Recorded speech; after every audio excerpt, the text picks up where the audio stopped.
Qingzhou, one high school, the most renowned elite academy in Beijing City. Here gather not only the students with the most exceptional grades, but also all kinds of wealthy heirs. Here, if you closed your eyes and hurled a brick toward the playground among the 10 students, you might hit at least 8 would have families rich enough to own mines. It is Saturday afternoon, the peak of dismissal. The miserable third-year students only have half a day off and must return to school again on Sunday afternoon. An 18-year-old youth walks down a narrow alley. He stands about 1.78 meters, a washed-out single-strap bag slung diagonally over his shoulder. His stride is lazy and careless, his eyelids drooping, as if he has not rested properly for a long time. At this moment, he is strolling idly along the back street behind the school. He lowers his head to glance at the electronic watch on his wrist, muttering under his breath, "The coordinates should be somewhere around here." The scene shifts. In a dim, dead-end alley off the back street, a school traditional program, brimming with raw feral brutality, is currently being staged. Bang! A young thug with dyed yellow hair drives a vicious kick into the stomach of a boy lying on the ground. As he curses under his breath, he flicks the few red banknotes in his hand. "This is it. Are you trying to fob off a beggar? If you don't double the protection fee next week, I'll beat you every single time I see you." Reality proves that no matter where you are, this most primitive form of physical extortion never truly disappears. Shen Chang'an merely stands at the mouth of the alley, casting a casual glance at the luckless boy on the ground with bruised nose and swollen face. He looks vaguely familiar. Oh, that's right. Someone from the neighboring class, one of the good student type. Shen Chang'an checks his electronic watch once more, confirming that this is indeed the location, then casually slips one hand into his pocket and saunters into the alley. The crisp sound of his footsteps echoes conspicuously in the deadened alley, prompting the few hoodlums to turn their heads in unison.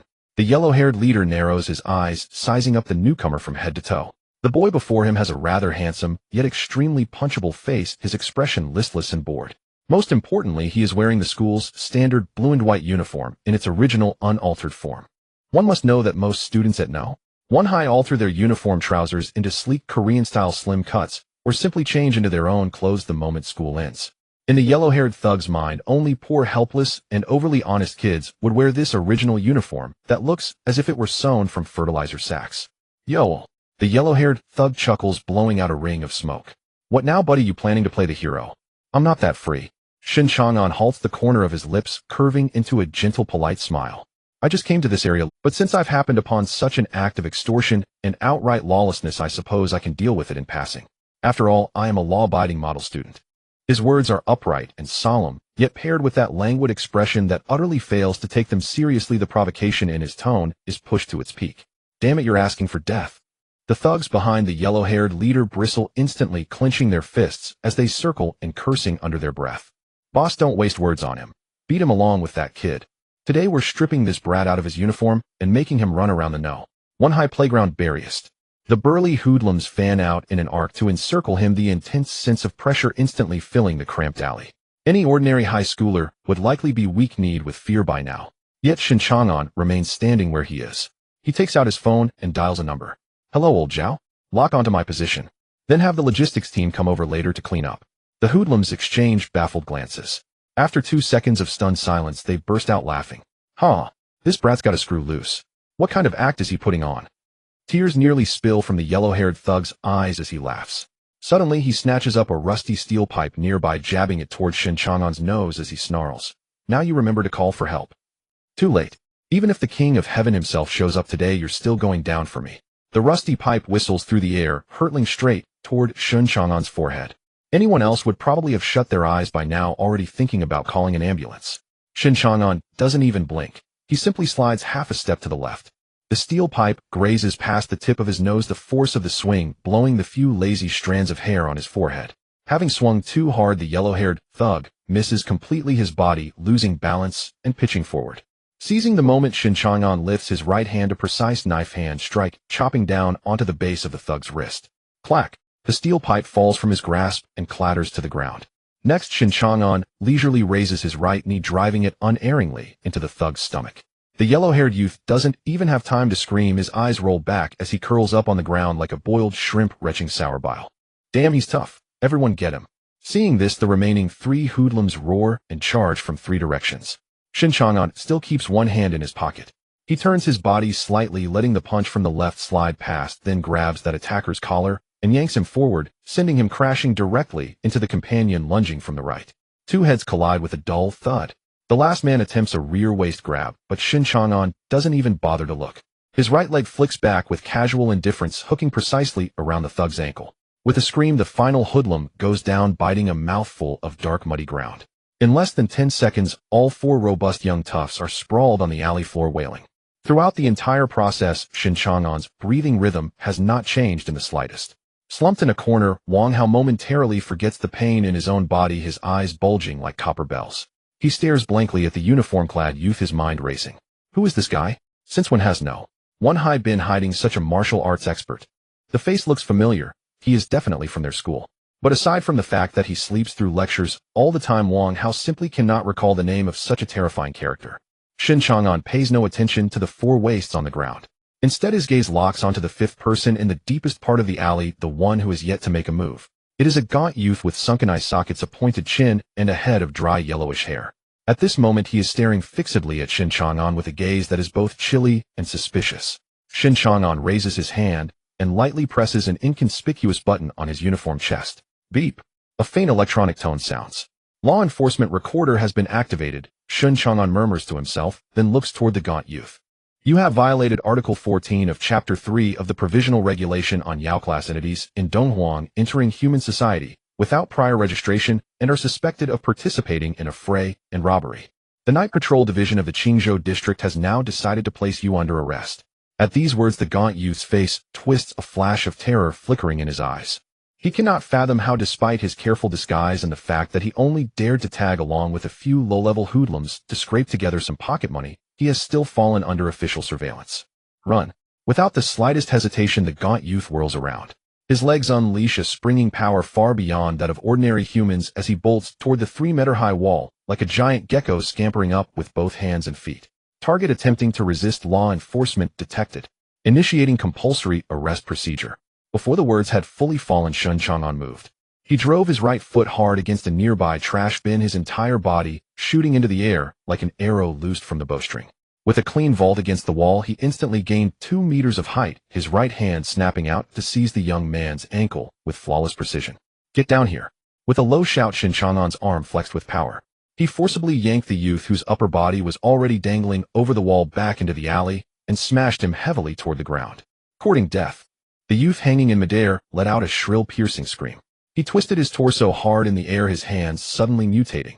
Black claws as sharp as daggers sprouting from his fingers, raking straight towards Shen Chang'an's throat.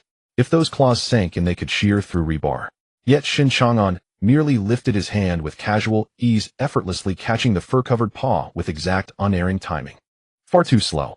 Shen Chang'an offered a cool assessment, then rotated his wrist and gave a ruthless twist. Crack. A sharp, grating snap of bone rang out. The gaunt youth's wrist dislocated in an instant, his scream rising like a slaughtered pig.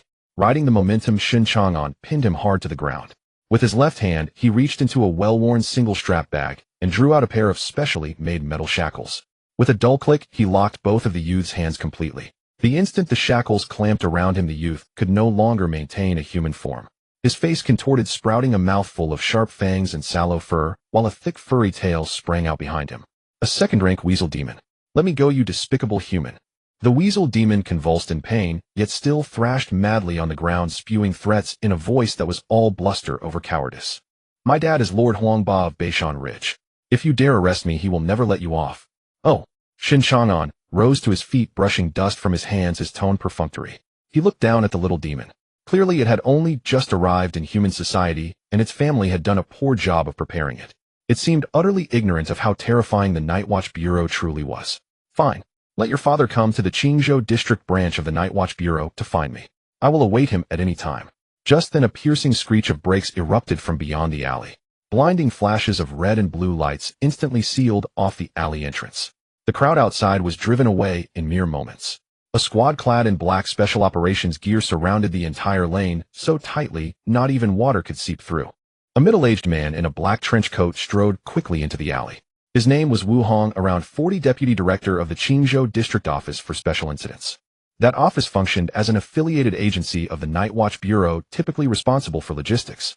Spotting the subdued demon on the ground, Wu Hong immediately stepped up to Shen Chang'an, straightened, and offered an impeccably standard salute. The perpetrator has already been apprehended. He resisted arrest. His crimes are compounded. Shen Chang'an pointed at the weasel demon on the ground, his tone returning to that lazy, half-awake drawl. Wu Hong gave the weasel demon a brief glance, then turned to his subordinates and waved his hand. Put the hood on. Two assistants hurried forward and covered the demon's head tightly with a specially made black sack. And these ordinary people. Wu Hong looked over at the four thugs still howling on the ground, and at Wang Hao, who was slumped against the wall, utterly stupefied. He awaited instructions. Same old procedure. Use forgetfulness spray to clear their memories. Shen Chang'an yawned, hoisted the strap of his backpack back into place. I'm heading off. You handle the cleanup from here. Understood. Take care on your way. Wu Hong nodded respectfully. Shen Chang'an did not walk out through the front. He turned toward the high wall, took 2 running strides, then used the surface as leverage to perform 2 nimble backflips, his figure light, as he vaulted out of the alley. Only after Shen Chang'an had completely left did Wu Hong turn back, his demeanor settling into stern authority once more. He drew a spray canister from his belt and walked up to the slack-jawed Wang Hao. Sir, just now that was... Wang Hao began to ask. A soft hiss answered him as Wu Hong pressed down the nozzle of the spray. A puff of pale blue gas burst directly into Wang Hao's face. Wang Hao's eyes rolled back, and he collapsed into unconsciousness. Escort that weasel back to the containment facility first. As for these 4, Wu Hong cast a disgusted glance at the small-time thugs on the ground. Disturbing the peace. Hand them over to the regular precinct for a half-month detention. Leave 1 plainclothes officer here to watch this student. Once he wakes and his memory erasure is confirmed, let him go. Yes, sir. The SWAT officers replied crisply. The cleanup of the scene proceeded with the seamless precision of a finely tuned machine. Leaving the scene of the incident behind, it was already past 6 in the afternoon. The May breeze carried with it the restless heat of early summer. There was less than a month left before the college entrance examinations, a rare weekend when the beleaguered seniors could snatch a breath of respite. Shen Chang'an drifted his way back to his residence, Guanlan Manor, the top-tier wealthy enclave of Qingzhou District. This place was built on the principle of only the rich or the noble. Any random flat here started at 20 to 30 million. And the home Shen Chang'an was returning to was the finest standalone villa in the entire estate. Of course, the house was not his. It belonged to his uncle Zhang. For as long as Shen Chang'an could remember, he had been a lodger at the Zhang household, eating and living under their roof. Uncle Zhang Hai and Aunt Liu treated him as one of their own, raising him almost as though he were their biological. These days, the couple spent their time at home, tending flowers, the very picture of middle-aged nouveau riche enjoying tranquil years. Yet back in the day, Zhang Hai had been a bona fide lamp-bearer of the Night Watch Bureau. Aunt Liu had worked in administration. Although Zhang Hai retired due to grievous injuries, the Night Watch Bureau was famously protective and generous toward its own. So long as you did not break the law, that hefty disability pension and internal stipend were enough not only to ensure your livelihood for life, but also to let you sample the unadorned tedium of being comfortably, quietly wealthy. Shen Chang'an walked up to the imposing gates of Guanlan Manor and had just pulled his access card from his pocket to swipe it when a harsh screech of brakes tore through the air behind him. A gaudy rainbow-colored Ghostfire modified scooter skidded to a halt outside the gate. A girl hopped off the back seat. A touch of delicate makeup brightened the girl's face. She had perfectly inherited Zhang Hai's youthful, striking vigor and Li Yu's beauty. One of those people who walking down the street would have heads turning again and again. She was Zhang Hai's beloved daughter, Zhang Qingqing. Zhang Qingqing wore the same one high school uniform as Shen Chang'an. The loose school jacket hung open, revealing a fitted top beneath. Her knee-length skirt had secretly been shortened by 10 centimeters, showing off a pair of long, fair legs. She was 1 month older than Shen Chang'an, also a senior at Qingzhou One high school. Damn, Qingqing, you actually live here. The girl riding the Ghostfire scooter sported hair streaked with a riot of colors. Staring at the gilded silver-inlaid gate of Guanlan Manor, her eyes shone with unabashed awe. This place is insanely luxurious. Since it's the weekend, let me come in and hang out. Yeah, I can get familiar with the place too. Another time. Knowing her parents would definitely scold her if she brought people home, casually Zhang Qingqing smoothly came up with an excuse. It's the weekend and both my parents are home. If my dad sees me coming back on your bike, he'll definitely start yelling. You should head off, bye. After several rounds of gentle refusal, the girl with dyed hair could only smack her lips in regret, rev up the deafening engine of her scooter, and ride off, looking back over her shoulder again and again as she disappeared down the road. Zhang Qingqing let out a sigh of relief and turned toward the access gate. The next moment, she met Shen Chang'an's gaze, his face utterly expressionless as he looked straight at her. The air fell silent for 2 heartbeats. Zhang Qingqing rolled her eyes dramatically, her gaze openly filled with disdain, and asked irritably, "You heard all of that just now?" Shen Chang'an nodded with honest straightforwardness. "Unless I suddenly went deaf, it would be hard not to hear." Zhang Qingqing ground her teeth and warned, "Shen Chang'an, mind your own business." And don't you go tattling to my parents again saying I'm hanging around with people from society.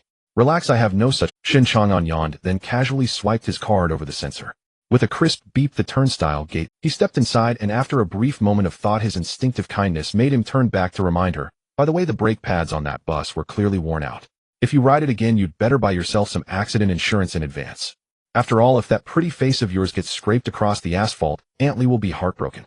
It was meant to be a kindly reminder, but paired with Shen Chang'an's half-awake expression, Zhang Qingqing's temper flared at once. She let out a cold snort. Worry about yourself? Who do you think you are? You freeload at our house all day, useless at everything, always taking leave from school, and troubling my parents, and you even. Her words broke off halfway as if she had suddenly brushed against some forbidden line. She forcefully swallowed the rest, without father or mother, back down. Growing up under the same roof, even though she was extremely repulsed by Shen Chang'an's unambitious parasitic way of living, when it came to stabbing at him with his parents, she could not quite steel herself to do it.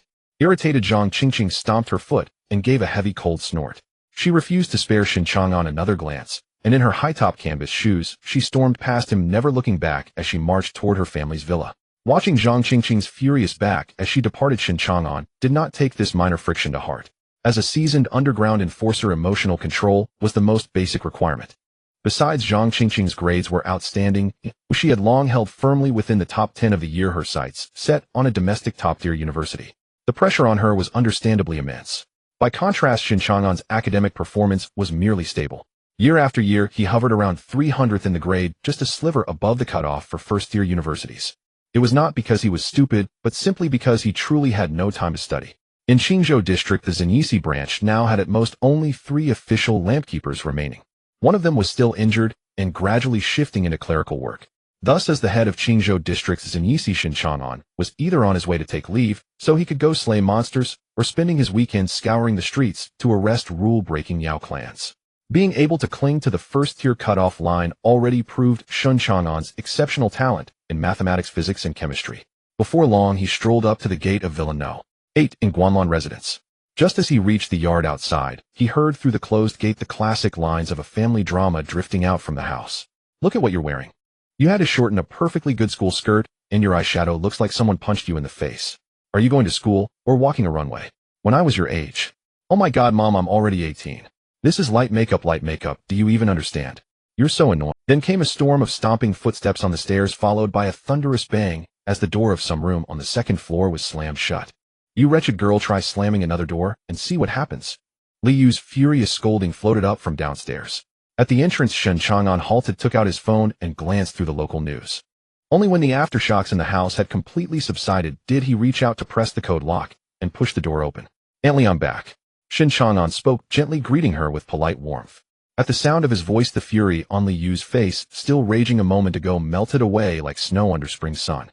In an instant, she put on a smile as warm as a spring breeze. Chang'an, you're back. Were you tired from studying today? Go change your shoes. Though Li Yu was in her early 40s, careful maintenance had kept the years from carving many traces into her face, as she looked more like a youthful beauty in her early 30s. As she spoke, she naturally took Shen Chang'an's single strap bag, washed so many times it had turned pale, and said with a smile, go wash your hands. Your Uncle Zhang is in the kitchen making sweet and sour ribs for you. We'll be eating soon. Thank you, Aunt Li. I'm not tired. Shen Chang'an smiled lightly. Looking at Shen Chang'an's obedient, docile demeanor, Li Yu could not help but sigh. She shot a glare up toward the second floor, exasperated. Chang'an, if that wretched girl upstairs were half as sensible and half as worry-free as you, your Uncle Zhang, and I wouldn't be losing 10 years of our lives to her temper. Meanwhile, in the bedroom on the second floor, Zhang Qingqing had thrown herself onto the soft, spacious bed. Clutching a pillow printed with anime characters, her eyes were slightly red, her mood sunk to rock bottom. Listening to her mother's voice downstairs, so gentle it seemed ingrained in the bones whenever she spoke to Shen Chang'an, Zhang Qingqing's sense of grievance surged like cola fizzing over the rim. For as long as she could remember, Shen Chang'an had been in their home. Her parents treated this outsider with more affection than they showed their own flesh-and-blood daughter. They not only fed and pampered him, they could hardly even bring themselves to raise their voices when speaking to him. Why? Zhang Qingqing bit her lip, tears brimming in her eyes. Day after day, she studied with near self-torment, maintaining the proud record of staying in the top 10 of her year, mastering piano, chess, calligraphy, and painting. And Shen Chang'an downstairs. Aside from his looks, he slept through classes, took leave all the time, lazed about every day like some idle drifter on the streets. In what way was she inferior to that good-for-nothing parasite? The more she thought, the angrier she became. Zhang Qingqing suddenly shot upright from the bed, grabbed a nearby ugly but cute gorilla plush, and hurled it onto the floor. Across the plush toy's forehead, 3 large characters had been crudely scrawled in marker: Shen Chang'an. Go to hell, Shen Chang'an. You're disgusting. Parasite. With her feet in white socks, Zhang Qingqing mercilessly stepped on Shen Chang'an's face, grinding down hard as she vented her inner imbalance, as though she could pour all the pent-up frustration of more than 10 years into that ugly face. After a while, the enticing aroma of sweet and sour ribs wafted out from the kitchen. The door swung open, and Zhang Hai stepped out. He was a powerfully built, middle-aged man in his 40s. Even in loose home clothes, the steel-like contours of muscle beneath the fabric could still be vaguely discerned. Yet the right sleeve of his shirt hung empty, swaying faintly as he walked. Chang'an is back. Dinner's ready. Go wash your hands and get ready to eat. Zhang Hai called out. I'll go ask Qingqing to come down for dinner. Li Yu wiped her hands on her apron and turned to go upstairs while Shen Chang'an helped carry the dishes out.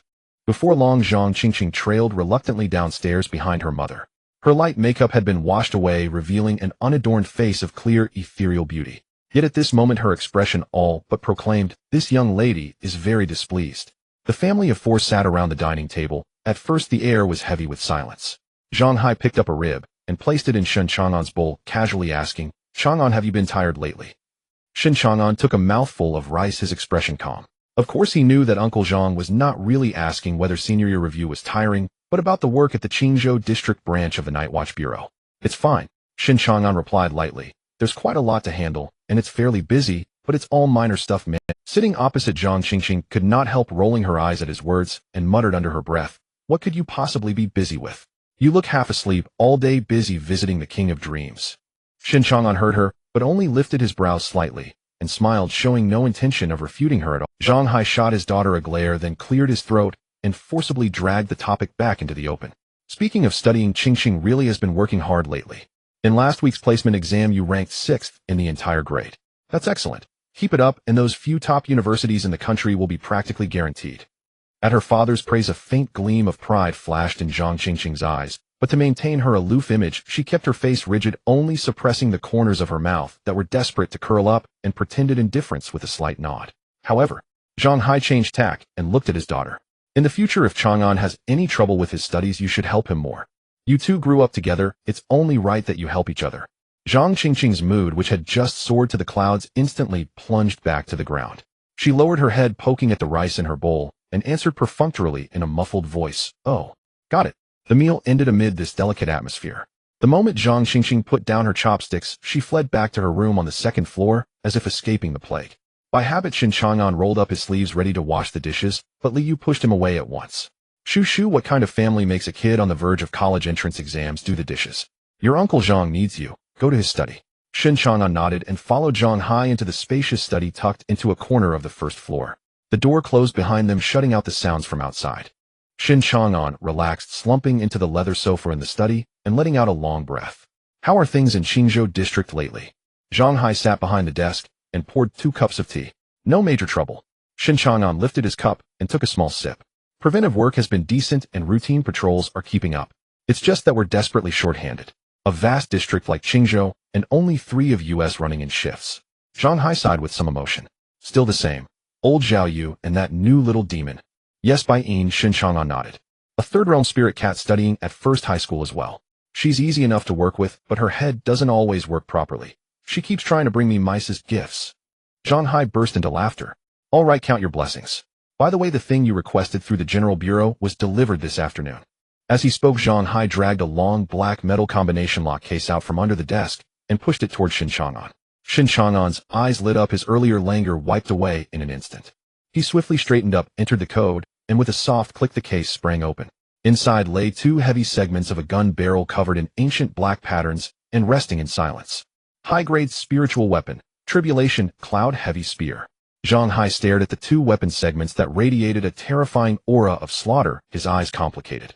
Normally this sort of thing is top-tier gear reserved for 6th or even 7th realm provincial big shots. But you kid, relying on reaching the 5th realm at 18, you actually applied across ranks for it. For this single spear you've wiped out all the Night Watch Bureau contribution points you've risked your life to accumulate over these years, haven't you?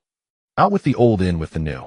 Contribution points are meant to be spent anyway, Shen Chang'an replied as he aligned the joints of the 2 segments and twisted hard. With a crisp click, a heavy spear over a meter long, exuding a murderous presence, took shape. At the tip of the spear, a faint dark red radiance seemed to flow. A fine piece. Shen Chang'an stroked the spear's shaft with satisfaction.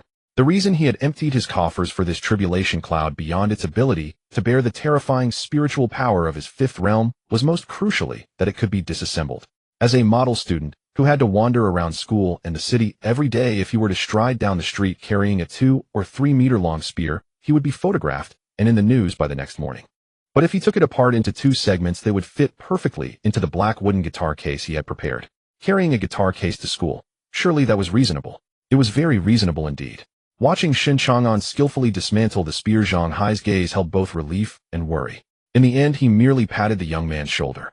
In any case, be more cautious when you're on missions. Staying alive is what matters most. Oh, and that vehicle you used to get around. I took the liberty of modifying it for you. Performance has been upgraded several levels. It's parked in the underground garage. The keys are still the same set. Thanks, Uncle Zhang. Shen Chang'an carefully placed the disassembled tribulation cloud into the black wooden guitar case, then took his leave and walked out of the study. Back at the bedroom at the end of the second-floor corridor, Shen Chang'an pushed open the door. This room was probably the most out-of-place corner in the entire luxurious villa. The room was spacious yet sparse. Other than a bed, a wardrobe, and a broad computer desk, there were almost no additional decorations. Shen Chang'an preferred this kind of utterly unencumbered minimalism. He propped the guitar case casually against the wall, sat down at the computer desk, powered on the machine with practiced ease, and double-clicked a hidden program whose icon was a black ancient pagoda. It was the internal network system exclusive to the Night Watch Bureau. His account logged in automatically. ID Chang'an. Avatar, a lifeless pure black image. The Night Watch Bureau interface was divided into 3 main sections: internal forum, bounty hall, and equipment store. By habit, Shen Chang'an clicked into the equipment store to see whether any useful tactical tools had recently been added. But when his gaze slid to the upper right corner of the screen and he saw his contribution points reduced to a big fat 0 by the exchange for the heavy spear, he pressed the red cross in the corner without changing expression. A pauper had no right to window shop the store. Shen Chang'an let out a quiet sigh and opened his contacts list. As the nominal chief person in charge of the Qingzhou district, his list was crammed with all kinds of work groups. On ordinary days, not only did he have to coordinate with the Beijing City Central Bureau, he also had to keep constant watch over abnormal reports from several subordinate towns. He first switched into a city-level group of over 100 people and took a glance. The entire screen was filled with dull daily check-ins and pointless chatter. Good, yet another peaceful and secure day, Shen Chang'an murmured with satisfaction as he closed the large group and tapped open the pinned 4-person work chat.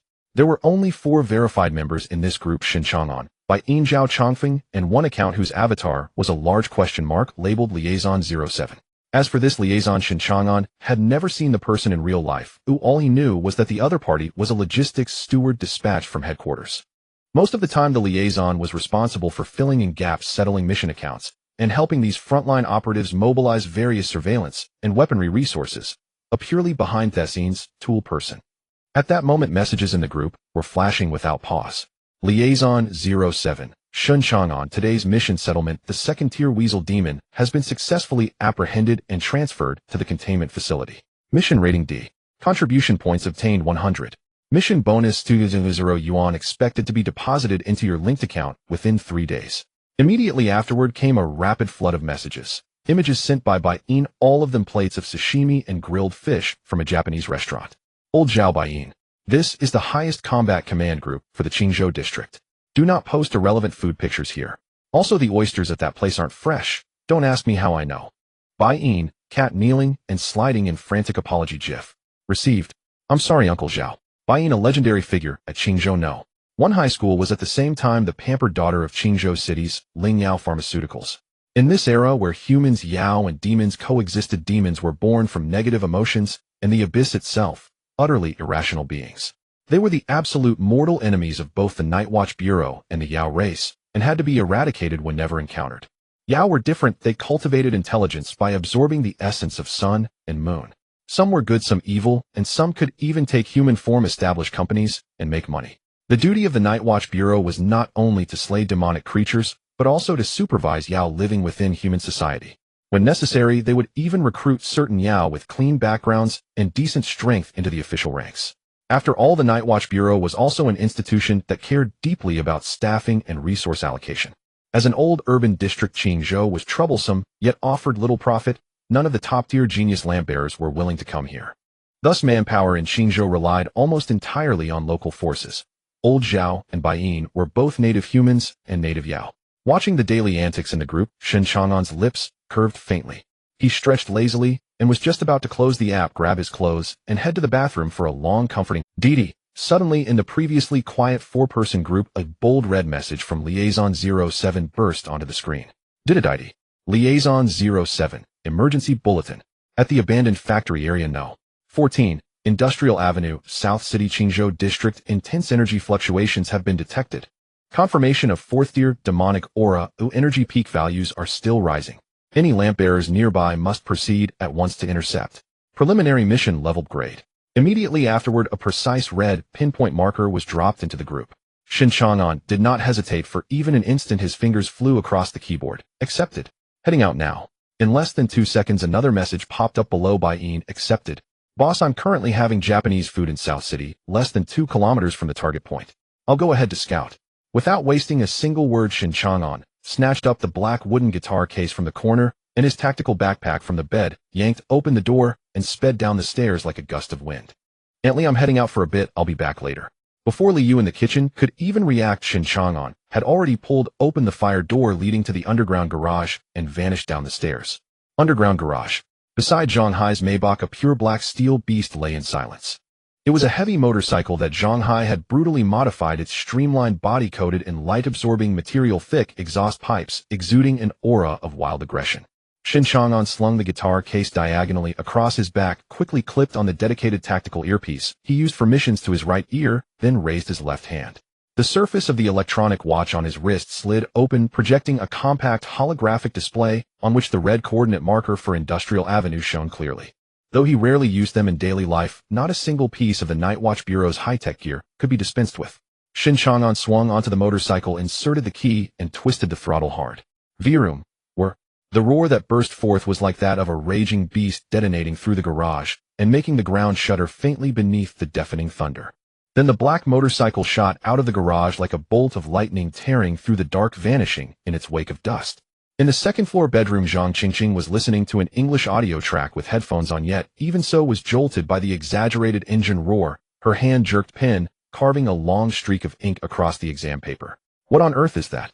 Zhang Qingqing tore off her headphones and muttered irritably toward the window. Down in the first-floor study, Zhang Hai held his teacup as the raging sound outside slowly faded, his brows knitting slightly. Tisk, looks like the muffler module on the exhaust still isn't tuned right. This noise is far too loud. Next time he comes back, I'll have to modify it again.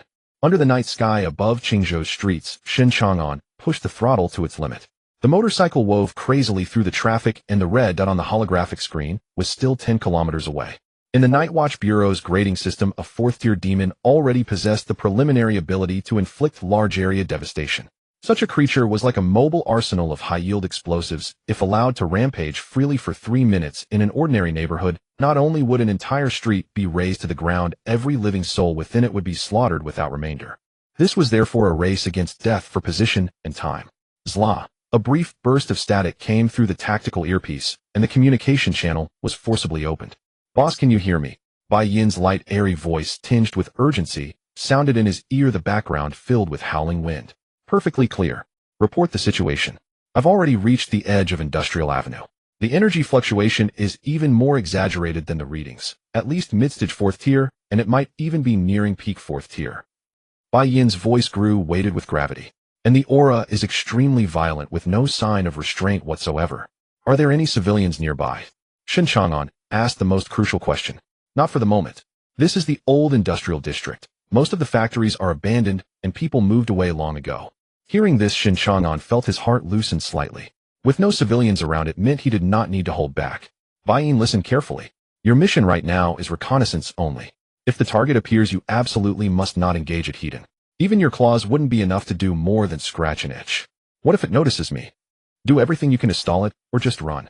There was not the slightest hint of a joke in Shen Chang'an's voice. Remember, your life is more important than the mission. We'll talk about everything else once I arrive. A deafening roar exploded at the intersection as the motorcycle tore through the bend at a perilous angle, skimming the ground. Its taillight drew a streak of scarlet afterimage and vanished around the corner in an instant. Damn it. In such a rush to be reborn, these ghost fire punks are getting more and more reckless. Riding that fast he'll slam into a tree sooner or later. Shaken by the sonic boom, a few passers-by pointed in the direction the motorcycle had disappeared, cursing loudly. Shen Chang'an paid them no heed. On his holographic screen, the red that was now less than 2 kilometers away. Qingzhou District's southern city, old industrial zone. This area had once been the most prosperous heavy industrial belt of Beijing City's Qingzhou District, but now only rows of abandoned factories overgrown with climbing ivy remained, appearing especially eerie beneath the moonlight.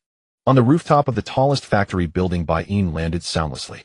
She wore casual gray sweatpants and white sneakers with a canvas bag printed with a cartoon cat paw slung diagonally over her shoulder. Had she not appeared atop this sinister abandoned factory, she would have looked exactly like a high school girl just back from a shopping trip. Bai Yin raised her wrist and pressed a button on her specially made electronic watch of the same style. A small blue holographic screen unfolded in midair. The red dot on the display flickered violently, glaring like a pounding heart. Very close. Bai Yin closed her eyes as the keen perception of a cat demon surged outward.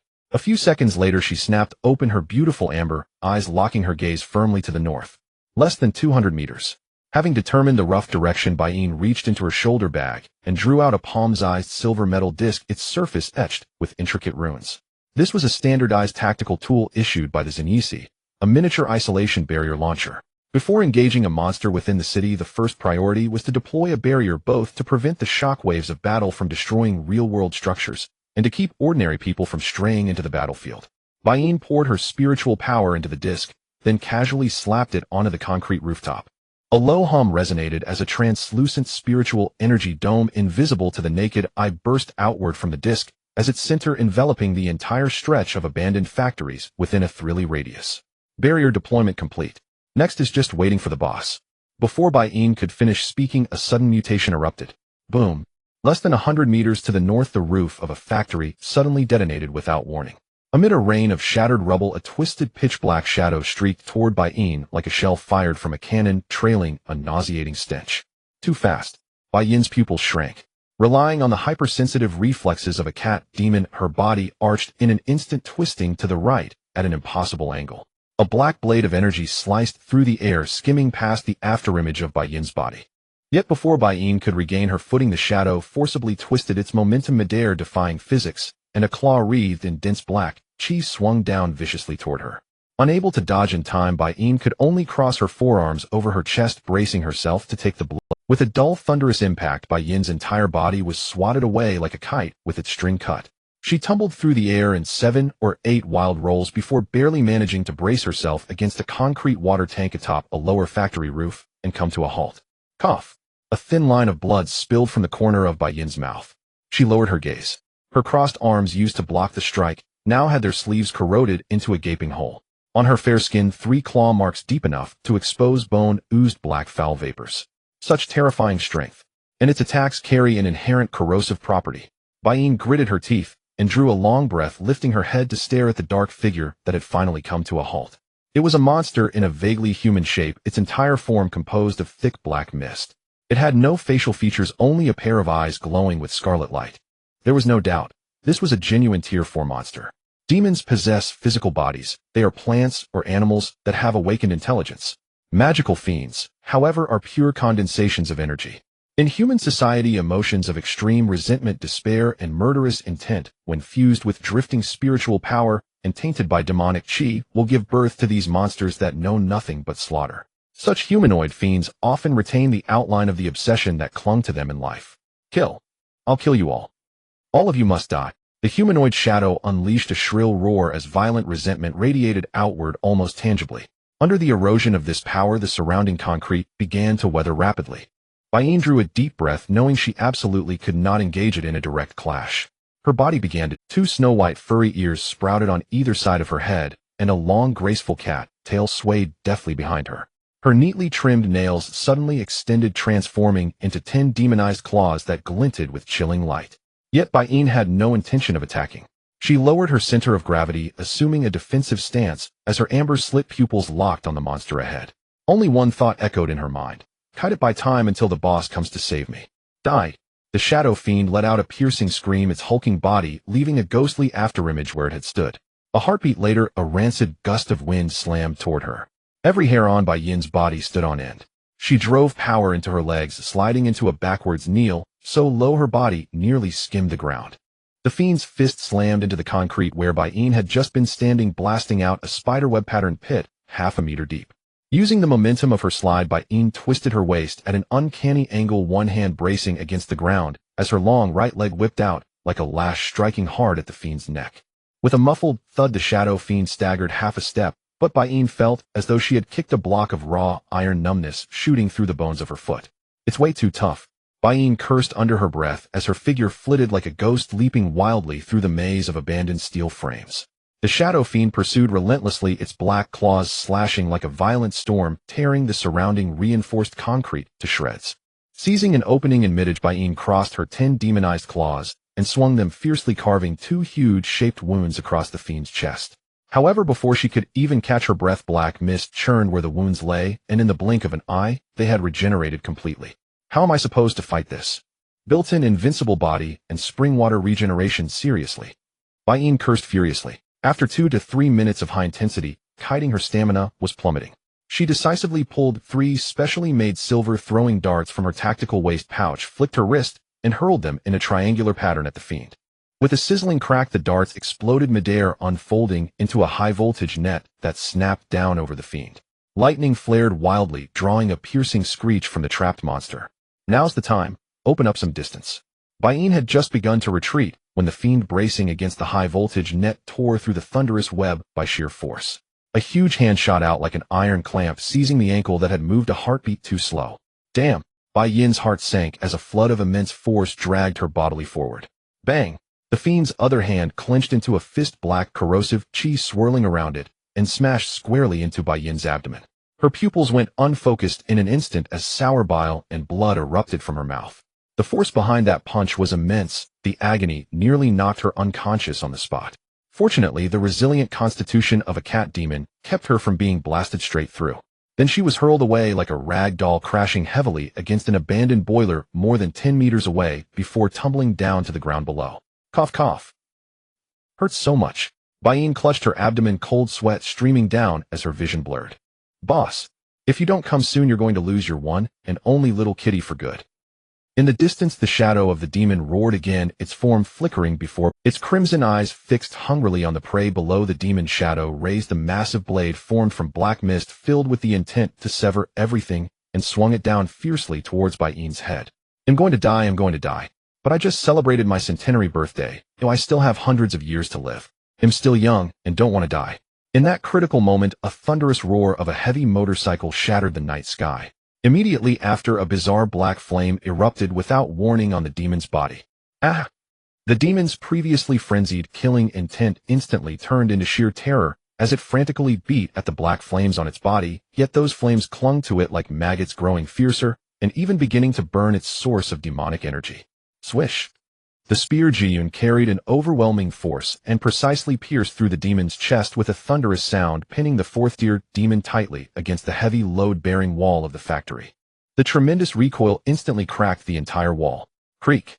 A piercing screech of brakes sounded as a pure black, heavy motorcycle violently skidded to a stop a few meters away. Shen Chang'an propped himself on one foot, still dressed in the blue and white school uniform. He removed his tactical headset and glanced at the miserable Bai Yin on the ground, his tone carrying a hint of apology. Sorry, there were quite a few vehicles ahead. I arrived late. Bai Yin opened her eyes, and upon seeing that familiar figure, tears nearly fell. Boss!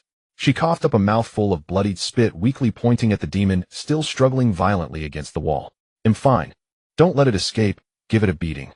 Got it. Shen Chang'an nodded slightly, turning to look at the fourth-tier demon pinned to the wall. The demon seemed to sense the terrifying threat of death, struggling madly to pull the spear from its chest. But Shen Chang'an had already walked up to it. Trespassing into my territory without permission, and even injuring my adorable little kitty like this. Shen Chang'an gripped the handle of the Jiyun, with one hand, a flicker of violence flashing in his eyes. Are you ready to die? As his words fell, the terrifying spiritual pressure of Shen Chang'an at the fifth realm, Linghai realm, erupted like a tsunami without reserve. Clang! He abruptly pulled the spear from the wall, creating a piercing sound of breaking air. The black flames instantly engulfed the entire spear.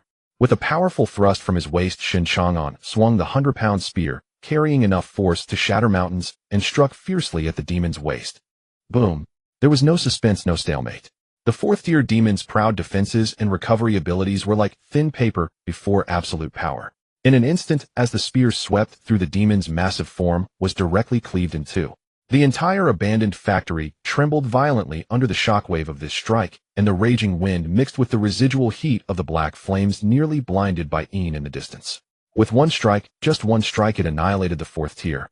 Bain sat dazed on the ground, staring at the youth wielding the spear, resembling a deity of death, descending upon the world, her eyes filled with shock and fervor. So strong. Ridiculously strong. But when her gaze fell upon the layer of black flames burning on the spear, her inherent instincts as a demon made her shiver involuntarily. No matter how many times she looked, it sent chills deep into her core. The demon shadow dissipated mournfully in midair, leaving only a trace of thick ink-like demonic energy that coiled and twisted on the ground like a tiny snake. Shen Chang'an stepped forward, pulling out a specially made transparent glass container from his pocket, uncorking it to absorb and seal the trace of demonic energy, then stowing it back into his pocket. He raised his wrist and pressed the call button on his electronic watch. Old Zhao, the target has been eliminated. I've collected this trace of demonic energy. Notify the logistics team to come clean up and bring some repair cement. The roof of this factory has been significantly damaged. After giving the instructions, Shen Chang'an finally picked up the spear and casually walked towards Bain, who was now barely propped up. Her gray sports t-shirt had been torn in several places, the most severe being her abdomen, which was a ghastly black, but fortunately it hadn't been punctured. Shen Chang'an crouched in front of her, pulling out a small black medicine box stamped with the Night Patrol Bureau emblem. This was an official supply of external wound ointment, highly effective for promoting the healing of flesh. Bear with it. Without much small talk, Shen Chang'an swiftly lifted the hem of Bain's sports top and pushed it directly against her abdomen. The girl's slender and supple abdomen was instantly exposed to the cool air. Years of martial training combined with her cat demon physiology gave her a beautifully defined waist, her skin as fair and delicate as mutton fat jade. But at this moment, the wound crossing her abdomen was a stark contrast. Suddenly, having her clothes lifted so boldly by the opposite sex, Bain's cheeks flushed with an unnatural red. She instinctively shrank back a bit, but seeing Shen Chang'an's face, which looked as if he were inspecting pork, she forcibly halted her movement. However, her long black tail behind her unconsciously thrashed against the tiles with a thud. Shen Chang'an used his fingertip to scoop up a dab of the cool ointment and gently applied it to the wound. His pain. Bain gasped in a breath, her brows furrowing tightly. Bear with it, the medicine is taking effect. Shen Chang'an's tone was calm as he continued applying the ointment, meticulously treating the several scattered scratches on her arms and shoulders. After finishing the application, Shen Chang'an stood up, brushed off the residue from his hands, and looked down to ask, "Can you stand up by yourself?" Bain lifted her head, her beautiful amber eyes sparkling as she gazed at him. Her tail curled up pathetically beneath her, and her voice was soft and tender, as if she were being spoiled. "I can't. Boss, my legs are weak, but hurts so much. Boss, I can't stand up, it hurts a lot." As she spoke, she tentatively stretched out her hands, hovering in the air, her meaning clear. She wanted a hug, or at least a carry. According to the usual script, the male lead should have heroically picked her up, leaving behind a magnificent silhouette. Instead, Shen Chang'an simply nodded. "All right, since you can't stand, just sit here and rest for a while. The logistics team should arrive in about 10 minutes. They'll have them bring a stretcher to carry you back to the medical department safely." Bain's outstretched hands abruptly froze, and 3 metaphorical black lines seemed to hang down from her pale forehead. She looked incredulously at the wooden figure in school uniform before her, gritting her teeth and retorting, "Shen Chang'an, do you know what it means to be tender and cherish the fairer sex? No wonder you're so handsome, yet destined to remain single for a lifetime." Listening to the futile rage of the little wildcat, Shen Chang'an not only felt no anger, but couldn't help but chuckle. He certainly knew what the little girl was scheming in her heart. He did not refute her, merely bent down again and extended his long hand naturally and precisely, landing on Bain's head. Following the soft strands of hair, Shen Chang'an's technique was exceedingly professional as he gently scratched the roots of her 2 cat ears atop her head, then smoothly stroked down her back. Meow. In the blink of an eye, Bain, who had been clawing and hissing just a moment ago, suddenly became limp, as if her strength had been drained. The 2 white erect ears atop her head trembled with comfort, and her eyes involuntarily squinted shut, resembling a true pet cat, as she rubbed against Shen Chang'an's palm, emitting a faint purring sound. When she realized what she had just done, her face turned crimson to the roots of her neck, feeling so embarrassed that she wished she could dig a hole and bury herself right on the factory roof. Shen Chang'an withdrew his hand, looking at the little girl's shameful and annoyed expression, chuckled softly and murmured, "You really are a little cat demon. Not a single habit of a cat has been missed." A few minutes later, the night sky once again lit up with red and blue flashes. Wu Hong quickly arrived at the scene with his team. Shen Chang'an stepped forward, shaking a glass container filled with primal demonic energy in front of Wu Hong, explaining, "The magical creature has been eliminated, but it suddenly appeared from this area. To be on the safe side, a thorough spiritual energy search must be conducted within a 5-kilometer radius overnight. We need to dig 3 feet into the ground to check for residual dangers." "Understood, I will arrange personnel immediately," Wu Hong responded decisively. Seeing this, Bai-yin, despite the pain in her abdomen, struggled to come over, tugging at Shen Chang'an's school uniform sleeve. "Boss, let me help with the search." "Search my foot? In your current state, you can't even defeat a rat." Shen Chang'an ruthlessly swatted her little hand away and pointed to an ambulance nearby. "Behave and lie down in the medical department." Bai-yin instantly deflated like a punctured ball, her little ears drooping as she reluctantly entered the ambulance, turning back 3 times. After sending off this battle-damaged accessory, Shen Chang'an did not rush to finish work as usual. The sudden appearance of a 4th-tier magical creature felt suspicious, and he had to personally oversee the investigation. The night was deep, and a large number of logistics personnel in protective gear slowly advanced through the abandoned factory area with spiritual energy detectors like a comb. Time ticked by. By 5 o'clock in the morning, a grayish dawn began to break on the horizon.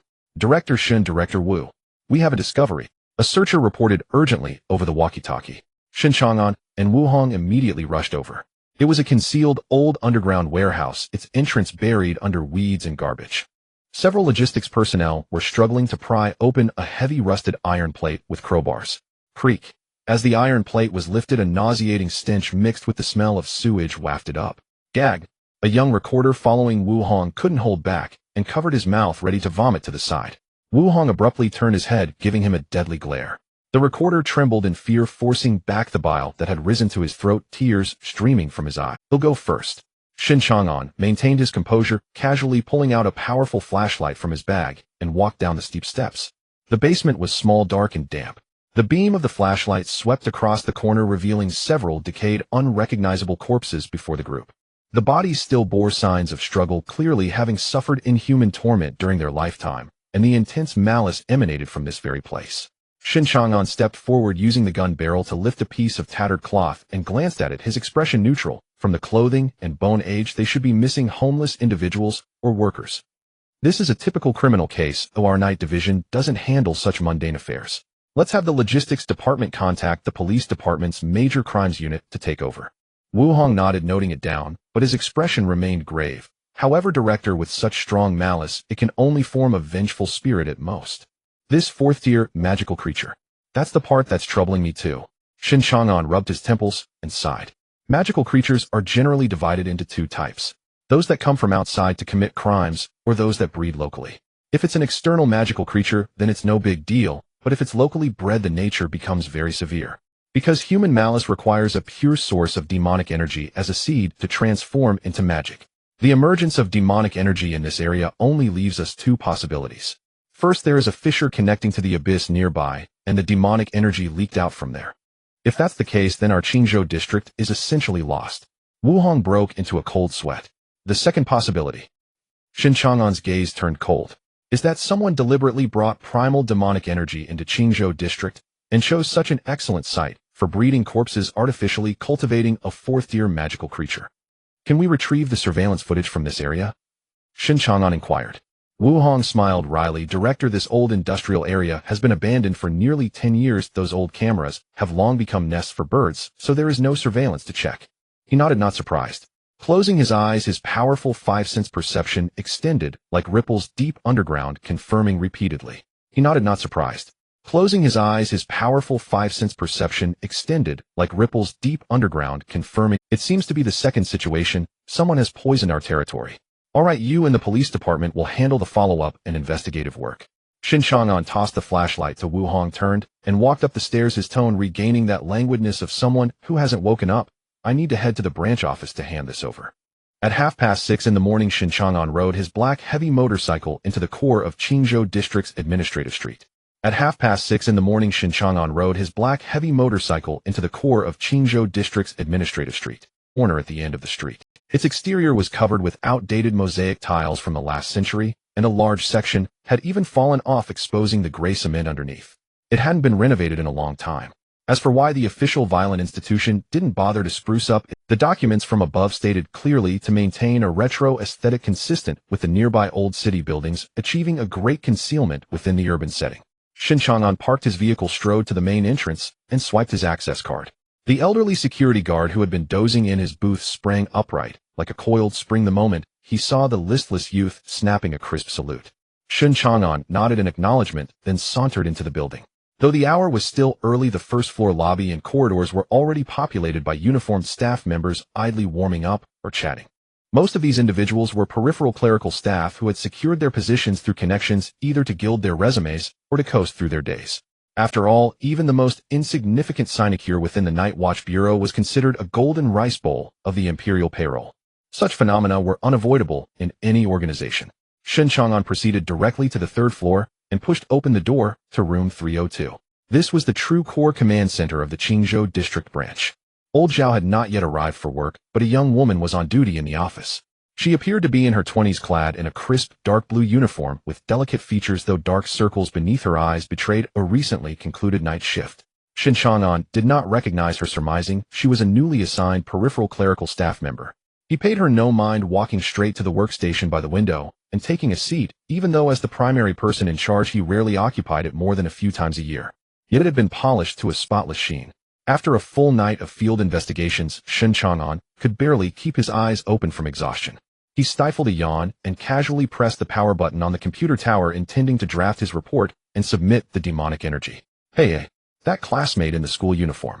Xie approached, water cup in hand, her delicate brows furrowed as she scrutinized Shen Chang'an. Did you walk into the wrong office? She eyed him suspiciously, fully aware that securing this position as a duty officer in the core department had cost her father considerable connections and resources. She knew well that this building housed many young masters and ladies who had coasted in through connections, but those individuals were typically assigned to idle posts on the first and second floors. The third floor was not accessible to just any random favored relative. No mistake. Shen Chang'an stared at the system booting up on the screen, his eyelids heavy. I'm here to handle some matters. Go about your business. To Xie, this sounded utterly arrogant. Watching him prepare to operate the internal computer, she grew flustered and reached out directly.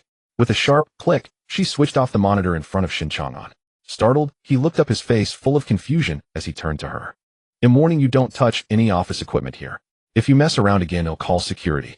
Xie scolded sternly, her face set in a serious expression. This is the core classified room of a special agency, not your school's computer lab. Judging by your look, I bet your family pulled strings to get you in here to pad your resume, right? Stay in whatever office you've been assigned to and don't wander around. Watching the young girl protect the computer like a mother hen, Shen Chang'an felt not anger but amusement.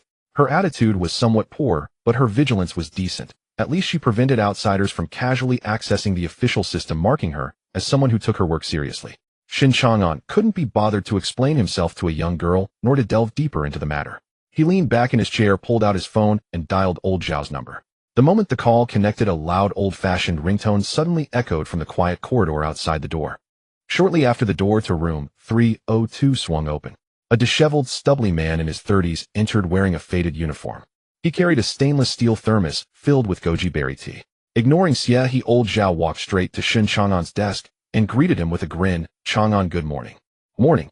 Shen Chang'an smiled, his gaze falling on old Zhao's thermos. How have you been feeling lately? Any recurrence of your old injuries? Same as always, won't kill me. I can still be of some use.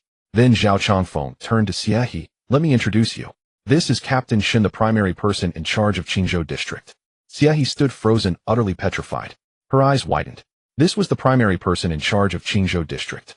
She had not only forcibly shut down his monitor, but also scolded him for wandering around. Old Zhao, a seasoned veteran, glanced at Xie's on the verge of tears expression, and then at the dark monitor in front of Shen Chang'an, quickly piecing together what had happened.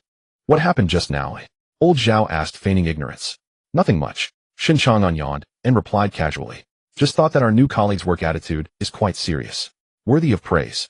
Old Zhao placed his thermos on the desk and waved at Xie. All right, Xiaohe, your night shift is over. Pack up and head home to rest. Watching Xie fluster about, old Zhao turned to Shen Chang'an to explain. This girl only finished training and got transferred here a couple of days ago. The materials and photos of our internal core personnel are top secret and can't circulate freely, so she doesn't know you. Don't take it to heart. It's fine. Shen Chang'an waved a hand, not bothered in the slightest. Xie, as if granted a reprieve, grabbed her bag and hurried out with her head down. Wait! Old Zhao suddenly called out to her, his previously cheerful tone carrying a note of warning. Don't forget the rules. Don't go around talking about this outside. Your father should have specifically reminded you before sending you here. Everything in this office is classified. Understood. Xie nodded frantically like a pecking chick, then bowed respectfully. Goodbye, Director. Goodbye, Captain Shen. With a loud bang, the door closed. The scene shifted to the corridor outside. The moment Xie stepped out, she leaned against the wall, as if all strength had drained from her. She covered her face with her hands in anguish, screaming internally, "What have I done? I actually shut off my direct superior's monitor. Xie, have you gone crazy from working the night shift?" On the verge of tears, she scurried down the stairs in quick little steps, her mind occupied by a single thought, praying that the big shot wouldn't bother with a rookie like her. Old Zhao pulled up a chair and sat beside Shen Chang'an, unscrewed his thermos for a sip of goji berry tea, and casually remarked, "That's Xie. He is the biological daughter of our district's chief, Xie. She just graduated this year." Old Xie dotes on his daughter and wanted to find her a stable, prestigious job, so he pulled strings to get her in here. But from what I've seen these past couple of days, the girl works efficiently enough and doesn't have those spoiled young lady airs. Shen Chang'an nodded, uninterested in such social niceties, and steered the conversation back to business. He unzipped his messenger bag, retrieved the glass container holding the black, primordial demonic energy, and gently slid it across to Old Zhao. The moment Old Zhao saw the thick, writhing blackness twisting and colliding within the glass tube like a living entity, the smile vanished from his face. "So this is what caused the commotion last night. What exactly happened?" Shen Chang'an briefly recounted the events of the previous night. Thank goodness it wasn't a spatial rift leak. Hearing this, Old Zhao let out a long sigh of relief, his tense shoulders visibly relaxing. "That's good, as long as it's not a rift, it's manageable. Did you find any clues at the scene?" "No clues." Shen Chang'an shook his head.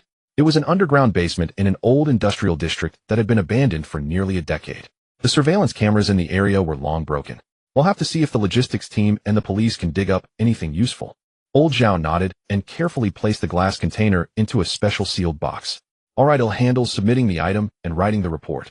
Shen Chang'an stood up, slinging his guitar case back over his shoulder. "I've been at it all night. I need to get home and catch some sleep." "All right, leave it to me." Old Zhao rose to see him off. "Good work." At 9 in the morning, the sun shone brightly. Shen Chang'an rode his heavy motorcycle back to Guanlan Mansion. As he reached the lawn in front of the villa, he saw Zhang Hai clad in white training attire practicing a set of vigorous military boxing. "Uncle Zhang, morning." Shen Chang'an parked the bike in the garage and walked over. "Yo, back already? How's that bike? The power's definitely improved, right?" Zhang Hai stopped his routine and approached with a grin. Shen Chang'an sighed helplessly. "The power's fierce, but the exhaust pipe is way too loud. When I drove it out in the early hours, I got called a rice rocket punk the whole way and almost got pulled over by the traffic cops." Zhang Hai rubbed his nose awkwardly. Maybe the noise suppression module wasn't properly installed. They'll go adjust it for you again later. All right, look at those dark circles under your eyes. Go take a shower and get some sleep." Shen Chang'an nodded without further pleasantries and headed straight upstairs. Returning to his room, he took off his school uniform and stepped into the bathroom for a hot shower. The water washed over his weary body. Shen Chang'an stood before the mirror at the sink, casually wiping the condensation off the glass, taking a moment to admire his physique. Years of straddling the edge of life and death in intense battles had completely chiseled away the frailty of his youth. There were no exaggerated muscles like those seen in gyms, but rather a lean and strong physique. Each muscle seemed to be forged from molten steel, brimming with explosive power. On his fair skin, faint traces of old scars could be seen, adding a touch of fierceness to this nearly perfect body. After casually drying off, Shen Chang'an slipped on a loose white t-shirt and pushed the door out. As he stepped into the hallway, the door to the master bedroom opened just in time, revealing Zhang Qingqing, who emerged in a silk nightgown, looking like she had just woken up. They nearly bumped into each other. Zhang Qingqing's gaze instinctively fell on Shen Chang'an's still damp physique. She paused, quickly averted her eyes, and stared at the wall painting, as if feeling guilty. Shen Chang'an didn't even lift his eyelids, completely ignoring her little thoughts, and walked straight back to his room. After drying his hair, he flopped heavily onto his bed. Including the few minor cases he had dealt with over the past few days, he had hardly slept for nearly 3 days. His head barely touched the pillow before he fell into a deep sleep. This sleep was incredibly heavy. When he opened his eyes again, it was already past 4 on Sunday afternoon. The weekend for a senior high school student was nothing but a joke. After school on Saturday afternoon, he had to return to school for evening study on Sunday night. The good news was, unlike those who lived on campus, he could easily come and go. Dressed in his unchanged original school uniform, Shen Chang'an stretched and headed downstairs. In the living room, Zhang Qingqing was already all set. Whether it was due to some kind of stimulation, she was unusually restrained today, not wearing that modified short skirt, but instead donning a pair of loose blue and white school pants. With her bare face and high ponytail, she looked youthful and vibrant, a beauty, even without makeup. Liu was standing behind the sofa using a hairdryer to dry her daughter's hair. Seeing Shen Chang'an come down, Liu greeted him with a smile. "Chang'an, you're awake. Go wash your face quickly. Oh, dinner will be ready soon. After we eat, I'll drive you both back to school." "All right, Aunt Li," Shen Chang'an replied, walking to the dining table and pulling out his phone to open the app for the zheng. In the work group, unread messages had been flashing all day. Liaison Officer 07, Shen Chang'an, the Blevel emergency incident has been confirmed as resolved. Task reward 1,000 contribution points. Bonus of 2,000 yuan expected to arrive before 8 tonight. Upon seeing this message, a glimmer of light finally flashed in Shen Chang'an's perpetually sleepy eyes. 2 million in cash was merely a bonus. What truly held value was those 1,000 contribution points. It should be noted that the Zhenyi division maintains strict precautions against monsters, with most daily tasks ranging from E to C level, emphasizing prevention and never allowing incidents to escalate. Such a direct spike to a level 4-tier monster was a rarity throughout the year. Those 1,000 contribution points paired with the previous 100 points for capturing a yellow weasel demon meant Shen Chang'an's recently drained finances were finally replenished a bit. Dinner's ready. Liu came out of the kitchen with the last dish of soup, interrupting Shen Chang'an's thoughts. The family of four gathered around the dining table once more. As they were eating, Zhang Qingqing suddenly slowed her chopsticks, her eyes suspiciously scanning between her father and Shen Chang'an. "Did I hear the sound of a heavy motorcycle starting in the underground garage last night?" Zhang Qingqing fixed her gaze on Shen Chang'an. "Did you sneak out to ride a motorcycle last night?" Shen Chang'an calmly continued, eating, not even bothering to respond. "Dad, Mom, aren't you going to say anything to him?" Zhang Qingqing looked at her parents' calm expressions and grew even more displeased. "He's a senior high school student sneaking out at night on such a loud motorcycle. What if something happens?" Zhang Hai coughed lightly, hurriedly coming to mediate. "Qingqing, Chang'an is an adult now. He might have had a friend who urgently needed him at night. Besides, his driving skills are quite good. There's no need to worry. He's an adult, and I'm an adult too." Upon hearing this, Zhang Qingqing immediately put down her chopsticks in dissatisfaction. "I want to ride a motorcycle too. Once the college entrance examination is over, I'm going to get my license and buy an even cooler one than his." "Nonsense." Zhang Hai's expression turned stern, refusing without hesitation. "Girls shouldn't ride motorcycles. It's too dangerous. If you want a car after the college entrance exam, no matter how well you do, your dad will buy you a sports car. Pick whichever you like." After hearing this, Zhang Qingqing nodded contentedly. "It's a deal, no backing out." After dinner, it was Li Yu's responsibility to take the two of them to school. She didn't drive Zhang Hai's flashy Maybach, but rather an understated older model Volkswagen Phaeton. For residents in this affluent district, this car was typically used for grocery shopping. The car smoothly stopped outside the gate of Qingzhou No. 1 High School. As dusk fell, the entrance was filled with senior students dragging their weary bodies back to school. Looking around, the crowd was distinctly divided into two groups.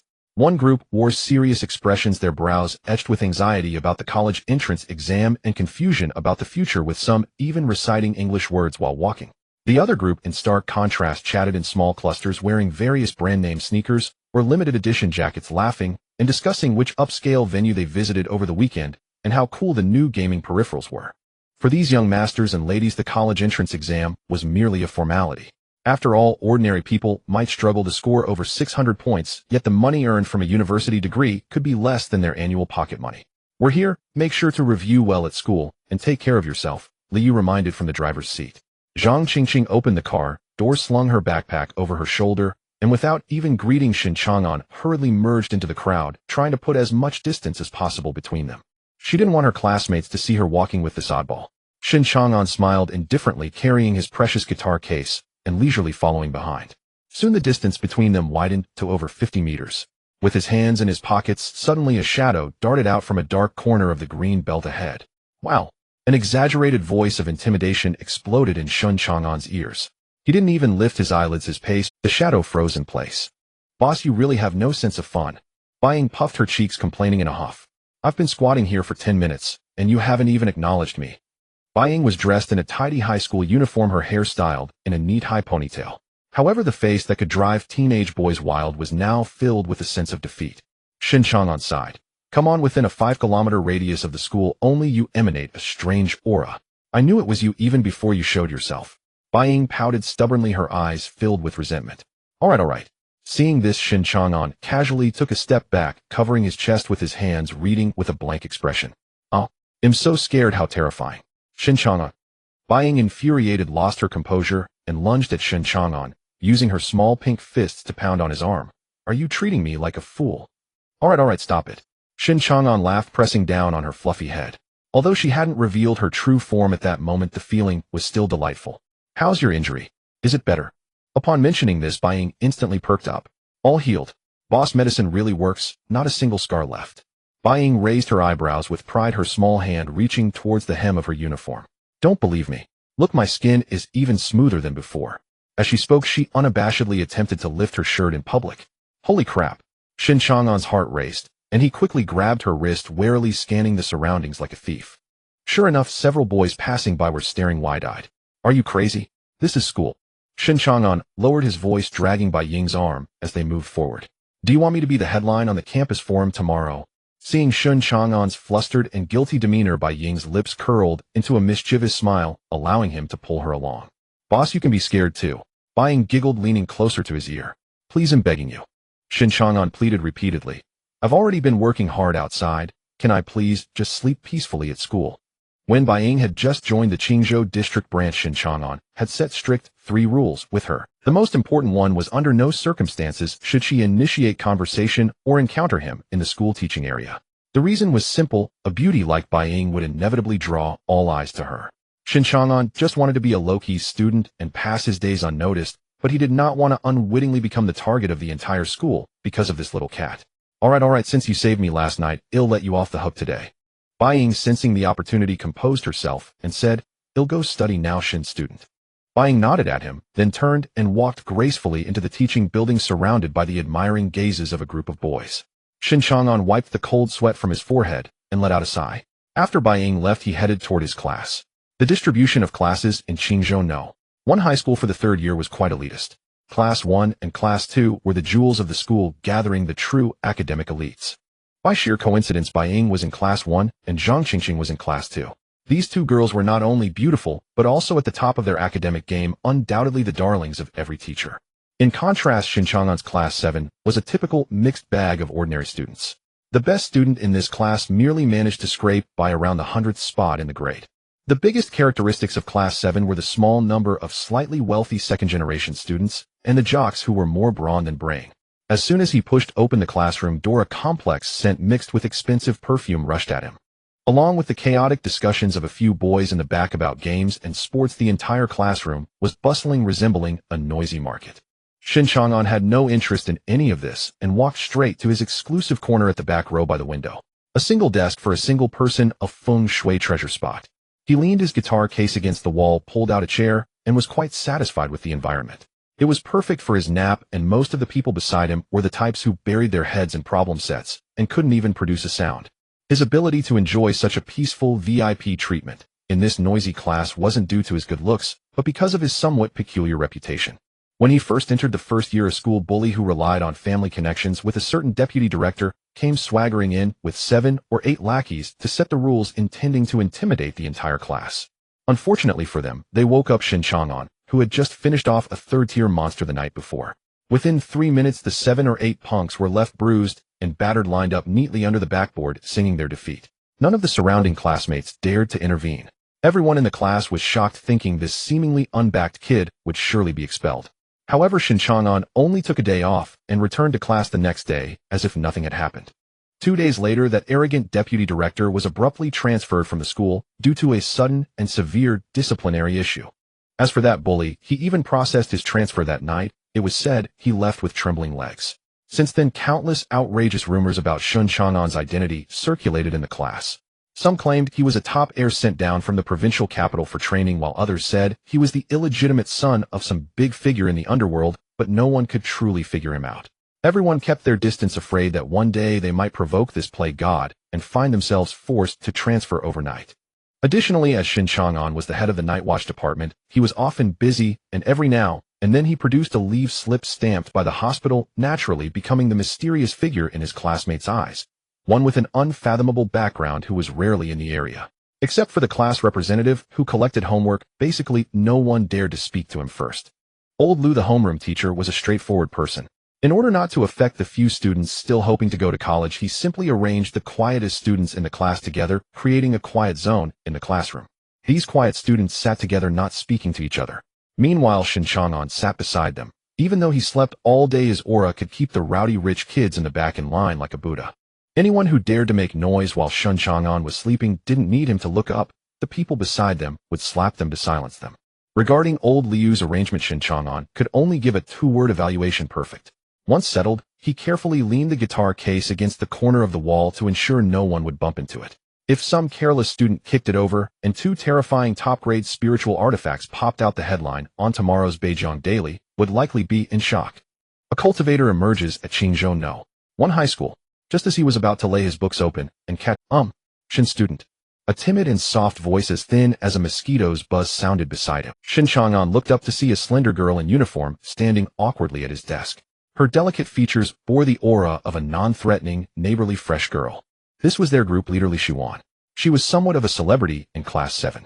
She resembled the standard first love that boys fantasize about during puberty, and for every boy who had a crush on her, there had to be at least one. Moreover, she maintained stable academic performance, consistently ranking in the top 3 of the class, and her grade rank hovered between 100 and 150, making her a priority target for protection in Class 7, aiming for top universities. "What's up, group leader?" Shen Chang'an rubbed his eyes, his tone relatively gentle. I need to submit the weekend English test paper." Li Shiwan clutched the test papers tightly, her gaze wandering, clearly too nervous to meet Shen Chang'an's eyes. After all, he was rumored to be the person capable of causing school leadership to be transferred overnight. Shen Chang'an was taken aback and lowered his head to rummage through his backpack.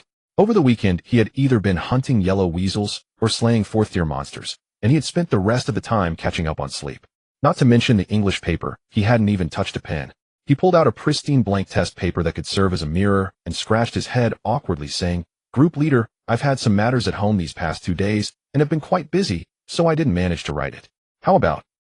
He paused and skillfully made the most classic request of a slacker in 3rd year. "Could you lend me your paper as a... I'll copy it. Oh no, I will reference it, and I will return my paper to you before the evening self-study." This. Li Shiwan was momentarily stunned. As a model student and group leader, her instinct was to refuse such blatant cheating. However, when she met Shen Chang'an's gaze, her survival instinct quickly overcame her principles. Okay. Li Shiwan carefully pulled out the top sheet of her neat handwriting and placed it on Shen Chang'an's desk. "Just give it back to me after self-study, and I'll mention it to the teacher. I'll deliver it to the office after class." "All right, thank you, group leader." "No need to thank me." Li Shiwan nodded and returned to her seat. Shen Chang'an watched her back. She was the student he interacted with the most, as the others had little to do with him. This familiarity had grown from her being his group leader for 3 years, and they had chatted a bit while collecting homework. Just as he picked up his pen preparing to copy, a booming voice commanded, "Everyone quiet. If you want to talk, go." The homeroom teacher, Old Lu, walked in with a stern face. Old Lu, in his 50s, had already gone gray halfway and was a straightforward person who would be retiring in a few years. Usually he was relatively lenient with the spoiled brats of Class 7, adopting a "as long as you don't cause trouble, I won't bother you" attitude. However, given that it was the final stage of the 3rd year, Old Liu's sense of responsibility as a homeroom teacher forcibly suppressed his desire to relax. He struck the podium with his teaching stick, causing chalk dust to fall. The few rich kids and jocks who had been boasting in the back fell silent and hurried back to their seats. The classroom became utterly quiet. "Look at all of you. Still in the mood to chat about games." Old Lu scolded, his disappointment palpable as he surveyed the class. Today is May 10th, 2026. There are only a little over 20 days left until the college entrance examination. Even if your families are wealthy, or you already have plans to study abroad, or even plans for succession. But in these last 20 days, I beg you all to focus. He paused deliberately, letting his gaze linger on the rowdy troublemakers in the back for an extra 2 seconds. I don't expect you all to suddenly ace the exam and get into top universities, but I warn certain students in the class, if you don't want to study, don't affect those who hope to change their fate through the exam. After all, we are all classmates. Even if you are not familiar with each other, don't harm others at this critical moment. Everyone shut your mouths and focus on your own studies. After Old Liu's outburst, the atmosphere in the classroom became heavily subdued. Apart from the sound of pen tips scratching against paper, no one dared to speak freely. After his outburst, Old Lu walked around the classroom leisurely. As he reached the last row, he caught sight of Shen Chang'an, laying 2 test papers side by side, copying Li Ziwen's English paper with impressive skill. Old Liu's footsteps paused slightly, and he looked at Shen Chang'an with a complicated expression. Surprisingly, old Lu did not scold him like he had others. He didn't even offer a word of admonition, but simply averted his gaze and continued walking. Old Lu was perceptive. The other rich kids might not pose a threat to him, but Shen Chang'an was certainly capable. His biggest wish now was to lead this last batch of third-year students safely to graduation and retire with dignity. Though old Lu wasn't aware of the supernatural creatures, he had picked up on a hint of danger from the bizarre incident of that arrogant deputy director's sudden transfer. He knew very well that this student who took more leave than he attended class had an unfathomable background. Most importantly, even though Shen Chang'an's grades were average and he slept during class, he never initiated trouble, and as long as he was in the classroom, the mischievous troublemakers remained as docile as mice in front of a cat, making him more effective than old Lu himself. The bell signaling the end of evening self-study finally rang. The previously quiet Class 7 of the senior year erupted like a pot boiling over, filled with students' cheers of relief. Shen Chang'an stretched himself widely, organizing the completed English test paper along with Li Ziwen's original copy. He slung the old guitar case over his shoulder with one hand and walked to Li Ziwen's desk. Group leader raced the test paper back to you, thank you. Shen Chang'an placed the paper on the table. Li Shiwan was packing her backpack when she took the test paper. Upon seeing the slightly heavy black wooden guitar case behind Shen Chang'an, a hint of confusion flashed across her delicate face as she casually asked, "Shen, do you know anything about music? I haven't seen you bring this to school before." "Oh, this." Shen Chang'an patted the hard wooden shell of the guitar case, casually making small talk without a hint of embarrassment. "I've been feeling that studying alone is too dull lately, so I wanted to learn some art to cultivate my feelings. With the college entrance examination coming up, it's good to engage in music and relieve some stress." Li Shiwan blinked her bright eyes, mentally picturing Shen Chang'an sitting on the playground strumming the guitar and singing. With his handsome face, he would likely attract quite a few girls. "Sounds good. It seems the arts are indeed quite suitable for you." Li Shiwan smiled politely. "You have good taste." Shen Chang'an gave her a thumbs up and turned to leave for his part-time job. "By the way, Shen, wait." Li Shiwan looked at his back and quietly reminded him. "With the college entrance examination approaching, although art can relieve stress, you still need to pay attention to your academic performance and not get too distracted." Shen Chang'an paused, looked back at her, and smiled wider. "Got it, thank you for your concern, group leader." With that, he strode out of the classroom. One must say a gentle and kind girl like her, who is warm and caring towards everyone, truly deserves the title of White Moonlight. Yet it is precisely this gentleness that easily misleads adolescent boys. Especially for those inconspicuous boys who usually lack presence. After exchanging a few words with her, they might even start thinking about which kindergarten their future kids should attend. After Shen Chang'an left Li Ziwen's deskmate and best friend, He-Fei dared to approach her. He-Fei exaggeratedly patted her chest and said, "Wan, you're so bold. How dare you actively chat with that troublemaker," and even advised him to study hard. Li Shiwan shook her head with a smile while organizing the test papers. "It's not as exaggerated as you say. I find him quite easy to talk to. He even thanked me for lending him the test paper. Being friendly to others is never a bad thing. Even if he doesn't remember your kindness, at least it won't lead to conflicts." Meanwhile, Shen Chang'an had already reached the school gate. He raised his wrist to check the work schedule on his electronic watch. This month, it was his turn to work the night shift while Bai-in would cover the day shift. Just as he stepped out of the school gate, his phone vibrated. He took out his phone, and the screen displayed an urgent message from the liaison officer. "Liaison Officer 07, Shen Chang'an. Anomalous demon power fluctuations detected at No. 13 Alley, Old Beijia, Qingzhou District. Preliminary assessment indicates a brawl among demon clans posing a risk of injury. Please respond promptly." Shen Chang'an glanced at the location and raised his eyebrows slightly. The area around Old Beijia is well known as a gathering place for demons in Qingzhou District, where many low-tier demons live legally while working and running small businesses in human society. Most demons are quite well-behaved, and incidents of fighting are akin to ordinary people getting into conflicts after drinking too much, making them routine stability maintenance tasks for the Night Watch Department without extra contribution points. Though this job doesn't pay, it's still a responsibility that cannot be ignored. Shen Chang'an quickly messaged Bai-in in the work group. "Shen Chang'an, where's your transport vehicle parked? Please send the exact location." After a few seconds, Bai-in replied, "Bai-in, it's in the first parking shed on the right outside the school gate. I sent you the license plate number." Cat salute. JPG. Shen Chang'an followed Bai-in's directions and arrived at the dimly lit parking shed. When he saw the transport vehicle, he couldn't help but twitch his lips. It was a modified small scooter entirely painted in deathly Barbie pink with an exaggerated Hello Kitty sticker on the front. "This taste is truly something." Shen Chang'an sighed, helplessly pulling out the spare key and inserting it into the lock. Click. Just as he turned the key to start it, the outwardly cute pink little demon suddenly roared to life with a sound like a racing car. "Vroom. The noise was so loud it could wake the dead in the middle of the night. This sudden racket instantly caught the attention of the security booth at the school gate. "Who's over there? Which delinquent is trying to flirt at our school gate again?" The security guard shouted angrily, his strong flashlight sweeping over immediately. What the heck? Shen Chang'an was blinded by the strong light and couldn't bother to complain about how this vehicle was louder than his heavy motorcycle. He quickly twisted the throttle. The pink Hello Kitty scooter left a flashy pink trail in the night, roaring with an ear-splitting sound and fleeing at a speed that belied its appearance before the security guard could catch up. In the night, a pink-painted roaring Hello Kitty scooter entered Old Beijia of South City with a flashy. This is a typical old town in Qingzhou district with low buildings, aging facilities, and walls plastered with advertisements for drainage and painless abortions. Adjacent to the newly built industrial area in South City, it has attracted a large number of migrant workers and tenants due to its low rent. At 11 o'clock at night, the large shopping malls in the city center had long been closed, but Old Beijia welcomed its liveliest moments. The streets were filled with flickering neon signs, and the smoky atmosphere of street food, mixed with cheap perfume, created a cacophony. Shen Chang'an parked the eye-catching pink demon in a dark, deserted corner, locked the vehicle smoothly, took off his blue and white school jacket, and stuffed it into his backpack, and changed into a plain black thin windbreaker. As the person in charge of Qingzhou district, it was clearly inappropriate to enforce the law in such a crowded public place with the face of an 18-year-old high school student.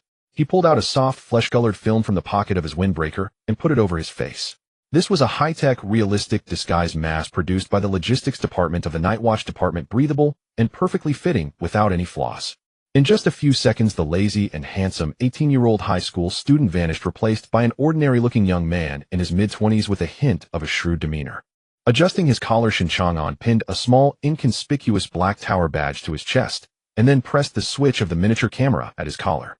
Beep. The law enforcement recorder has started.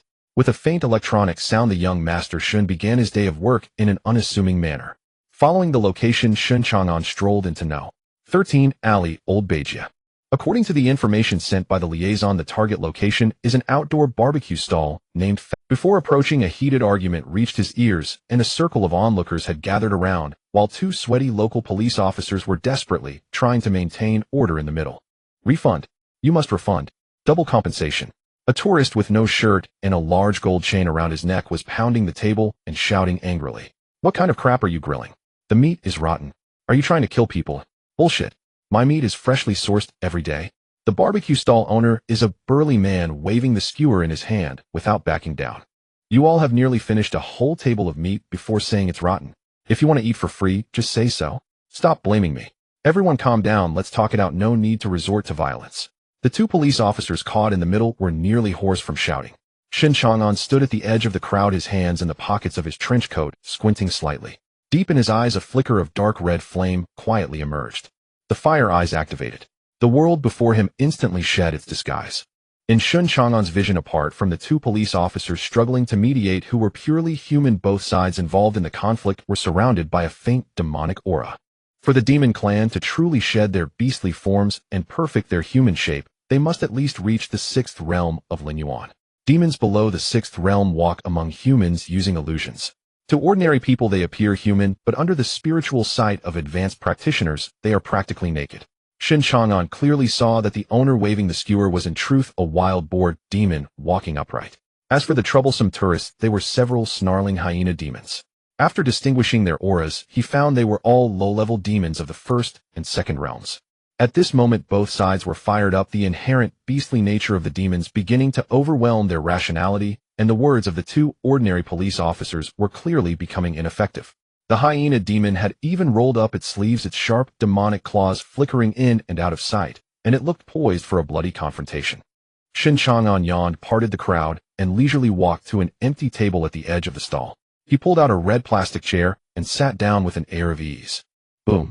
A momentary release of terrifying spiritual pressure belonging to the 5th realm of Linghai filled the air. This aura went unnoticed by ordinary people, but for those low-level demons with keen senses, it was like a grenade exploding next to their ears. The wild boar demon and the hyena demons, who had been shouting at each other a moment ago, suddenly fell silent. They were like ducks suddenly choked by their necks, their hair standing on end, and the demonic energy instantly retreated into their dantions. Several demons stiffly turned their heads, looking towards the source of the terrifying pressure, all fixated on the young man in black sitting in the corner. The young man looked at them expressionlessly. The black ancient tower emblem on his chest gleamed with a cold and lethal metallic sheen under the streetlight. Town Night Division. Is he some ridiculously high-level monster? Cough. The leading hyena demon gulped its previously arrogant face, instantly transforming into a radiant, police comrade, it's all just a misunderstanding. The wild boar owner, trembling with fear, quickly tossed the skewer in his hand into the trash bin and kept waving his hands. Yes, yes, yes. Harmony brings wealth. Harmony brings wealth. Ill-treat everyone today. We are all law-abiding citizens. How could we cause trouble? The two police officers were stunned, glancing at each other, completely unable to understand how this group of ruffians who were just about to draw knives had suddenly transformed into moral models who respected each other. Since everything is fine now, let's talk things out in the future and avoid shouting and causing disturbances, which is quite bad. Seeing the drastic turnaround in the attitudes of both sides, the two police officers, though confused, were relieved. After routinely lecturing them a bit, they turned and went to patrol other stalls. The crowd of onlookers, seeing that there was no longer any excitement to watch, quickly dispersed. The hyena demons wiped the cold sweat from their foreheads, just about to make their escape. Everyone stop. Shen Chang'an stood up from the red plastic chair, leisurely walked to the center of the stall, and glanced at them. Fatty, pulled down the rolling shutter. We're closing for business. Aye. Right away, officer. The wild boar demon owner dashed forward with surprising agility, politely asking several ordinary diners who hadn't finished their meals to leave. With a clang, the huge rolling shutter at the entrance was pulled down completely. After cutting off the view from the outside, Shen Chang'an casually pulled up a table, crossed his long legs, and tapped on the table. All right, routine inspection. Everyone take out the temporary residence permit for demons issued by the Town Night Division. The hyena demons and the fat owner did not dare to be negligent, obediently lining up and pulling out a small booklet with a green cover from their pockets, handing it over with both hands. Shen Chang'an opened the booklet and checked the information one by one. Li Daqiang, Wild Dog Demon, First Realm. Registered in Songjiang Province, Shiyuan City. What are you doing in Qingzhou District? Reporting officer, we came from another province looking for work. The hyena demon leader rubbed his hands, smiling in a way that was more painful than crying. Shiyuan City is too competitive, so we heard that a new heavy industrial zone opened in Nanxing and wanted to come here to do some labor work like moving bricks and carrying cement. Shen Chang'an nodded, checked the fat owner's documents, confirmed there were no overdue or violation records, and tossed the documents back to them. Now tell me what exactly happened earlier. In my jurisdiction, I don't want to hear any nonsense. Under the absolute suppression of power, the hyena demons dared not lie, quickly spilling the truth like beans from a bamboo tube. It turned out that they were newcomers, nearly out of money, and wanted to take advantage of the seemingly honest fat owner to eat a free meal and scam some travel expenses. All right, the matter is clear. Shen Chang'an took out a specially made marker and drew a prominent red cross on the hyena demon leader's residence permit. Considering this is your first offense and no serious consequences were caused, I will only issue a warning this time. Shen Chang'an slapped the residence permit on the table, his gaze slightly cold. You understand the rules. Gather 3 warnings, and your permit will be revoked, and you will be sent back to your place of origin. By then, don't say you can't even enter human society, let alone move bricks. If you don't want to roll back to the deep mountains and forests to gnaw on tree bark, then behave yourselves. Yes, yes, yes. Thank you, officer, for your mercy. We will go to the construction site to move bricks tomorrow, absolutely no trouble. Several hyena demons were like pardoned prisoners, bowing repeatedly before quickly slipping out through the rolling shutter. Thank you, officer, for upholding justice. The wild boar owner let out a sigh of relief, approaching with a beaming smile. Officer, next time you come here, barbecue and beer are all on the house. No need for that, we have discipline. We won't take a penny from the public or a single string of big kidneys from the demon clan. Shen Chang'an waved his hand, stood up, opened the rolling shutter, and walked out. For the next half of the night, Shen Chang'an, donning that disguised face, meticulously checked the entire demon gathering area of Nanxing Laobei Street and its surroundings.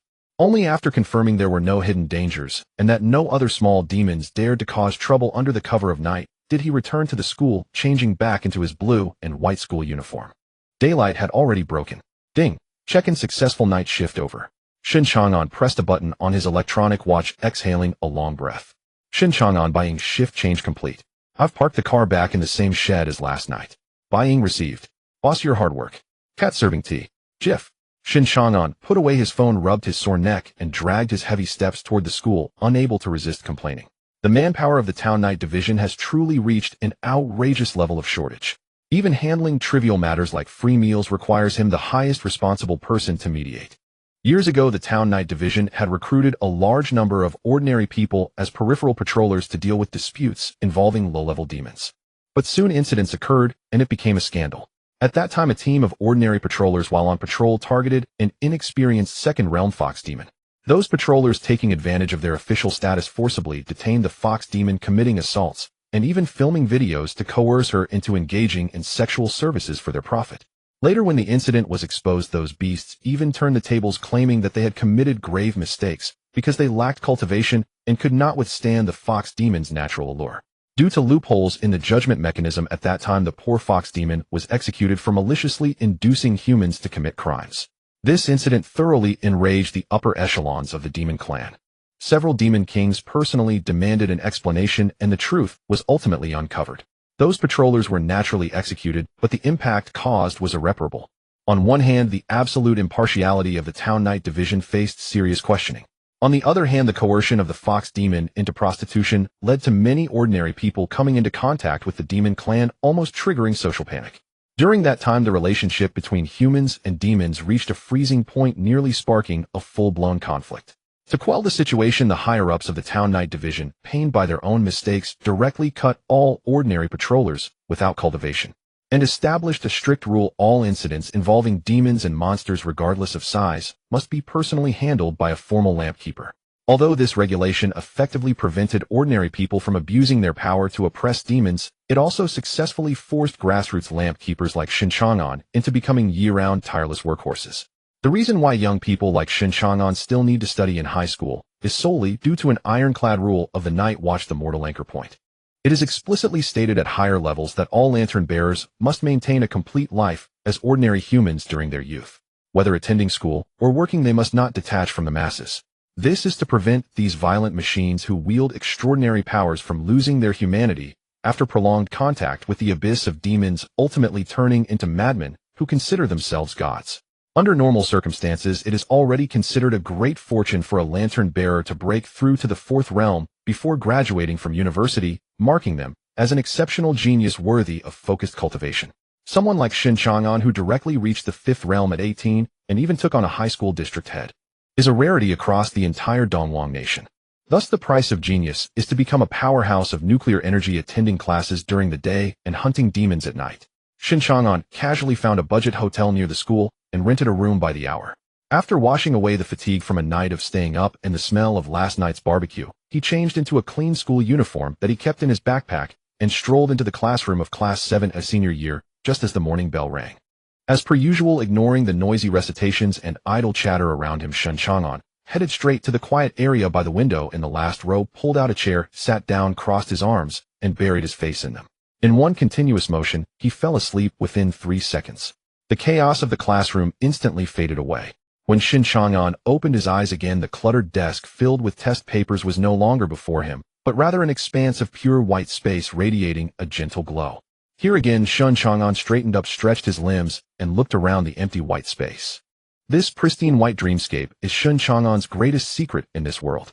Ever since he could remember, at the age of 7 or 8, he would occasionally be pulled into this space during his sleep. There was no pattern to this occurrence. Sometimes he entered once a month, at other times he would not return for over half a year. Calculating the time, it had just been a month since his last visit here. Just as Shen Chang'an finished speaking, ripples suddenly appeared in the pure white space ahead of him. Then a dark figure engulfed in intense black flames emerged. The figure was indistinct, with no discernible features or details of clothing, merely a blurry silhouette formed entirely of pure black flames. "Good morning." Shen Chang'an naturally raised his hand and greeted the shadow with a smile. He had known this shadow for over 10 years. Although this shadow had never uttered a word in Shen Chang'an's heart, he had long regarded the entity as the overwhelming black flames it wielded, along with the ability to see through the true forms of demons, were all learned through countless one-sided beatings by this shadow in the dreamscape. As usual, the shadow remained unresponsive. It merely lifted its right hand casually, and the black flames surged violently. In the next moment, a heavy long spear radiating a terrifying aura took shape in its hand. The shadow casually threw it, and the spear arced toward Shen Chang'an. Smack!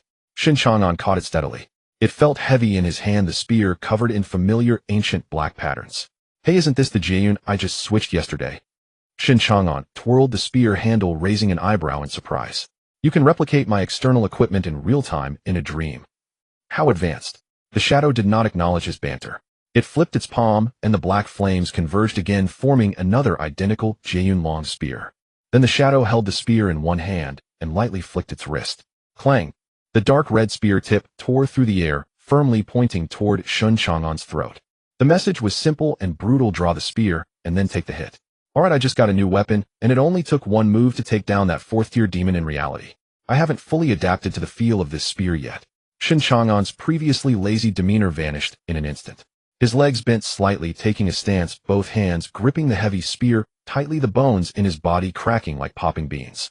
With a thought, the violent desolation black flame erupted from his palms, covering the entire spear with a booming sound, the terrifying heat distorting the surrounding white space. The youth's gaze sharpened, a hint of excitement curling his lips. Then, prepare to take my shot. Before he finished his sentence, the pure white ground beneath Shen Chang'an exploded with a wave of air, and he shot forward like a cannonball, spear blazing with black flames, taking the initiative to charge. Bang! The two heavy long spears collided fiercely in midair, erupting with a piercing sound of metal clashing and a shower of black sparks. Shen Chang'an's attacks were incredibly violent, thrusting, stabbing, slicing, and sweeping. The 100-pound spear danced in his hands like a storm. Meanwhile, the shadow simply held the spear with one hand, moving gracefully, as if strolling casually, deflecting and parrying every lethal attack from Shen Chang'an. Though he hadn't gained the upper hand, Shen Chang'an felt he could still keep pace, even managing to launch a few crafty sides. However, this composure lasted less than a few minutes. When Shen Chang'an attempted a powerful horizontal sweep to push back his opponent, the shadow's actions suddenly changed. It was too fast. So fast that even Shen Chang'an's 5th realm dynamic vision could only catch a glimpse of a residual shadow. The long spear in the shadow's hand transformed into a venomous snake, smoothly avoiding Shen Chang'an's defensive circle at an angle that completely defied the laws of physics. Splat! A painfully real sound of flesh tearing echoed through the white space. The spear tip, engulfed in black flames, precisely pierced through Shen Chang'an's abdomen, emerging directly from his lower back as the flames began to scorch his flesh. Ugh! Shen Chang'an's pupils constricted sharply, almost popping out of his head. Before he could regain his composure, the shadow cruelly twisted its wrist, violently pulling the spear outward. Whoosh! A large chunk of flesh mixed with internal organs was ripped away by the barbs. An unimaginable agony instantly flooded Shen Chang'an's nerves like a tsunami. In this dreamscape, he would not die, and all wounds would rapidly heal into white light in the next second, but the completely real feedback of pain was etched into his mind without reservation. Shen Chang'an covered his already healed abdomen, his face contorting in intense pain, cold sweat instantly soaking his back. He gasped heavily for over 10 seconds, struggling to suppress the urge to roll on the ground. Huff! Shen Chang'an wiped away the non-existent blood at the corner of his mouth with his thumb, gritting his teeth to stand straight again, forcing out a smile that looked more like a grimace. Damn! Shen Chang'an wiped away the non-existent blood at the corner of his mouth with his thumb, gritting his teeth to stand straight again, forcing out a smile that looked more like a grimace. Damn! What followed was a one-sided massacre devoid of mercy. Shen Chang'an's proud combat skills were like a baby just learning to walk in front of the shadow. The shadow spear technique had no fixed patterns. Each strike emerged from angles Shen Chang'an could never anticipate. The spear pierced through his heart. Crack! The spear shaft shattered his kneecap. Boom! The spear tip directly penetrated Shen Chang'an's forehead, exiting through the back of his skull. Time lost all meaning. Shen Chang'an was left riddled with wounds in the white space. Yet even as pain blurred his consciousness, his eyes, burning with dark red flames, remained wide open, fixated on every technique, every change in step, and every trajectory of the shadow's spear.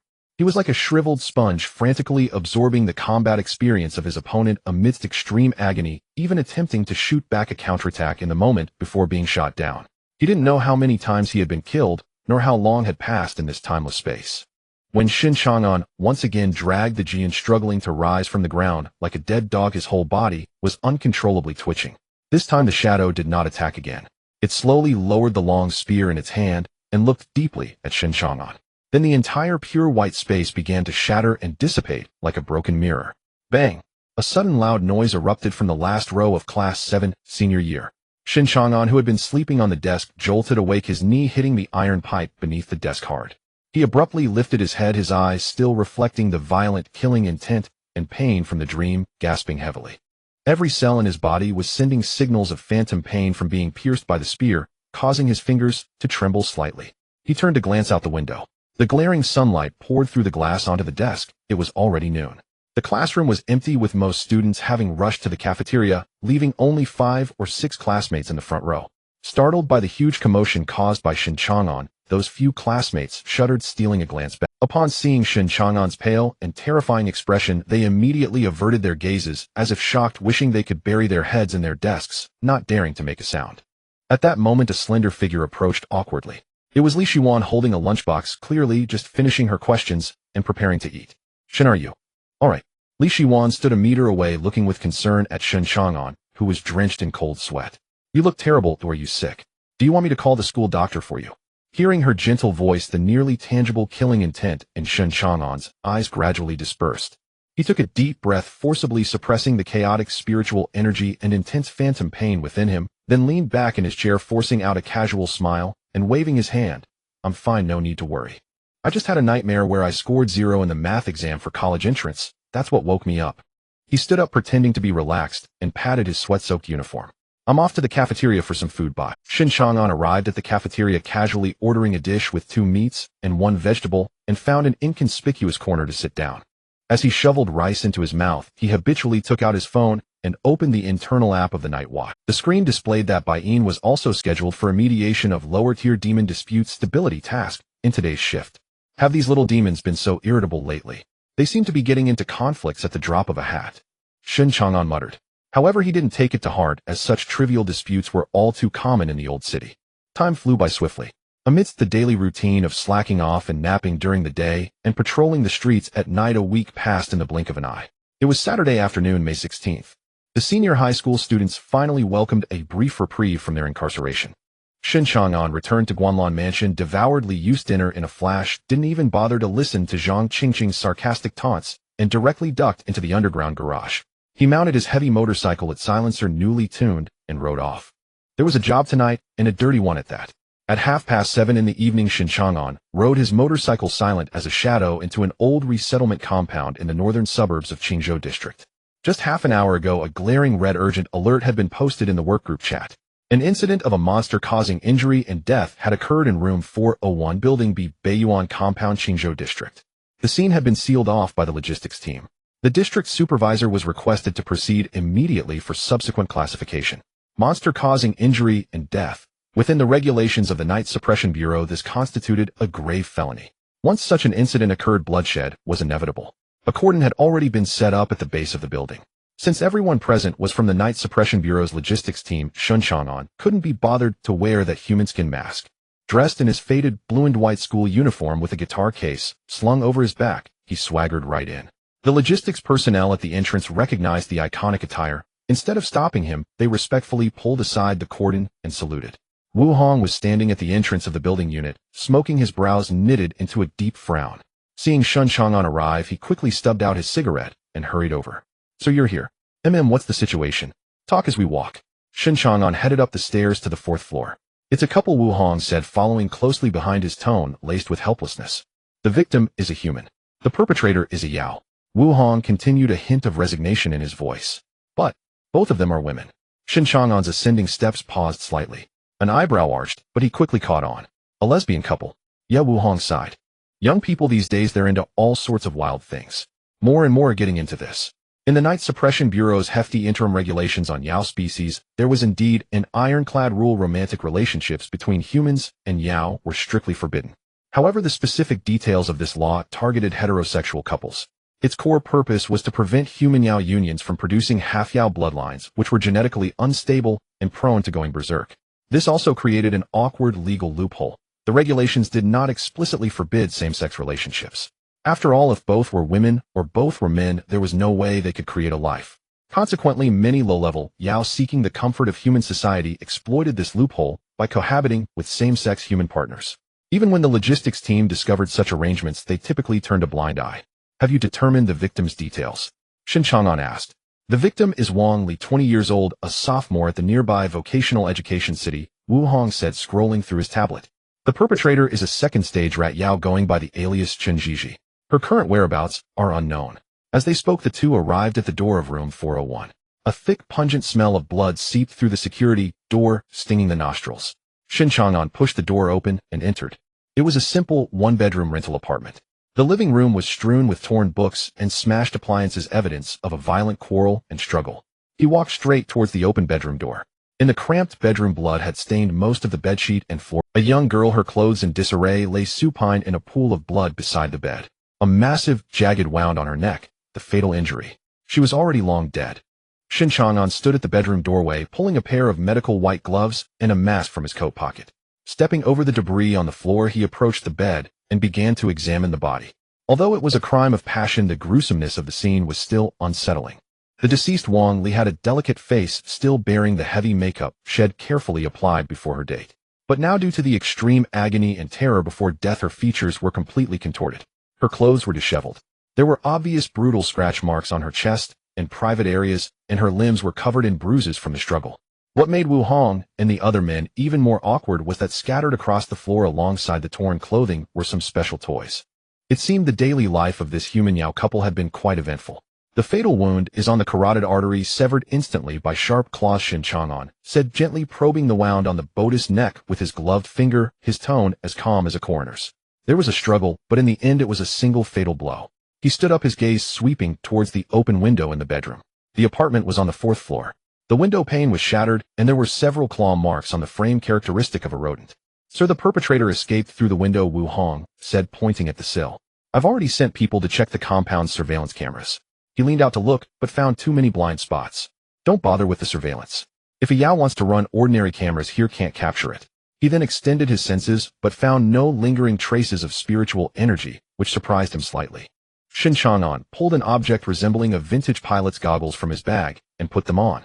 With a soft click, a streak of deep blue light flashed across the lenses. This was a high-grade piece of equipment developed by the Night Suppression Bureau's logistics department, the spiritual light trace goggles.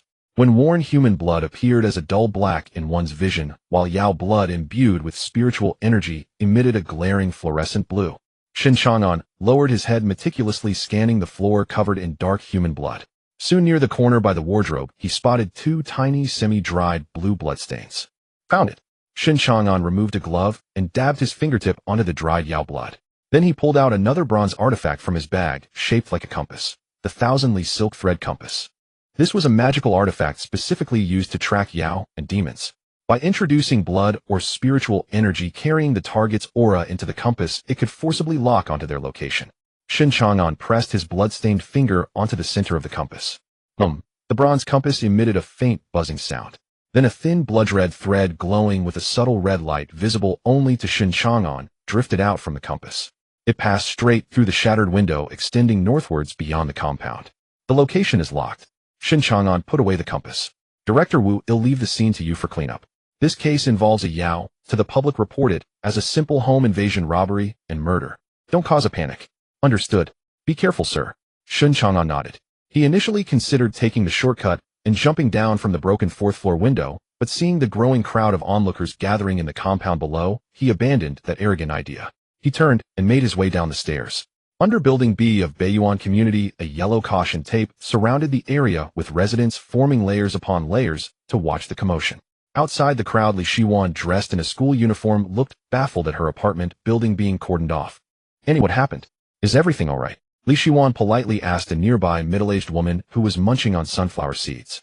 Oh dear, young girl, you just came back. Someone has died. The woman spoke in a thick dialect from Beijing, lowering her voice conspiratorially. Right in apartment 401. I heard it was a gruesome scene, blood everywhere. This sentence seemed to flip a switch, and soon the nearby residents were chattering excitedly, the rumors growing more outrageous by the minute. No kidding. I heard that even the intestines were hanging out. Nonsense. I clearly saw the murderer throw the victim out of the window. An old man pointed at the shattered window on the 4th floor, adamant. You're the one talking nonsense. Where's the blood on the ground? I bet it was just a couple fighting, breaking the window. Oh dear, regardless of how it happened, a murder in this building is ominous. I'm going to find an agent tomorrow to sell my house and move away. Li Shiwan's face went pale as she listened, a wave of fear washing over her. How could such a thing happen in her community? Just then the entrance door of Building B swung open. Shen Chang'an originally intended to leave through the front door, but upon seeing the dense crowd outside the caution tape and a few women peering in, he decisively stopped and turned towards the back entrance of the building. Even though he moved quickly, Li Ziwen's keen eyes caught a glimpse of his profile. Huh. She froze, rubbing her. That figure, dressed in a blue and white school uniform and carrying an enormous worn-out guitar case. How could it resemble Shen Chang'an so much?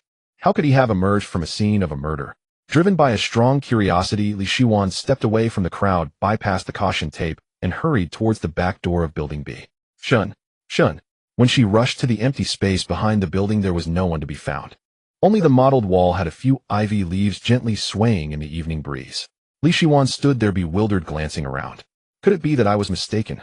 She patted her flushed cheek from running and muttered, but then again, how could he be involved with such a murder? I must be seeing things from studying too hard these past few days. After convincing herself, Li Shiwan shook her head and turned back. Shen Chang'an straddled a pure black heavy motorcycle, twisting the throttle to the max, racing along the faint red line towards the northern suburbs of Qingzhou district. This rat demon was incredibly fast. He needed to intercept it before it escaped the borders of Qingzhou district. Otherwise, if it crossed districts, the subsequent handover procedures would be maddening. The motorcycle was like a black lightning bolt in the night.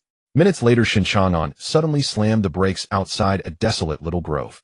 The red line projected by the 1,000-mile thread no longer extended forward at this point. Instead, it was tangled like a messy ball of yarn. Looks like it's been circling around here for a while. Shen Chang'an pulled out the key, dismounted, and closed his eyes, unleashing the immense perception of the 5 realms like an invisible radar. In merely 2 seconds, he exclaimed, "Found it!" Shen Chang'an suddenly opened his eyes, muscles in his legs tensed up instantly. Boom! A dull explosion erupted beneath his feet. Shen Chang'an executed the burst step, his entire being charging forward like teleportation, propelled by a fierce wind toward a thicket several dozen meters to his right. Almost at the same moment he moved, the soil beneath the bushes began to churn violently. The rat demon's innate skill, digging, trying to run. Shen Chang'an rushed forward without hesitation, his right arm bulging with veins, fingers clawing, and with ferocious spiritual energy, he effortlessly penetrated the layers of soil and grabbed down hard. Uffed. The dirt flew, but he grasped at nothing. This rat demon not only knew how to dig, but it had also already prepared a maze of escape tunnels underground, slipping away like an eel frantically burrowing down the passage. Playing the tunnel warfare in front of me.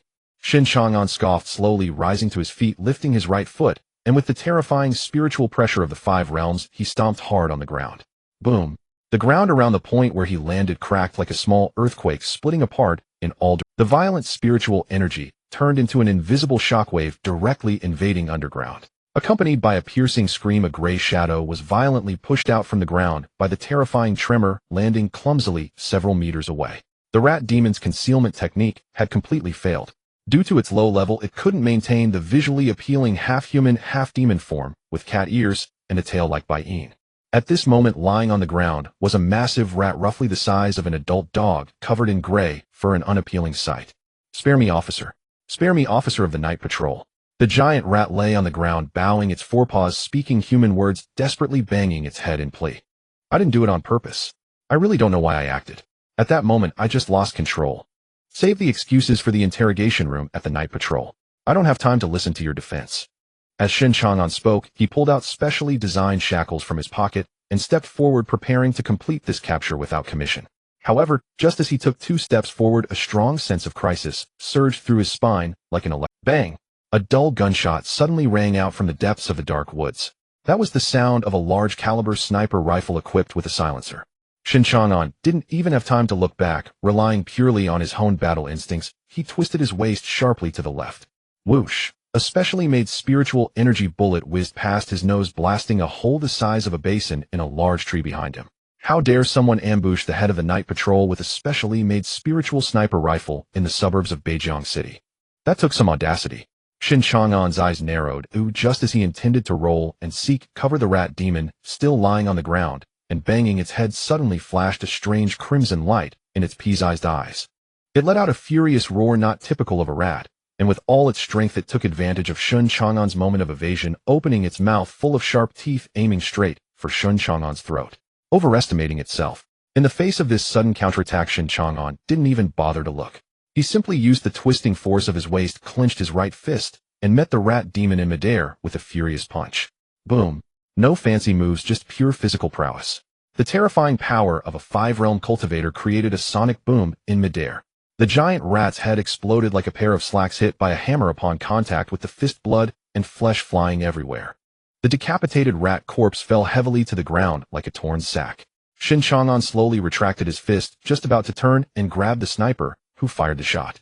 Suddenly, a faint wisp of black mist wafted up from the rat demon's corpse on the ground. "My!" Shen Chang'an frowned sharply, quickly stepping back 2 meters to observe the black mist. Demonic energy. Shen Chang'an murmured. No wonder this second-tier low-level rat demon dared to kill, and after capture would go insane and claim it couldn't control itself. It wasn't simply overwhelmed by hatred, it had, like the previous 4th-tier magical creature, been secretly implanted with demonic energy within. Shen Chang'an's eyes turned icy cold as his perception instantly swept outward without restraint, covering the forest for 2 kilometers in all directions. There was no sound of breathing, no fluctuation of spiritual energy. His figure moved like lightning, and in a few bounds he reached the sniper point where the gunshot had just rung out.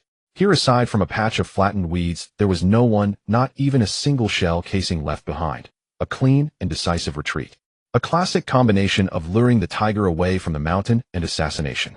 First, a low-level rat demon, tainted with demonic chi and prone to losing control, was used to commit a murder, drawing Shen Chang'an the highest combat power out of the heavily guarded urban area. Then in the desolate wilderness, a large-caliber spiritual energy sniper rifle took a stealthy shot. It had to be said this was a venomous tactic. For ordinary cultivators at the 3rd or 4th realm, if they hadn't activated their protective spiritual energy in advance, being shot in the head completely off guard would likely result in their immediate demise. Unfortunately, the assassin severely underestimated Shen Chang'an's freakish neural reflex speed. Shen Chang'an glanced at the empty forest, didn't blindly pursue, but instead pulled out his phone and dialed Old Zhao. Old Zhao, bring the logistics team to the northern outskirts forest. I've been sniped. In less than 10 minutes, amidst the deafening roar of rotor blades, a helicopter painted with the black ancient tower emblem of the Night Suppression Department descended steadily with a gust of wind, landing squarely in the clearing. The cabin door opened, and the fully armed logistics team filed out, quickly taking control of the scene, using a body bag to pack up and contain the headless giant rat. Old Zhao, draped in a loose trench coat, walked quickly to Shen Chang'an with a furrowed brow. Here. Shen Chang'an casually tossed over the glass jar sealed with a wisp of primordial demonic chi. Old Zhao caught it, looked at the familiar black chi inside, and his expression turned grim. The two walked to the sniper point that had left no traces. Old Zhao crouched down, pinched a pinch of soil, rubbed it, and snorted coldly. Pretty clean work. But a heavy anti-material sniper rifle capable of this range and power isn't something easily hidden. He'll have the intelligence team check it out. He stood up, took out a cigarette, lit it, and took a deep drag in the night breeze, his mind racing as he began to First, since they chose to use long-range thermal weapons for a stealth attack, it means they know your capabilities well and realize that in close combat, they might not be able to take you down. Second, there's no residual demonic aura here. The shooter was likely human. A human using thermal weapons mixed up with extremely dangerous demonic chi. These lunatics are plotting something big. Shen Chang'an, hands in his pockets, said calmly. Within a week, there have been 2 incidents of artificially poisoned demonic chi in Qingzhou district. Our turf is being used as a testing ground. This is serious. Old Zhao stamped out the cigarette, but he'll immediately send tonight's report as an urgent dispatch to the Beijing City Bureau and see if we can get a few lampkeepers from higher up to support us. He'll immediately send tonight's report as an urgent dispatch to the Beijing City Bureau and see if we can get a few lampkeepers from higher up to support us. In Qingzhou district, there's only you and Bai Yin out in the field now. Oh, too many things to handle.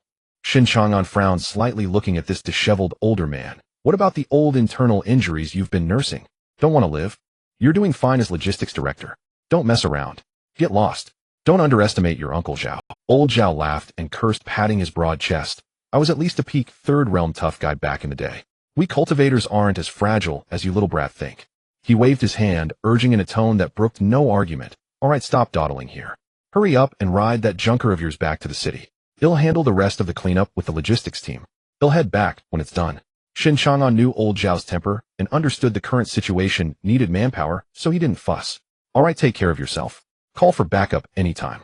Shen Chang'an turned and walked toward the pure black heavy motorcycle, swung a leg over to mount it, and amidst a violent roar shot off like an afterimage toward the city. Around 11 at night, the breeze was cool. The pure black heavy motorcycle coasted down the ramp into the underground garage of Guanlan Mansion. Just as Shen Chang'an pulled out the key, he noticed a faint flickering red cigarette ember in the shadow of a corner in the garage. Zhang Hai, draped in a jacket, had clearly been waiting for him for a while.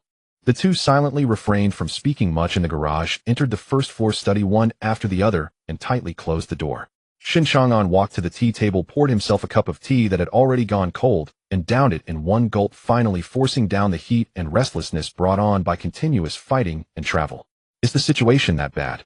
Zhang Hai pulled out a chair and sat down, his brow deeply furrowed. A bit tricky. Shen Chang'an toyed with the empty teacup. Within just a week, there have been 2 instances of artificially planted demonic chi in Qingzhou district. And tonight, while I was hunting the demon, I was shot at with a large caliber spiritual energy sniper rifle in the northern outskirts forest. Zhang Hai's weathered face darkened. He knew all too well how dangerous this hidden snake in the dark could be. As long as you're not hurt.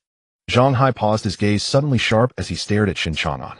Wait, when you went on the mission today, did you wear the disguise mask? Shen Chang'an's movements froze abruptly. When he went to Beiyuan residential area, since the scene was already cordoned off by the logistics team, and all where his people had gone straight in for convenience. Later, following the red thread of the 1,000-mile puppet string in a frantic pursuit of the rat demon to the northern outskirts, had completely forgotten about the disguise due to the rush. That sniper lurking in the shadows had definitely seen his face clearly through the high-power scope. Careless. Shen Chang'an pinched the bridge of his nose, somewhat irritated. I'm so used to being a student at school that I forgot such basic counter-surveillance details. You're still too young. Zhang Hai sighed and earnestly advised, Chang'an, you're a natural freak. Your 5th realm strength lets you walk tall anywhere. But remember, the people around you aren't at the 5th realm. Once your true identity and address are figured out by those lunatics dabbling in demonic chi, they can't touch you, but they'll definitely target those close to you. Shen Chang'an's eyes turned cold, and he immediately said, Uncle Zhang, how about I move out tomorrow? I'll live alone in the staff dormitory to avoid implicating Aunt Li and Qingqing. Nonsense. Moving out now would be telling everyone our family is connected to you a guilty conscience. Zhang Hai glared at him and waved dismissively. Since your identity might be compromised, just be more cautious from now on. As for home, don't worry too much. Besides, lamp keepers have many identities, they might think you were disguised. Zhang Hai continued, recently I'll find excuses to restrict Qingqing's weekend outings. As for Qingzhou, no. One high school is a gathering place for the city's elite children with high security. Even cultists wouldn't dare launch a terrorist attack there. It would mean an open rift with the entire Eastern Flame Nation government. Shen Chang'an nodded, knowing Uncle Zhang was right, and temporarily set aside his worries. Returning to the second-floor bedroom, Shen Chang'an took a shower, dried his hair, and sat down at the computer desk. Although Zhang Hai spoke lightly as a town guardian, he would never bet his family's safety on the enemy's dare not. He pulled out his phone, opened the app with the black ancient tower icon, and directly entered the equipment shop. The 1-0 contribution points that had arrived in his account that afternoon, which had planned to save for cultivation resources later, now seemed impossible to hold on to. He typed in keywords like defense protection and alarm in the search bar, and soon a dazzling list of equipment appeared. Shen Chang'an's gaze swept rapidly and finally settled on an item called Motherchild Protective Talisman, a one-time miniature defensive force field generator, capable of withstanding a full-force attack from a 4th realm Spirit River cultivator or below, lasting about 3 minutes. Upon activation, the phone app would immediately receive a top-level satellite positioning alert. Price, 1000 contribution points. 3 minutes is enough for me to get there and rescue them. Shen Chang'an's heart ached as he looked at the price. But he still decisively pressed redeem now. Beep. Redemption successful. Your current contribution points are 100. The item will be delivered secretly by a special agent tomorrow morning. Please ensure receipt. A nuclear-powered workhorse not only working year-round without rest, but also paying out of pocket for security expenses. When will this life ever end? In a dark and dilapidated rental apartment somewhere in Qingzhou district. Heavy curtains blocked out the light from the street lamps, and the room was in disarray, filled with leftover takeout boxes and various items emitting a pungent chemical odor. With a click, the key turned, and the rusty security door was pushed open. A man in a baggy black jacket and hood swiftly entered, locking the door behind him. In the center of the room stood a large, old wooden table. 3 individuals wearing various masks were already seated around it. Did you get anything? Number 8 glanced at number 10 and asked in a raspy voice. The 4 of them communicated solely through code names. Sitting at the table were number 7, number 8, and number 9, while the hooded man who had just entered was number 10. No. Number 10 wasted no time slamming a heavy black weapon case onto the table and then pulling out a tactical mini-camera from his pocket, tossing it onto the center of the table. But I captured the face of the lamp master from Qingzhou district. Hearing this, the others at the table perked up immediately. Number 9 reached for the camera and pressed the play button. On the screen was a frozen image of a young face wearing a blue and white school uniform. It was a snapshot of Shen Chang'an hiding in the woods in the northern suburbs while avoiding a sniper. A high school student. Number 8 frowned, his tone filled with skepticism. Are you sure this isn't a realistic mask he's wearing? The agents from the Night Watch Bureau love to use disguises during missions. How could they possibly be so brazen as to show their true faces in public? We can find out by checking. Number 9, a technical expert, sneered and pulled the memory card from the camera, inserting it into a heavily encrypted modified laptop in front of him. His fingers flew across the keyboard as the facial recognition system began frantically comparing data against the dark web and hacked household registration systems. Within a minute, a standard personal profile popped up on the screen. Match successful. Shen Chang'an, male, 18 years old. Student in Class 7 of Senior 3 at Qingzhou No. 1 High School. Number 9 stared at the information on the screen, his brow furrowing deeper. Clean family background, orphan, raised by others. Nothing particularly special. The air suddenly fell silent for a few seconds. Then a burst of disdainful laughter erupted in the room. Fake. Definitely a forged decoy profile. Number 8 slammed his hand on the table. An 18-year-old at the 5th realm of the Spirit Sea. Do you know what that implies, eh? Of course we do. Number 10 removed his hood, revealing a grim face. This means that as long as he doesn't fall midway, he will at least reach the 8th realm of spiritual resonance. He could even touch the threshold of the 8th realm by 24 or 25, and before 30, he could challenge the legendary 9th realm of spiritual torch. This is simply an international joke. Number 9 shook his head, expressing his disbelief. In the entire Eastern Huang nation, seeds of this caliber are treated like ancestors at the Capital Bureau. How could they possibly throw one into a broken place like Qingzhou District to act as a grassroots leader who might die at any moment? This is definitely a trap set by the Night Watch Bureau to lure us out, a deliberately fabricated false identity. The three of them spoke one after another, all convinced it was a clumsy trap. Just then, number 7, who had been silent in the main seat, suddenly let out a cold, low laugh. Whether it's true or false, we can find out by trying. Number 7 stood up and walked to the computer screen, lightly tracing the information about Class 7 of Senior 3 at Qingzhou No. 1 High School. Those people from the Night Watch Bureau care the most about their so-called rules for protecting civilians. I happen to be in the process of refining a magic weapon and need a batch of fresh puppets. These vigorous high school students who haven't experienced the harshness of society are simply the perfect material. This will do. Number 7's gaze casually swept across the class list, finally stopping at the identification photo of one individual. This one seems good. The home address is quite close to our current safe house. It's a good target. Tomorrow night, we'll make our move. The next morning, sunlight streamed through the gaps in the curtains that hadn't been pulled tightly shut. Shen Chang'an sat up in bed, rubbed his messy hair, and reached for his phone on the bedside table. As soon as he unlocked it, messages from the Night Watch Bureau's work group flooded and filled with work reports. Due to the resurgence of demonic energy and the sniper incident last night, the entire Qingzhou District branch had entered a state of first-level combat readiness. Baiyin, patrols of Old North Street, lanes 3 to 7 completed, East District Joy City commercial area, cleared safe. The cat is yawning. Zhao Chongfeng Logistics Department 1 and 2 have fully engaged in the patrol of the old industrial belt in the West District, currently no anomalies. Watching the reports from Lao Zhao and Baiyin as they tirelessly moved through various neighborhoods, Shen Chang'an let out a sigh and casually replied, "Received, thank you for your hard work." By noon, the assigned delivery arrived at Guanlon Mansion. Aunt Li, you happened to be home on the weekend, busy preparing lunch in the kitchen. Shen Chang'an signed for the delivery and took it back to his room to unpack. The talisman worth 1,000 contribution points was disguised as an ancient redwood placard. The wooden plaque was made of excellent material, warm and smooth to the touch, with seemingly ordinary cloud patterns carved on its surface, but in reality, it contained a profound miniature defensive array. Shen Chang'an took the plaque downstairs and happened to see Zhang Qingqing sitting cross-legged on the sofa eating potato chips while watching television. "Here, this is for you." Shen Chang'an walked over and tossed the redwood plaque onto the tea table in front of Zhang Qingqing. Zhang Qingqing was startled, suspiciously picked up the exquisitely carved wooden plaque, and then looked up at Shen Chang'an, her large eyes widening in surprise. She shoved the potato chips aside, crossed her arms, and struck a vigilant and proud pose, blurting out, "What are you doing, Shen Chang'an? Suddenly giving me a gift? Are you trying to pursue me? I warn you, even though we're living under the same roof, my feelings towards you are." "Stop." Shen Chang'an interrupted her rambling with an expressionless face, pointing to the plaque. "I just happened to pass by Nanshan Temple a couple of days ago and casually made a wish for it. The old monk said this thing is made from wood struck by lightning over 100 years, and it helps to calm the mind and ward off evil. Seeing you stressed out with the upcoming college entrance exam, I was worried you might collapse in the exam room, so I got it for you to wear. Don't add any drama to this. You're the one who might collapse," Zhang Qingqing retorted. She pouted reluctantly, held the plaque in her hand, and said stubbornly, "Fine, on account of this wooden piece having a bit of conscience, I'll accept it. Remember this." Shen Chang'an suddenly stared at her seriously. "Since I've given it to you, it must be carried with you at all times. You can't take it off while showering, sleeping, or even using the bathroom, understood?" Under Shen Chang'an's sudden sharp gaze, Zhang Qingqing instinctively nodded. "Yes, I understand enough already." After speaking, she hurriedly clutched the plaque as if afraid Shen Chang'an would change his mind, and hurriedly shuffled back to her room on the second floor in her slippers.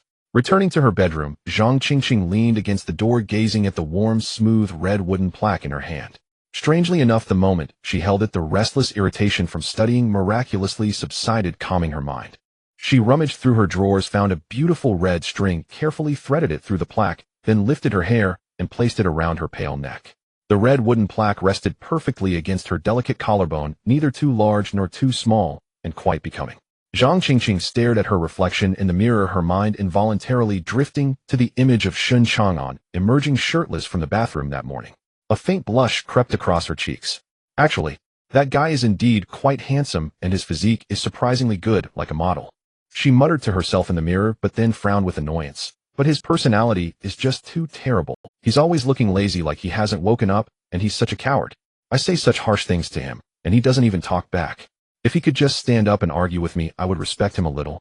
The more Zhang Qingqing thought, the angrier she became. Then she recalled the incident at the start of freshman year, when Shen Chang'an had beaten up the school bully and sent him to the hospital. He's good at fighting, but when he gets into trouble, doesn't he still need my dad to clean up the mess? Zhang Qingqing remembered her father once worked in some mysterious classified unit, and a flicker of speculation crossed her mind. Back then, if Dad hadn't used his old connections from that classified unit and pulled countless strings to suppress the incident, Shen Chang'an would have been expelled and sent to juvenile detention. And about what happened before? Riding that noisy motorcycle late at night to go out and fool around, and Mom and Dad didn't even say a word to him. When I said I wanted to buy a car, I got scolded. Why does no one control Shen Chang'an? Double standards. Though she grumbled incessantly, Zhang Qingqing honestly kept the wooden plaque close to her body. Sunday afternoon. After a hearty dinner prepared by Li Yue, the two had to return to school for evening self-study. Li Yu drove them to the gate of Qingzhou No. 1 high school as usual. Mom, we're going in. Drive safe on your way back. As soon as she stepped out of the car, Zhang Qingqing instantly resumed her aloof demeanor at school.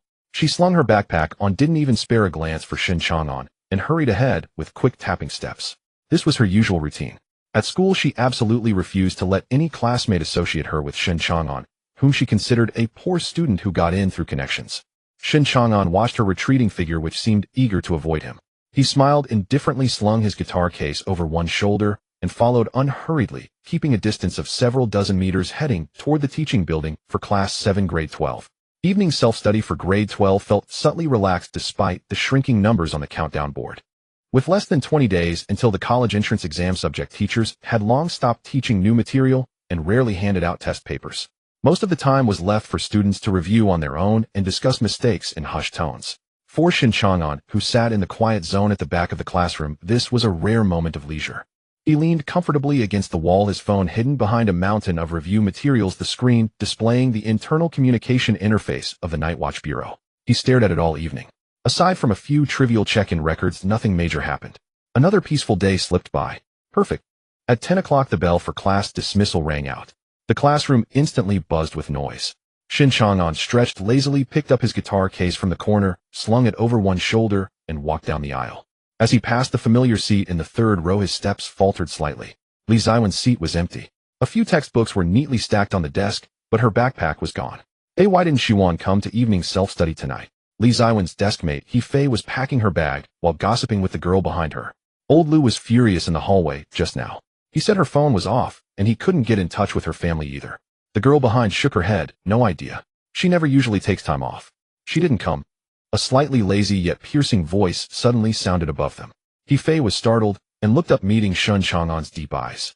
Seeing the class' most elusive and mysterious Jinx actually initiate a conversation, He Fei was so nervous she stammered. Shen. Shinya. Shiwan didn't come tonight. Old Lu couldn't reach her parents. Shen Chang'an seized on the key point.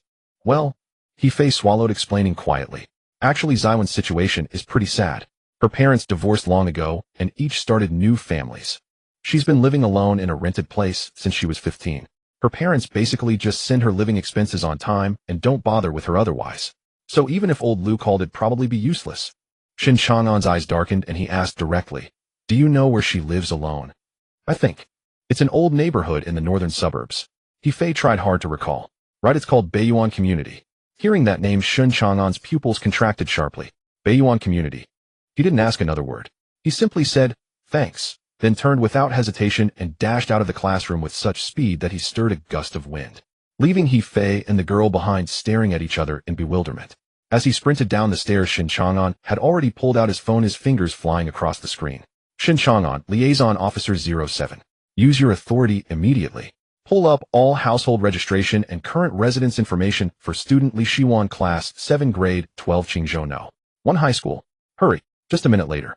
Liaison Officer 07. Data retrieved.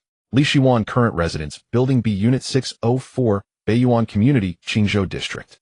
Staring at that address on the screen, Shen Chang'an's heart plummeted to the depths. An intense wave of unease surged through him. Beiyuan Community. Building B.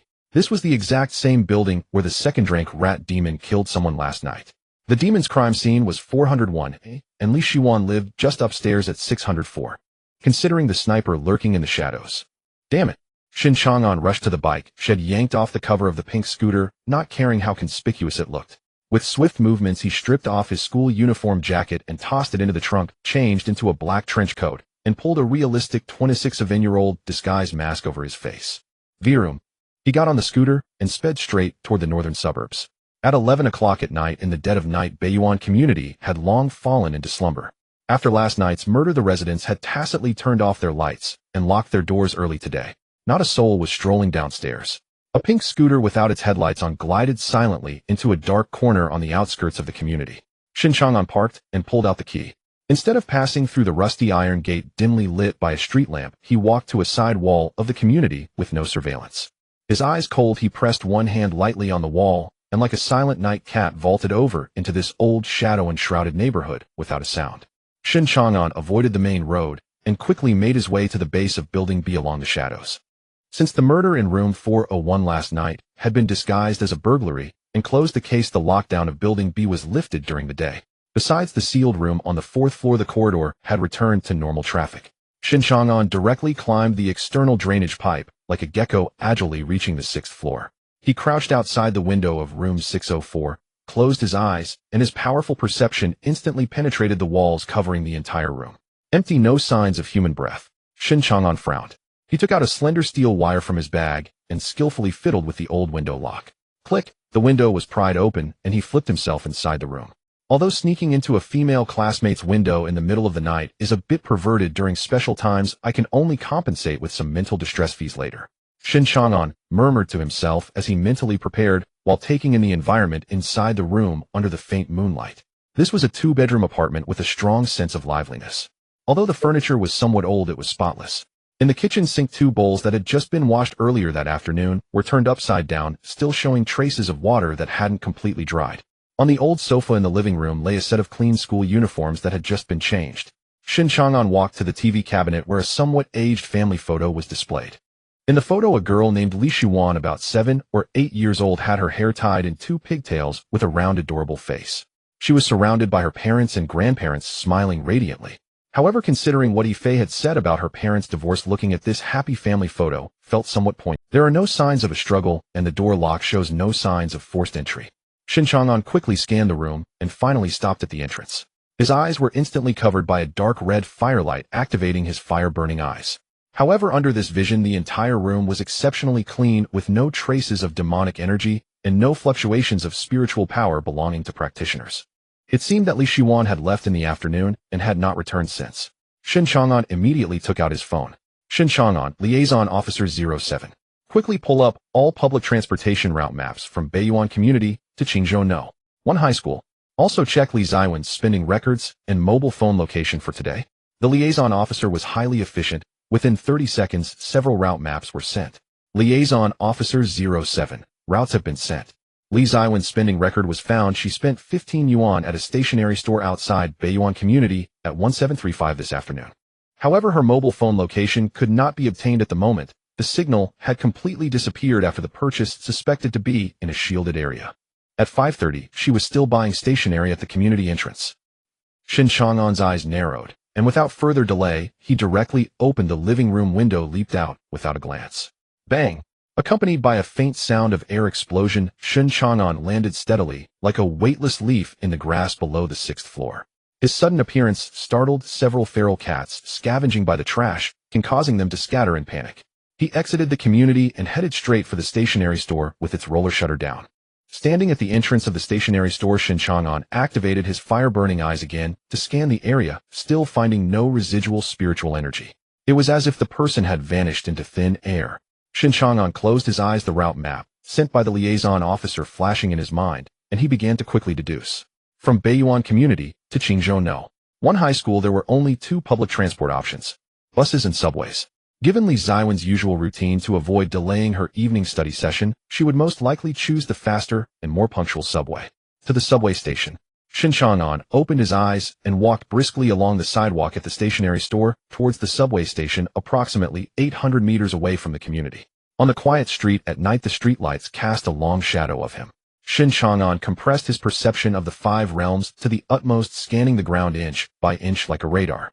Just as he reached a secluded intersection, less than 200 meters from the subway station, Shen Chang'an abruptly, in the dark red vision of his fire-burning eyes, a faint trace of spiritual energy suddenly appeared on the previously clean pedestrian brick. It was almost imperceptible unless one looked closely. What is this? Shen Chang'an squatted down and gently touched the gray-black trace with his fingertip. It's not demonic energy, it's residue from a spell. In this world, apart from the official Night Patrol Bureau's lamp keepers, there were indeed many scattered cultivators or small sect practitioners in the civilian sector.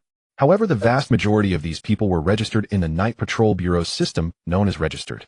Moreover, there is an unbreakable iron rule in the Dongwang Kingdom. It is strictly forbidden for anyone to casually use spells in densely populated areas of the city, and absolutely prohibited to use any extraordinary means against ordinary people. Once violated, the Night Patrol Bureau has the right to act first and report later, executing on the spot. Shen Chang'an's expression turned serious.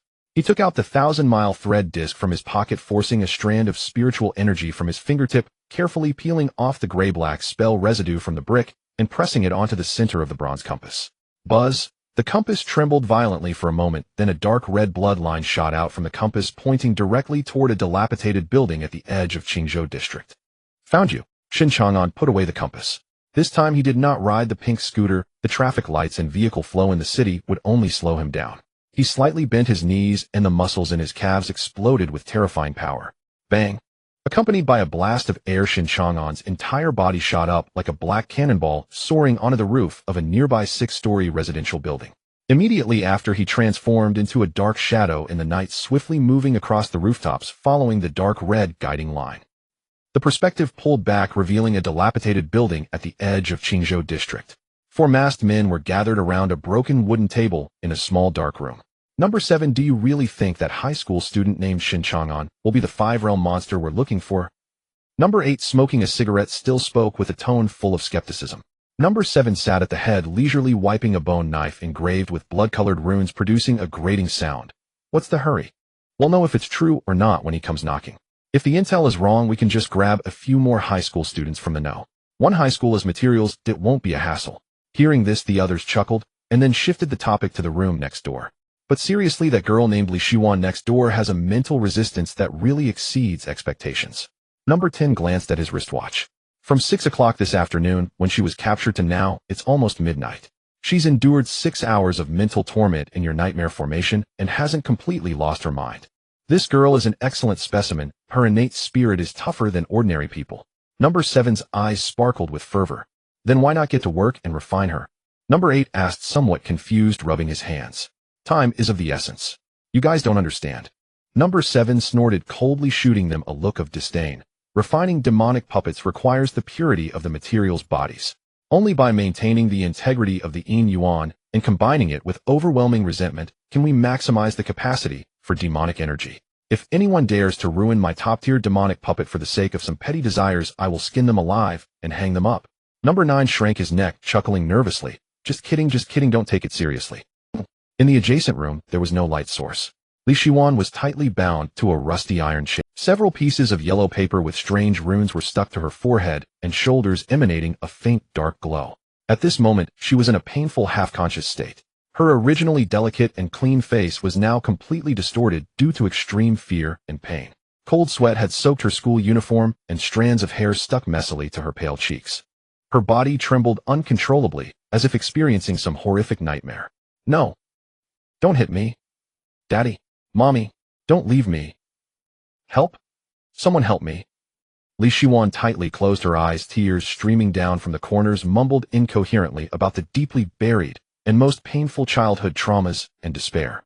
The runes on her forehead were flashing faster and faster as the nightmare formation continuously amplified her inner fears, tearing at her sanity. This taut string had been stretched for 6 hours and was now on the verge of snapping, teetering on the edge of irreversible loss of control. Shen Chang'an's figure glided through the night sky like a black bat, finally landing lightly in a secluded urban village. This place was referred to as the No Man's Land in Qingzhou district. The densely packed self-built houses were crammed together like pigeon cages, many small bungalows lacking even house numbers. The alleyways were so narrow that even tricycles couldn't pass through, exuding the stench of garbage and waste. The dark red bloodline on the compass eventually led into an inconspicuous small bungalow with a yard. Shen Chang'an did not approach recklessly. He crouched in the shadows on the rooftop of a 2-story self-built house across the street, closed his eyes, and spread his 5 realms of perception like an invisible net, silently enveloping the bungalow. 4 sources of spiritual energy. Shen Chang'an quickly made a judgment. Then his brows suddenly furrowed. Next to these 4 sources of spiritual energy, he sensed a weak, almost extinguished aura of an ordinary. It was indeed Li Shiwan. That aura was fluctuating violently on the verge of complete collapse. She can't hold on much longer. Shen Chang'an opened his eyes, a terrifying, killing intent flashing in his dark red, fire-burning eyes. He took out a small barrier launcher from his trench coat pocket and tossed it to the ground. Buzz! A faint blue translucent barrier instantly unfolded, sealing off the bungalow and the surrounding area for dozens of meters. From the outside, it appeared to be just an ordinary dark room. Even if chaos erupted inside, no sound could be heard outside. He slowly stood up, not using the door, but directly leaping down from the rooftop of the 2nd floor, landing right outside a mottled brick wall beside the bungalow. His perception had locked onto Li Ziwen's position just behind this wall. Shen Chang'an took a deep breath. The muscles in his right arm instantly swelled, and his fingers clenched into a fist.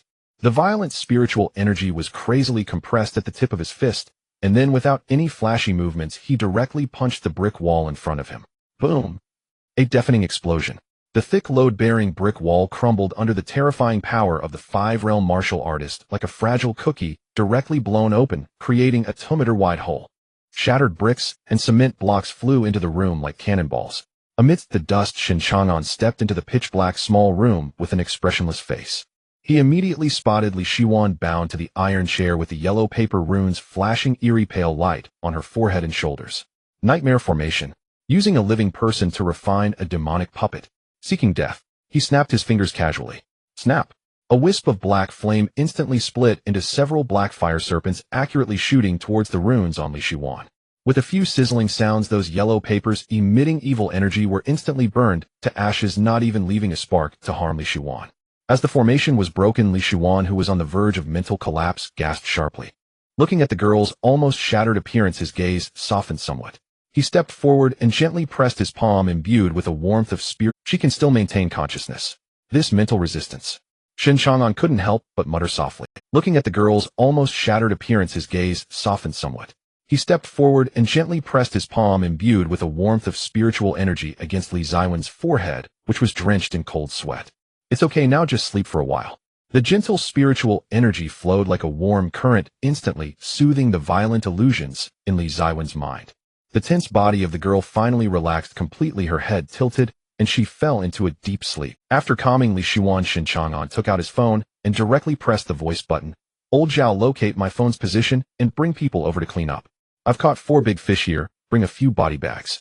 Bang! The old wooden door of the adjacent room was smashed to pieces by a kick. 4 black-clad figures, masked and armed, stormed in with murderous intent.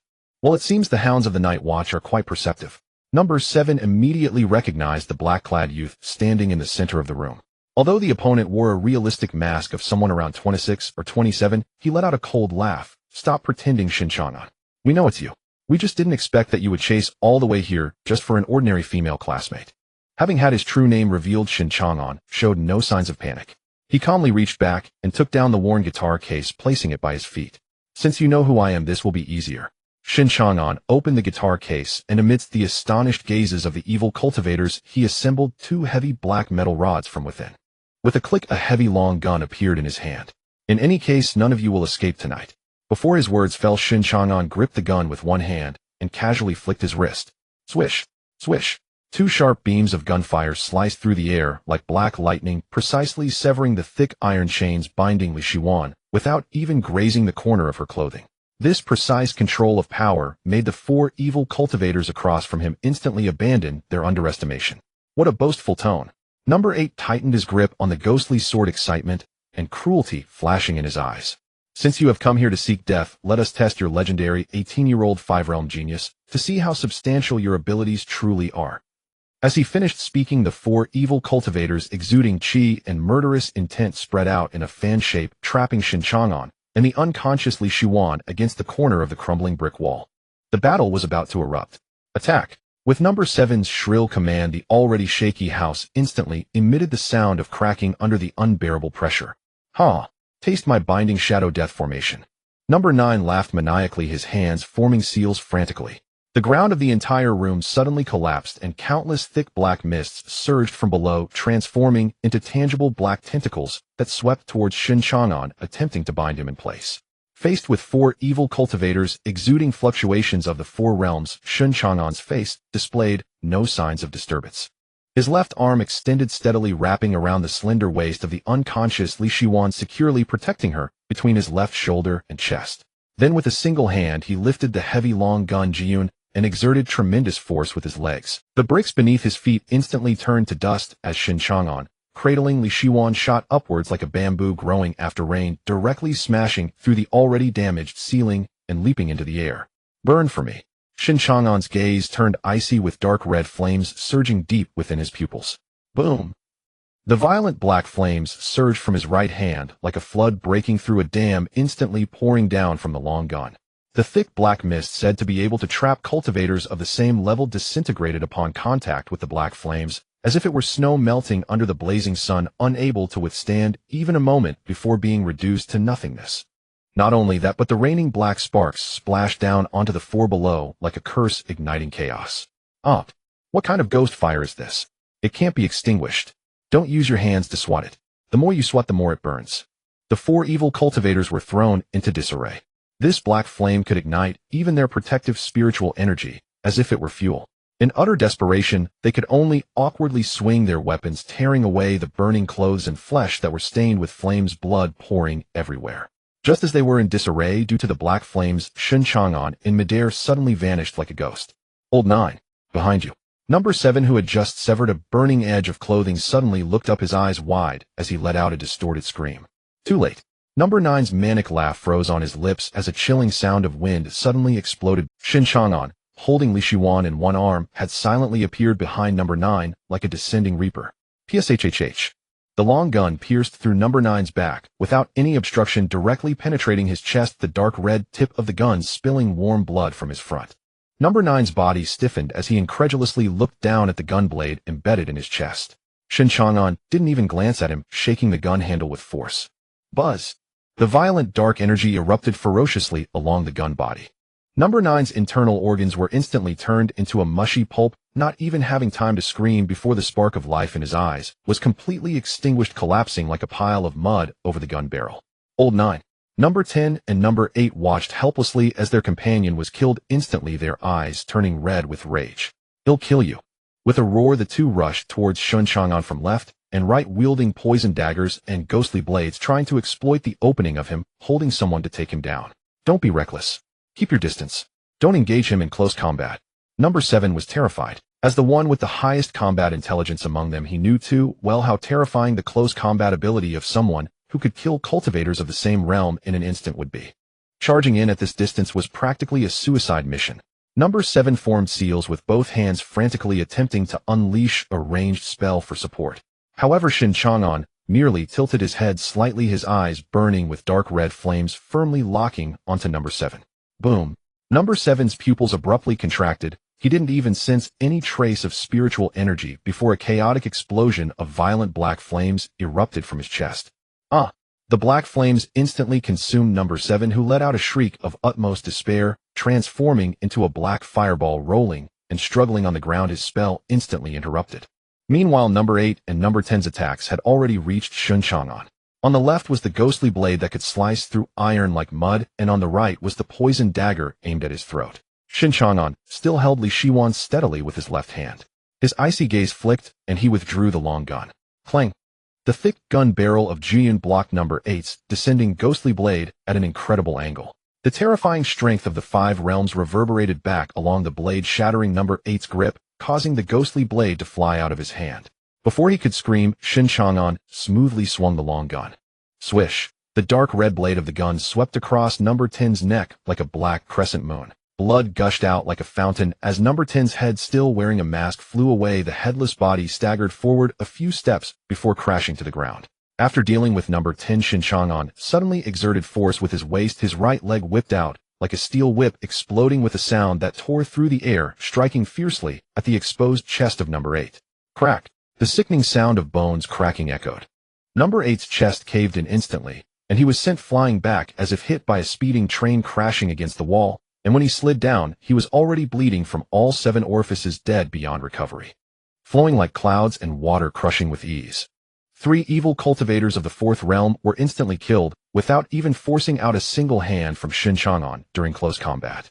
The killing technique honed in the dream by that nameless shadow was nothing short of a dimensional strike in this reality. Shen Chang'an slowly turned around to look at the rolling and nearly charred corpse of number 7 on the ground. He had no intention of prolonging the night with more dreams. Gripping the middle section of the Jiyun spear with one hand, he elegantly spun it in a black floral motion. Then he slightly leaned back, his arm muscles stretching to their limits like a taut bow. Go! With a light exhale, Shen Chang'an suddenly threw the heavy long spear like a javelin. Boom! The Jiyun transformed into a black lightning bolt that tore through the night sky, carrying terrifying kinetic energy, and pierced through number 7's chest, nailing him firmly to the shattered concrete floor. The immense impact created a spiderweb-like deep pit on the ground. Shen Chang'an's gaze turned icy as his spiritual power erupted beneath his feet, preparing to leap forward and deliver a kick to number 7's head to eliminate any future threats. Suddenly his forward momentum came to a halt. The perception of the 5th realm went into a frenzy of warnings. That sense of crisis was emanating from the underground hollow that number 9 had just detonated with the binding shadow death array. Cough cough. You are indeed very strong, worthy of being a genius of the 5th realm.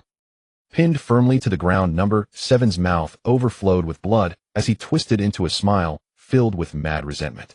But this is the blood and sweat I painstakingly accumulated. Even if I die, you won't be able to leave. As soon as the words left his lips, the last trace of life in number 7's eyes dissipated completely, yet the sinister grin on his face froze. Almost at the same instant. Boom!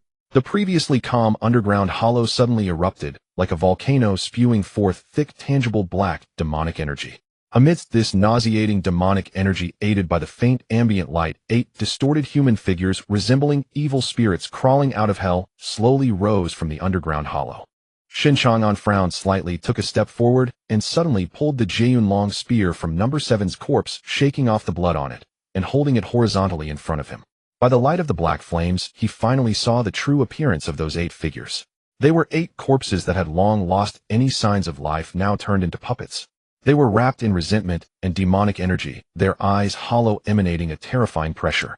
The puppets refined by evil cultivators are mainly divided into 3 types, depending on the materials and the energy used in their fusion. Human puppets made from ordinary human corpses. Demon puppets made from demon corpses. And the rare and extremely dangerous demonic puppets, which are special mutated entities fused with primal demonic energy. Shen Chang'an quickly scanned the 8 puppets. 6 human puppets, all exuding the peak aura of the 3rd realm. 1 demon puppet, clearly a pangolin variant, covered in scales radiating the fluctuations of the early 4th realm. What made him most vigilant was the puppet standing right in the middle. It was a mass of flesh so fused that it was almost unrecognizable as human, exuding pure demonic energy, with a faint spiritual pressure that had already reached the 5th realm. Truly disgusting. Shen Chang'an squinted his eyes, weighing the situation. If he were alone, this lineup would only take a bit of effort. But now with Li Shiwan unconscious in his left arm, it was akin to cutting off one of his limbs, and maneuvering became quite restricted. While Shen Chang'an's attention was fully focused on the puppets below, he did not notice that Li Shiwan, whom he was protecting in his embrace, had weakly cracked open her eyelids due to the intense fluctuations of spiritual energy. Though Shen Chang'an was currently wearing a realistic mask that made him look around 26 or 27, that familiar figure. Shen classmate. Her lips moved slightly, wanting to call out his name, wanting to ask why he was here. However, having just undergone mental torment, she was far too weak. It felt as though a ball of cotton was lodged in her throat, preventing her from uttering a sound. She could only tightly clutch the edge of Shen Chang'an's windbreaker. Roar! The 8 puppets below seemed to have received the last command left by number 7 before his death, letting out an inhuman roar as they lunged towards Shen Chang'an in midair. Get away! Shen Chang'an shook the long spear, pouring his spiritual power into it without reservation. The black flames instantly erupted like a raging tornado. With one hand, he drew a domineering spear flourish, sweeping the spear tip violently forward. Boom! A massive wave of pure black flames surged through the entire room like a tsunami.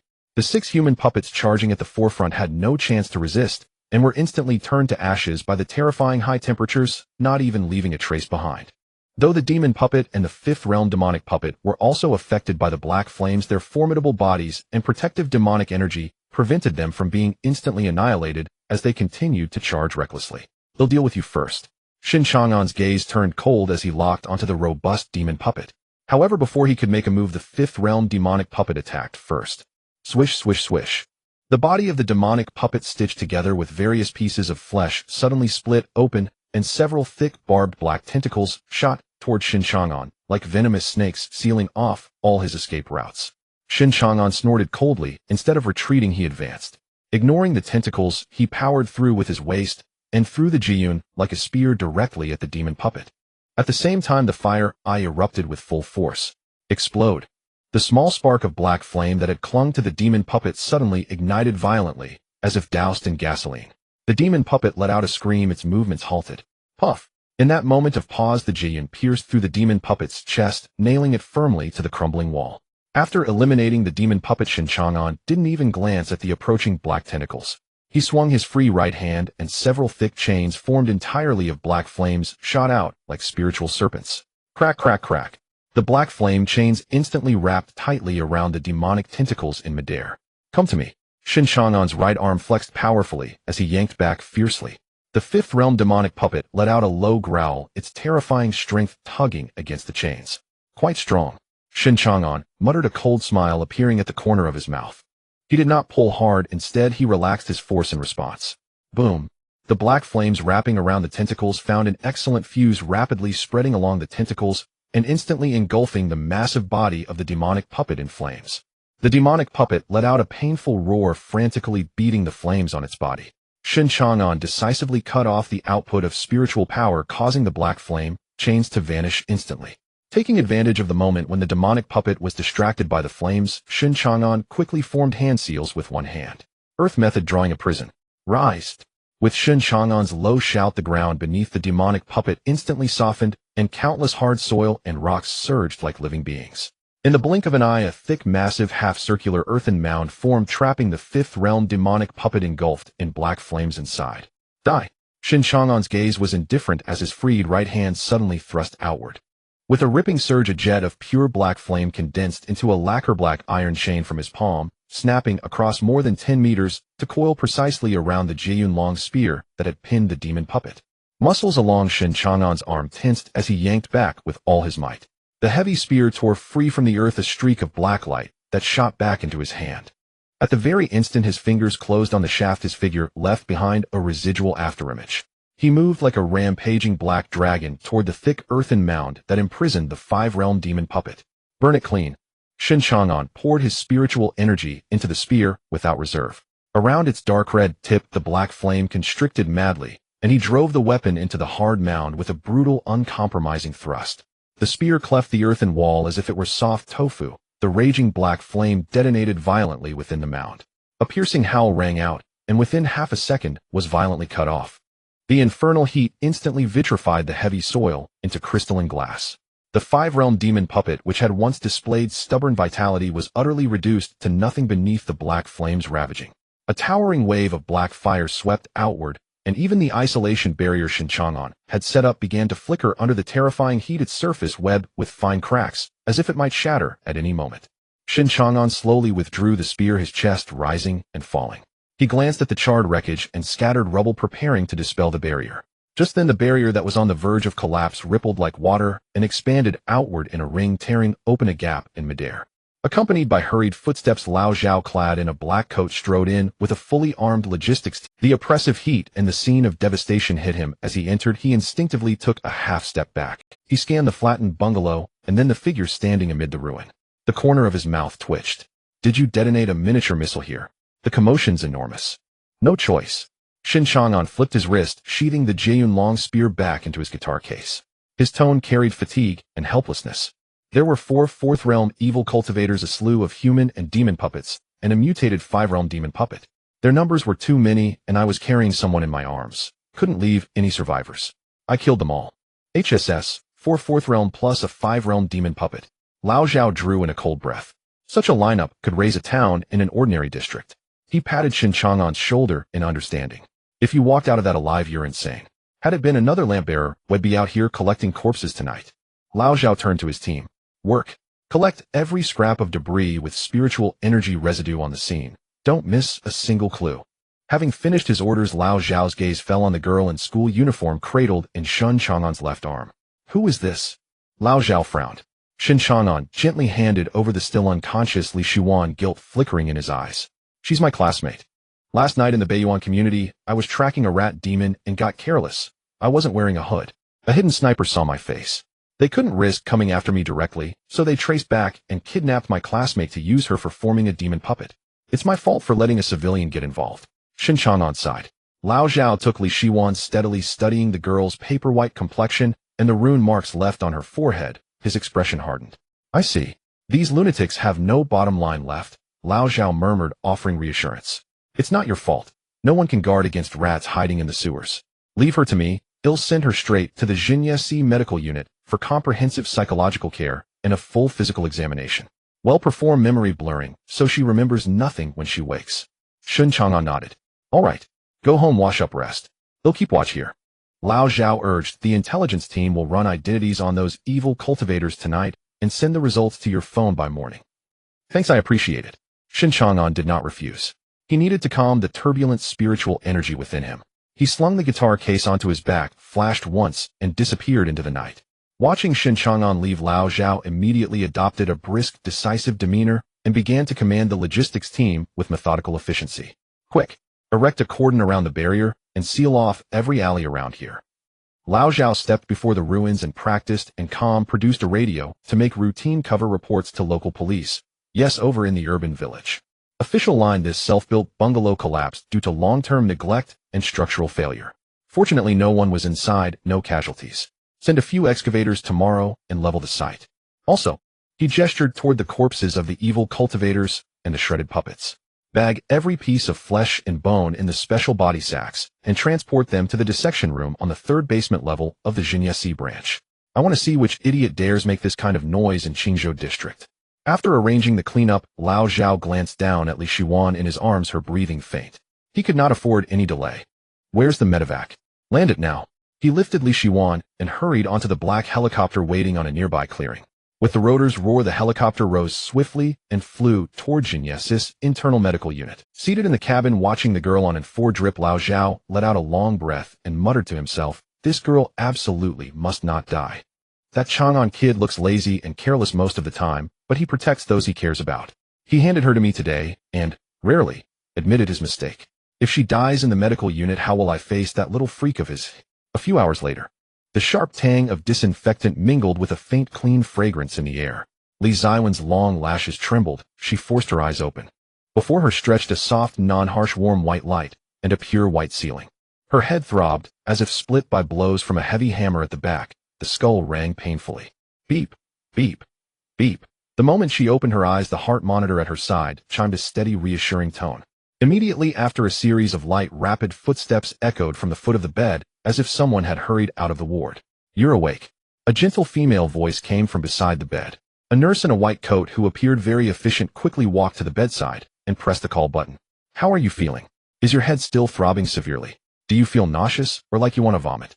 The nurse asked softly while deftly taking out a small flashlight, shining it before Li Ziwen's eyes to check her pupillary response. My head. It hurts a lot, like needles stabbing. Li Shuan replied, weakly, her voice hoarse. This is the after effect of forcibly stimulating the spiritual sea. Rest for a few days and you'll be fine. Don't force yourself to recall those images. The nurse comforted her softly, then had her follow the direction of her finger to move her eyes and asked a few simple arithmetic questions. After confirming that Li Shuan was fully conscious and her cognitive functions hadn't suffered excessive damage, the nurse jotted down a few notes on the medical chart. Just then the ward door was pushed open. Old Zhao, wearing a black trench coat that had been washed somewhat pale, and holding an unlit cigarette between his fingers, strode in. Director Zhao. The nurse nodded respectfully. Have the checks been done? If there's nothing serious, you all step out first. I need to have a word with her. Old Zhao waved his hand. The medical staff quickly exited the ward, closing the door behind them. Old Zhao didn't sit on a chair, but casually leaned against the white wall diagonally across from the bed, hands in his coat pockets, his gaze sizing up the girl on the bed, who still seemed somewhat frightened. Sir, may I ask, where is this? Li Shiwan looked at the unshaven, middle-aged man, nervously clutching the corner of her blanket as she asked politely. A special hospital open only to internal personnel. You're safe now. Old Zhao tried to keep his tone gentle. Special hospital. Then a few fragmented images suddenly flashed through Li Ziwen's mind. A dim room, talisman papers glowing with an eerie light, those masked men with twisted faces, and the terrifying nightmare that seemed never-ending. A sharp headache instantly struck, and Li Shiwan clutched her head in pain, her body trembling uncontrollably. Stop. Take a deep breath. Immediately stop recalling last night's events. Old Zhao's expression changed, and he quickly interrupted her. Your mind has just suffered a severe trauma. Forcing yourself to recall those spiritually contaminated images now will overwhelm your brain. Li Shiwan gasped for air, forcibly pulling her thoughts away from those terrifying scenes. It took a long while before she gradually calmed down, sitting dazedly on the bed, staring at Old Zhao with hollow eyes. Sir, what I experienced last night wasn't a dream, was it? Those people who used dark arts, they were real. Old Zhao was silent for 2 seconds, then nodded. They were real. This world is far more complex than what you see at school. But don't be afraid, all those people are dead now. No one can hurt you anymore. Li Shiwan bit her lower lip and said nothing. Leaning against the wall, Old Zhao's gaze suddenly turned sharp. He stared intently into Li Ziwen's eyes and abruptly changed the subject with a pointed question. Actually, our medical department colleagues initially planned to give you a mild memory alteration. But before proceeding, a routine check revealed that before you lost consciousness, you actually woke up briefly. Did Li Ziwen's body stiffened slightly? Old Zhao pressed on relentlessly. So you saw him, then didn't you? Who? Li Shiwan instinctively shrank back into the blanket, her eyes darting away. I don't know what you're talking. After I was taken, I was trapped in a nightmare the whole time. I don't remember anything. Old Zhao looked at her obvious lie, but didn't expose it. Instead, he continued probing along her line of defense. The classmate from last night, the one who punched through a wall, carried you with one arm, and killed all the villains with a black spear. Li Shiwan was stunned. A spear? Black clothes? She stammered in denial. I really didn't see anything. I have no memory. He's not my classmate, not him. But then Old Zhao suddenly broke into a grin. The sharpness on his face vanished, instantly replaced by a mischievous, almost infuriatingly teasing expression. Little girl, you're quite alert. Old Zhao shook his head. I haven't even said who he is, and you're already covering. Li Ziwen's face flushed crimson, realizing her poor acting had completely given her away. She could only grip the bedsheet tightly, biting her lip, lowering her head without a word. All right, relax. Take it easy. Old Zhao walked to the water dispenser by the bed, poured a glass of warm water, and handed it to Li Shiwan. I know you recognized him. Shen Chang'an from the same class. Upon hearing the name spoken directly, Li Shiwan jerked her head up, her eyes filled with shock and worry. Old Zhao looked at her expression and waved his hand with a smile. Don't worry, I'm not here to silence you. I'm his colleague. Or rather. Old Zhao rubbed his nose, seeming a bit embarrassed, but spoke frankly. Don't let my age fool you. I'm more than a decade older than him. But in terms of rank, he's my direct superior, the highest authority in the Qingzhou district. He was the one who found the clues last night, and personally went in to retrieve the person. Li Shiwan was She mechanically took the cup of water from Old Zhao, her mind replaying images of Shen Chang'an, the one who always slept in the corner of the classroom, perpetually looking drowsy and lazy, often drifting away from the group. That black-clad youth from last night, who descended like a war god, carrying her with one arm and annihilating the monsters in a sea of black flames. Was it really him? He is your superior.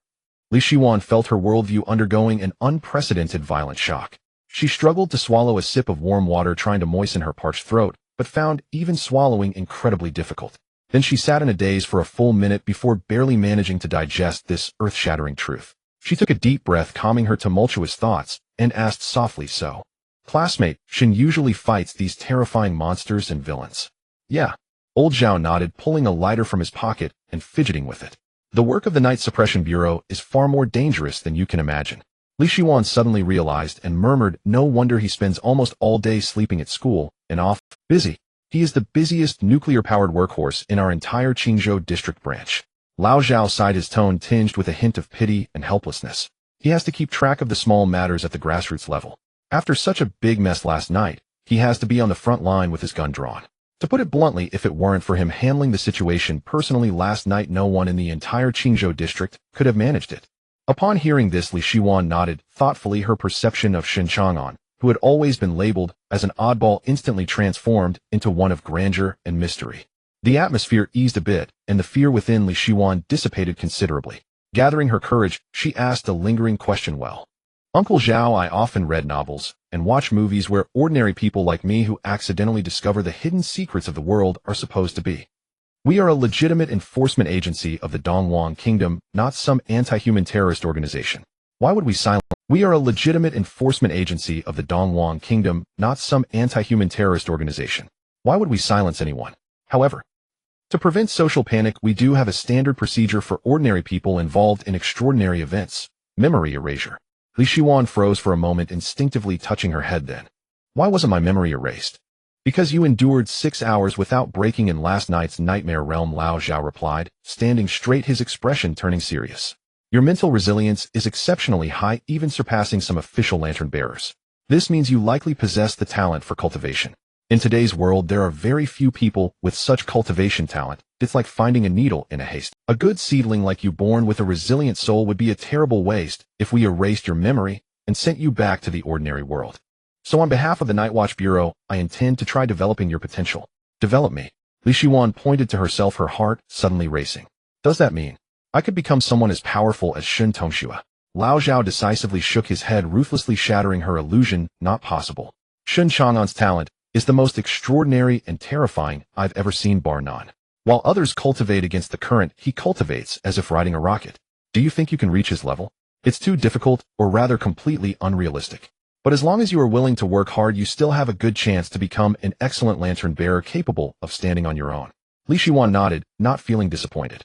She simply murmured softly, so Shen Chang'an is actually such an impressive person. Seeing the curiosity on the girl's face, Lao Zhao simply pulled up a chair, sitting down to chat casually. Speaking of which, how does Chang'an perform in school? When school started in the first year, he even hospitalized a bully from the school, which caused quite a stir. Everyone was afraid of him. During the 3 years of high school, he either slept or dazed off, hardly communicating with classmates. Everyone actually saw him as an oddball behind his back. When school started in the first year, he even hospitalized a bully from the school, which caused quite a stir. Everyone was afraid of him, and they dared not approach him. Li Shiwan reminisced, recounting the small matters from daily life. Lao Zhao listened with great interest, then looked at Li Shiwan with a glint of mischief in his eyes, teasingly, saying, you remember even these little details so clearly. You, a young girl, seem to observe him quite closely. So do you have a crush on our Chang'an? Oh, no.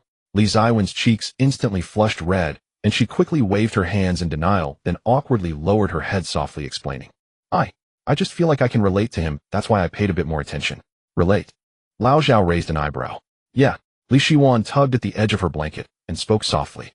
I once overheard our homeroom teacher sigh while I was submitting my homework, saying that Shen Chang'an is actually an orphan without parents. And my parents divorced early and each formed new families. I grew up amidst their endless quarrels and blame. Now I'm also living alone outside, feeling like we are both people abandoned by the world. Hearing this, Lao Zhao's teasing expression faded, and he sighed, nodding his head. This kid is also an unfortunate soul. Lao Zhao sighed inwardly, then stood up and patted the bed railing. All right, let's end the chit-chat here. You just suffered a mental trauma and need to rest. You can stay here for a few days. Take some time to consider my earlier proposal. If you agree to join us on the day you are discharged, I will personally take you to the logistics department for a comprehensive talent assessment. Li Shiwan lifted her head, hesitantly asking, well, what if I still disagree after considering it? Then I can only follow the rules, erase all your extraordinary memories from these days, and safely send you back to school to continue being a high school senior. Lao Zhao smiled gently, reassuringly, saying, don't worry, our memory erasure technology is very advanced. It's just like taking a nap, and it absolutely won't harm your brain. Li Shiwan looked at Lao Zhao and nodded seriously. Okay, I will think about it carefully. After settling Li Shiwan, Lao Zhao rubbed his slightly throbbing temples and turned to leave the medical department, heading straight back to the office building of the Night Watch Bureau's Qingzhou district. As soon as he stepped out of the elevator, a demure girl approached him. Director Zhao? Xia, he slightly bowed her head. Lao Zhao nodded, about to ask about the inspection progress of the evil cultivator corpses from last night. But Xia, he lowered her voice and quickly said, Director, someone from the municipal bureau has arrived and is waiting for you in meeting room 1 on the second floor. Someone from above has arrived. Lao Zhao raised an eyebrow, his expression turning serious. Let's go, follow me. The two hurried to the second floor and pushed open the heavy door of meeting room 1. In the spacious meeting room, a man was sitting confidently in the main seat. His name was Feng Zhuo, and he looked nearly 50 years old with some white hair at his temples.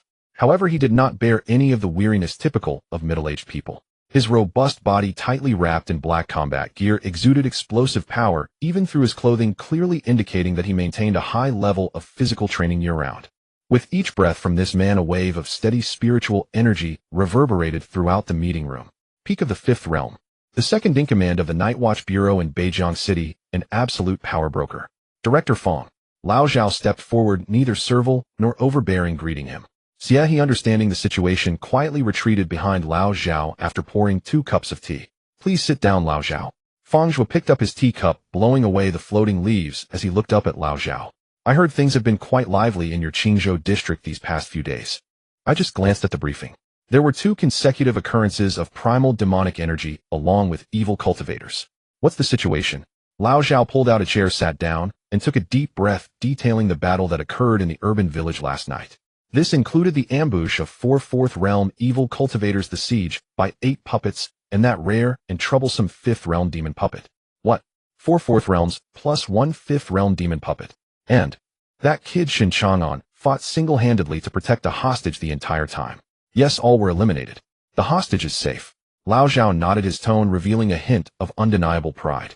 Feng Zhuo inhaled sharply, leaning back in his chair, his eyes filled with disbelief and admiration. A monster. Is truly an absolute little monster.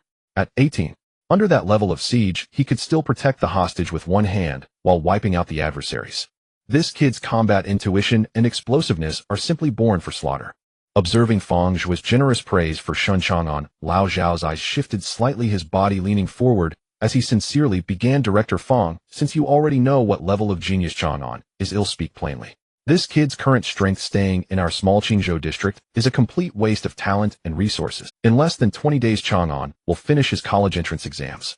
I hope to secure an opportunity for him so that after his exams he can be transferred directly to the provincial headquarters. There are better high-level secret realms as well as top-tier techniques and resources available. As for our Qingzhou district, you can casually transfer an ordinary 4th Realm lantern bearer to take charge. Feng Zhuo's expression of admiration slightly faded, his gaze wavering as he took a tactical sip from his teacup. Lao Zhao, I understand your feelings that Chang'an is indeed a good seedling, but the transfer involves quite a bit of complications, and it's not solely up to me. Director Feng, what's so complicated about it? Lao Zhao was unwilling, raising his voice slightly. A seed of this caliber should be cultivated in the most core location. It's unfair for him to deal with mundane disputes in the old district while occasionally taking on life-threatening black gunmen. Enough. Feng Zhuo suddenly slammed down his teacup, making a dull sound that directly interrupted Lao Zhao's words. His sharp eyes fixed on Lao Zhao, his tone became firm and undeniable. Lao Zhao, you've been in the Night Watch Bureau for so many years, don't you understand the rules? The arrangement regarding Shen Chang'an is fully planned by the headquarters. Our Beijing City Bureau has no authority to intervene. Just trust the higher-ups of the Night Watch Bureau. This is not something you or I can comment on. In the future, do not attempt to interfere with or speculate on decisions from above. Seeing Feng Zhuo's stern warning, Lao Zhao opened his mouth, but in the end he could only grit his teeth and lean back dejectedly in his chair. I understand. Upon seeing Lao Zhao relent, Feng Zhuo's expression softened. He sighed, pulling out a document from his briefcase and sliding it in front of Lao Zhao. Although he can't be transferred for now, the Municipal Bureau will definitely not treat him unfairly for this contribution. A 5th Realm demon puppet plus 4 4th Realm evil cultivators has already reached the highest difficulty rating in A-level tasks. The Municipal Bureau approved the rewards overnight. This task's contribution value has been raised to 10,000 points along with 5 million in cash support. These rewards will not go through the branch's public account, but will be counted as Shen Chang'an's personal funds as an extra compensation from the Municipal Bureau for his outstanding performance this time. Upon hearing about the 10,000 contribution points and 5 million in cash, Lao Zhao's expression finally lightened a bit. All right, I'll thank Director Feng on behalf of Chang'an. Lao Zhao nodded, accepting the document. I will inform him. Feng Zhuo stood up, adjusting the collar of his combat uniform as he glanced at his watch. If there's nothing else, I'll head back to the Municipal Bureau. Make sure to handle the follow-up for the surviving ordinary girl. Report as soon as there is any progress on the background information of the evil cultivators. Understood. Lao Zhao and Xie, he both stood up to see him off. The next morning the sun was shining brightly. Shen Chang'an slowly crawled out of bed after sleeping until past 9. The physical strength consumed by the intense battles last night had mostly been replenished thanks to his formidable recovery ability. He rubbed his eyes and glanced at his phone. The work group of the Night Watch department was bustling with activity. After last night's thorough inspection, there hadn't been any disturbances in the various districts today. Old Zhao had sent him a long string of private messages. Director Fong from the Municipal Bureau came down. Although no new lantern bearers were assigned to stay, they allocated a fully equipped elite task force to our branch, well equipped to handle routine magical creatures or evil cultivators around the third realm. Just let them take care of it, and you can relax a bit. Also, your reward has been approved. This time counts as a major contribution with 1,000 contribution points and a 500,000 cash subsidy already transferred to your personal account. Furthermore, that girl Li Shiwan has woken up. Her mental state has recovered quite well. Once the observation period is over, it'll bring her out of the hospital. They'll take care of the follow-up matters, so you don't need to worry. At the end of the message, there was also a meme sent by Ian featuring a cute cat, giving a thumbs up, evidently indicating that this little spirit cat was aware of Shen Chang'an's brilliant achievement of single-handedly breaking into the evil cultivator's stronghold last night. Finally, some good news. Looking at the 1,000 contribution points and the notification of 500,000 arriving, Shen Chang'an's previously heavy heart lifted considerably. He casually replied with a received and got up to wash up, changing into loose loungewear before heading downstairs. The floor-to-ceiling windows on the first floor were wide open. In the yard, Zhang Hai was trimming the branches of several potted plants with large scissors, while Aunt Liu was watering the flowers and plants with a watering can, creating a serene atmosphere of peaceful living. Seeing Shen Chang'an come down, Liu immediately put down her watering can and cheerfully called out, "Chang'an, you're awake. I've got preserved egg and lean meat porridge and pan-fried buns warming in the pot. Go wash your hands and eat." "All right, thank you, Aunt Li." Shen Chang'an scooped a bowl of porridge and took the small steamed buns to sit down at the stone table in the yard. Zhang Hai put down his scissors and walked over to sit across from him, casually asking, "I heard last night was quite the commotion. You weren't hurt, were you?" To avoid worrying the two elders, Shen Chang'an took a sip of porridge and waved his hand nonchalantly. "It was nothing serious. I ran into a few careless evil cultivators and took care of them." Zhang Hai could easily tell the boy was downplaying things. He took a sip of his tea and said pointedly, "Director Fong from the Municipal Bureau came down in the middle of the night, so it must be something serious. But since you're back, I won't pry further. You're not on duty today. I've already spoken to old Zhao, and I've asked for a leave of absence from school for you. Just stay home and rest well today, don't run around," Zhang Hai advised. "Got it, Uncle Zhang." At this moment, Li Yue, having heard their conversation, immediately approached with a curious expression, playfully teasing, "I heard from old Zhang that you went to rescue a female classmate last night. So how did it go? Did the girl feel so grateful that she wanted to offer herself to you?"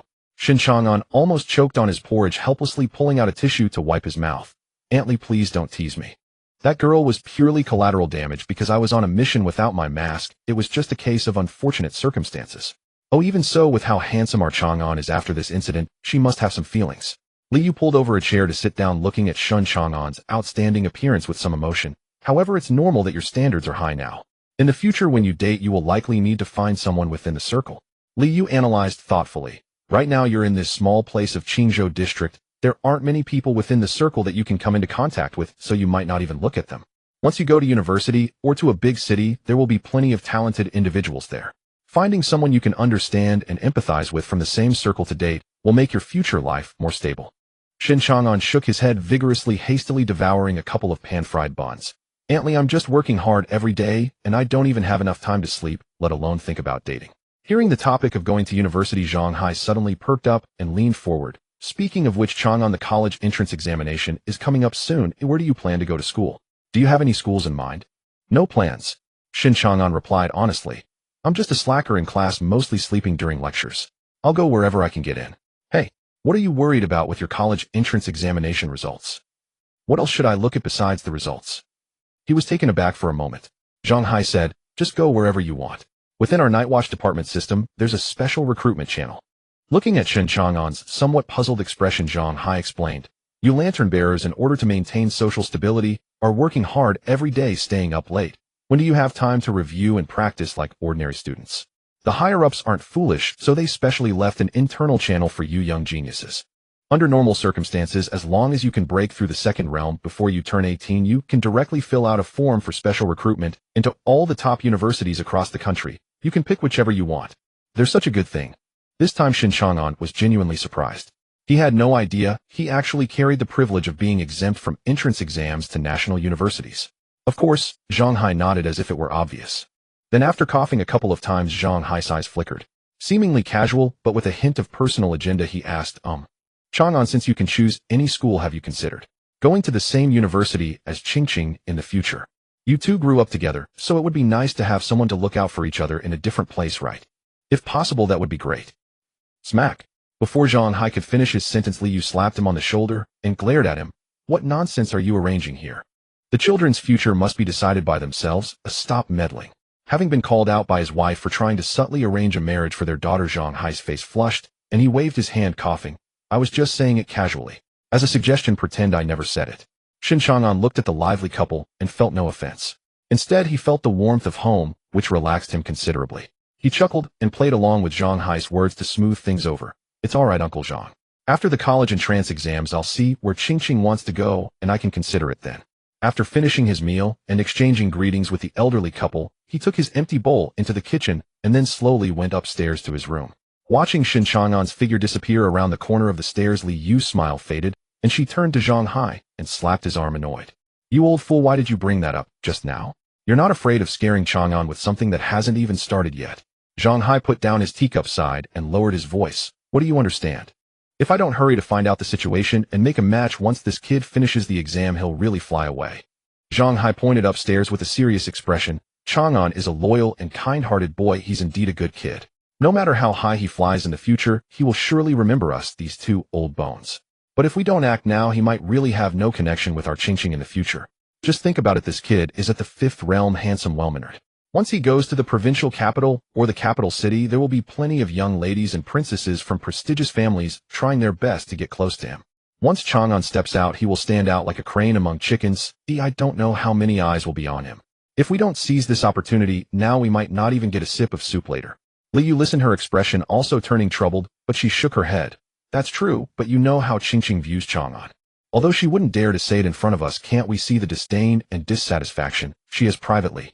To her, Chang'an is just a slacker who got into the first high school through your connections and sleeps through class. Liu tentatively suggested, how about we just let Chingqing know the truth? Let her know Chang'an's real identity in the Night Watch department. No way. Absolutely not. Zhang Hai immediately shook his head in refusal. The work of the Night Watch department is too bloody and dangerous. How old is Chingqing now?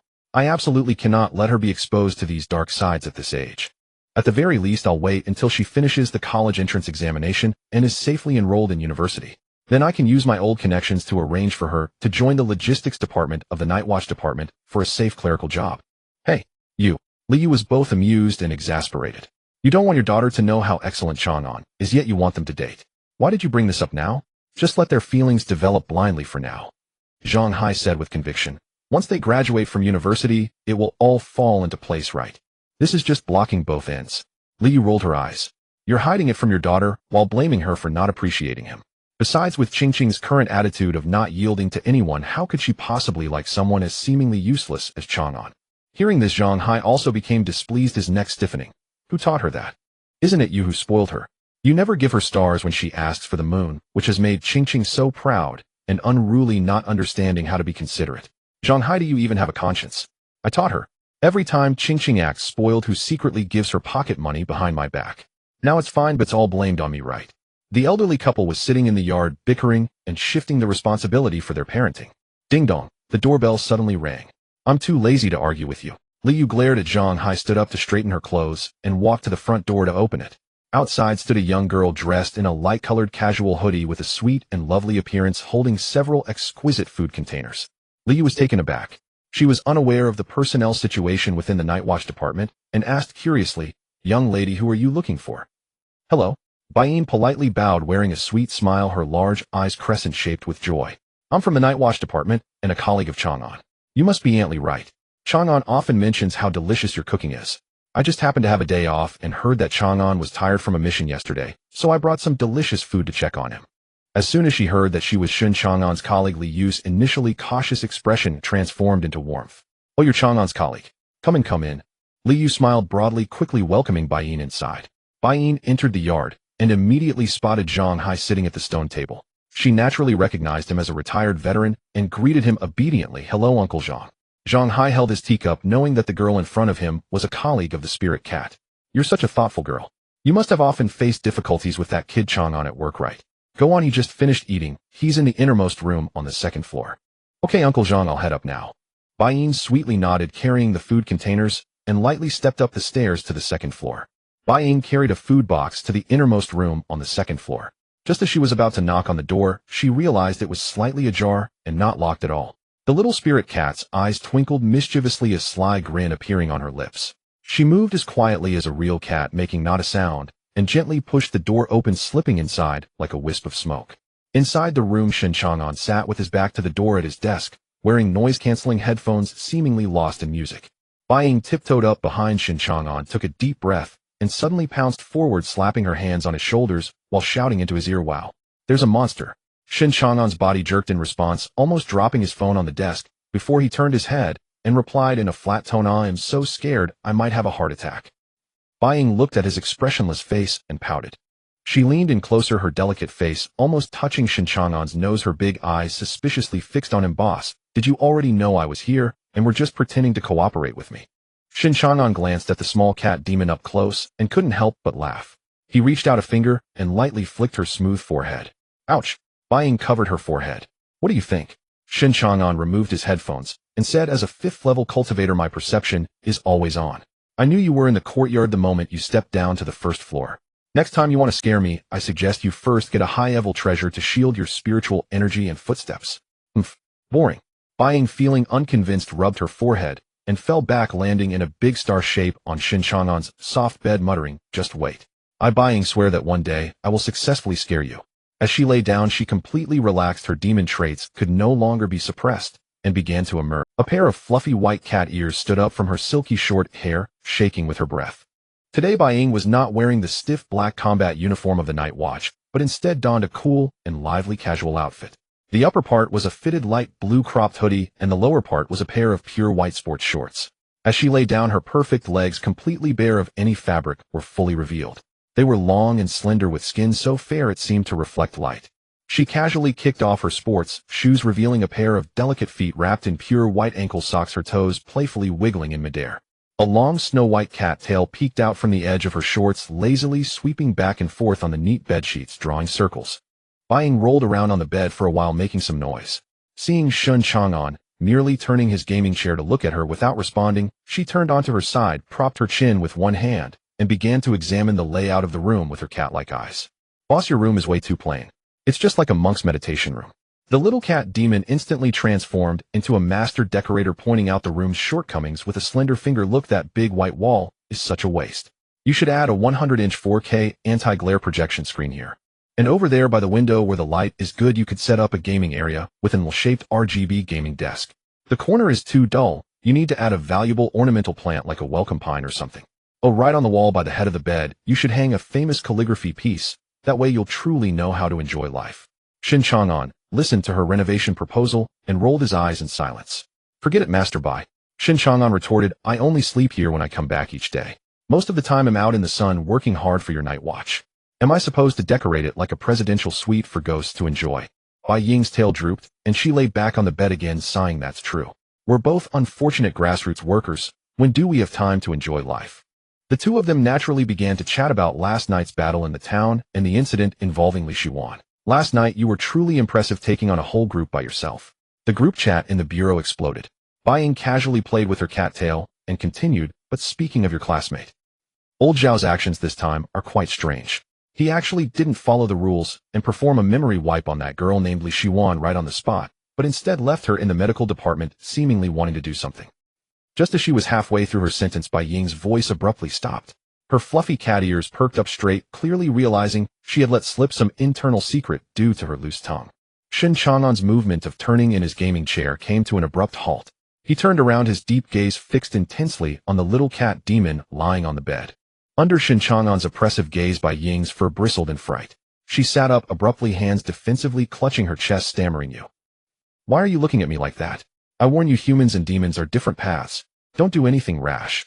Shen Chang'an completely ignored her playful banter, stood up, and strode over to the bed. Without any courtesy, he reached out and grabbed the back collar of Bai Ying's hoodie, lifting her up as if she were a misbehaving kitten. Hey, This is too tight. You're going to choke me. Bai Ying flailed her limbs in the air. Less nonsense. Shen Chang'an's expression turned cold. Finish what you were saying. Old Zhao didn't wipe Li Ziwen's memory. What is he trying to do?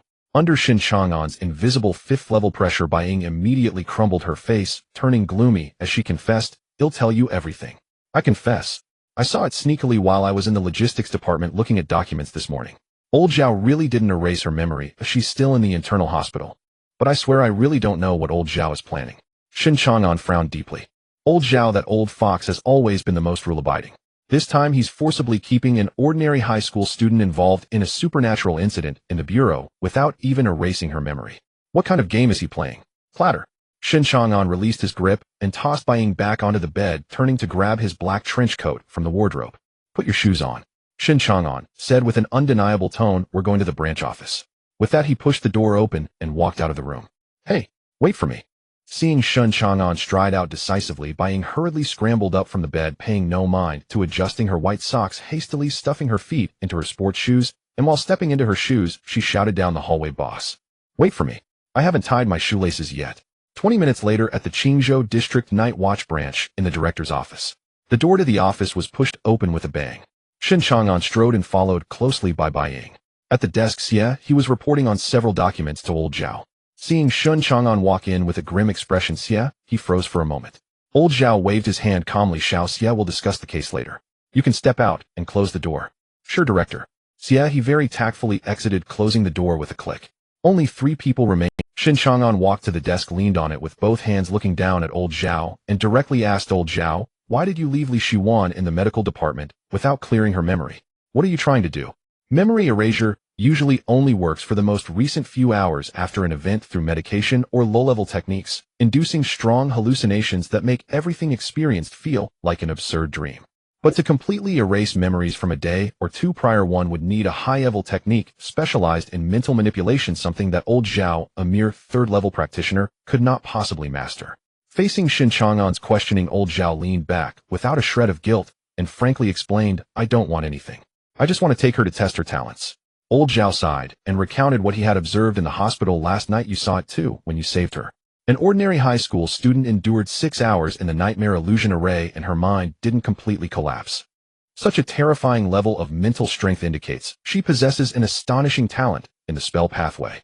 A good seedling like this should not be overlooked." He then stood up, walked to the window, looking outside with a tone full of the helplessness of a grassroots leader. "You know the current situation in our Qingzhou district branch. We're severely understaffed. You are the only one who can fight. In today's society, those with any cultivation talent are all pampered heirs or heiresses from prominent families or sects, who would come to our night watch to work hard." As he spoke, old Zhao glanced at Bai Ying, who was eavesdropping, and added, "Of course, someone like Bai Ying who comes to work for us is an exception." "Hey, old Zhao, is that polite?" Bai Ying protested angrily. Shen Chang'an ignored Bai Ying's interruption. While he understood old Zhao's desperation for talent, he still frowned and questioned the approach. "You're practically forcing her into this. She's just an ordinary student. By exposing her to the cruel realities of this world without erasing her memory, you're essentially pushing her down this path. That's unfair to her. So I didn't force her. I gave her time to choose." Old Zhao turned around and proposed a final discussion plan. "I'll talk to her over the next few days. If she agrees after being discharged, I'll take her to test her talents and formally recruit her. If she absolutely refuses, then we can't erase memories for such a long time. We'll have to implement another plan, sign her to the highest confidentiality contract, and provide her with a substantial settlement payment. From then on, we can only rely on the contract to constrain her to keep quiet." Shen Chang'an weighed the options and realized this was indeed the safest method for now, nodding, "All right, let's do it your way. Respect her wishes and don't force anything. Don't worry, a forcibly twisted melon isn't sweet." "I understand that." Old Zhao smiled and then changed the subject. "Since you took the day off, go check on her in the medical department. After all, your classmates. Having a familiar face to comfort her is more effective than me, this grizzled old man, talking to her." Shen Chang'an thought for a moment. After all, it was his mistake that led to Li Shiwan being captured last night, so it was only right for him to visit. "All right, then I'll go buy some fruit first." Shen Chang'an straightened up and turned to leave the office. Watching Shen Chang'an leave, Bai Ying immediately leaned over to old Zhao's desk, arms crossed, and mercilessly criticized. "Old Zhao, are you setting up a trap for the boss again? Are you just waiting for the boss to come find you, and then arrange for him to meet with Li Shiwan? That way Li Shiwan is likely to agree to undergo testing.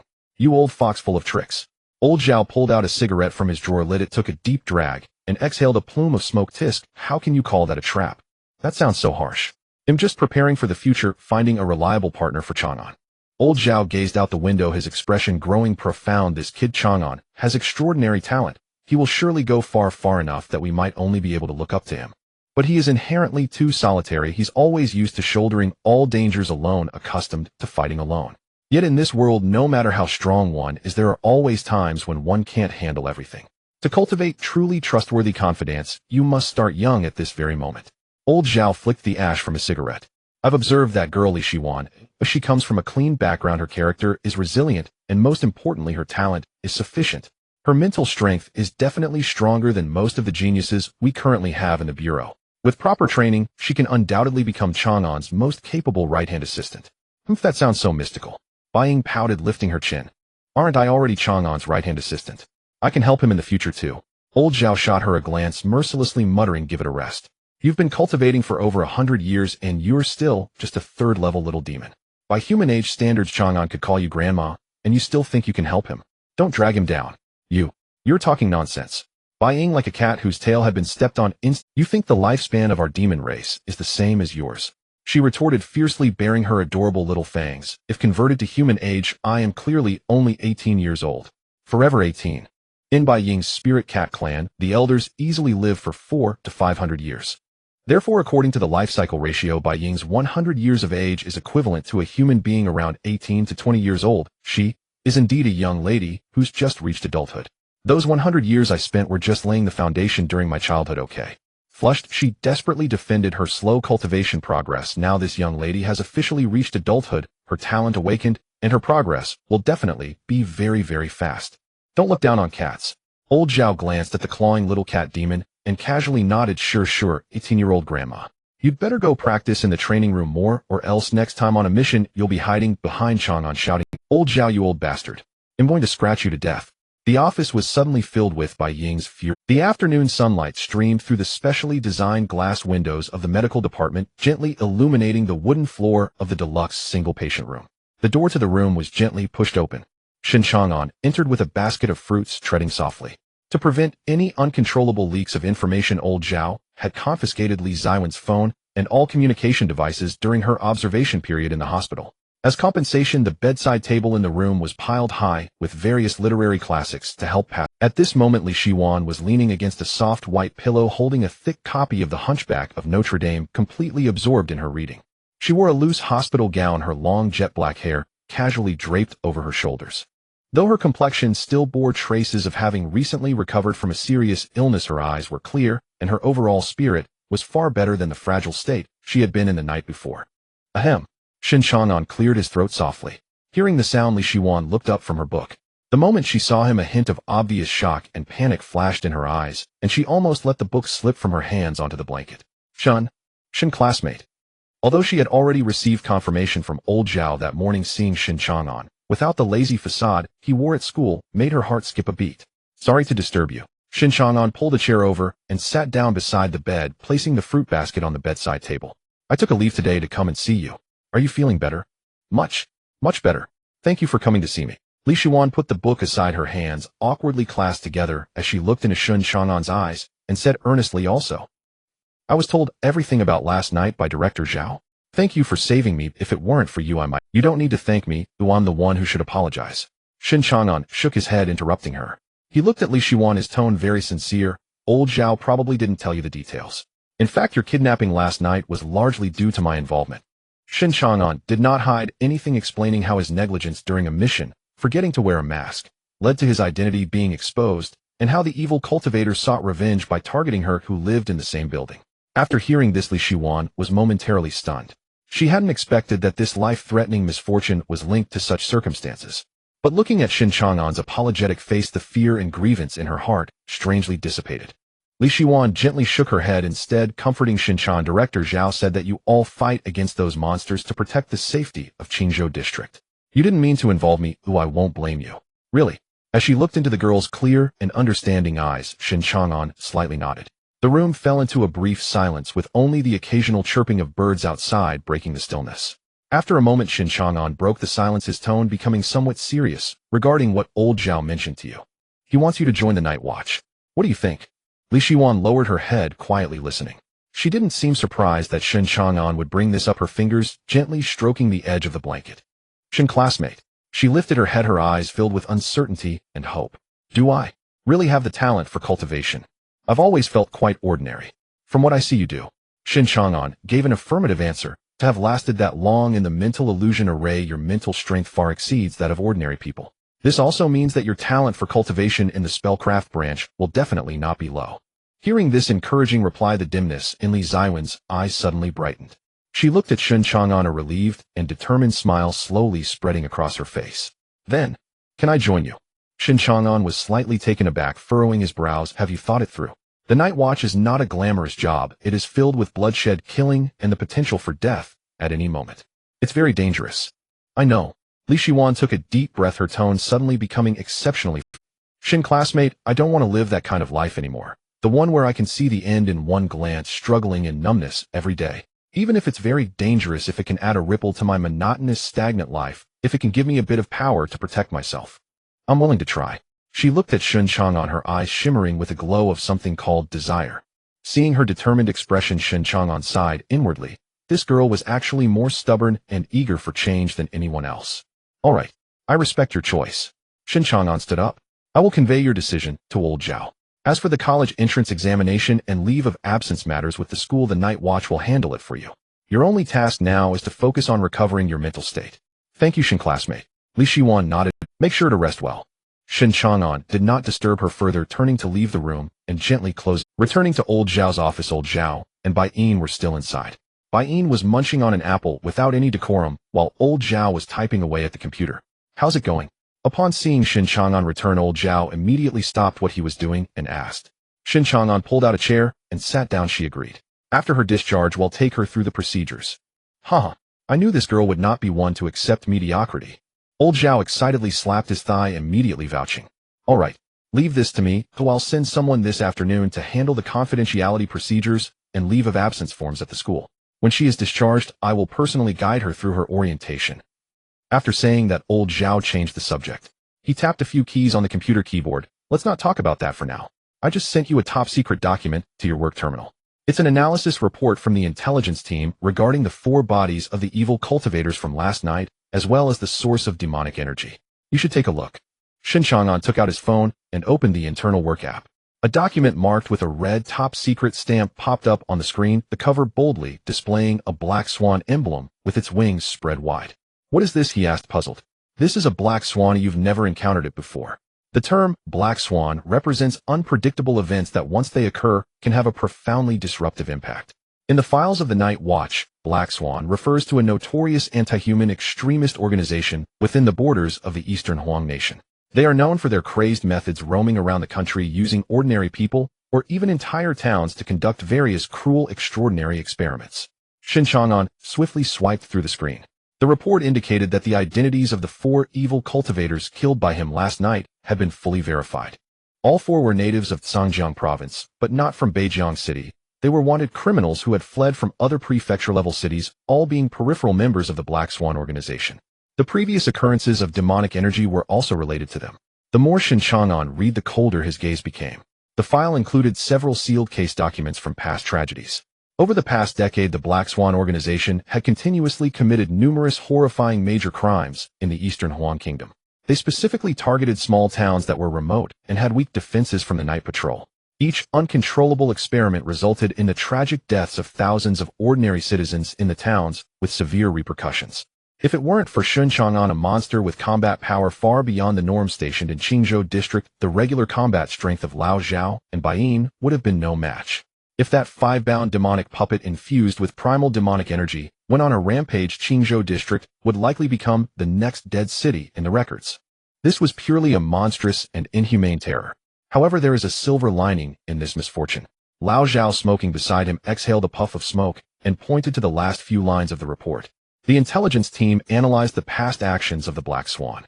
These madmen, though brutal, are cautious, typically moving to a different location after each strike.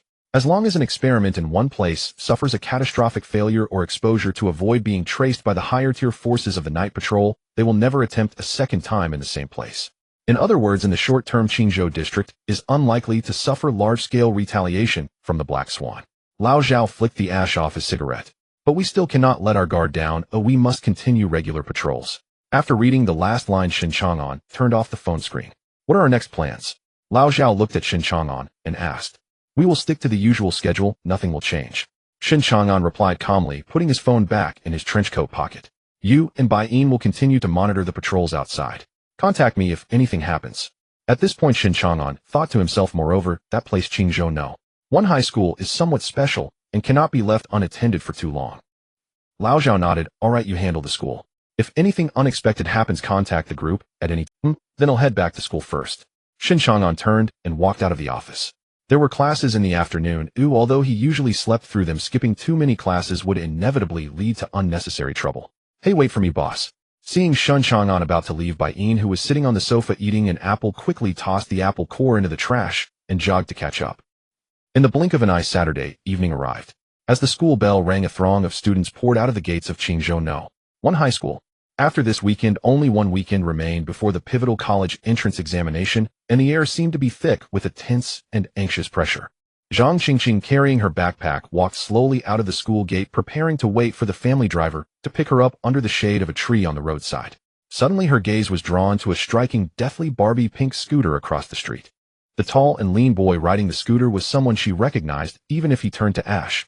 None other than. What made Zhang Qingqing's eyes widen in surprise was that at this moment a sweet and cute girl was happily running up to Shen Chang'an, climbing onto the back of that demon fire scooter, even reaching out to grab the hem of Shen Chang'an's jacket.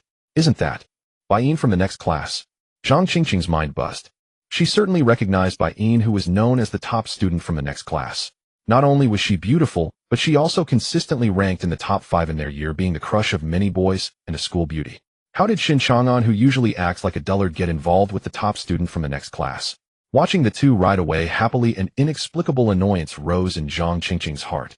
She quickly pulled out her phone and snapped a covert photo of their backs with a click.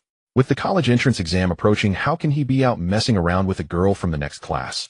When I get home, I'll show this photo to my parents and let them see how he spends his time. Zhang Qingqing angrily shoved her phone back into her pocket. Just then a harsh engine roar sounded by the roadside. Vroom, screech. It was Chao Min, who had given Zhang Qingqing a ride home last time. Hi, Qingqing. Chao Min balanced on one foot, proudly patting her modified motorcycle beneath her. What do you think? It's my new ride, spent nearly 10,000 on the modifications, isn't it cool? Zhang Qingqing casually glanced at it and nodded. It's all right. What brings you here today?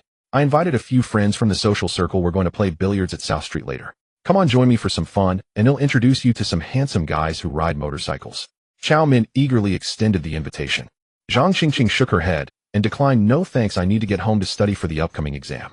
Oh, come on, what are you? Chao Min pouted, sounding somewhat dismissive.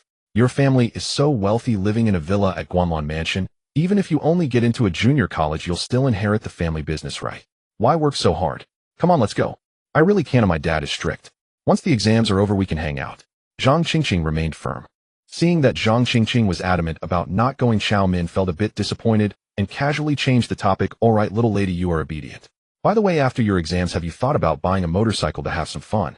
He'll take you to buy the latest Demon Fire, and we can ride around together. What's so fun about the Demon Fire? Zhang Qingqing recalled the old scooter Shen Chang'an had ridden and felt that the Demon Fire wasn't appealing anymore. My dad promised me long ago that once I pass my exams and get my license, he'll buy me a sports car outright. At this proclamation, the air suddenly fell silent for a second. Chao Min's smile froze slightly. She looked down at the electric motorcycle she had painstakingly modified over a long time with her pocket money, then listened to someone casually mention a sports car worth millions, and a strong sense of disparity and jealousy surged in her heart. Wow, that's so cool. You're amazing, Qingqing, really enviable. Chao Min continued to flatter her insincerely, but the bitterness in her eyes was nearly spilling over. Zhang Qingqing, who had lived in a privileged environment since childhood, did not understand the subtle changes in Chao Min. All right, I won't keep you any longer.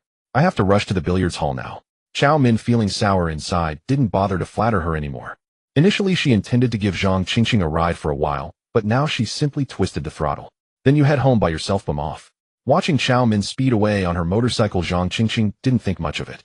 In the Qingzhou district, within the fully enclosed training ground of the Night Watch Department, the results were exactly as expected by Lao Zhao and Shen Chang'an.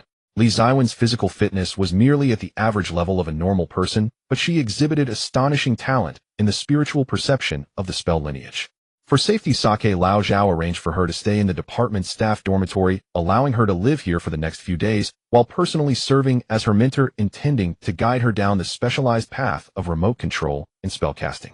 At this moment in the spacious training ground, Lao Zhao, dressed in a fitted combat vest, stood with his hands clasped behind his back, solemnly explaining the basic knowledge of the cultivation world to Li Shiwan, who was dressed in a black combat uniform. Since you've decided to step into this circle, you must be clear about our power system as cultivators. The path of cultivation has strict hierarchies. Today I will first explain the 5 lower realms to you. Lao Zhao raised a finger. Knock on the hidden door, ignite the spirit. The core symbol of this realm is the perception of the spiritual energy in the world, allowing the qi to enter the body like mist, igniting the soul lamp within you, thus opening spiritual sight. Upon reaching this realm, your physical body will surpass the limits of humanity, and your eyes will be able to see the hidden filth in the dark of night, marking your first step into the extraordinary threshold. Li Shiwan listened attentively, quickly jotting down notes. The second realm, the spirit spring realm. The verdict is mist forms the cold pond, nourishing the mortal body. The gaseous spiritual energy within your body liquefies, forming a spring of spiritual water in your dantian. At this stage, your spiritual power can enchant weapons, allowing you to cut through iron like mud, and you can formally practice the various advanced combat techniques of our Night Watch department. Lao Zhao paused, a fierce spiritual pressure suddenly emanating from him, a pale blue spiritual light circulating around his body. The third realm, which is the realm I, Uncle Zhao, am currently in, is called the spirit stream realm. The spirit flows endlessly with the spring water within, overflowing into streams connecting through the 12 meridians of the universe. The greatest display of power in this realm is that the spiritual energy can truly be released. Blade light and sword energy can harm others from a distance, and their endurance is terrifying, allowing for prolonged combat. Li Shiwan looked at the solidified spiritual energy around Lao Zhao with longing in her eyes. Uncle Zhao, what about the fourth realm? Lao Zhao retracted his spiritual pressure, his expression becoming serious as he recalled the brutal battle from a few days ago. The fourth realm, the spirit river realm. The 4 black swans that ambushed you that night were of this realm. The qi surges to the heavens, the spirit river roars. Their meridians are broadened like a great river, and their every movement is accompanied by the roaring sound of rivers. Upon reaching the fourth realm, a terrifying spiritual pressure will form, capable of directly intimidating lower-level cultivators. It can also negate gravity, allowing brief gliding. The most frightening part is that they possess the explosive power to destroy buildings.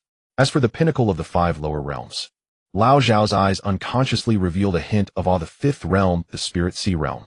The sea of qi creates waves, borrowing power from heaven and earth. The dantian transforms into an expansive sea of spiritual energy, and the spiritual power will give birth to a tribute manifestation. For example, the black flames you saw that night were the highest form of a tribute manifestation. Lao Zhao pointed toward the training ground's main entrance, grinning. There, that's a living spirit sea realm monster. At 18 in the 5 realms, if you stick close to him, you'll be able to walk with confidence in Qingzhou district. Li Shiwan turned her head, following Lao Zhao's finger. The heavy metal doors of the training ground slid open. Shen Chang'an still wore that black trench coat, holding a guitar case in one hand, walking in at a leisurely pace alongside Bai Yin, who had just changed into her combat uniform. Seeing the familiar figure, Li Shiwan closed her notebook, and a bright smile involuntarily appeared on her face. Shen, you're here. Shen Chang'an, led by Yin closer, nodded at Li Shiwan as a greeting, then pointed at the girl beside him. Let me introduce you. This is Bai Yin, our team scout and support. Li Shiwan looked at Bai Yin, who had changed into a smart black combat uniform, and her eyes revealed a hint of surprise. She had seen Bai Yin many times at school and couldn't help but say, Bai Yin, I didn't expect you to be a part of the Night Watch department. You were the top student in our school during every exam. I am a good student at school, but here I'm just a worker. Bai Yin approached without reservation, her big eyes narrowing into crescent moons as she waved cheerfully. Welcome to our Qingzhou district team. Just call me Yin or Xiao Bai from now on. After a brief exchange, Shen Chang'an and Bai Yin sat down on a bench at the edge of the training ground. Bai Yin grabbed a can of carbonated drink from the side cooler, popped the tab, and took a sip. Lao Zhao cleared his throat and continued his teaching. All right, let's get back to it. Currently, the Night Watch department uses a mature and universal breathing method. The effectiveness and speed of cultivation depend entirely on personal talent. In the 5 lower realms, the most common and fundamental method of cultivation is meditative sitting, drawing in the spiritual energy of heaven and earth through breathing. Upon hearing meditative sitting, Li Shiwan diligently took notes, but then she seemed to recall something and turned to Shen Chang'an, who was sitting on the bench with some confusion. Uncle Zhao meditative sitting takes a lot of time, right? But I see that Shen Chang'an either sleeps at school or deals with various dangerous tasks in the department. It seems he never has time to meditate. Shen Chang'an, hearing himself being mentioned, raised his head and explained the fifth realm is a crucial watershed. At this stage, the focus of cultivation is no longer merely accumulating spiritual energy, but rather expanding the spirit sea.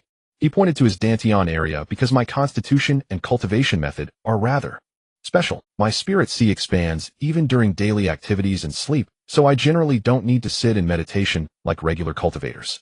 Li Shiwan nodded in understanding, although she didn't quite grasp the specifics. The word special was enough to summarize Shen Chang'an's extraordinary nature. Lao Zhao rapped on the blackboard to draw Li Ziwen's attention back. Alright, don't use him as a reference. You won't be able to replicate his methods.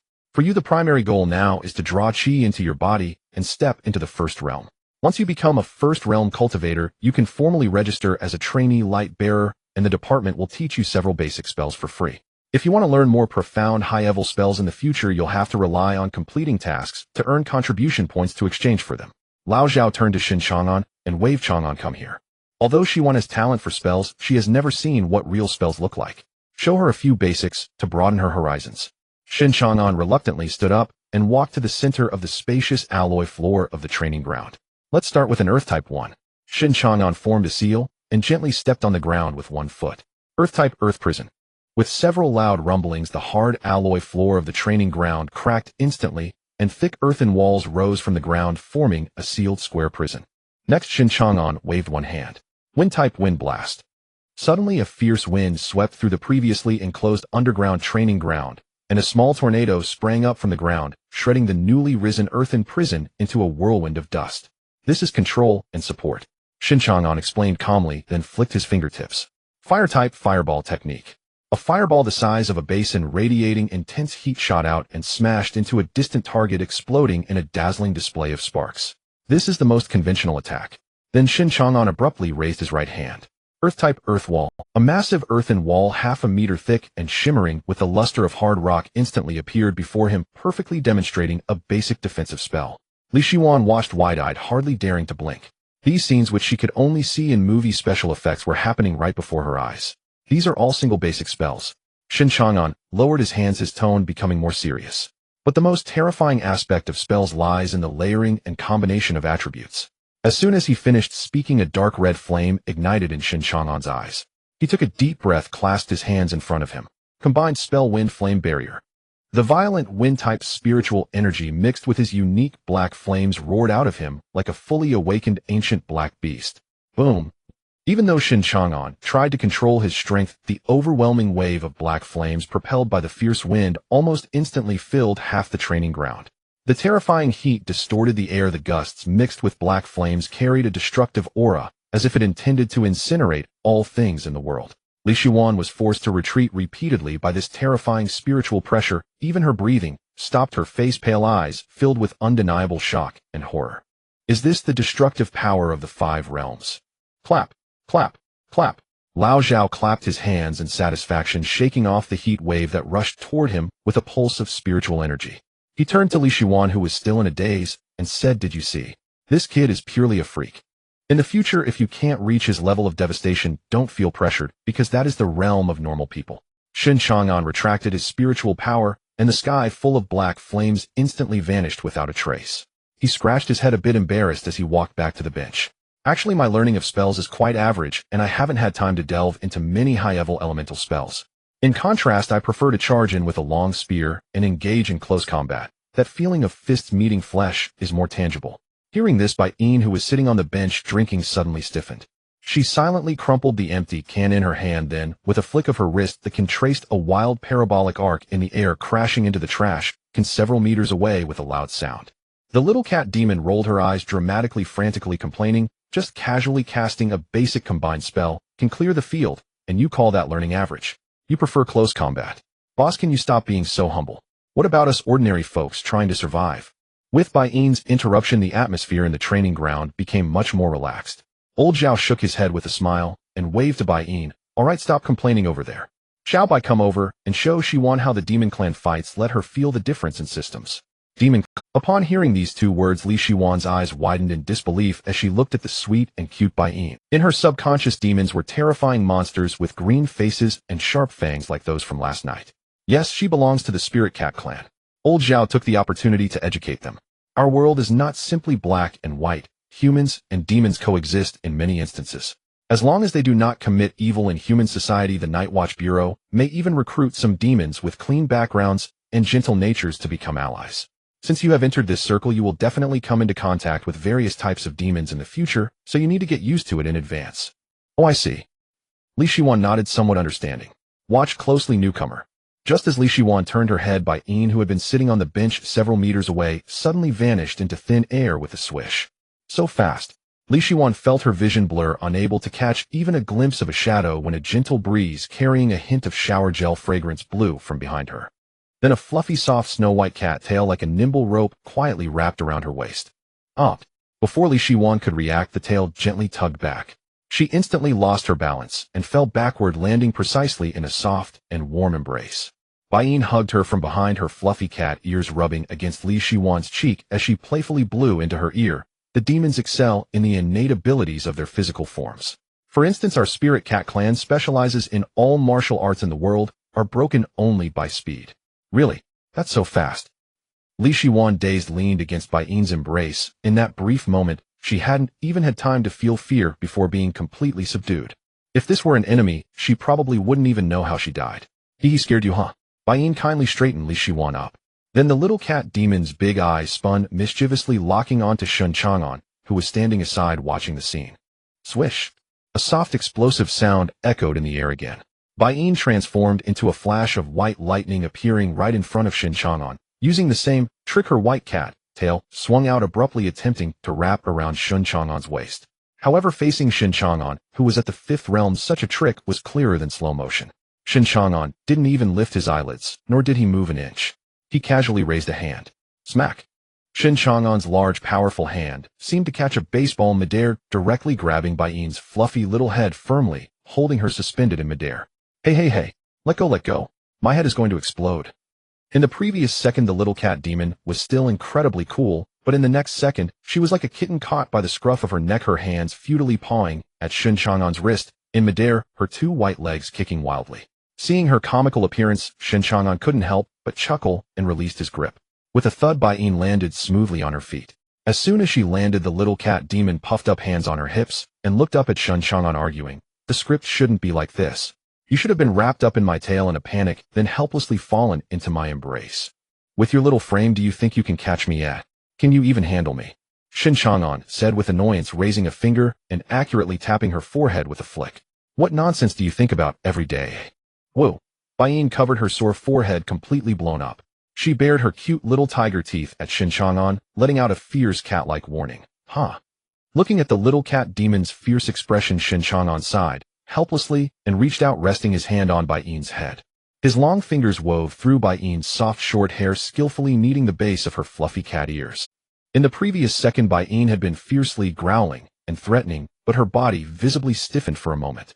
Then the fierce expression on her face melted away at a visible speed. Her eyes comfortably squinted into slits, her fluffy cat ears obediently drooping with Shen Chang'an's movements, and an uncontrollable purr escaped her throat. Purr! The soothing vibrations even prompted her to rub her head against Shen Chang'an's. She looked just like a house cat enjoying being petted. While Shen Chang'an skillfully petted the cat, he turned to the dumbfounded Li Shiwan and explained, "Do you see? Even after taking shape, demons still retain a large part of their animal instincts and habits. If you ever anger this little cat, don't try to reason with her, or just pet her a few times, and she'll calm down by herself." Li Shiwan looked at the once lightning-fast expert, now peacefully purring in Shen Chang'an's hand, and could only nod blankly, feeling her understanding of this world had been thoroughly refreshed once again.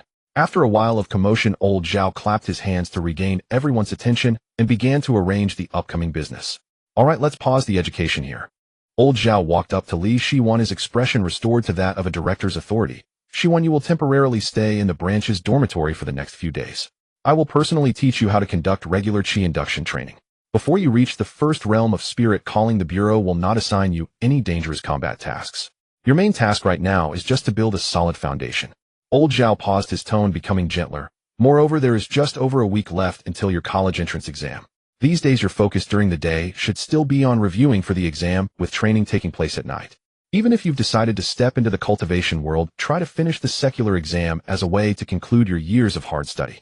I've already arranged everything with the school, and you can return to class anytime. I understand, Uncle Zhao. I will work hard. Li Shiwan nodded earnestly.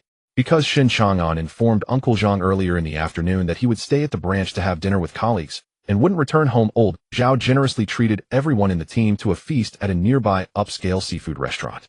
The choice of the seafood restaurant was primarily due to Bai Ying, the little cat demon, who had an intense passion for seafood, while the newly recruited Li Shiwang had no seafood allergies. In the spacious private room, a towering mountain of shrimp and crab shells had already piled up in front of Bai. She wore disposable gloves on both hands, engaging in a comical battle with a king crab that was larger than her. Meanwhile, Shen Chang'an and old Zhao appeared much more refined, peeling shrimp, while earnestly discussing Li Ziwang's subsequent training plan.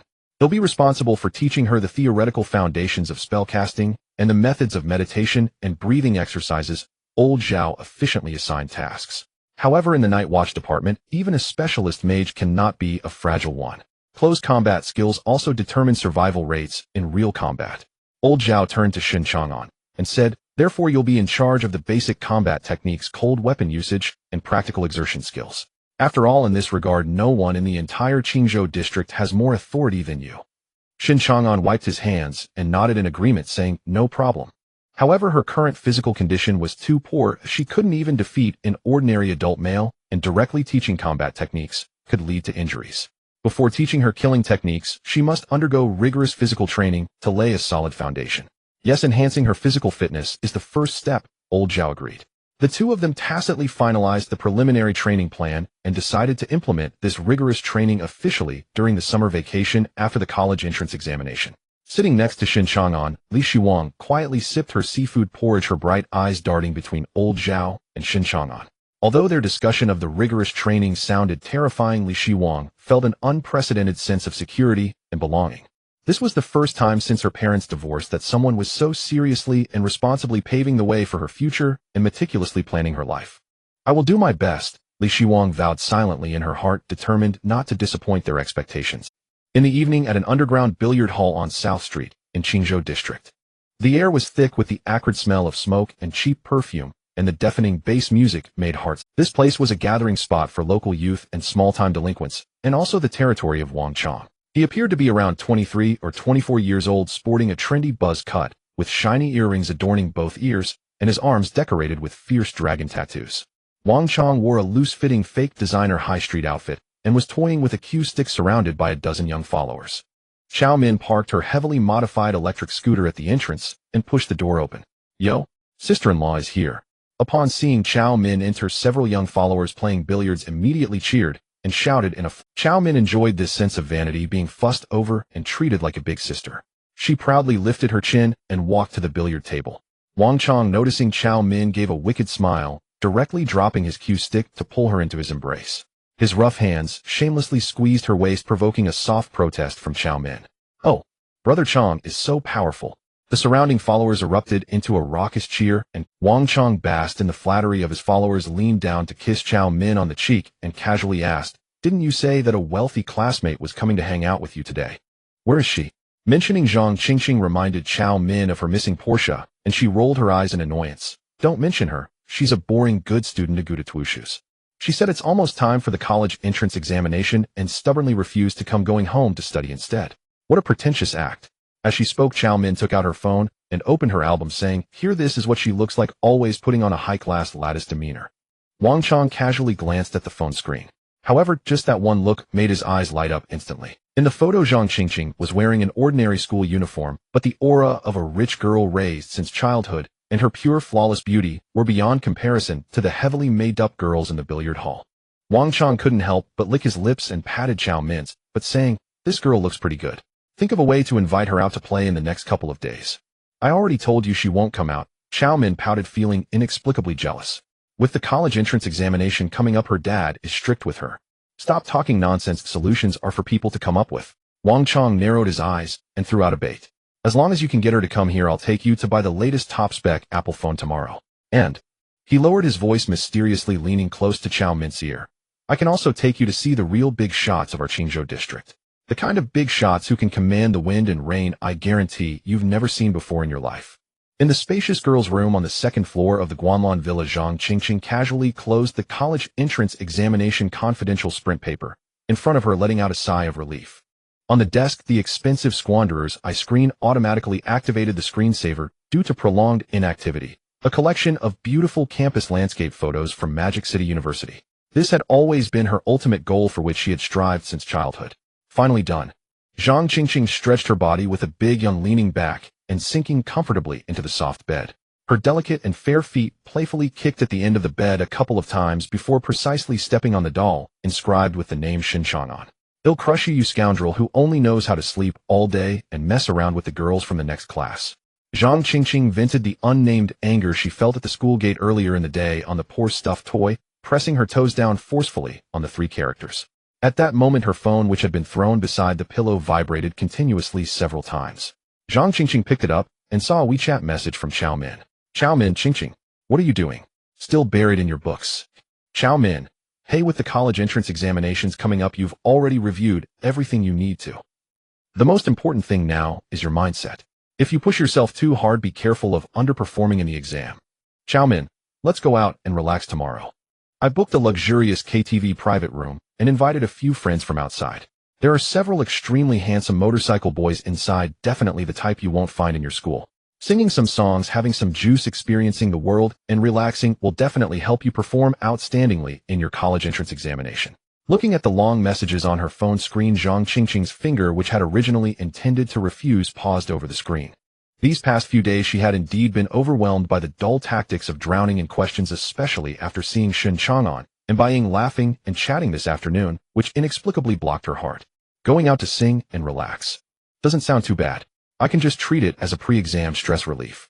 Zhang Qingqing's youthful heart eventually sparked a desire to go out for some fresh air.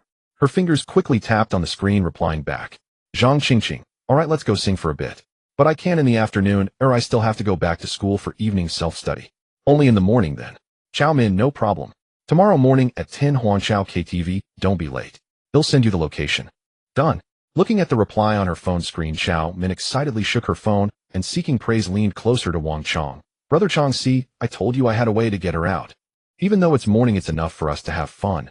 Wang Chong, with a cigarette in his mouth, leaned over to glance at the chat records. "Morning is just morning. Ooh, once that KTV door closes, what's the difference between morning and night?" He rubbed his chin, his eyes gleaming with greedy light, as if he thought of something exciting. "This girl is so exceptional, it would be a waste for just our brothers to enjoy her. I'll invite Yi Xiao as well. Yi Xiao is usually bored with those girls on the fringes. He likes this kind of pure high school girl who's just turned 18, clean background and top-notch looks. If we can use this exceptional girl to get closer to Yi Xiao, our brothers will definitely be able to dominate in Qingzhou district in the future." Yi Xiao. Chao Min was taken aback. Although she mingled on the streets, she clearly hadn't come into contact with that coarse circle, and curiously asked, "Brother Chong, who is this Yi Xiao? Is he more powerful than you?" "Of course." Wang Chong shot her a glare, his tone carrying a clear sense of reverence and flattery. "Yi Xiao is the only son of our district's Hengtai group, the real prince. Do you know how many residential buildings there are in Qingzhou district? More than half of them were developed by their family. Even their leg hair is thicker than our thighs." Hearing this, Chao Min gasped in shock. More than half of the residential buildings in Qingzhou district. What terrifying financial power and background must that be? This is the true top-tier rich second generation. The so-called big brothers she used to know, who drove flashy cars, were nothing in front of him. Chao Min's eyes were instantly clouded by strong greed and vanity. She naturally leaned closer to Wang Chong's arms, sweetly whining. "Brother Chong, since this Yi Xiao is so impressive, can you introduce me to him tomorrow? Let me bask in your glory and broaden my horizons." Smack! Wang Chong's smile instantly vanished, and he slapped Chao Min's buttocks hard with his palm, his eyes filled with disdain and mockery. "You filthy bitch, do you really think I don't know what you're thinking? With your kind of broken bust that countless people have ridden, how could Yi Xiao possibly take a liking to you? Don't you dare dream your little dreams."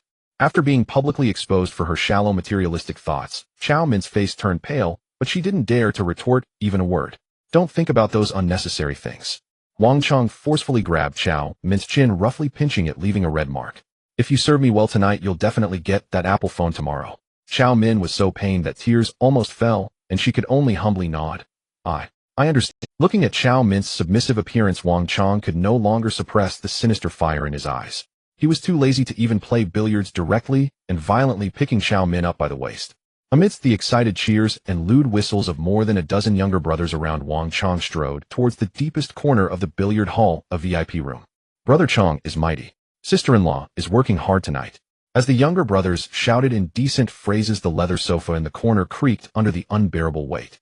Under the dim light and deafening heavy bass, two overlapping figures quickly vanished into the dark corner, with only a few muffled gasps echoing in the darkness. Until midnight, Shen Chang'an returned to Guanlan Villa dragging a slightly fatigued body. Tonight he had been at the branch, not only formulating a gradual basic physical training plan for Li Shi, but also helping Lao Zhao handle a few accumulated trivial documents. In the living room, a dim yellow wall lamp was left on, and Zhang Hai and Li Yu had long gone to bed. Shen Chang'an tiptoed quietly up the stairs to his room on the second floor. He took a set of clean clothes into the bathroom for a hot shower, washing away the fatigue and dust from outside, then directly collapsed onto the soft bed, closing his eyes. Suddenly his consciousness began to sink. A familiar space unfolded before his eyes. Not far ahead, a formless black shadow stood silently. However, this time the shadow did not carry the fearsome spear. "Good evening, senior." Shen Chang'an knew that this esteemed figure had a peculiar temperament, yet still greeted him politely. The shadow ignored his pleasantries and casually raised his right hand, giving a gentle wave in midair. In an instant, hundreds of black runes glowing with an eerie light materialized and swirled around the shadow like stars. Then the teaching began. The shadow flicked his left hand, sending a ball of black flames straight toward the runes. The runes swiftly interwove in midair to form a black light shield, firmly blocking the violent black flame outside. Subsequently, the shadow changed his gesture. The arrangement of the runes in midair instantly altered, transforming into a streak of flowing light that smacked onto the dim ground. Boom! Without any delay, the runes imprinted on the ground erupted with a strong wave of air and flames, exhibiting astonishing power. In the following time, the shadow demonstrated two distinctly different uses. The runes sometimes transformed into chains, firmly pinning a mass of void air in place. At other times, they coiled like flowing light around the shadow's arm, causing the pressure he emanated to surge dramatically. Shen Chang'an stood still, his eyes unblinking as he observed with his mind racing. He understood. This mysterious shadow figure was not planning to teach him martial skills today, but rather to impart advanced rune techniques. The four transformations just demonstrated corresponded to the four core uses of runes: defense, instant detonation, immobilization, control, and enhanced enchantment. Before Shen Chang'an could fully digest this knowledge, a glowing defense rune fluttered in front of him, suspended in midair after a flick of the shadow's finger. The meaning was clear. Follow the drawing. Shen Chang'an took a deep breath, raised his right hand, and concentrated a thread of spiritual energy at his fingertip, beginning to trace the intricate rune trajectory in midair. Starting with the stroke, turning, outlining. The texture of the rune resembled a complex microscopic web. A slight misstep could lead to distortion. Just as Shen Chang'an reached the third turning point, the spiritual energy at his fingertip quivered slightly, causing the drawing to skew by half an inch. Hiss! Before Shen Chang'an could react, a burst of black flame shot out mercilessly from the shadow's fingertip, directly striking his shoulder. Hiss! A searing pain shot through his body instantly, causing Shen Chang'an to gasp in shock, unable to help but grimace. In the dream space, the pain caused by this black flame would be magnified several times, feeling even worse than being cut in reality. Yet when he glanced at the indifferent shadow, he forcefully swallowed back the complaint that almost escaped his lips. He knew very well that this esteemed figure's teaching method was always so straightforward and brutal. No nonsense, make a mistake once, get burned once. Gritting his teeth, Shen Chang'an endured the lingering pain in his shoulder, raised his hand again, and concentrated spiritual energy at his fingertip, intently staring at the rune in front of him, starting his second attempt. After drawing runes in the dream space for an entire night, when Shen Chang'an opened his eyes, the wall clock had already passed 8 o'clock. Although he had exited the dream, the piercing pain of being burned by the black flame still remained vivid, as if he could smell the flesh burning with the slightest movement. Fortunately, he had been tempered in that space for a long time, so he still had some endurance. Moreover, the hardships of that night were not in vain. He had gained a lot. He not only understood the operational logic of the runes, but also successfully mastered the defensive rune guard and the explosive rune blast with a general understanding of control and enchant. Shen Chang'an got out of bed, took a hot shower in the bathroom, letting the warm water wash away his fatigue and phantom pains, and relaxed his entire being. After changing into fresh clothes and coming downstairs, Zhang Qingqing's door was still tightly closed, indicating that this young lady was still sleeping in. In the dining room on the first floor, Li Yu was placing freshly heated soy milk and youtiao on the dining table, while Zhang Hai, wearing reading glasses, was watching the morning news. Awake! Come and eat while it's hot, Liu greeted with a smile. Shen Chang'an pulled out a chair to sit down munching on the youtiao, while chatting casually with his two elders. By the way, he also wanted to try the runes he had learned last night in reality. According to his understanding, there were two ways to use runes. The first method, like the shadow, was to sketch in midair and unleash instantly, which required the caster to personally control the spiritual energy. The second was to engrave the runes onto a certain medium, creating a talisman-like object. Uncle Zhang, do we have any leftover yellow paper or talisman paper at home? Shen Chang'an asked after swallowing the soy milk. Zhang Hai paused, putting down the newspaper. We do have some. I kept a few sheets as souvenirs when I retired. What do you need that for? To study something new? Zhang Hai did not ask further, getting up to search in the study for a while, and took out an old wooden box, pulling out a few slightly yellowed blank talisman papers and handing them to Shen Chang'an. Shen Chang'an wiped his hands and laid a talisman paper flat on the table, gathering a thread of dark red spiritual energy at his fingertip. He replayed the pattern of guard in his mind, and his fingers quickly danced across the paper.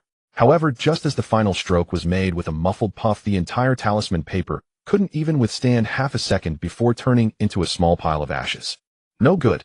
Shen Chang'an shook his head. The guard formula requires continuous extraction and maintenance of the spiritual energy barrier. Ordinary yellow paper simply cannot withstand this level of energy flow. Next, he switched to another talisman paper, this time drawing blast.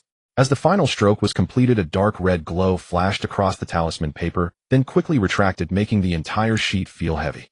It worked. Shen Chang'an looked at the completed explosive talisman, lost in thought. The explosive rune is a consumable that releases all its power at once, not requiring a medium to continuously bear the cycle of spiritual energy, so ordinary talisman paper can barely serve as a one-time bomb. But if he wanted to make a protective talisman for his elders, he must solve the issue of the medium. Looking at the ashes on the table, Zhang Hai seemed to realize something and turned back to the study. Before long, he brought out a more exquisite brocade box. Upon opening it, several pieces of jade from Wushi Pai with a warm luster and high quality lay quietly inside. Of course, using ordinary paper to draw high-level formations will cause self-ignition. Zhang Hai pushed the jade towards Shen Chang'an. Try this one. These were left over from when I worked at the Night Watch Bureau. In the internal store of the Bureau, the exchange price is about 10 contribution points per piece, making them excellent spiritual energy mediums. I usually just kept them as little collectibles. Shen Chang'an's eyes lit up as he picked up a piece of jade. He once again mobilized his spiritual energy and gently tapped the surface of the jade. As the profound runes gradually seeped in, a mysterious black fire pattern emerged within the originally transparent jade, swirling slowly at the center as if it were alive. The jade remained intact, successfully enduring the magical pressure of guard. Shen Chang'an quickly drew two more, handing them to Zhang Hai and Liu respectively. Uncle Zhang, Aunt Li, keep these two jade pendants close to you. Shen Chang'an earnestly instructed. They contain my defensive spells and will activate automatically when you encounter danger, able to withstand considerable attacks. However, I'm not sure of the exact limit of what they can withstand. I will test them at the training ground in the division today and let you know. Liu happily accepted the jade pendant, immediately finding a red string to wear around her neck. Our Chang'an is so considerate, knowing how to care for others. After breakfast, Shen Chang'an picked up the guitar case, greeted them, and left for the Qingzhou district branch. The dining room fell silent. Zhang Hai held the warm jade pendant in his palm, gently rubbing the faint black fire pattern inside the jade with his thumb, his brow slightly furrowed as he began to mutter. The technique and the direction of the formation. Definitely not any common technique from the scripture vault of the Night Watch Bureau. I wonder where this kid learned it. As someone who had navigated through the system, Zhang Hai could clearly see the intricacies involved. Shen Chang'an was hiding quite a secret, and he had already guessed some of it. Normal fifth-stage powerhouses, after their Dantian transforms into a sea, typically manifest common attributes, such as wind, water, fire, and earth, which are the most prevalent in nature. Occasionally, one might encounter a rare genius with the lightning attribute, but Shen Chang'an's dark red-black flame was something Zhang Hai had never seen or heard of in his lifetime. The destructive power that seemed capable of devouring all life and incinerating everything would surely be able to stand against even the top-tier lightning techniques, perhaps even surpassing them. After staring at the jade pendant for a while, Zhang Hai's tightly furrowed brow gradually relaxed, and he chuckled nonchalantly, putting the jade pendant away in his pocket. Forget it, I won't think about it anymore. It's a good thing for a young person to have their own adventures and trump cards. Around 9 in the morning at the Guanlan Mansion Villa, Zhang Qingqing changed into a simple pure white t-shirt and fitted high-waisted jeans, carrying a small canvas bag as she walked downstairs. Dad, Mom, I have plans with my classmates to review at the city library today, so I won't be back for lunch. Zhang Qingqing lied without a blush or a racing heart. Seeing their daughter studying hard just before the college entrance examination, Zhang Hai and Liu naturally agreed, with Liu even stuffing a few hundred yuan in her hand, so she could have something good to eat at noon. As she walked out of the villa area, she could already hear the piercing sound of an electric motorcycle from afar. Xiao Min had been waiting by the roadside. Today she was dressed exceptionally provocatively, wearing a tight black crop top on her upper body and shorts that were impossibly short on her lower body, the colorful tattoo on her thigh fully exposed, drawing the attention of passing security guards. Ching, over here. Xiao Min took off her helmet and waved. Zhang Qingqing jogged over, feeling somewhat unaccustomed to Xiao Min's outfit, but still mounted on the back seat of the electric motorcycle. Hold on tight. Xiao Min smirked, twisting the throttle vigorously with her right hand. Accompanied by the roar of the engine, the front of the motorcycle shot up, sharply executing a dangerously thrilling start on the street. Oh! The sudden sensation of weightlessness made Zhang Qingqing exclaim as she clung tightly to Xiao Min's waist. But along with the wild wind blowing against her and the unconventional thrill, her heart raced, yet a hint of excitement flickered in her eyes. Noticing the reaction of the girl on the back seat, Xiao Min smirked with satisfaction. Having navigated through society for so long, she knew exactly how to handle a sheltered girl from a privileged background who faced immense academic pressure.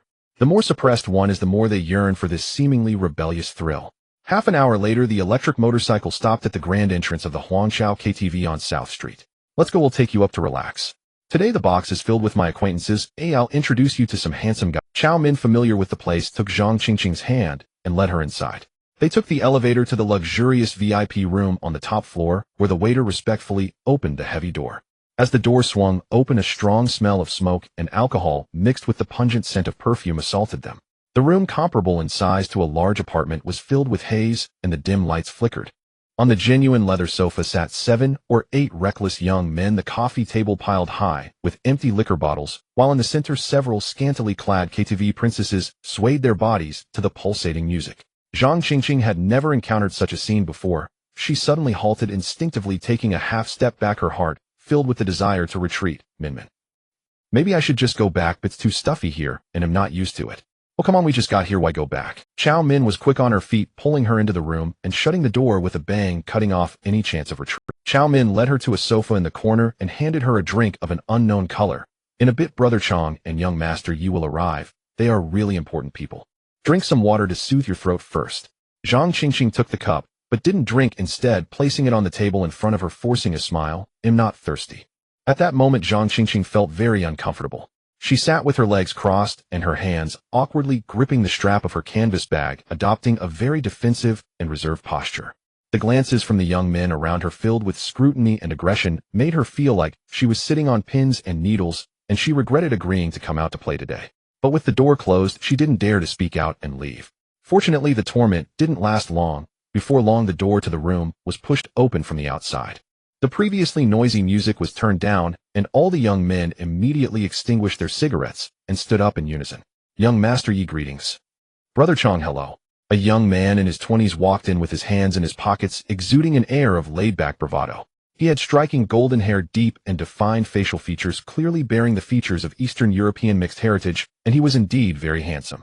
Meanwhile, Wang Chang, who had been arrogant last night, was now trailing half a step behind the golden-haired youth with a respectful expression, like a dutiful follower. Xiao Min leaned in close to Zhang Qingqing's ear, speaking in an excited whisper. Qingqing, look, the golden-haired handsome guy at the front is young Master Yi. Yi Sheng casually scanned the room, and soon his gaze, along with Wang Chang's, fixed on Zhang Qingqing in the corner. Upon seeing Zhang Qingqing, a hint of unmasked surprise and satisfaction flashed in Yi Sheng's eye. Although Zhang Qingqing was dressed simply today, her pure high school girl vibe in a pure white t-shirt and jeans stood out amidst the heavily made-up women like a breath of fresh air.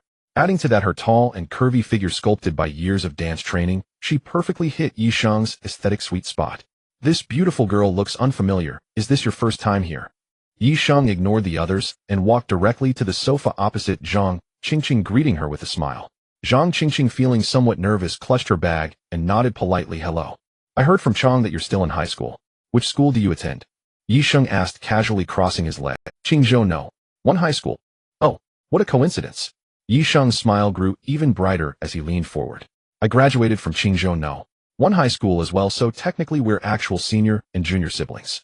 Come on, junior, since we're gathered together today, I, your senior, will toast you with a drink. Saying this, Yi Sheng lifted the half glass of foreign wine from his cup and handed it over. Seeing this, Chow Min immediately stood up and encouraged, Ching, young Master Yi rarely takes the initiative to toast, quickly accept it. The dozens of young men around them also whistled and banged the table loudly cheering, drink one. Faced with such a scene, Zhang Qingqing, who had rarely experienced the harshness of society, didn't know how to refuse. She stiffly picked up the wine glass in front of her, and under the watchful eyes of everyone mustered her courage to sip a small mouthful. The spicy and pungent alcohol burned down her throat to her stomach in an instant. Zhang Qingqing grimaced, finding the drink unbearably harsh.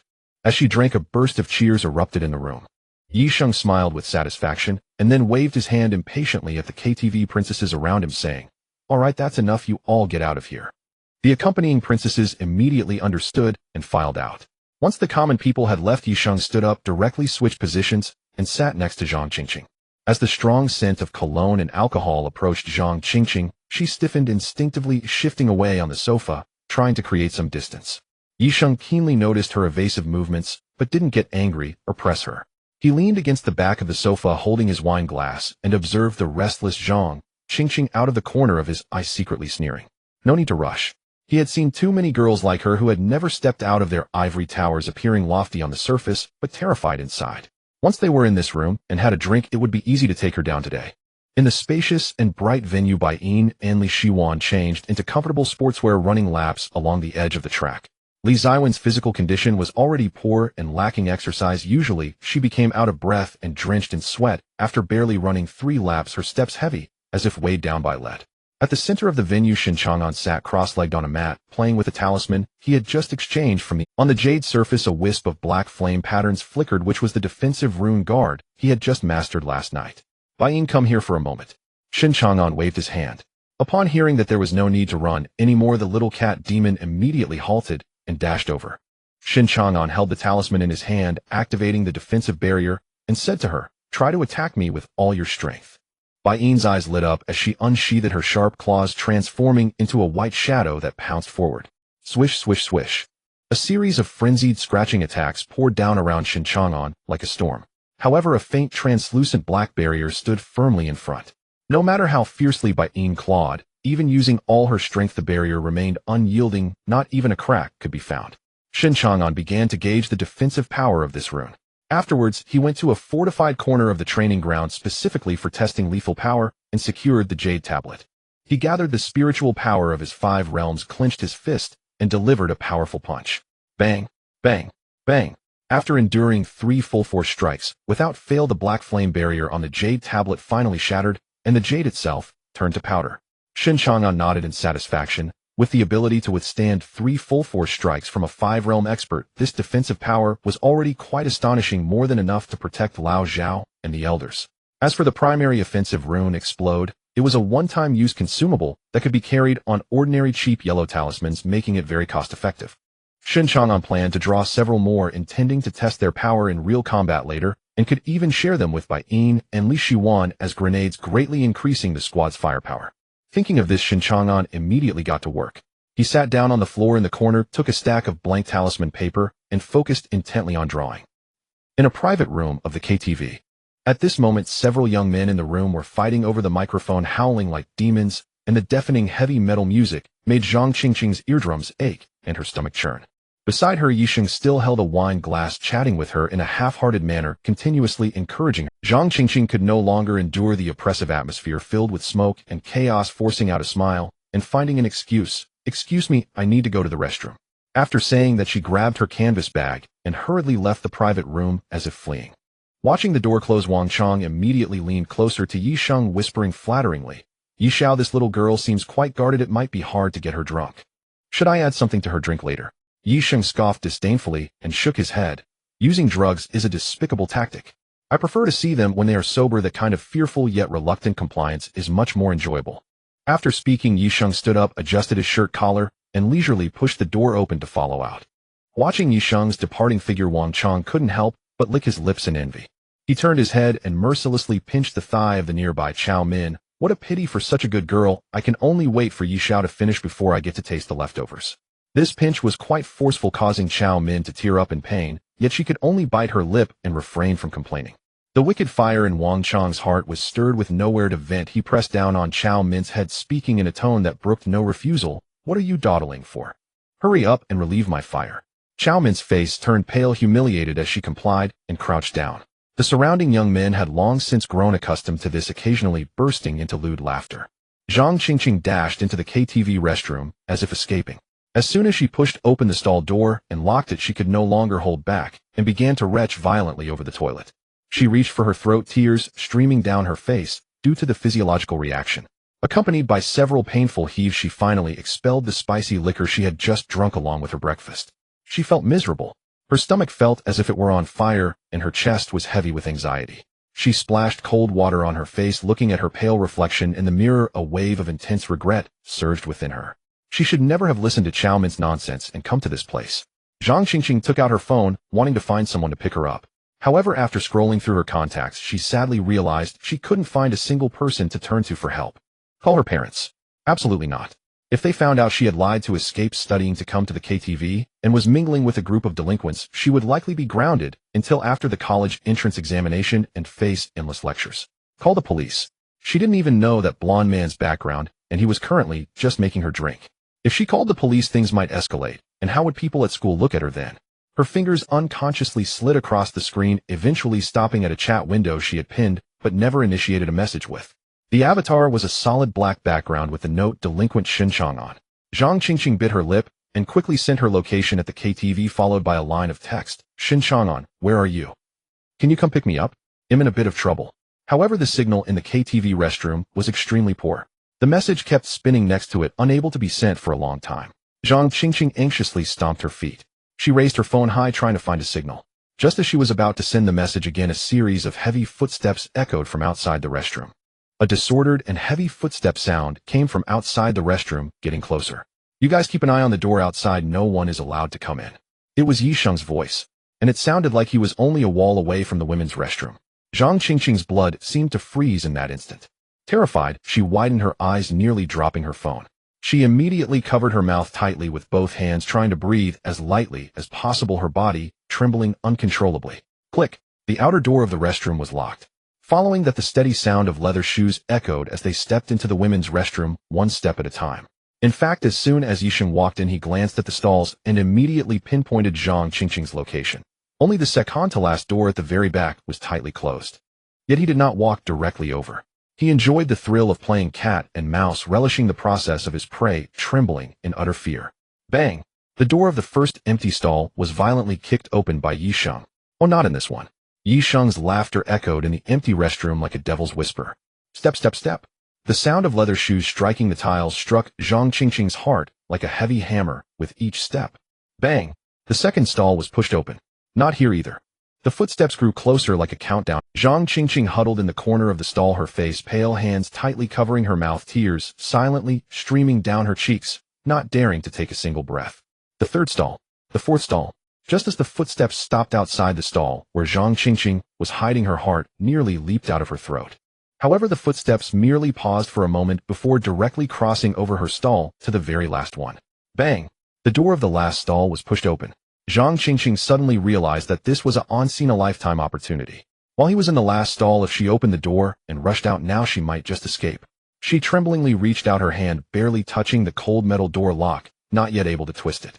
Click! A crisp sound of a lighter echoed outside her door. "Junior, how long are you going to hide in there?" Yisheng's mocking and cold voice came through the thin wooden door, nearly whispering in Zhang Qingqing's ear. He had never gone into the last stall. He had always been standing outside her door. "Aunt!" Zhang Qingqing screamed in fright, pulling back her hand, as if electrocuted, collapsing to the ground, crying out in despair. "What do you want? Don't come near. That's illegal." "Illegal?" Yisheng outside the door laughed as if he had heard a funny joke, laughing wildly. "Junior, you are still too naive. In Qingzhou district, do you know what the name Yi family signifies? It means I am the law." He exhaled a puff of smoke, his tone turning threatening, yet condescendingly reassuring. "Just obediently open the door. I just want to have some fun with you. As long as you make me happy, you can have whatever you want in Qingzhou district. Designer bags, luxury cars, even guaranteed admission to top universities, I can get those for you." "I don't want it. Get away from me. Please let me go." Zhang Qingqing cried, shaking her head, almost begging. Refusing a toast only to be forced to drink Seeing Zhang Qingqing being so ungrateful, Yisheng's face turned completely cold. He casually tossed the cigarette, but to the ground, abruptly reached out and grabbed the stall's doorknob. Bang! Bang! Bang! Cracks have begun to appear. Open the door. Let me in. Yi Sheng's furious roar echoed like the growl of a wild beast. Watching the door that could be burst open at any moment, Zhang Qingqing's face was filled with despair, helplessly curling up and tightly hugging her knees, tears blurring her vision. Accompanied by a painful cracking sound, the lock on the cubicle door was completely destroyed. The wooden door was violently kicked open, crashing heavily against the side partition. Run. Keep running. Yi Sheng, with a fierce and possessive grin, looked at the trembling prey curled up in the corner, suddenly reaching out his hand straight for Zhang Qingqing's shoulder. Despair engulfed Zhang Qingqing like icy seawater. She closed her eyes in hopelessness, her hands clutching her head tightly. However, just as Yi Sheng's fingers were about to touch the girl's clothing, a heavy and steady breath unexpectedly sounded behind Yi Sheng, as if the Grim Reaper was whispering. Yi Sheng's heart jolted in shock. Just as he was about to turn around, a large hand like an iron claw had firmly grasped the back of his collar. Before he could utter a sound, that hand suddenly exerted force. Yi Sheng felt as if the world was spinning, his entire body being yanked backward like a ragged sack, drawing a parabolic arc in the air. Bang! A dull thud echoed as Yi Sheng crashed heavily against the tiled wall outside the restroom, then fell to the ground in pain, causing dust on the wall to fall. It's okay now. A familiar voice rang out at the cubicle door. Zhang Qingqing opened her trembling eyes. Through her blurred tears, she saw the face of Shen Chang'an.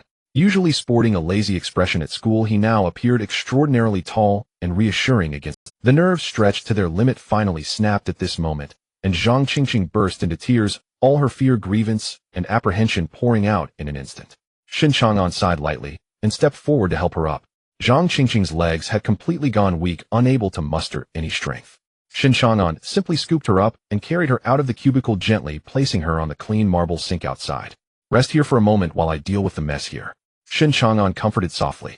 In the corridor, Yi Sheng, bruised and battered, crawled up, while clutching his chest, gritting his teeth in pain. With a twisted face, he yelled at the restroom's entrance. Where the hell are you guys? Get in here and finish the— Shen Chang'an turned his head, looking down at him with an expression devoid of emotion. Stop shouting. Those outside are already asleep and won't wake up anytime soon. Looking at Shen Chang'an's cold gaze, Yi Sheng finally felt a trace of panic, but he still shouted arrogantly, "Do you dare touch me? Do you know who my dad is? My dad is Yi Tianque of the Hengtai Group. Do you believe I can make you unable to survive in Qingzhou?" Shen Chang'an frowned slightly, trying to recall the name. Yi Tianque. No impression. Not having an impression meant he was not a big shot. In Qingzhou district, he knew most of the influential people who could touch the extraordinary level, or rather those people all knew him. Seeing Shen Chang'an lift his foot, preparing to act again, Yi Sheng panicked completely and quickly played his trump card. Wait. My brother is Yi Ling. I warn you, my brother is a practitioner who can use spells. With a flick of his finger, he can crush you. Hearing the word practitioner, Shen Chang'an's movement came to a halt. Thinking Shen Chang'an was afraid, Yi Sheng became arrogant again, suppressing his pain to mock. Are you dumb? Country bumpkin, do you think just because you have some skills you can play the hero? There are too many realities in this world that you cannot touch. My brother is a big figure from another world. If you provoke me, you won't even know how you died. Shen Chang'an looked at him with an expression of disdain and then kicked him mercilessly. Bang!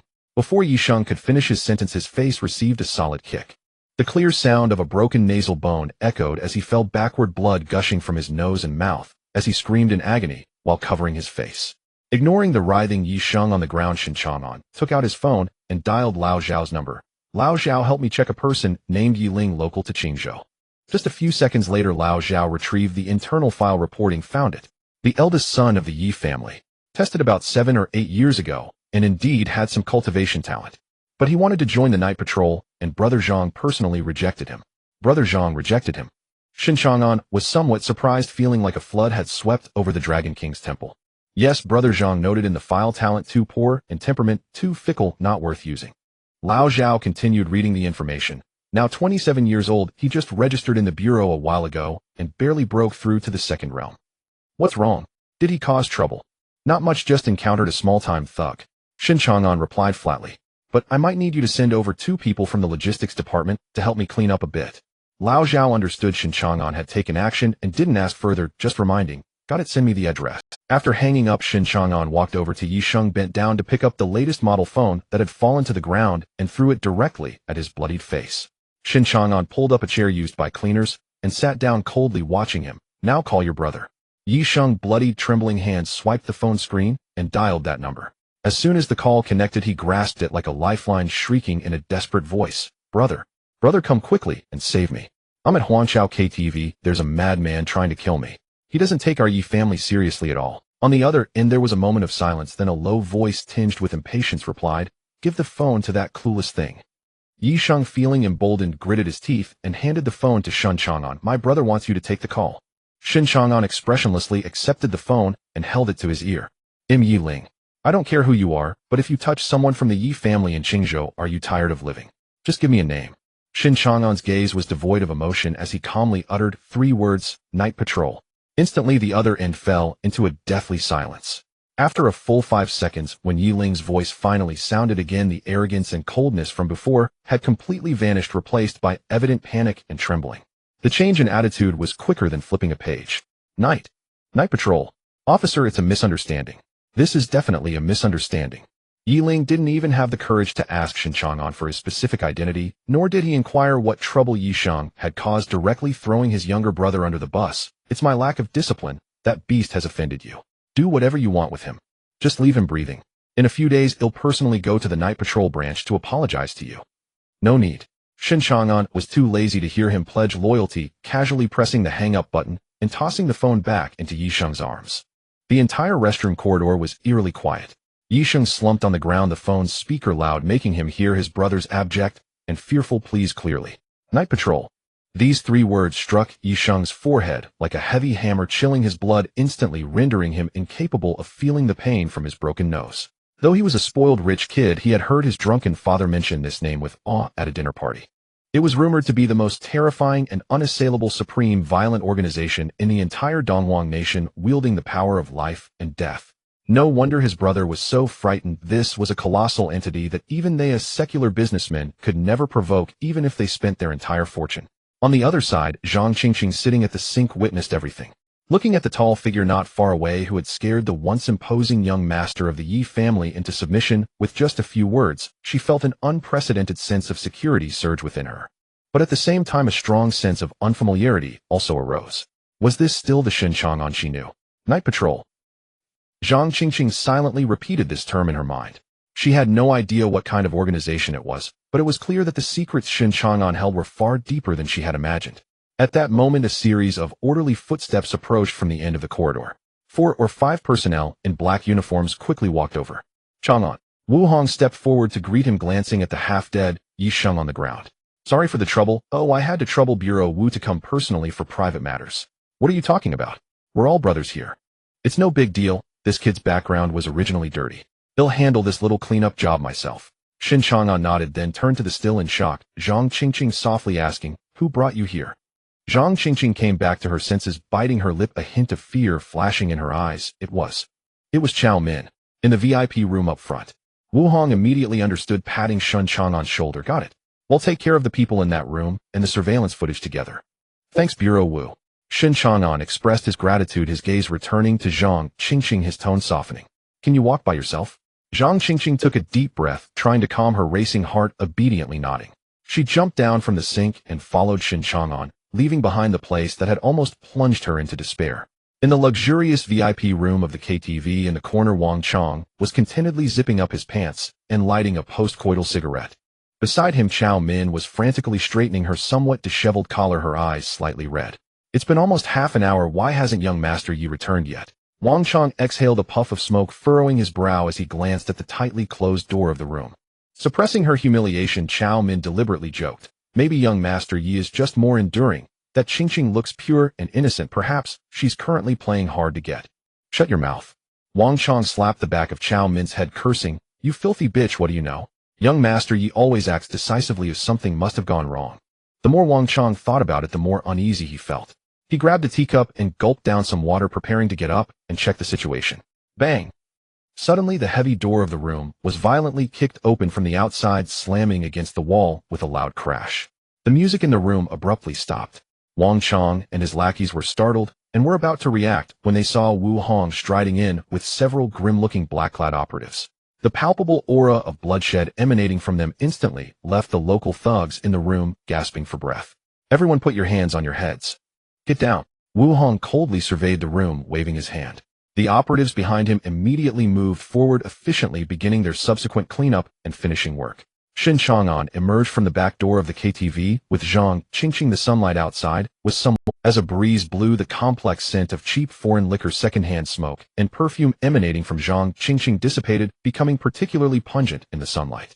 Regaining her composure from the overwhelming fear, she looked at Shen Chang'an, walking ahead of her, her mind swirling with countless questions. Who were those black-clad individuals? What background does Shen Chang'an have? Why was the heir of the Yi family so afraid of him? Zhang Qingqing opened her mouth, intending to ask. Shen Chang'an stopped walking and glanced at the time on his phone. It's almost noon. Let's go get some food first. He looked Zhang Qingqing up and down, frowning slightly. And you need to take a shower and change clothes first. You reek of alcohol. If you go home like this, Uncle Zhang and Aunt Li will definitely break your legs. But Zhang Qingqing was eager for an explanation. I know you have many questions. Shen Chang'an interrupted her directly, walking towards the car parked by the roadside while chatting away. We'll talk more later. In any case, given your situation, you might come across these matters in the future. For now, you just got a glimpse of the surface. He retrieved a spare helmet from the trunk and handed it to Zhang Qingqing.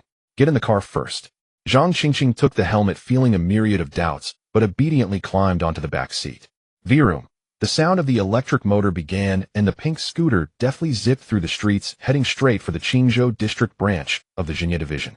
20 minutes later, Shen Chang'an led Zhang Qingqing through the familiar paths into the underground living area. There was a row of independent dormitories designated for field personnel, a perk considering that even those who worked hard for the bureau needed a stable place to rest. Shen Chang'an took out his key and unlocked the door to his dorm.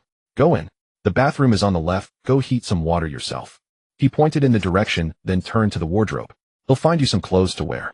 He rummaged through the wardrobe for a while. Besides his uniform, there were only casual clothes he usually wore. In the end, he could only find a very clean, oversized white t-shirt and a pair of sports shorts, handing them to Zhang Qingqing, who had just finished filling the tub with water. You can wear mine for now. Oh, it's better than the smelly outfit you have on. Zhang Qingqing, blushing, took the clothes and hurried into the bathroom. Half an hour later, the bathroom door creaked open, and she emerged, having washed away the stench of alcohol and fatigue. Shen Chang'an's t-shirt looked like a dress on her, barely covering her thighs, appearing somewhat loose and comical. Shen Chang'an.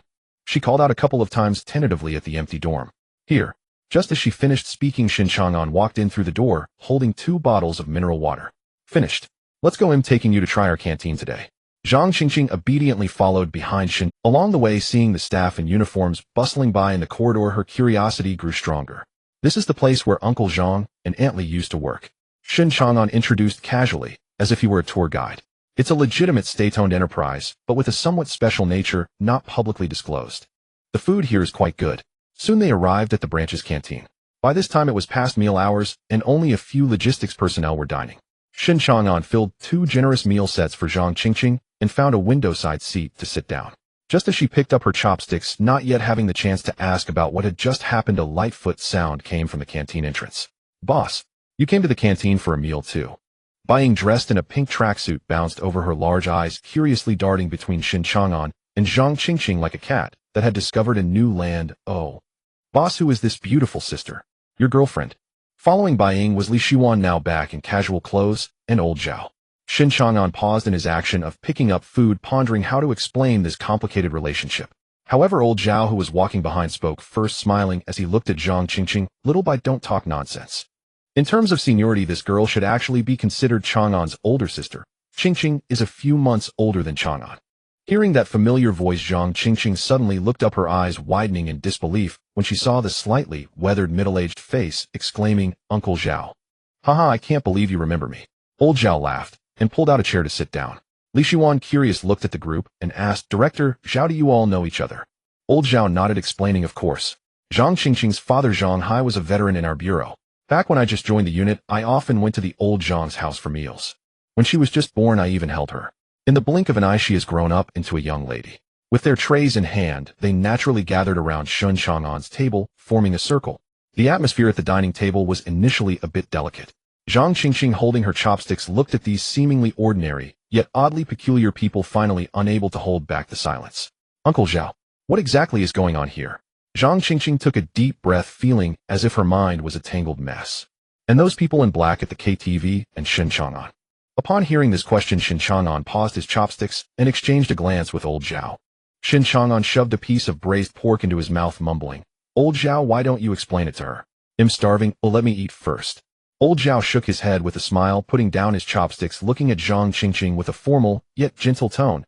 Qingqing, this is the Xinye Division branch of Dongguan Country in Qingzhou District. Old Zhao shook his head with a smile, putting down his chopsticks, looking at Zhang Qingqing with a formal, yet gentle tone. Qingqing, this is the Xinye Division branch of Dong. In this division, he is the absolute top authority and our highest-ranking frontline executor in Qingzhou District. Hearing this, Zhang Qingqing was left stunned. She stared blankly at Shen Chang'an, unable to connect this person, who always appeared to be half asleep, with such an authoritative title.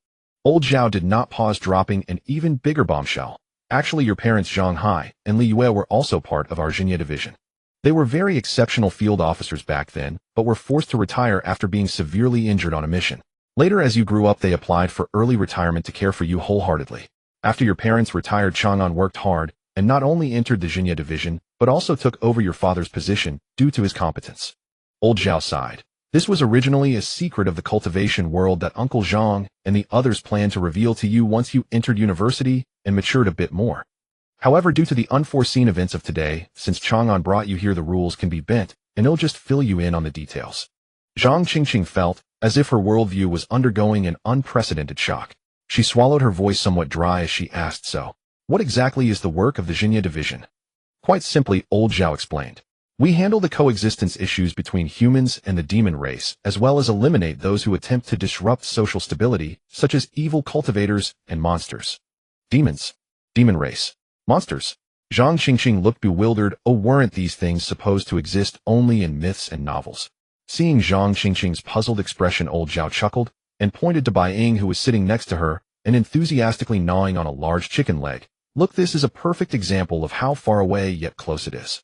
As soon as he finished speaking, Bai Ying cooperatively set down the chicken leg. Under Zhang Qingqing's incredulous gaze, with a bang, a pair of fluffy white cat ears popped up from Bai Ying's short hair, and a long white cat tail emerged from behind her, playfully flicking in the air. Meow Qingqing, hello. Bai Ying greeted Zhang Qingqing with a sweet smile. Zhang Qingqing was complete. Her eyes widened as she stared at the real twitching cat ears on Bai Ying's head, her mouth slightly agape, unable to utter a single word. Old Zhao knew that this information would be too shocking for an ordinary high school student, so he didn't continue giving her enough time to digest it. During this time, Old Zhao resumed his benevolent demeanor as an elder, picking up the serving chopsticks and cheerfully serving dishes to the young people at the table. Bai Ying happily wagged her tail at the extra ribs in her bowl, savoring them with delight. Li Xuan also politely expressed her thanks. It took Zhang Qingqing a good 5 or 6 minutes to finally digest all this world-shattering information. She lifted her head, scanning her gaze between Old Zhao and Shen Chang'an, hesitating for a moment before she couldn't help but ask, Uncle Zhao, is this job very dangerous? Upon hearing this question, Old Zhao's smile gradually faded, his expression turning serious. He nodded, providing a harsh statistic. It's very dangerous. The death rate of our frontline field personnel during missions is approximately 60%. As for the remaining 40%, they are generally like your father, left with incurable serious injuries or disabilities, forced to retire. Zhang Qingqing's heart tightened sharply, her palms unknowingly sweating cold. 60% mortality rate. This isn't work, it's clearly risking one's life. She couldn't help but turn her head, looking worriedly at Shen Chang'an sitting across from her. Thinking about what terrifying monsters he faced every night, along with the cold sarcasm he endured at school, Zhang Qingqing's heart was suddenly filled with mixed emotions. Shen Chang'an seemed to notice her gaze. He swallowed the food in his mouth, wiped his lips with a napkin, and waved his hand nonchalantly. Don't look at me like that. Rest assured, I'm quite tough, but it's not that easy to die. I've got plenty of means to protect myself. Even if the Grim Reapers came, they'd have to take a couple of hits before leaving. At this point, Shen Chang'an's lips curved into a teasing smile as he leaned slightly forward, looking at Zhang Qingqing with mockery. What's the matter? You used to wish you could stomp me to death at home. Why the sudden concern for my well-being today? Zhang Qingqing's cheeks flushed, and instinctively, she wanted to rebut with her usual scripted response. The words were already on her lips, but looking at Shen Chang'an's face and recalling how he had saved her in the bathroom like a hero, she couldn't bring herself to say anything harsh. After struggling for a long while, she could only lower her head in defeat, poking at the rice in her plate in silence. Watching Zhang Qingqing's expression of wanting to retort, yet holding it back, Shen Chang'an couldn't help but chuckle softly. It was akin to raising a proud little wildcat. Usually when you fed her, she not only didn't show gratitude, but also hissed at you every day. Yet one day this little cat not only retracted its claws, but couldn't even hiss at you anymore. This subtle feeling of domestication was indeed quite amusing. Zhang Qingqing bit her lip and asked again, do my parents know that you take on such dangerous missions every night? Shen Chang'an nodded, swallowing the last bite of his meal. Of course they know. However, everything you've seen here today, as well as matters regarding the night watch, you absolutely must not mention a single word to anyone outside. Otherwise, not only will you bring great trouble upon yourself, but it will also implicate Uncle Zhang and Aunt Li. The consequences of violating the confidentiality regulations are extremely serious. Old Zhao added timely from the side, that's right. According to regulations, once ordinary people come into contact with extraordinary events, they must undergo immediate memory erasure. The only reason we made this small exception for you today is entirely because you are the child of the previous senior members of the Night Watch, and furthermore, you are nominally the sister of our first person in charge. If it were someone else, they would have been taken to the medical department for brainwashing long ago. Zhang Qingqing obediently nodded, feeling that her head was filled with too much information, causing it to throb. I understand. I need to digest this properly. At that moment, Bai Yin had already finished the food on her plate in a whirlwind manner. She took a tissue to wipe her mouth, stood up, and picked up her plate, saying to Li Shiwan, "Shiwan, I'm full now. I'm heading to the training ground to warm up." "Okay, I'll be there as soon as I finish eating." Li Shiwan smiled and nodded. Seeing that everyone had almost finished eating, Shen Chang'an stood up, stacked the empty plates, and said to Zhang Qingqing, "Let's go, we'll take you home first. When we get back, take a shower, change into a clean school uniform, and go to school in the afternoon as usual. Just treat what happened today as an absurd dream. Nothing happened, and you'll be fine after a good night's sleep." Zhang Qingqing looked up at him, her mouth opening slightly, as if 1,000 words were stuck in her chest, but she didn't know where to start. In the end, she could only nod silently. The two bade farewell to old Zhao and Li Shiwan and turned to leave the cafeteria. The underground parking lot of the branch was somewhat chilly and quiet. Upon reaching the pink scooter, Zhang Qingqing paused. She lowered her head, staring at her toes, gripping the strap of her canvas bag tightly, and finally asked the question she had been holding back in her heart. "Shen Chang'an, why have you kept this from me all along?" Zhang Qingqing raised her head, looking at the boy before her with reddened eyes. "And for these past 2 years, no matter how much I belittled you at home, calling you a useless person who only knows how to loaf around, why have you never rebutted me?" Shen Chang'an paused for a moment, holding the helmet. He turned around, looking at the girl who was questioning him with her head down, a serene smile appearing at the corner of his mouth. "Keeping it from you was Uncle Zhang's decision." Shen Chang'an handed her the helmet, his voice echoing in the spacious parking lot. "Uncle Zhang and Aunt Li have suffered too much in this line of work and have seen too much life and death. From the day they stepped down, they never intended to tell you these things.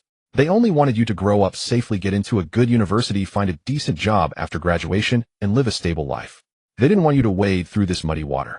Moreover, telling you would only add to your worries." Shen Chang'an paused, his tone extremely calm. "In fact, Uncle Zhang quietly tested your talent when you were very young. You have no cultivation qualifications, you are just an ordinary person." Hearing that she couldn't cultivate, Zhang Qingqing's eyes dimmed slightly. "As for what you say about me at home, I really—" Shen Chang'an leaned against the scooter, his gaze becoming somewhat profound. "This life of mine was given to me by Uncle Zhang. Your family took me in and allowed me to live in that home for such a long time. People must learn to be grateful." Shen Chang'an smiled. "Compared to this life given to me by Uncle Zhang, what does it matter if you say a few words to me?" After hearing these words, the parking lot fell into a long silence. Zhang Qingqing stood dazedly in place. She had originally thought that Shen Chang'an's tolerance for her was somewhat due to his introverted personality, and even at some moments she narcissistically believed it was because she was pretty and he had a bit of special indulgence. But now this cruel truth shattered her youthful fantasies. Zhang Qingqing took a deep breath, her voice trembling slightly from the effort to restrain herself, and asked the last question. "So, all the tolerance and care you've shown me over the years is really just because of my parents, right?" Shen Chang'an looked at the girl's eyes, which were glimmering with moisture and a hint of stubbornness and expectation, and fell into silence. The dim light cast on his face made it impossible to see his emotions at that moment. After a moment, he gently nodded, giving an answer yes. Zhang Qingqing's heart felt as if it had been suddenly gripped by something. An indescribable sourness surged up her nostrils. She did not ask further, nor did she speak again. She simply put on the helmet silently and climbed onto the back of the scooter. Shen Chang'an also did not speak again, turning the key to start the vehicle. With the faint hum of the motor, the scooter drove out of the dark underground base, heading toward the blinding midday sunlight, racing toward Guanlan Mansion. The two remained silent all the way, with only the sound of the wind whistling in their ears. Upon returning to the villa at Guanlan Mansion, the first floor was quiet as Zhang Hai and Li Yu were taking their afternoon nap. The two tiptoed upstairs. Upon reaching the door, Shen Chang'an stopped and casually instructed, "After you change, just put your clothes directly in the washing machine outside." After saying that, he didn't even wait for Zhang Qingqing to respond, and directly pushed the door into his room, closing it with a click. Zhang Qingqing opened her mouth, looking at the closed door, and could only swallow back the words she had not yet said. She returned to her room, changed out of the oversized clothes, folded them carefully, and placed them in the hallway washing machine before returning to her bedroom. She felt as if all her strength had been drained, collapsing straight onto the soft bed. Turning her head, she looked at the ugly yet adorable doll with the name Shen Chang'an written on it, and her mind kept flashing back to the despair from earlier in the bathroom, as well as that figure that seemed capable of sweeping away everything. Before she knew it, her eyelids grew heavier, and she closed her eyes deeply. In a blink, it was already past 6 a.m. A knock on the door from Shen Chang'an sounded. Zhang Qingqing, come downstairs for dinner. Zhang Qingqing startled awake, glancing at the darkening sky outside, hurriedly getting up to change into her Qingzhou No. 1 high school uniform, tidying her hair slightly, and slowly making her way downstairs. Entering the dining room, she saw her parents sitting at the table, serving themselves, and Zhang Qingqing's gaze flickered, her heart racing, fearing that she would be greeted by a storm of accusations. However, Zhang Hai and Li Yu seemed completely unaware of any abnormalities. Li Yu brought a bowl of soup to her, smiling as she complained. You girl don't sleep so long after studying at the library. You've been completely silent all afternoon. I hurry up and eat while it's hot. Hearing this, Zhang Qingqing quietly breathed a sigh of relief. She glanced at Shen Chang'an, who was quietly eating across from her, understanding that he really hadn't told her parents anything. After dinner, the two of them sat in the family car and arrived at the school for evening study. Normally, after getting out of the car, Zhang Qingqing would sprint away to avoid any interaction with her classmates, wishing to keep a distance of 8 zhang from Shen Chang'an. But today she unusually slowed her pace, quietly walking alongside Shen Chang'an. After a while, Zhang Qingqing lowered her head and softly said, "You didn't tell my parents about today." Shen Chang'an, with his hands in his pockets, shook his head and replied, "There's no need.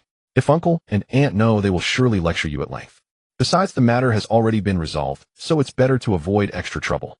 After saying this, Shen Chang'an stopped, turned around, and looked at her seriously. "However, I hope you will think more about the consequences before acting in the future. Don't always act on impulse." Zhang Qingqing, feeling somewhat unconvinced by the reprimand, muttered in protest, "Who would have thought that going to sing would lead to encountering such an unreasonable madman?"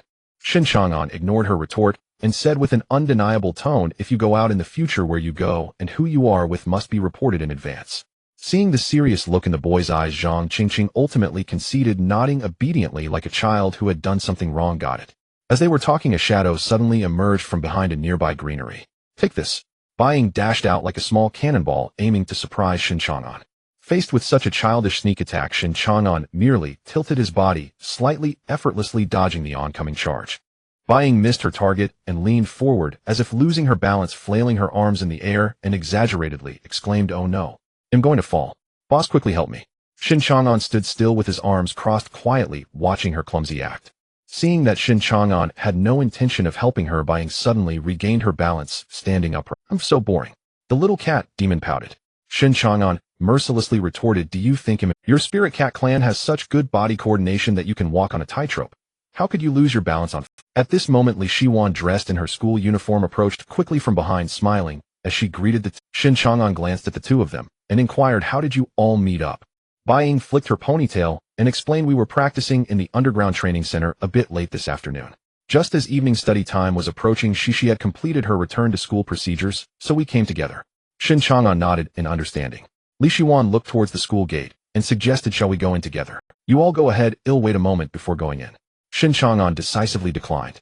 Li Shiwan blinked in confusion. "Why not?" Bai Ying immediately started her relentless chatter. She don't you know him yet? Boss is afraid of getting involved with. Think about it, both of us are considered beauties in school. If we walk with him, he will definitely be thrust into the spotlight of school gossip tomorrow." As Bai Ying kept talking, Shen Chang'an was already too lazy to listen to her babble. He waved his hand, turned around, and quickly slipped toward the teaching building. Seeing Shen Chang'an fleeing in panic, Li Shiwan couldn't help but cover her mouth and chuckle. "So Shen is really afraid of getting into unnecessary trouble." Bai Ying nodded in agreement. "Exactly, he has enough to deal with at night. During the day at school, he would rather be an unnoticed little nobody." As the preparatory bell for evening study rang, the classroom in the third year was still buzzing with a bit of restlessness. Shen Chang'an walked over to his usual seat by the window in the back row, resting his chin on one hand, staring blankly out the window. Within a few minutes, Li Shiwan appeared at the door of the classroom. She smiled and waved goodbye to Bai Ying outside, then returned to her own seat. As soon as she sat down, her deskmate, He Fei, leaned over with a concerned look. "Shiwan, I was so worried when you were sick and absent these past few days. Are you feeling better now?" To cover up the truth of Li Shiwan being kidnapped and hospitalized, old Zhao directly used the authority of the Night Watch to issue a medical certificate for severe cold and myocarditis, even ensuring that the hospital's medical records were flawless. "I'm much better now, sorry to make you worry." Li Shiwan smiled and nodded. He Fei looked her up and down, and seeing that she was indeed in good spirits, she finally felt relieved. Then He Fei's gossip spirit ignited instantly, as she whispered, "By the way, the girl who just walked you to the door. Isn't she the academic goddess Bai Ying from class 1? You actually know her.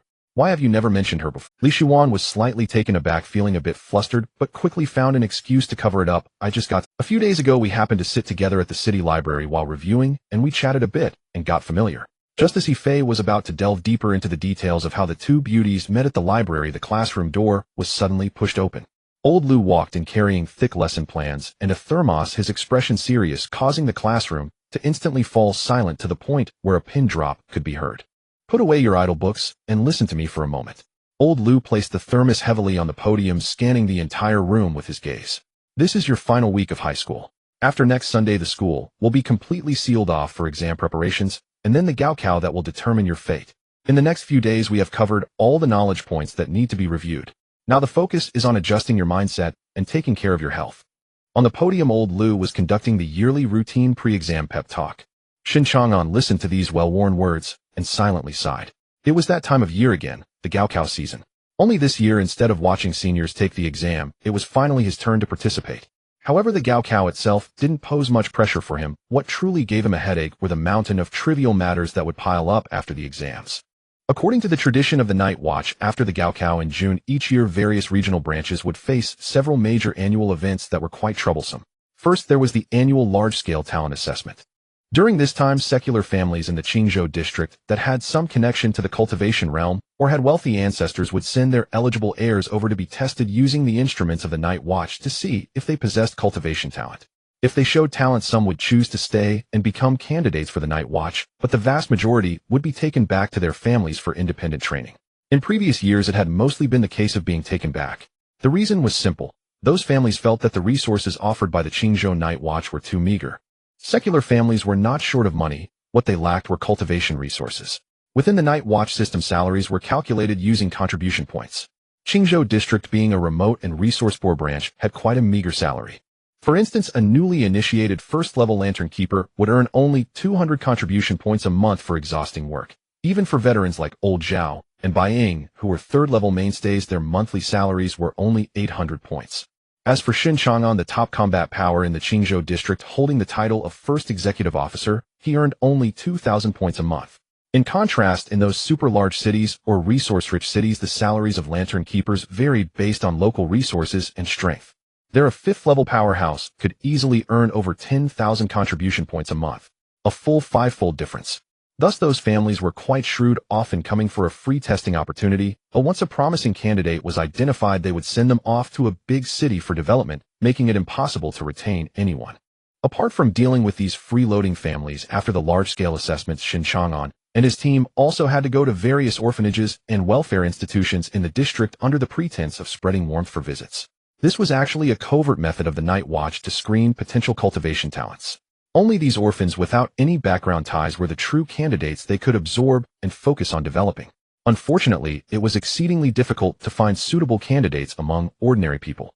During the 3 years Shen Chang'an took over the branch, he had hoped to find some promising candidates at the welfare institution, but had only encountered 1 or 2 children who barely showed the potential to draw in qi. Later, those children failed to pursue the path of cultivation due to health issues or poor temperament.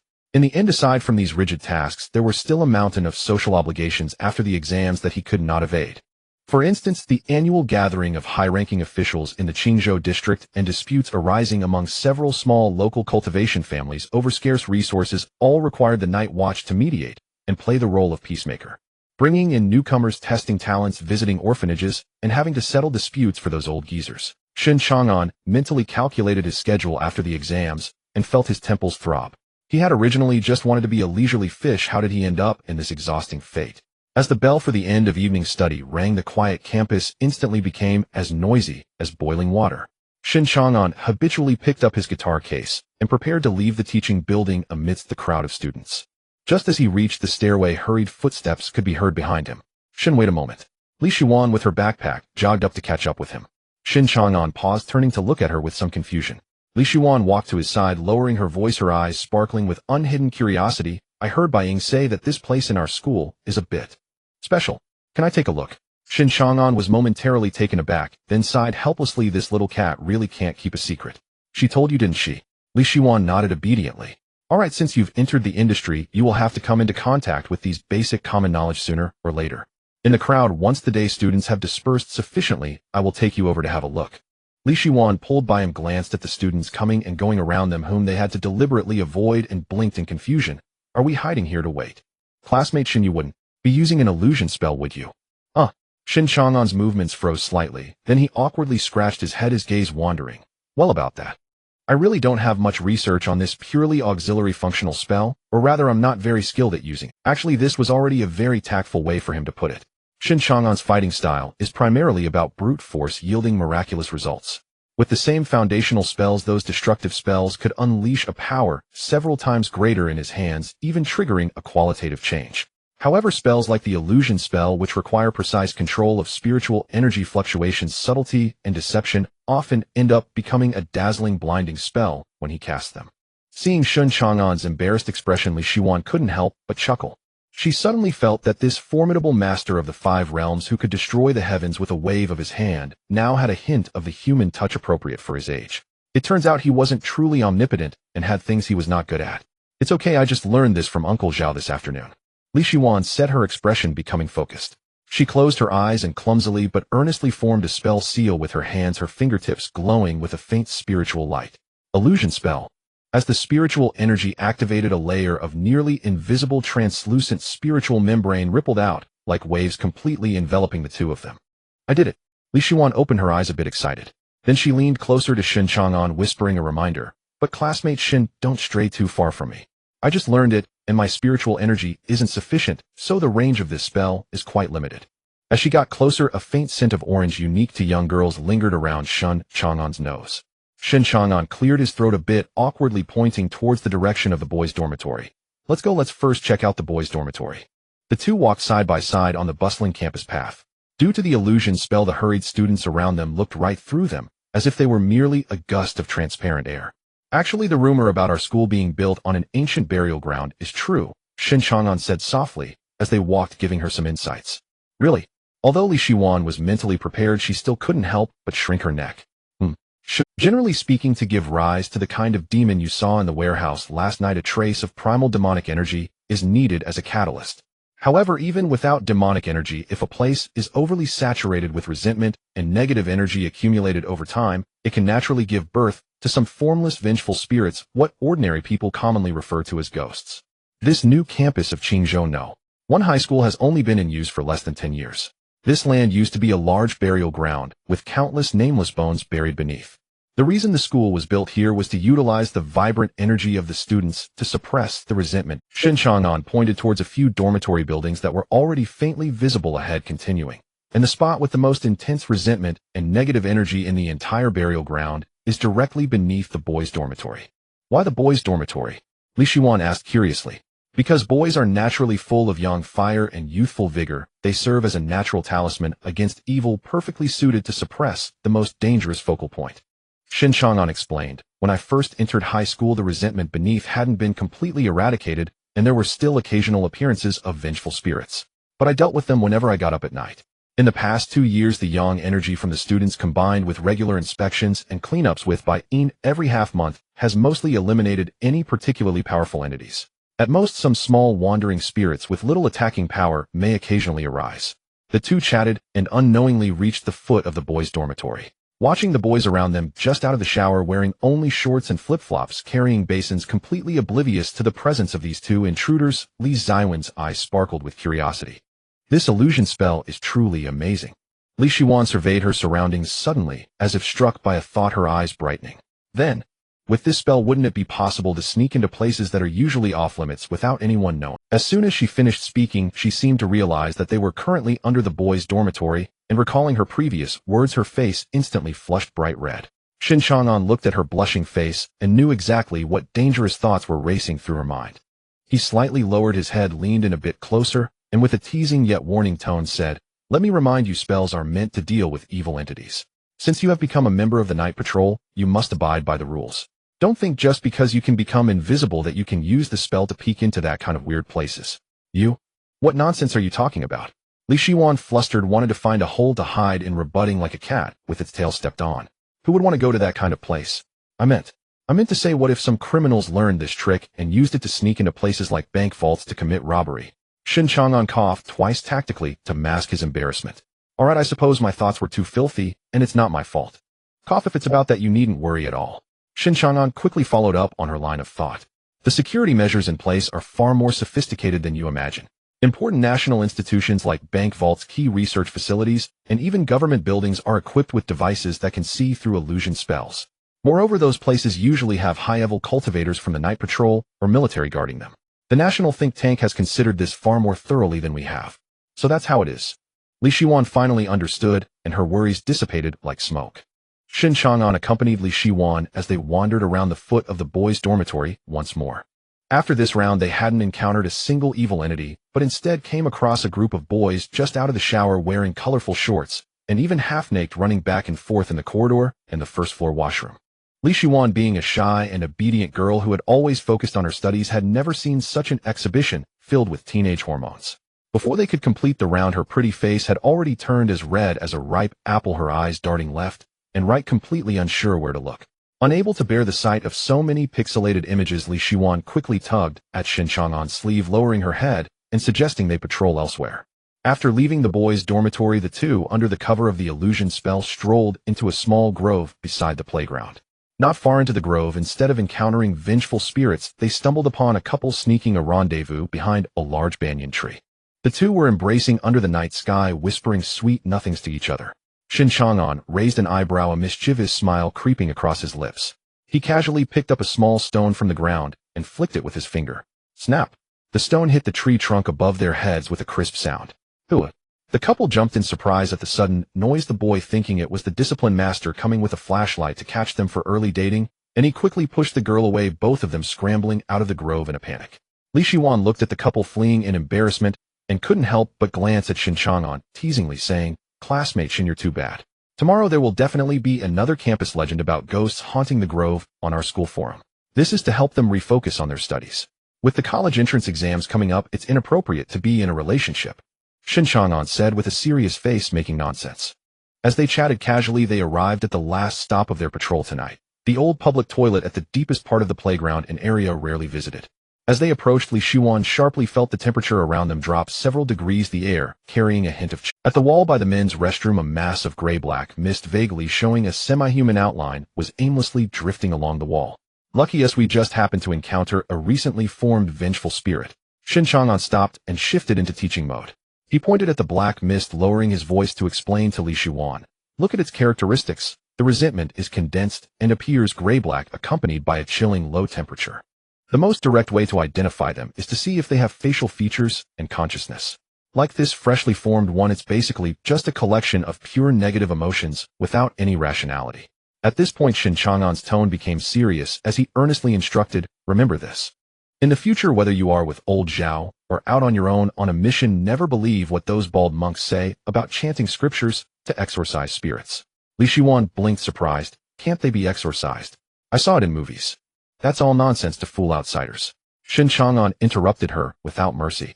"These vengeful spirits have no self-awareness. They will only attack all living beings nearby indiscriminately and absorb their yang energy. Don't naively think that reciting a few scriptures will make them let go of their obsessions and go to some afterlife world. For such entities, the most correct and safest way to deal with them is singular." As Shen Chang'an spoke, he stepped forward decisively. He didn't even activate any spells. He simply extended his right hand, imbued with the pure spiritual energy of the 5 realms, and grasped that mass of gray-black mist. "And that is to directly eliminate it." As his words fell, Shen Chang'an exerted force with his 5 fingers. Pop! A muffled sound rang out. The freshly formed vengeful spirit was crushed in Shen Chang'an's palm, like a bubble dispersing into wisps of negative energy that completely vanished into the night breeze. Li Shiwan watched in astonishment, only able to nod silently. Time passed swiftly, and it was early June, with the college entrance examination entering its final sprint stage. However, Shen Chang'an, the primary leader of the Qingzhou District Night Division, was not resting in bed like other candidates, but was still working hard on the front lines. At midnight in the heart of Qingzhou district on the rooftop of an office building, the night wind howled, causing the hem of Shen Chang'an's coat to flutter wildly. He stood at the edge of the building, gazing down at the brightly lit streets of the city below. Several streets away from the office building, the logistics team of the division had quickly set up a long yellow caution tape, while local police were cooperating to seal off the area, maintaining order and keeping unrelated personnel out. Chang'an, the situation has changed. A slightly anxious voice from old Zhao came through the earpiece. The latest news from the hospital indicates that the death toll has increased. This ghostly entity is suspected to have been born from the heavy geomantic yin energy of the hospital's morgue. It was already at the 3rd level upon its birth, and having consumed the essence of several living beings, it has likely broken through to the 4th level. You must eliminate it quickly before it causes greater casualties. Understood. I have already locked onto its approximate location. Shen Chang'an looked down at the red thread emanating from the chi induction plate, which ultimately settled directly beneath his feet. Location confirmed. It has hidden itself within the city's underground pipe network. Shen Chang'an put away the chi induction plate and took a deep breath. Without a moment's hesitation, he leaped. Whooshed! The sound of wind became sharp around him. Just as he was about to land, Shen Chang'an executed a nimble roll midair to absorb the impact, landing firmly on a heavy metal manhole cover. Boom! The power of the 5th realm erupted, instantly shattering the sturdy manhole cover and the surrounding asphalt pavement, revealing a massive black hole leading deep underground. Shen Chang'an jumped directly into the sewer. Splash! His feet landed in the foul-smelling, dirty water and sludge, causing him to wrinkle his nose slightly. The underground passage was narrow and filled with various unknown gases, making it absolutely impossible to use black flame. Otherwise, a methane explosion could blast several streets of the city center sky high. Without black flame, he could only rely on pure physical and earth-type spells. Shen Chang'an closed his eyes, allowing his powerful perception to swiftly spread through the underground water network. Moments later, he suddenly opened his eyes, locking onto an abandoned pipe to the southwest. His figure moved like a ghost, swiftly navigating through the winding underground passages, quickly arriving at the target location. Using the faint light from the tactical flashlight on his wrist, Shen Chang'an finally saw his quarry. It was a ghost baby. Ghost babies are typically formed from stillborn infants in hospitals, having absorbed heavy resentment and yin energy during their transformation. They are very small, extremely fast, and naturally possess highly corrosive venom, preferring to feed on the brain marrow of living beings. At that moment, the ghost baby, covered in dark purple pus with limbs as slender as a spider's and sharp nails, was clinging to the wall of the pipe. Its face devoid of features and only possessing a large mouth filled with sharp teeth was still chewing on something, making a chilling crunch sound. Its face devoid of features and only possessing a large mouth filled with sharp teeth was still chewing on something, making a chilling crunch sound. Escape through the pipe. Trying to escape. Shen Chang'an snorted coldly, his right foot stamping forcefully on the water's surface. A solid earthen wall instantly rose at the other end of the pipe, sealing off the ghost baby's escape route. Realizing its escape route was blocked, the ghost baby became thoroughly enraged. It let out a piercing shriek, transforming into a bluish-purple afterimage, racing along the pipe wall towards Shen Chang'an at a terrifying speed, its sharp claws aimed at his throat. Shen Chang'an's expression remained calm as he stepped forward instead of retreating. He swiftly brushed his tactical waist pouch, and several specially made steel darts were already clamped between his fingers. Dark red spiritual energy immediately adhered to the darts. Shen Chang'an's arm swung violently, and the darts shot out like bolts of lightning. At the same time, he shouted, "Gale!" A fierce wind arose, clinging to the back of the darts, causing their already high speed to surge further, creating sonic boom clouds in the narrow pipe. Puff! Puff! Puff! The ghost baby didn't even have time to dodge as 3 energy-infused darts accurately pierced through its limbs and abdomen, nailing it to the solid earthen wall, where it writhed in pain and screamed. Shen Chang'an gave it no chance to catch its breath. He clenched his right hand, assembling the tribulation cloud. He leaned back, exerting force with his waist like a taut bow, and the spear in his hand transformed into a black flash, which he hurled forward. Boom! The spear accurately pierced the ghost baby's forehead, and the immense impact even cracked the earthen wall behind it. The ghost baby's piercing scream abruptly stopped, its body convulsing violently a few times before rapidly withering away into a pool of foul-smelling black water. Old Zhao, mission accomplished. He then returned to the division, handed over the mission details, and prepared to leave. Old Zhao, watching Shen Chang'an getting ready to leave, encouragingly said, "There are only 2 days left until the exam. Good luck with the college entrance examination." Shen Chang'an couldn't help but roll his eyes, stopping to retort. "Old Zhao, I've noticed that the phrase 'good luck with the college entrance examination' seems to be like a base code carved into the genes of all Dongwang people. Whenever they encounter high school seniors, regardless of whether they know them, they instinctively trigger this system voice. Haha, that's just to let you experience a bit of the mundane world, isn't it? Old Zhao chuckled, waving his hand. Experiencing the life of an ordinary high school student is also beneficial for your character cultivation. Shen Chang'an was too lazy to banter with him, casually waved his hand, and turned to exit the underground base, riding his bike home to rest. By the time he returned to the Guanlan Mansion villa, it was already 1 a.m. Shen Chang'an tiptoed up to the second floor, and just as he reached his door, he heard faint sounds of flipping pages and movement coming from the next room, where Zhang Qingqing was. Still not asleep at this hour. Shen Chang'an mumbled to himself, but didn't pay much attention. It was common for students under exam pressure to struggle with sleep. He shook his head, opened the door, and went to wash up and sleep. The next morning, while having breakfast in the dining room, Shen Chang'an ran into Zhang Qingqing, who was also looking for food downstairs. The two sat across from each other, and the atmosphere was somewhat awkward. Zhang Qingqing had faint dark circles under her eyes, gripping her chopsticks, and occasionally casting glances at Shen Chang'an.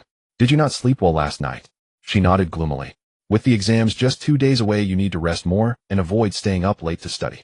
Shen Chang'an swallowed his food and offered a piece of sound advice. The way you say that. Zhang Qingqing couldn't help but retort. It's just like boys' dismissive advice to girls: if you're not feeling well, drink more hot water. All nonsense. Nonsense may be nonsense, but the logic is sound. Drinking more hot water does indeed promote metabolism. Shen Chang'an tapped the table, seriously countering. Sleep time is for sleeping, and you must listen to the general's words, understand? Upon hearing this popular internet reference, Zhang Qingqing paused for a moment and then muttered softly, "That's true." After their banter, Zhang Qingqing couldn't help but lower her voice in curiosity, tentatively asking, "What about you? How have you been resting lately? Last night, did you sneak out to do a mission again?" Shen Chang'an took a sip of soy milk and nodded. Recently there haven't been any long-term shifts requiring me to stay put, or I've just been occasionally running out at night, so my schedule is a bit chaotic, but it's nothing serious. Just as the two were whispering, the kitchen door suddenly swung open, and Liu came out carrying a plate of fresh. The two at the dining table instantly fell silent, as if electrocuted, and the room was filled only with the sounds of chewing. Liu looked at Zhang Qingqing suspiciously, then at Shen Chang'an, placing the fruit plate on the table. "What's going on? The moment I come out, you two stop chatting. Are you plotting something behind my back?" "No, we're done chatting." Zhang Qingqing stood up like a startled rabbit, grabbing the milk from the table. "Mom, I'm full. I'm going upstairs to review." With that, she fled up the stairs in a hurry. Watching her daughter flee in a panic, Liu shook her head with a smile, then pulled out a chair to sit beside Shen Chang'an, lowering her voice and saying, "Chang'an, I've noticed that your relationship with Qingqing seems to have improved a lot recently. In the past, when you two sat at the same table, it was as if you wished to treat each other as heir, but now you can." Shen Chang'an awkwardly scratched his nose, finding an excuse. "Maybe it's because graduation is approaching and everyone has matured a bit. That's a good thing. If you two can get along, it makes me and Uncle Zhang happy to see." Liu nodded in satisfaction, standing up to grab a nearby eco-friendly bag. "All right, take your time eating. Auntie won't disturb your studying. I'm going to the morning market to buy some fresh ingredients to make a good meal for you guys to recharge your brains." The time has come to June 7th, early morning. The annual college entrance examination has officially begun. During this exam, the morning rush hour in the entire Qingzhou district has yielded to this event, with traffic police found everywhere, maintaining order on the roads. Liu escorted Shen Chang'an and Zhang Qingqing to the entrance of the examination hall at Qingzhou No. 1 High School. ID card, admission ticket, stationery bag. Check them one more time, make sure you don't forget anything. Liu continuously reminded them anxiously from outside the car window.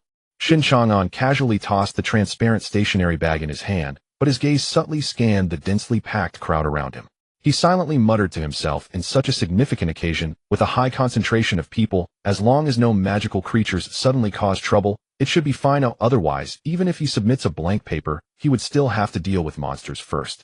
Just as the two were about to turn and follow the flow of people into the examination hall, security line Zhang Qingqing suddenly stopped in her tracks. She turned her head to look at Shen Chang'an. Although her expression was still a bit awkward, her eyes sincerely squeezed out a sentence. Shen Chang'an, good luck on the exam." Shen Chang'an was taken aback for a moment, then a slight smile appeared on his lips as he nodded. "You two do well on the exam." After saying this, the two turned around and melted into the vast sea of examinees. Shen Chang'an's prayers clearly had an effect, as the exams over these 2 days went surprisingly smoothly, and the entire Qingzhou district remained calm. Until the afternoon of June 8th. With the harsh bell signaling the end of the last exam ringing through the school, the 3-year high school life of all seniors came to an official close at that moment. In contrast to those in the examination hall who were frantically tearing books or embracing classmates from front and back desks, Shen Chang'an felt little turmoil in his heart. He calmly held the stationery bag in one hand, walking against the tide of jubilant students toward the school gate. Then he took out his phone from his bag and glanced at it. The screen was clean with no urgent alerts from the night watch. Phew. Finally finished the exam safely. Shen Chang'an let out a long breath. Just as he exited the school gate, he encountered Li Shiwan, who had also just come out. How did you do on the exam? Shen Chang'an casually asked. It was okay, I performed normally. The questions weren't too difficult, Li Shiwan replied with a smile, brushing a strand of hair behind her ear. And you? I wrote everything I could do and filled in everything I couldn't do. I leave the rest to fate. Shen Chang'an shrugged and then asked. Now that the exam is over, what are your plans next? Li Shiwan thought seriously for a moment. I plan to pack my things tomorrow and move into the branch dormitory. After all, there's nothing much to do during the summer vacation, and there's a dedicated underground training ground over there where I can practice the basic spells Uncle Zhao taught me every day. Shen Chang'an nodded in approval. This girl's diligence and character indeed make her a good candidate for field work. As they chatted, they walked along the sidewalk toward the parking spot they had previously agreed upon. As they reached the end of the tree-lined path, Shen Chang'an saw a familiar black car parked by the roadside. Old Zhao was leaning against the car door, smiling and chatting with Zhang Hai and Li Yue, who were standing nearby. Seeing Shen Chang'an and Li Shiwan walking over, Old Zhao waved with a smile. Over here, over here. Our examinees have come out. As he spoke, Old Zhao turned and opened the trunk of the car, pulling out a large bouquet of beautifully packaged sunflowers, which he directly stuffed into Shen Chang'an's arms. Holding the flowers, Shen Chang'an complained with a face full of disdain. Old Zhao, what are you doing with such mushy stuff as a big man? It's creepy. Just take it, you ungrateful brat. Old Zhao scolded with a laugh. With your antisocial personality that can't even charm girls, the first time you'll probably receive flowers in your life is from this bouquet I gave you. Shen Chang'an looked down at the sunflowers in his arms, pondering carefully, and muttered, You know what? It really does seem to be that way. After teasing Shen Chang'an, Old Zhao turned around and took out a bouquet of lilies from the trunk, handing it to Li Shiwan. Here, Shiwan, congratulations on your high school graduation and stepping into a new life. Thank you, Uncle Zhao. Li Shiwan received it with both hands and thanked him politely. Zhang Hai beside them examined Li Shiwan for a few moments and then smiled, saying, Old Zhao, is this the newcomer you mentioned who just entered the field? Yes, that's her. Old Zhao turned to introduce Li Shiwan. Shiwan, this is Uncle Zhang, also a senior fieldwork predecessor from our branch. Li Shiwan immediately straightened up and respectfully bowed, saying, Hello, Senior Zhang. Hello, Senior Li. I am Li Shiwan. Oh, this child is really polite and also quite charming, Li Yu said with a smile, holding Li Ziwen's hand and liking her more the more she looked. Old Zhao glanced at his watch. Let's wait a little longer. Once the other two girls come out, we can go to the restaurant we booked together for a good meal to celebrate you. Seeing Zhang Hai and Old Zhao discussing the night watch topic so naturally in front of Li Shiwan, Shen Chang'an instantly understood. Clearly Uncle Zhang already knew that Zhang Qingqing was aware of the night watch. This old couple had originally retired from the system, and since the window paper had been broken, everyone simply stopped pretending. In just a few minutes, Bai Yin and Zhang Qingqing squeezed out of the crowd one after another. Zhang Qingqing spotted the car parked by the roadside from a distance, but when she got closer and saw Uncle Zhao chatting happily with her parents, she couldn't help but freeze for a moment. Although she already knew her parents were also part of the night watch, seeing these two worlds harmoniously intertwined in front of her was still somewhat unreal. Qingqing, what are you dazing for? Come over quickly, Li Yu called out with a smile. Zhang Hai and Old Zhao also each took out the prepared flowers and handed them over. Zhang Qingqing held the flowers and finally revealed the innocent smile that a girl of her age should have. All right, everyone is here, let's get in the car and go to the restaurant. Old Zhao waved his hand, signaling everyone to prepare to depart. Just as everyone was about to open the car doors, Shen Chang'an stood by Old Zhao's car, subtly signaling to Li Shiwan, and Bai Yin pointing his chin toward Old Zhao's car. Bai Yin and Li Shiwan immediately understood. Uncle Zhang, Aunt Li Qingqing, we can just ride in Uncle Zhao's car. Bai Yin laughed and pulled Li Shiwan directly climbing into the back seat of Old Zhao's car. Shen Chang'an also took the opportunity to sit in the front passenger seat. He did this partly to give Zhang Qingqing and her parents some private space. On the other hand, with their group of night watch members in one car, it was also convenient to discuss some work-related matters. Old Zhao's black car smoothly navigated through the heavy traffic of Qingzhou District's evening rush hour. Inside the car, Shen Chang'an sat in the front passenger seat, lowering half of the window, letting the evening breeze blow through his tousled hair. Now that the exam is over, how do you plan to fill out your preferences, eh? Old Zhao asked casually while steering the wheel. He'll just apply to a local university, I guess. A second-tier one would be fine. Oh, it's close to home, and the branch which saves trouble. Hearing this, Bai Yin immediately raised both hands in agreement. Wherever the boss goes, I go. After all, I won't get into a good school with my brains. Li Shiwan beside them also nodded with a smile. Although she had excellent grades, it was evident she planned to follow Shen Chang'an's lead. Upon hearing the plans of these three young people, old Zhao couldn't help but frown, earnestly advising, "You young people should aim for the long term. Especially you Chang'an, with your abilities, it's too underwhelming to stay in a small place like Qingzhou. You should go out and see those big cities. The platforms and resources there are incomparable to Qingzhou. Xiwen's grades are so good that she should definitely go to a top university." Shen Chang'an turned his head, looking at old Zhao with a bit of helplessness. "If we all just pack up and leave, who will take care of the mess here in Qingzhou? Are you planning to take a few support staff to deal with the monsters by yourself?" "You can rest assured about that," old Zhao chuckled. "The manpower resources allocation in our Dongwang kingdom is uniformly coordinated by the headquarters. Normally, it's indeed very difficult for field personnel to be reassigned across districts. However, for night watch members of eligible age like you during the college entrance examination, the headquarters has exceptions." Old Zhao paused for a moment before continuing. "As long as you take the exams in other cities, the headquarters will immediately transfer a few equally capable personnel from the surrounding affluent areas to temporarily fill the vacancies in Qingzhou. After you graduate from college, regardless of whether you choose to stay locally or return to your original post, the headquarters will rearrange everything. So you need not worry about the issue of defense being weak." Shen Chang'an nodded thoughtfully after hearing this. "So there are such regulations. That indeed saves a lot of..." Then Shen Chang'an shifted the topic and asked old Zhao, "By the way, you came to pick us up today in such an obvious... Does that mean Uncle Zhang and the others already know that Qingqing has discovered our work background?" Old Zhao nodded and sighed. Old Zhang could see through it. "He called me last night. Actually, he originally planned to find a chance to confess to Qingqing right after the college entrance exam ended. Now he has just moved the plan forward by a few days." Meanwhile, on the other side in Zhang Hai's car, the atmosphere inside the car was warm, yet carried a rare seriousness. Zhang Hai held the steering wheel with both hands, glancing at Zhang Qingqing, who was sitting in the back seat and fiddling with her bouquet. "Qingqing," Zhang Hai broke the silence first, his voice gentle and deep. "About the work your mother and I used to do. I believe you should know about it by now, right?" Zhang Qingqing paused, her movements, lifted her head, and softly replied, "Then let's talk about future plans." Zhang Hai smiled. "Now that you know this, what do you think of that kid Chang'an?" Hearing her father suddenly ask about Shen Chang'an made Zhang Qingqing's cheeks slightly flush. She recalled the shadow of him in the restroom that day, like a deity descending from heaven, and the way he scolded her under the streetlight last night, turning her face away awkwardly to look out the window. "He is pretty good," Zhang Qingqing answered softly. "It's just a bit surprising. I didn't expect him to seem so lazy on the surface, but be like that behind the scenes. That kid Chang'an carries much heavier burdens than you can imagine." Zhang Hai sighed, and then got to the point. "Soon it will be time to fill out the college preferences. Do you want to go to the same place as him?" This question made Zhang Qingqing's heart skip a beat. Unlike her usual instinct to refute or distance herself, she fell silent for a moment before vaguely saying, "I'm fine with anything." As veteran parents, Zhang Hai and Li Yu could easily perceive their daughter's delicate thoughts. Zhang Hai's smile gradually faded, replaced by a serious fatherly demeanor. "Qingqing, I want to be honest. No matter what your future relationship with Chang'an becomes, or where you go to college, I only hope for one thing. Never get involved in the affairs of the Night Watch. The real other side of this world is 100 times more cruel and dangerous than you see." A hint of memories and fear flashed in Zhang Hai's eyes. "Your mother and I have endured that kind of hardship and have seen too many people who were eating together yesterday only to become a condolence check today. So we absolutely will not let you wade into these murky waters." Li Yu, sitting in the front passenger seat, also turned around and gently held her daughter's hand. "Your father is right. We only hope you can honestly finish college, find a stable and ordinary job after graduation, and live a peaceful life. That is enough."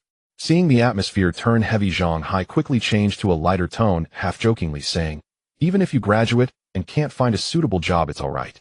My retirement pension plus savings is enough to keep you living comfortably for the rest of your life. If it really comes to that, I could swallow my pride and ask that kid Chang'an to give you a job." "Dad, what are you saying?" Zhang Qingqing couldn't help but protest playfully. The car was suddenly filled with warm laughter, sweeping away any barriers. The two cars stopped in front of a well-decorated old-fashioned restaurant.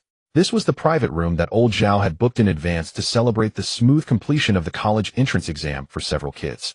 At the dinner table, Zhang Hai and old Zhao clinked glasses, reminiscing about the glorious years they fought side by side in the Night Watch. Li Yu acted like a kind matriarch, constantly serving dishes to the kids. Bai Yin, a complete optimist, ate heartily and didn't forget to make everyone laugh. Even Li Shiwan, who was usually the most reserved, and Zhang Qingqing, who felt a bit awkward, knowing the secret, slowly relaxed in this harmonious atmosphere. Only Shen Chang'an maintained his lazy demeanor, occasionally responding to old Zhao's teasing. After more than 2 hours, the dinner concluded amidst laughter. Standing at the restaurant door, Shen Chang'an called out to Zhang Hai, who was about to drive. Uncle Zhang, Aunt Li, I won't be going back to Guanlan Mansion with you tonight. I plan to move back to the branch dormitory for a while since there are many matters to attend to there. Xiwan will also move over tomorrow. Zhang Hai nodded, knowing that after the college entrance exams, it was the busiest time of the year for the night watch. He patted Shen Chang'an on the shoulder, speaking earnestly. All right, work is important. But no matter how busy you are, be sure to pay attention to safety. Whenever you have time, come back home for a warm meal. Your room will always be reserved for you by Aunt Li. Got it, Uncle Zhang? Shen Chang'an nodded slightly, watching Zhang Hai and his family drive away. After that, Shen Chang'an, old Zhao Baiyin, and Li Xiwan got into the car. By the time they returned to the Qingzhou District Night Watch branch, it was already past 9 in the evening. As soon as they stepped out of the elevator, they saw Xia He waiting at the office door with a stack of documents in his arms. Director Zhao, Commander Shen, Commander Bai. Xia He respectfully greeted them in turn, and when he saw the somewhat unfamiliar Li Xiwan, he politely nodded. Thank you for your hard work, Xiao Xia. Old Zhao instructed. Bring the prepared annual materials, and come to meeting room 1 for a brief meeting right away. A few minutes later, the 5 of them sat down in meeting room 1. Xia He distributed thick materials to each person present, then quietly stepped back to stand beside old Zhao. All right, since your high school life has come to an end, it's time to focus and get to work now. Old Zhao tapped the table and went straight to the point. Every June we have 3 unmissable major events in our branch: a new round of talent testing, a consolation event for subordinate welfare units, and the negotiation of resource allocation for training among various families in Qingzhou District. The time is tight, and the tasks are heavy. Let's divide the tasks now. At this point, old Zhao looked at Bai Yin. Shall by the consolation activities for the welfare home and orphanage will be entrusted to you. You have a strong affinity for those kids like you. Take the opportunity during the consolation to screen thoroughly and see if you can pick up any good talents. I guarantee to complete the task. Meow. Bai Yin patted her chest, taking on the responsibility. As for the resource allocation negotiation meeting, old Zhao rubbed his forehead. I should handle this personally. That kid Chang'an only knows how to flip tables and can't deal with those cunning old foxes from the families. Shen Chang'an shrugged nonchalantly. He found it the most annoying to engage in a game of tact with those old foxes from secular families, so it was best if old Zhao wanted to take this hot potato. So Chang'an, old Zhao looked at Shen Chang'an. You will be responsible for the security and leading work for the— All right. Shen Chang'an nodded and opened the materials in front of him. As for Xiwan, you just entered the field, so this time, mainly focus on familiarizing yourself with the environment and practicing basic spells. Old Zhao turned to Li Xiwan and said, for these activities you can choose to observe when you have time, broaden your experience, and you don't need to handle specific affairs. After the distribution, old Zhao pointed at Xia He behind him. Everyone take a look at the materials in hand. If there's anything you don't understand or need to coordinate on specific details, feel free to ask Xiao Xia. She has prepared the preliminary work very thoroughly. Xia He quickly stepped forward, slightly bowing and nodding. The meeting room fell silent with only the sound of paper rustling. Shen Chang'an opened his own file. As soon as he looked at it, his brow furrowed. This year's talent testing had a total of 121 eligible youths sent up for testing from the entire Qing. Among these, aside from a small number of children of peripheral personnel directly managed by the district, the vast majority were heirs or side descendants sent by various secular families and conglomerates in Qingzhou, with a complex web of relationships akin to a chaotic stew. Moreover, according to the unified regulations of the Night Watch in Dongwang Kingdom, the initial screening teams from each district must concentrate at the municipal headquarters for unified testing. This is actually an unwritten resource interception rule. Once the test results come out, those with exceptional talents have the privilege for the municipal bureau to prioritize selection and absorption. After the municipal bureau finishes selecting, those left are either mediocre talents or those young masters and ladies cultivated with resources by secular families. In truth, the chances of good talents making it to a remote place like the Qingzhou district branch are few and far between. 121 young masters and ladies, and they have to cross districts to the city. It's quite troublesome. Shen Chang'an looked at the densely packed names on the list, and feeling a headache coming on, closed the materials. Time flew by, and it was already the morning of June 12th. Today was the day for the large-scale talent test at the city bureau. Shen Chang'an got out of bed early around 6, and after a quick wash he grabbed a bag of milk and headed to the underground cafeteria of the branch for breakfast. Just as he sat down, Li Xiwan came over with her tray and sat across from him. Ever since moving to the branch dormitory, her routine had been even more regular than his spending every morning practicing spells in the training ground. Shen, can I go with you to the city bureau test today? Li Xiwan asked, sipping her millet porridge with a hint of it. Shen Chang'an swallowed the bun in his mouth and nodded. Sure, you usually practice on your own anyway, so today is a good chance to see the city bureau in action. By the way, speaking of the test, where did you take your last talent assessment? Right at our district's medical department, Uncle Zhao personally conducted my test. Li Shiwan answered honestly. Shen Chang'an immediately became interested and put down his chopsticks, asking, what score did you get? The talent assessment for the Night Watch Division typically consists of 3 categories: mental strength, spiritual perception, and physical fitness. He casually educated Li Shiwan on some basic knowledge. Mental strength is the most crucial aspect, representing the strength of human, while determining whether one will easily collapse in the face of monsters. Those with high spiritual perception can better capture the spiritual energy of heaven and earth, allowing for rapid cultivation. As for the physical fitness test, it's just the condition of the body. Normally, as long as 2 of these 3 categories reach the passing line of 60 points, one can become a candidate for the Lamp Keeper. Li Shiwan recalled the figures on her report card and said, I remember my scores for mental strength and spiritual perception were 90 and 85. However, my physical fitness score was quite poor, only in the 40s, which is a fail.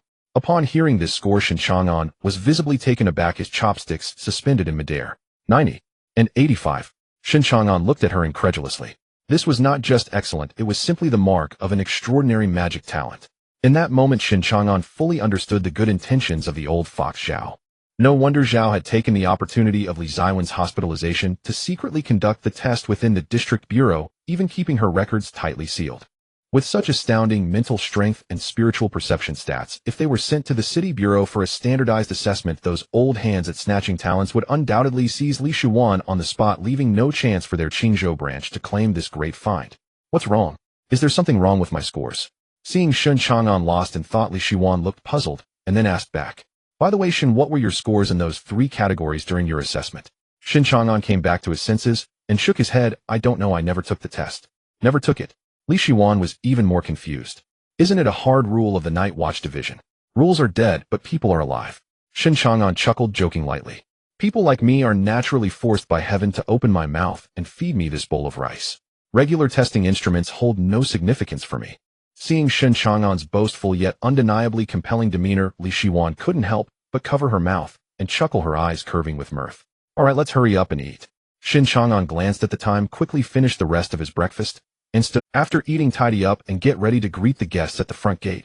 Those young masters and ladies should be arriving. At this moment, the entrance of the Qingzhou District Night Watch Division was bustling yet orderly. The usually quiet special road was lined up with a long queue of cars early this morning. Upon closer inspection, all the vehicles were luxury cars. Fully armed security personnel were setting up barricades outside the entrance, directing traffic in an orderly manner. Cars in front. Stop and go. Just drop off the passengers and leave. Long-term parking here is prohibited. The security captain shouted loudly, holding a walkie-talkie. Those being dropped off today were all prominent figures within Qingzhou District. Just one of them would be a billionaire tycoon or the head of a prestigious family. However, upon entering the Night Watch Division's territory, it was a matter of following the rules. Everyone had to comply strictly with the protocol, and no one dared act presumptuously. Young masters and ladies from various families got out of their luxury cars, queuing up to enter the division under the expectant gazes of their elders. At the security checkpoint at the entrance, 2 rows of armed guards were systematically searching everyone with detect. Please submit all electronic devices with communication and recording functions, such as smartphones, smartwatches, and invisible earphones, for safekeeping. Anyone caught bringing them into the base will be treated as a spy. The stern warning echoed repeatedly over the intercom. At the security checkpoint at the entrance, 2 rows of armed guards were systematically searching everyone with detect. In the back seat, Xie, today's team leader assistant, was carefully touching up her makeup with a small powder compact using the faint light from the window. She wore a standard black professional OL suit, the fitted blazer, hugging her beautiful curves, while her knee-length skirt revealed a pair of long, elegant legs wrapped tightly in black stockings, completed with black mid-heel shoes, exuding a mature and charming aura. Next to her sat a boy who looked around 18 years old. The boy was quite handsome, with features somewhat resembling Xie, but at that moment, he was boredly looking out the window, an unmistakable air of arrogance typical of a wealthy heir evident in his demeanor. This was Xie's younger brother, Xie Yiming. Xie snapped the powder compact shut and turned to her brother, speaking coldly. Xie Yiming, I will remind you one last time. Once we enter through this big door, put away all that young master attitude and clever tricks. Xie Yiming frowned a bit impatient. Sis, I know you've said it all the way here. You better really know it. Xie's tone was unyielding. This is the Night Watch Division, not our family's large courtyard, and certainly not the circles in school, where you can rule as you please. The officials here could squash you with just a flick of their fingers. She stared into Xie Yiming's eyes, emphasizing each word. Once inside, maintain absolute politeness toward everyone. Do whatever you are told, ask no questions, and definitely do not clash with anyone. Do you understand? Xie Yiming, despite feeling somewhat disgruntled at his sister's strict warning, eventually pursed his lips and nodded obediently. All right, I'll listen to you. I won't cause any trouble. The black Audi had just come to a stop when he quickly pushed open the car door and hurriedly ran into the branch entrance in her mid-heeled shoes. She swiftly completed the handover procedures with the security captain at the door, took a thick personnel list, and then turned to guide the group of young masters and misses who were still looking around, directing them to gather and line up in the open area near the internal parking lot. At this moment, Shen Chang'an and Li Shiwan had just finished their breakfast in the cafeteria and walked out. Passing by the gathering point, Shen Chang'an glanced at Xie, who was busy organizing the lineup, and casually greeted her. You've worked hard. Good morning, Director Shen. Good morning, Miss Li. Xie quickly paused her actions, respectfully lowering her head in greeting. Shen Chang'an nodded, leading Li Shiwan to step aside by the flower bed, not wanting to disturb Xie's work. He looked at the crowd not far away and couldn't help but stroke his chin, muttering, "Did this year's families dig out their family trees? Why are there so many people? I remember there were only 50 or 60 at most in previous years." Li Shiwan looked at the 4 low-key tour buses parked in the parking lot, curious as she asked, "Are we going to take these buses to the municipal bureau? Isn't that a bit too simple? There's no need to make it too conspicuous. Ordinary buses are actually the least likely to cause panic." Shen Chang'an nodded, then slightly raised his chin, pointing to several fully armed figures in black standing by the bus. "Do you see those small teams? They are the special operations teams specially dispatched by the municipal bureau to assist with the vehicle escort. Each of the first 3 buses will be equipped with a fully staffed 4-person special operations team. Don't underestimate their numbers. Each team, supported by heavy firepower, has the capability to independently handle 3-level magical creatures or monsters. These people are usually treated as precious treasures by the municipal bureau and are rarely sent out. As for the last bus, I will be in charge personally." Meanwhile, at the back of the crowd, Xie Yiming encountered a few familiar faces in the waiting line. These individuals were either business partners of his mother or sons of high-ranking executives, having crossed paths at various high-end banquets before. Yiming, the rules here are really strict. The body search at the entrance just now made it seem like we were entering a national-level secret base. A boy with chestnut-colored hair said, still feeling apprehensive. Hearing this, Xie Yiming's lips curled into a smug smile as he lowered his voice to boast, "What's this? Did you see the one directing with the list? That's my older sister. She's one of the main persons in charge here, dealing with major players capable of stirring up storms in Qingzhou." Upon hearing this, several friends immediately gasped in amazement, their gazes towards Xie Yiming filled with admiration and awe. Xie Yiming's vanity was greatly satisfied. He followed the direction of his finger, preparing to admire his sister's commanding presence, but was taken aback. He saw his sister standing not far away, checking the number of people against the documents in her hand, and surprisingly, a man and a woman were standing beside her. The man was dressed casually while the woman was in a light blue tracksuit. The most surprising part was that his usually aloof and cold sister was lowering her posture significantly in front of these 2 young individuals. Xie Yiming stared at the 2 for a long time, puzzled, running through all the prominent young masters and ladies from Qingzhou in his mind, but couldn't match them with anyone. Which family's young master or miss are they? To be able to stand next to my sister, they must have significant Not long after Xie, he walked over with the form, her expression as cold as ice as she began to verify the identity information one by one. Those confirmed would be arranged to board the bus in an orderly manner. After verifying the people in front, the first 3 buses quickly filled up and started moving. Xie Yiming and his group were assigned to the last bus. Xie approached Xie Yiming, her gaze devoid of any fluctuation, her attitude entirely cold and businesslike. Name, ID number. Seeing his sister being so unyielding and wanting to show off his connections in front of his friends, Xie Yiming deliberately raised his voice so that those still waiting to board could hear. "Sis, these are my close buddies. When we get on the bus, make sure to arrange a spacious spot for us." As he spoke, the nearby young masters chimed in, and the previously quiet line suddenly became noisy. Xie's eyes turned icy as she shot a sharp glare at Xie Yiming, lowering her voice to scold him angrily. "Shut up. Didn't I tell you not to cause trouble? Verify identities according to the rules, and board the bus in an orderly fashion." Xie Yiming shrank his neck at her shout, his face filled with embarrassment, not daring to retort, and could only obediently report his ID number, getting on the bus with his friends in shame. Once all the testers had their identities verified and boarded the bus, Shen Chang'an and Li Shiwan leisurely walked over and joined Xie on the last bus. In the front row of the bus, 3 reserved seats were intentionally left empty. Shen Chang'an and Li Shiwan walked together and took their seats in a double seat. Xie, holding a folder, respectfully sat in the adjacent single seat. As soon as she sat down, her peripheral vision caught Xie Yiming in the back row, turning his head excitedly, preparing to whisper with his friends. She turned her head and a gaze filled with icy warning shot over. Upon encountering her deadly glare, which was full of warnings, Xie Yiming immediately felt like a cat being grabbed by the scruff of its neck, obediently shutting his mouth, turning back, straightening his back, and sitting up straight, no longer daring to make a sound. At the age of 18 or 19, the boy's self-esteem and vanity often peak. During this stage, they tend to showcase their uniqueness through various external labels. Some like to flaunt their luxury watches worth hundreds of thousands, some boast about the latest limited edition sneakers, while others are keen to display the incredible social connections they possess. Xie Yiming clearly belonged to the latter category, desperately wanting to prove that he was the most special and core presence in this circle full of peers. The bus emitted a low rumble as it slowly drove out of the Qingzhou District Night Division branch, merging onto the highway leading to the city. In less than an hour's drive, the convoy reached the city center of Beijiang City. Beijiang City is considered a city that falls between the second and third tier in the country, with an economy that may not be top-notch but has deep roots.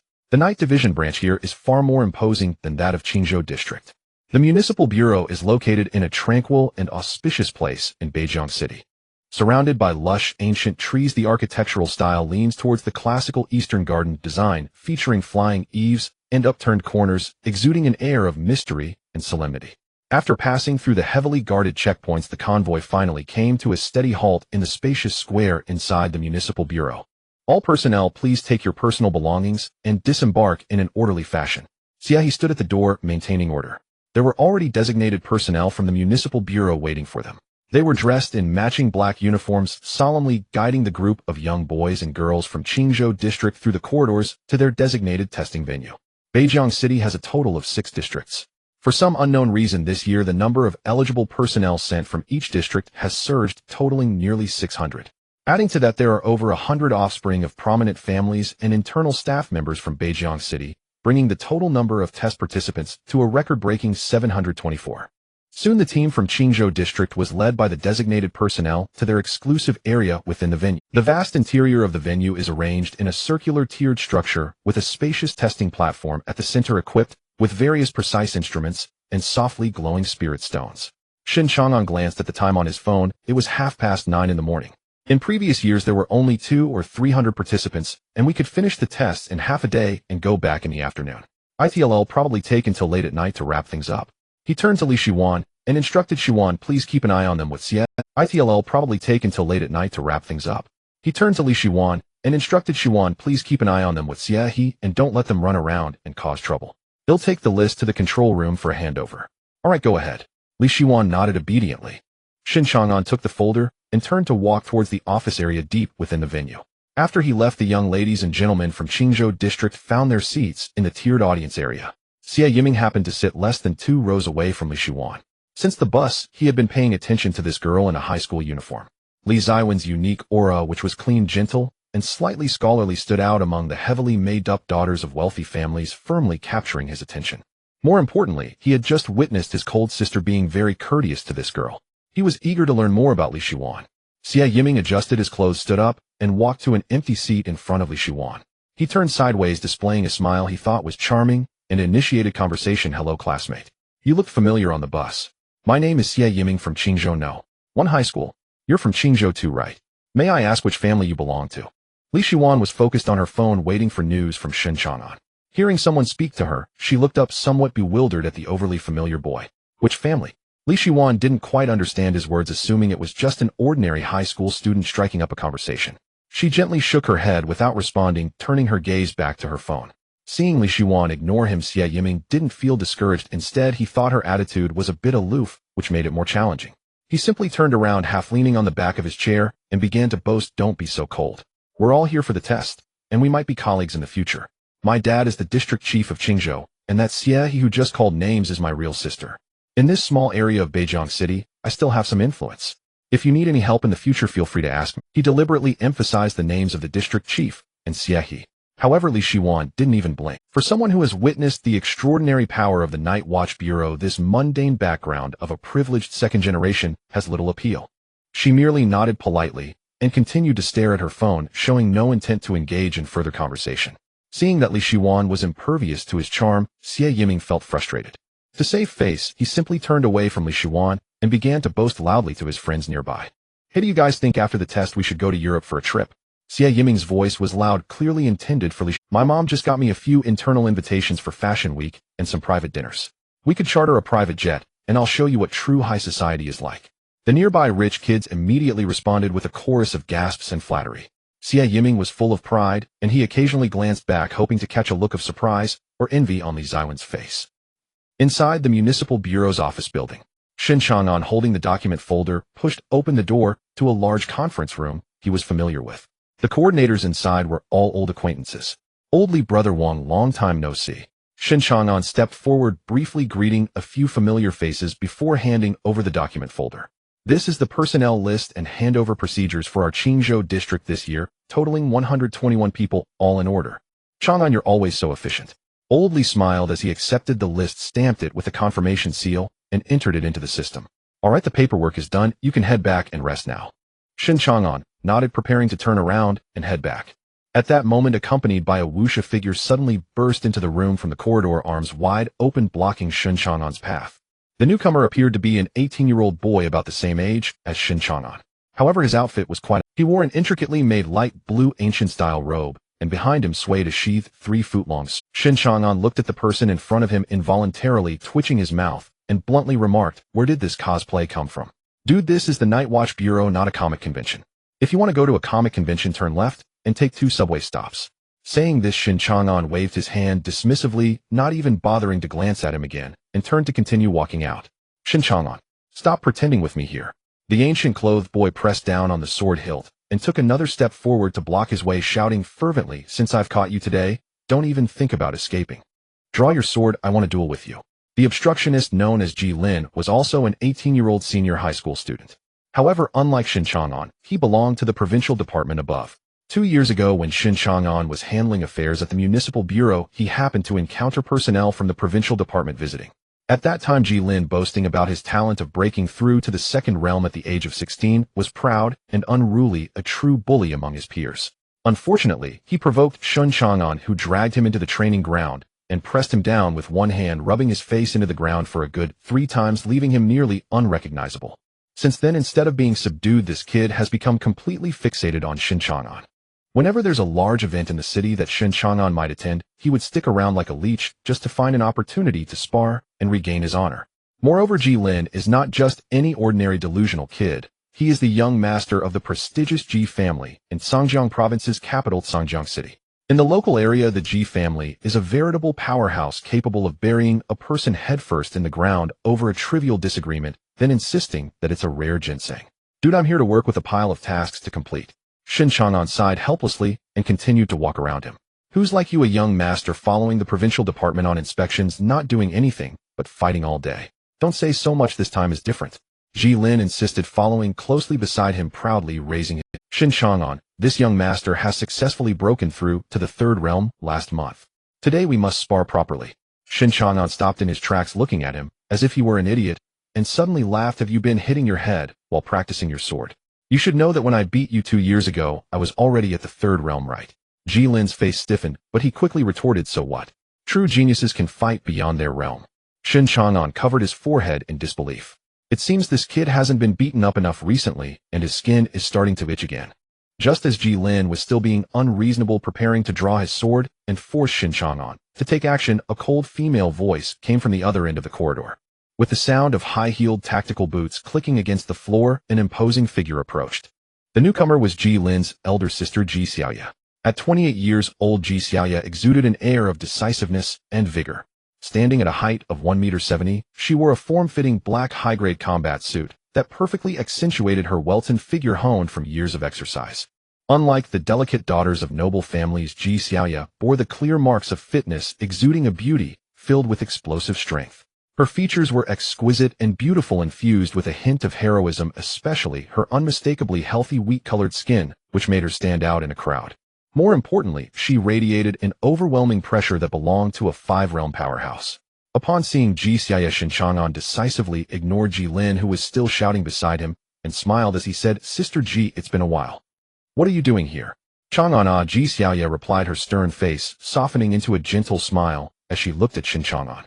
The Provincial Bureau is placing considerable importance on this large-scale talent test in Beijiang City, so they sent me down as the general supervisor to keep an eye on this kid to prevent him from causing trouble everywhere. I see, Shen Chang'an nodded knowingly. Then Sister Ji, you go ahead with your tasks. I have a bunch of students to attend to, so they'll head back to the venue first. After saying that, Shen Chang'an attempted to slip away quickly. Wait a minute, Ji Xiaoya suddenly called out to him. Her beautiful eyes flashed with a fierce fighting spirit similar to Ji Lin's as she scrutinized Shen Chang'an from head to toe, a meaningful smile curving on her lips. You kid, your strength should have improved quite a bit in the past 2 years, right? Perfect. After the test ends at noon today, stay back. Let's go to the training ground and exchange a few moves. Shen Chang'an's smile instantly froze. He glanced at Ji Lin, who was reveling in his misfortune, then back at Ji Xiaoya. Sighing, Shen Chang'an realized he couldn't avoid this duel and could only nod helplessly. All right, Sister Ji, after the test ends. Shen Chang'an slipped his hands into his pockets and strolled back to the stands located in the Qingzhou district. As soon as he approached, he saw Xie He, usually gentle and competent, now lowering her voice and angrily scolding Xie Yiming. Have you lost your mind? Didn't I warn you to behave yourself while here? Xie He's delicate face flushed slightly with anger. It's one thing to show off to others, but why did you provoke? Due to being in a public setting, Xie He didn't dare raise her voice too loudly, but her eyes could almost devour her incompetent brother. Sister, I was just saying hello to her. Xie Yiming was still trying to argue softly. Just as she was scolding him, Xie He caught sight of Shen Chang'an approaching. She instantly repressed her anger, pointing a finger at Xie Yiming's nose and gritting her teeth as she spat out. You wait for it, or I'll deal with you when we get back.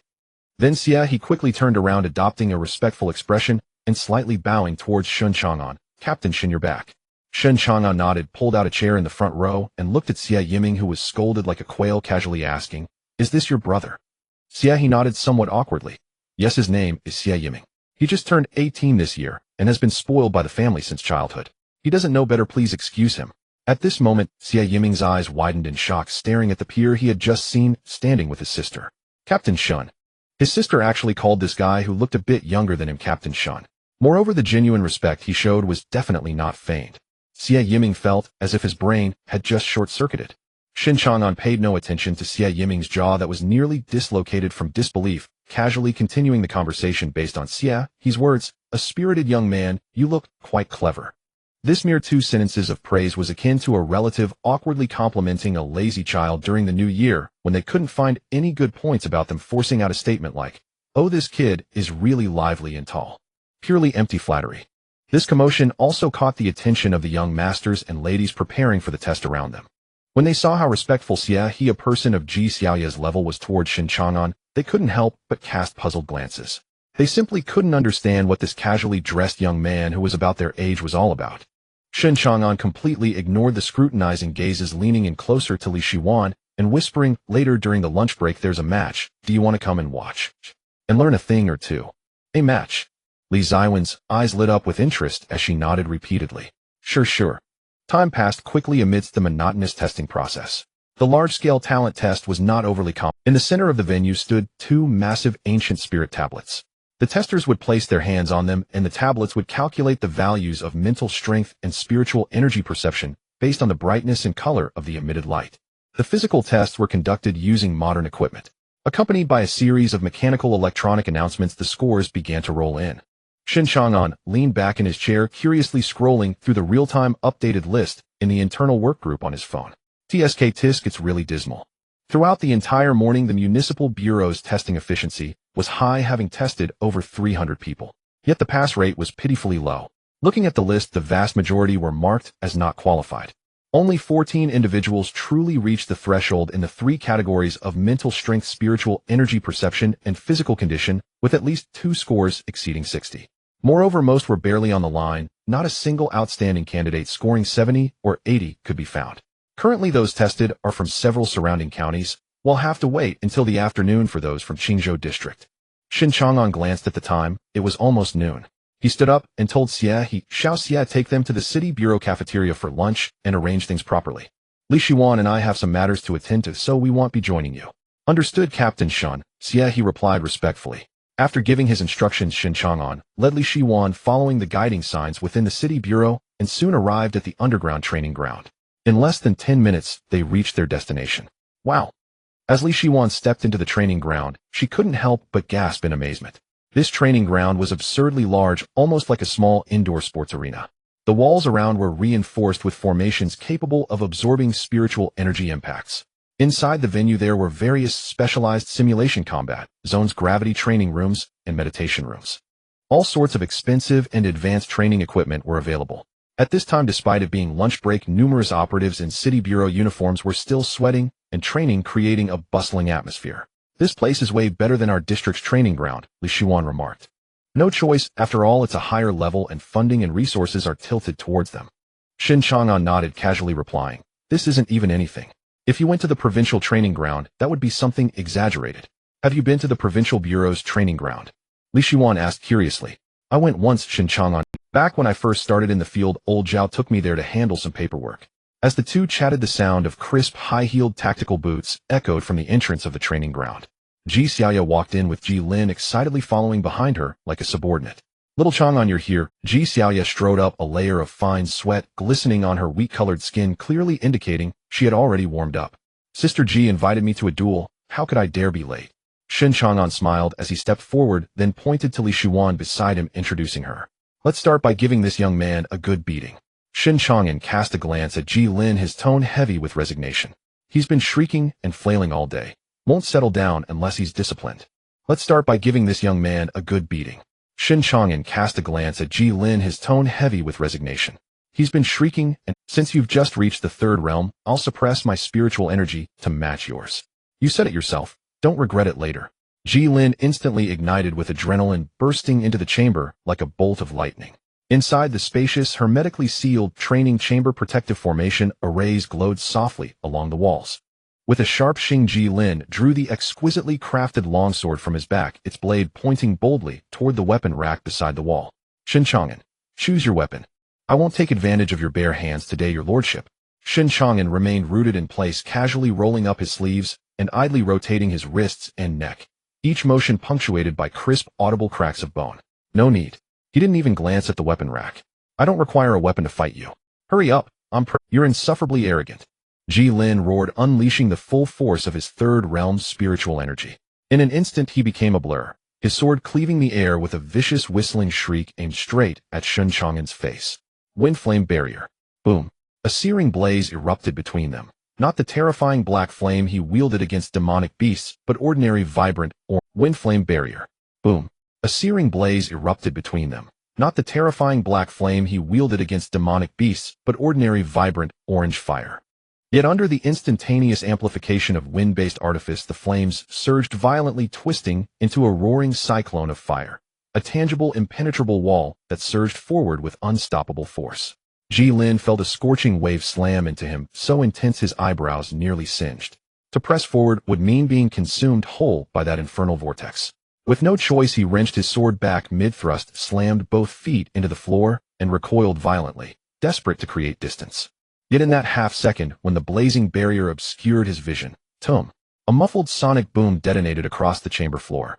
By the time Ji Lin landed and slashed aside the lingering embers, his blood ran cold. Shen Chang'an had vanished, utterly impossibly gone. Oh no! Ji Lin's scalp prickled, a primal surge of dread lanced through him from behind. By the time his mind registered the threat, it was already too late. Shen Chang'an had closed the gap silently, using blast step, materializing behind him like a phantom. Crouched low, he coiled like a leopard moments before the pounce. Ji Lin whirled around in panic. Only halfway through the turn, when a fist the size of a sandbag exploded into his field of vision, swelling rapidly and his pupils hurtling toward his nose with a thunderous gale. Dodge. Impossible. Paralyzed by sheer terror, Ji Lin squeezed his eyes shut and screamed, voice raw and desperate, wait. Don't hit my face. Hearing that wail, Shen Chang'an's lips curled into a sardonic smile. His fist, poised to shatter Ji Lin's nose, jerked to a halt midair, its momentum arrested with surgical control. Then pivoting seamlessly on his upper torso, he coiled his waist and unleashed a devastating spinning kick. Its trajectory flawless, its impact precise, driving squarely into Ji Lin's flank. Oof.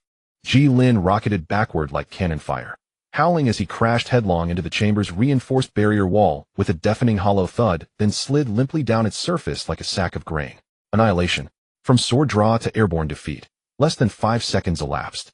Li Shuan, observing the entire bout from behind the chamber's reinforced observation glass, sucked in a sharp breath, her beautiful eyes wide with awe. So fast. Though she'd witnessed Shen Chang'an slay demonic beasts firsthand, seeing him engage a human cultivator in combat left her profoundly shaken anew. Shen Chang'an hadn't employed any flashy or esoteric techniques. Or rather, the chasm between their strengths was simply too vast. Complex artifice was unnecessary. A rudimentary fusion of wind and fire arts created a momentary visual blind spot and forced his opponent's movement, followed seamlessly by a basic blast step to close distance. 2 moves, fluid, economical, devoid of superfluous motion, ending the battle outright. This wasn't combat. It was dimensional annihilation. Clap, clap, clap. Crisp applause rang out. Ji Xiaoya, who'd watched from the sidelines, showed no anger over her brother's humiliation. Instead, her eyes gleamed with fierce admiration. Terrifying combat intuition, she murmured approvingly, then blurred into motion, appearing instantly at the chamber's edge. She seized Ji Lin's collar like a stubborn radish, hoisting her grimacing, chest-clutching younger brother off the floor and unceremoniously tossing him outside the glass wall. Enough. Go sit and observe. Her gaze swept over him, sharp and unsparing. You couldn't even decipher a single move. He's not worth embarrassing yourself over here. After Ji Lin slunk away, Ji Xiaoya sealed the chamber's protective door with a decisive snap. She rolled her slender neck and fixed her gaze upon Shen Chang'an. The speed and power you just displayed, though deliberately restrained, exhibit a level of spiritual energy control far beyond what any third-realm cultivator could achieve. A subtle smile played on Ji Xiaoya's lips as her eyes locked onto his, piercing and incisive. Be honest, aren't you already at the 5th realm? Shen Chang'an slipped his hands lazily into his pockets and nodded candidly. Just broke through recently, still stabilizing. Though she'd suspected as much, hearing him confirm it sent shockwaves rippling through Ji Xiaoya's core. An 18-year-old 5th realm cultivator. As a core operative of the provincial bureau, Ji Xiaoya knew precisely what such a feat implied. It meant this youth wasn't merely prodigious. He possessed an unfathomable ceiling, his future achievements limitless. Well now, you've hidden your brilliance quite deep, young man. Her fighting spirit blazed hotter than ever. She tugged open the zipper of her tactical jacket. Since we're both 5th realm, today I won't hold back. Without hesitation, she shed her black tactical jacket and tossed it aside, standing now in a form-fitting black athletic tank top. Stripped of her outer layer, Ji Xiaoya revealed a physique sculpted like a panther, every line honed to lethal perfection. Years of relentless training had etched razor-sharp abdominal definition, while her arms and thighs pulsed with compact, explosive muscle, set against sun-kissed golden-brown skin that radiated untamed feral beauty. Come on, senior sister Ji. Let me see the true weight of the provincial bureau. Shen Chang'an shed his earlier nonchalance, bending his knees slightly and settling into a tight, impenetrable defensive stance. Outside the chamber, Li Shiwan took a steadying breath and pressed the begin button on the control console. Beep. The shrill alarm pierced the air, and Shen Chang'an's gaze sharpened into absolute crystalline focus. This was his first formal duel with Ji Xiaoya. At their cultivation level, cultivators awaken unique externalized attributes, Shen Chang'an's black flame being one such manifestation. To attack blindly without knowing her attribute would be fatal folly. He needed to probe to discern her nature. A flicker of spiritual light danced across his fingertips as he prepared a wind-based technique to create space and test her. Yet in that fraction of a second, as his fingers began to weave the seal, boom, a savage thunderclap detonated inside the chamber. Ozone stung the air, a gale's howled into existence. So fast, Shen Chang'an's heart leaped. He hadn't time to complete the incantation, but his body reacted instinctively, arching backward with preternatural reflexes. Shoo! A lithe, elegant leg, wreathed in blinding cobalt lightning, slammed downward like a Werex, grazing mere millimeters above Shen Chang'an's nose. The sheer velocity of the kick severed several strands of hair at his forehead. Barely evading the blow, Shen Chang'an launched into a perfect backflip, gaining distance just in time to behold Ji Xiaoya's transformed state. She was enveloped in crackling blue lightning, fine arcs leaping wildly across her hair, fingertips, and bare skin snapping and hissing like live wires. Even her pupils shimmered with faint storm-born luminescence. Lightning affinity. Shen Chang'an's inner voice hardened with sober realization. Lightning, the rarest and most domineering of externalized affinities. It delivered unparalleled destructive force and supercharged the cultivator's physical vitality, granting monstrous burst speed. Not bad reflexes, try this. Ji Xiaoya granted no respite. Missing once, she harnessed lightning's explosive recoil to reverse course midair, defying physics itself. Tum, tum, tum, tum. Her assault descended like a typhoon. Fists, elbows, knees, and legs striking in rapid succession, each blow accompanied by deafening thunder, leaving only streaks of electric blue afterimages. Shen Chang'an instantly fell into pure defense. Against lightning's unnatural acceleration, he found his neural response sharp, but his body lagged always half a beat behind. He couldn't spare focus to countercast. Instead, he channeled spiritual energy into dense, resilient ki shields across his forearms and torso, absorbing Ji Xiaoya's brutal lightning-charged close-quarters barrage. Yet, Ji Xiaoya herself felt a chill of unease. Though she dominated in speed, their raw strength clashed evenly, neither yielding ground. Every impact reverberated with shocking force, Shen Chang'an's body unleashing a savage, unyielding power that matched her own despite her years of fifth realm refinement. Outside the chamber, Ji Lin clutched his bruised flank, leaning against the observation glass as he watched the brutal exchange. He whistled low. "This kid. What is it?" Li Shiwan watched Shen Chang'an, pressed relentlessly, with growing concern. Ji Lin shook his head. "You wouldn't understand. Across the entire Zhangjiang province, among all fifth realm masters, there are fewer than 5 who could withstand my sister's lightning-infused martial strikes. Unblinking, unbroken. My sister's cultivation isn't ordinary fifth realm." Reverence edged his voice. "The fifth realm is a pivotal threshold. Its purpose is to cultivate this spiritual sea within the body." She broke through at 23. Now 28. She spent 5 full years refining, expanding, and mastering this realm. Her spiritual sea reserves and battlefield experience represent the absolute apex of fifth realm mastery, peak upon peak. And yet this kid, freshly ascended, matches her blow for blow in raw power. He's downright monstrous. Li Shiwan listened, only partially comprehending. But seeing Shen Chang'an endure the onslaught with unshaken calm, his defenses flawless, eased her tension slightly. But Ji Lin rubbed his chin, squinting intently at Shen Chang'an inside. Why does he only take hits, never counterattack? And after all this, what is his externalized attribute? Not even a trace has surfaced. Bang! Another dull collision echoed through the air. Shen Chang'an slid backward for several meters, aided by the recoil, his hands slightly numb. In the rapid exchange of offense and defense, he swiftly calculated his strategy in his mind. I can't use the black flame, Shen Chang'an thought.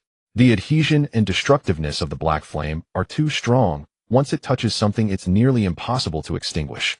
In this friendly sparring, if I misjudge the intensity, it could truly cost a life. Moreover, Shen Chang'an noticed that although Ji Xiaoya's attacks were fierce, she was actually holding back. She did not use those immensely powerful lightning-based destructive spells. She merely infused her body with lightning attributes to stimulate her muscles and enhance her speed for close combat. Since I can't use the black flame, I can only resort to ordinary spells combined with tactics. As Ji Xiaoya transformed into a blue streak of lightning, once again Shen Chang'an's expression sharpened. He advanced instead of retreating. Using the force of Ji Xiaoya's punch, he agilely completed a backflip. At the moment his hands touched the ground, he unhesitatingly infused a massive amount of spiritual energy into the earth. Earth-type, create a prison. Boom. The hard metal floor of the training room instantaneously cracked open, and thick solid earthen walls rose from the ground, forming a gigantic cage that instantly trapped the advancing Ji Xiaoya in the center. However, less than half a second later, a violent thunderclap erupted, and that seemingly indestructible earthen cage was shattered by Ji Xiaoya's powerful punch. Countless fragments of stone and clouds of dust instantly filled the entire training room, severely obstructing visibility. This little trick can't trap me. A confident voice emerged from the dust. I certainly know it can't trap me. Shen Chang'an concealed in the haze a smile, curling at the corners of his mouth. He had not expected this move to harm someone at the peak of the fifth realm. What he desired was the swirling dust. Suddenly a faint orange-ered glow flickered in Shen Chang'an's eyes like 2 burning flames. Fire-burned eyes. Through the swirling dust, Shen Chang'an clearly captured the frenzied blue lightning that represented Ji Xiaoya moving at high speed. With a flourish of his hands, Shen Chang'an quickly formed an ancient symbol seal. Protect. This was not the perverse defense made of destructive black flame he was usually best at, but a shield entirely composed of ordinary crimson flames. At the moment the shield took shape, Ji Xiaoya had already penetrated the dust like a phantom, her fist crashing down with the might of thunder upon the flaming barrier. Crack. The barrier, made of crimson flames, emitted a sound of unbearable strain, its surface instantly covered in a web of cracks on the verge of shattering. A flicker of surprise flashed in Ji Xiaoya's eyes. She had originally thought this punch would pierce through Shen Chang'an's defense directly, but she did not expect this seemingly ordinary fire shield to possess such high spiritual energy density. Interesting, but still not enough. Ji Xiaoya shouted fiercely, unhesitatingly launching her bang. The flame barrier completely exploded, turning into a shower of sparks. However, at the moment the barrier shattered, Ji Xiaoya realized that there was no sign of Shen Chang'an behind the shield. What remained in place was only a slowly dissipating figure of flame. Fire-type substitution technique. A mere trick. Ji Xiaoya snorted coldly. Just as she prepared to disperse her senses to search for Shen Chang'an's whereabouts, an unexpected change occurred. Crash! Several chains made of blazing crimson flames suddenly burst forth from the surrounding dust, like venomous snakes emerging from their holes rushing straight towards Ji Xiaoya. This was another core symbol formula Shen Chang'an currently mastered. Control. The fiery chains moved at high speed, accurately wrapping around her arms and legs before Ji Xiaoya could react. Though these ordinary fiery chains could not break through Ji Xiaoya's layer of turbulent lightning protective qi and cause substantial burns, they were sufficient to restrict her movement for a short time. Little Chang'an, your knowledge is quite broad. You even master this obscure symbol formula chain, Ji Xiaoya remarked, straining her arms. Bang! Bang! Accompanied by the explosive sound of thunder, the two fiery chains entwined around her arms were violently torn apart. I was just bored and casually researched a little trick. Shen Chang'an's voice came from Ji Xiaoya's right rear. Hearing the voice, a confident smile crept onto Ji Xiaoya's lips. Got you. She didn't even bother with the chains still wrapping around her feet, directly summoning the lightning power beneath her feet, preparing to use the thunder step to dash towards the source of the sound at the fastest speed. However, an unexpected event occurred at that moment. Just as Ji Xiaoya was about to push forward, she suddenly felt a terrifying pulling force from her feet. The chains around her feet, which she had thought would snap with just a little effort, did not budge at all. Little did she know Shen Chang'an, on the sly one, had intentionally weakened the chains around her arms to create an illusion that they were easily breakable. In reality, the two chains meant to restrain her feet were infused with a massive amount of spiritual energy, their toughness comparable to that of fine steel. This sudden resistance caused Ji Xiaoya, who was bursting forth at full speed, to lose her balance. In an instant, her body involuntarily toppling forward. However, for a battle-hardened powerhouse at the peak of the fifth realm, this loss of balance was not a fatal crisis. Ji Xiaoya reacted swiftly as she contracted her abdomen, ready to use her forward momentum to perform a clean forward roll on the ground, thereby dissipating the impact and readjusting her posture. But just as she was about to roll out, Shen Chang'an had already appeared silently in front of her thanks to his thunderstep. His original script was, in the moment Ji Xiaoya lost her balance, he would strike a handsome pose, pointing his finger like a sword poised at Ji Xiaoya's throat, then casually say, "Thank you for the lesson," thus perfectly ending this spar. However, he never expected that Ji Xiaoya would choose to surge forward aggressively after losing her balance. In an instant, the distance between them shrank to a dangerously close range. Shen Chang'an had initially prepared to stab with his outstretched finger, which would likely pierce Ji Xiaoya's throat directly. In a split second, he awkwardly changed his move, converting his finger into a claw and reaching out. Time seemed to freeze at that moment. In the training room, the lingering smoke had yet to completely dissipate. Shen Chang'an and Ji Xiaoya stood frozen in an awkward posture. Ji Xiaoya remained in a half-crouched position, lunging forward. However, Shen Chang'an's hand did not stop just an inch from her throat as depicted in movies. Instead, it had completely gripped Ji Xiaoya's neck. Shen Chang'an could even distinctly feel the powerful pulsation of her carotid artery through his palm, along with the warm sensation of the fine beads of sweat. An indescribable awkwardness permeated the air. 2 seconds later, Shen Chang'an suddenly snapped back to reality, quickly releasing his grip, as if shocked, retreating 2 steps. He clenched his fist against his lips and awkwardly coughed twice. Ahem. Well, Sister Ji, I concede. Ji Xiaoya also straightened up, touching her neck, where she had just been gripped. Her expression was somewhat unnatural, but a rare glint of astonishment and complexity flashed in her beautiful eyes. Fortunately, due to the smoke cloud created by that earlier strike, which had not yet completely cleared, Li Shuan and Ji Lin, who were watching from outside the glass wall, did not witness this awkward and ambiguous scene. Ji Xiaoya stood still, touching her still warm neck.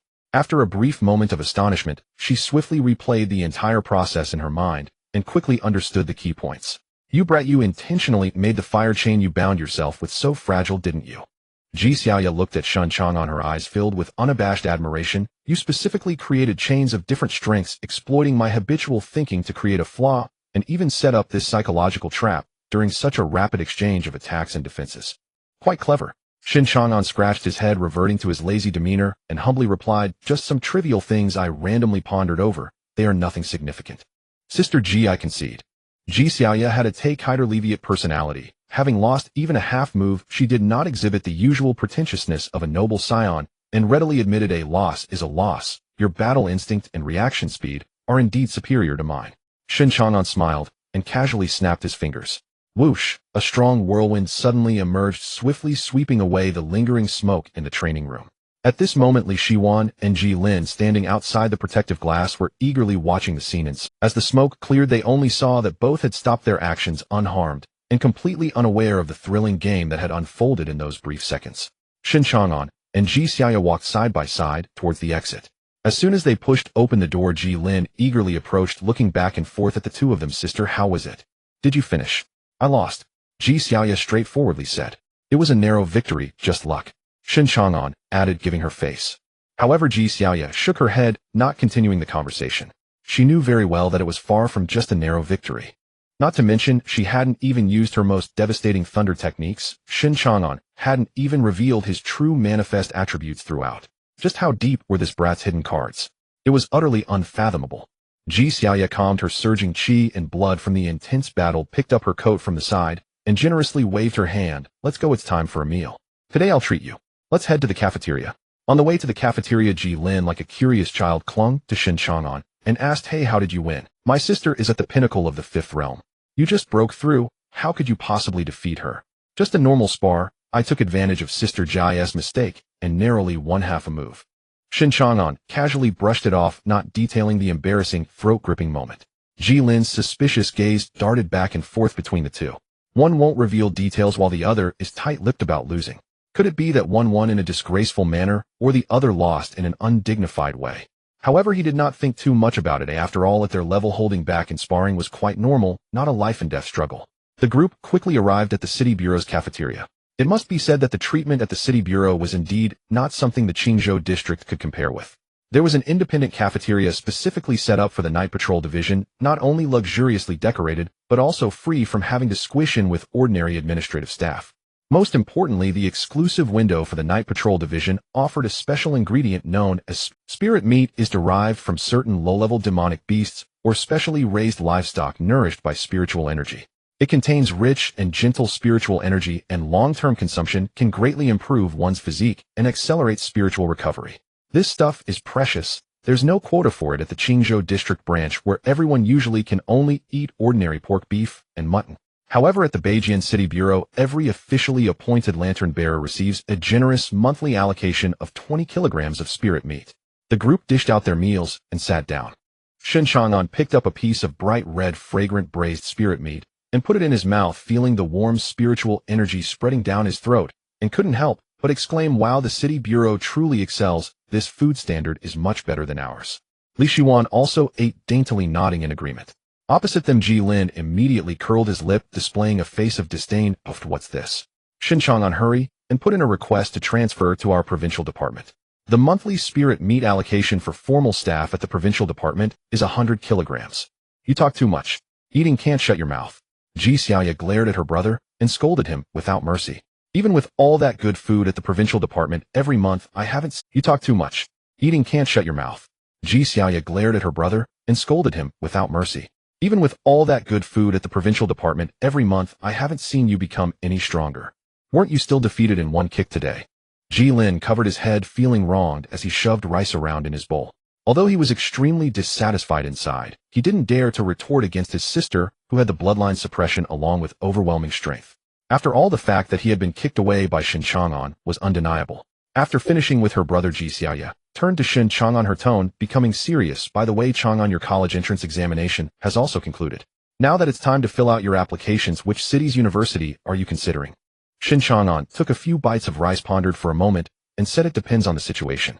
However, old Zhao has also mentioned that with my current strength, staying in Qingzhou indeed has no room for development. It might be better to go to a big city. At this point, Shen Chang'an was also somewhat confused.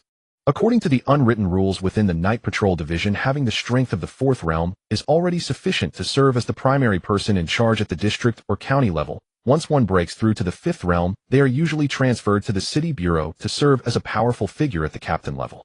He had already reached the pinnacle of the third realm 2 years ago, and now having stepped into the fifth realm, logically, he should have been reassigned long ago. It's probably that the higher-ups at the general bureau have their own arrangements. I can't be bothered to think too much about it, as long as I get paid. Shen Chang'an muttered to himself. Ji Xiaoya pondered for a moment and offered a serious suggestion. If I were to recommend, I suggest you apply to universities in Magic City or Demon City. Magic City, Demon City. Shen Chang'an raised an eyebrow in confusion. Why not go to the imperial capital? Isn't the resource there the best? Ji Xiaoya shook her head. The resources in the imperial capital are indeed the best, but that is the power center of Donghuang, and the waters there are too deep. Various ancient families and sects are intricately intertwined, engaging in open and covert battles every day. With your carefree and unrestrained personality, it would be easy for you to get caught up in those high-level political whirlpools there. In contrast, Magic City and Demon City are more focused on practical combat and the front lines. Although there are family forces there too, the rules are relatively simple and brutal. Whoever has the strongest fist gets to decide. The environment there is the most suitable for a practical genius like you to showcase your talents. Ji Xiaoye said, glancing at Ji Lin beside her. Anyway, once the results are out, I'm also planning to let this kid choose one of Magic City or Demon City for some practical training. He can't always stay inside the province relying on the family's background like a sheltered flower. After hearing this analysis, Shen Chang'an found it very reasonable and nodded seriously. Okay, Sister Ji, I'll consider it carefully. Upon hearing that Shen Chang'an was considering going to these two major cities, Ji Lin, who had just been downcast, instantly perked up.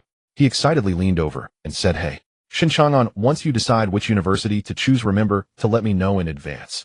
I'll apply to that city too, so we can at least have each other as companions. Ji Lin's little scheme was loud and clear. While pretending to look for a companion, his real motive was to find someone who could spar anytime and act as a free top-tier bodyguard. At 1:30 in the afternoon, the talent test resumed after a brief lunch break. With the sound of the announcement, it was finally the turn of this batch of eligible youth from Qingzhou District. 121 people lined up in a long queue, stepping onto the testing platform one by one. However, reality was far more brutal than imagined.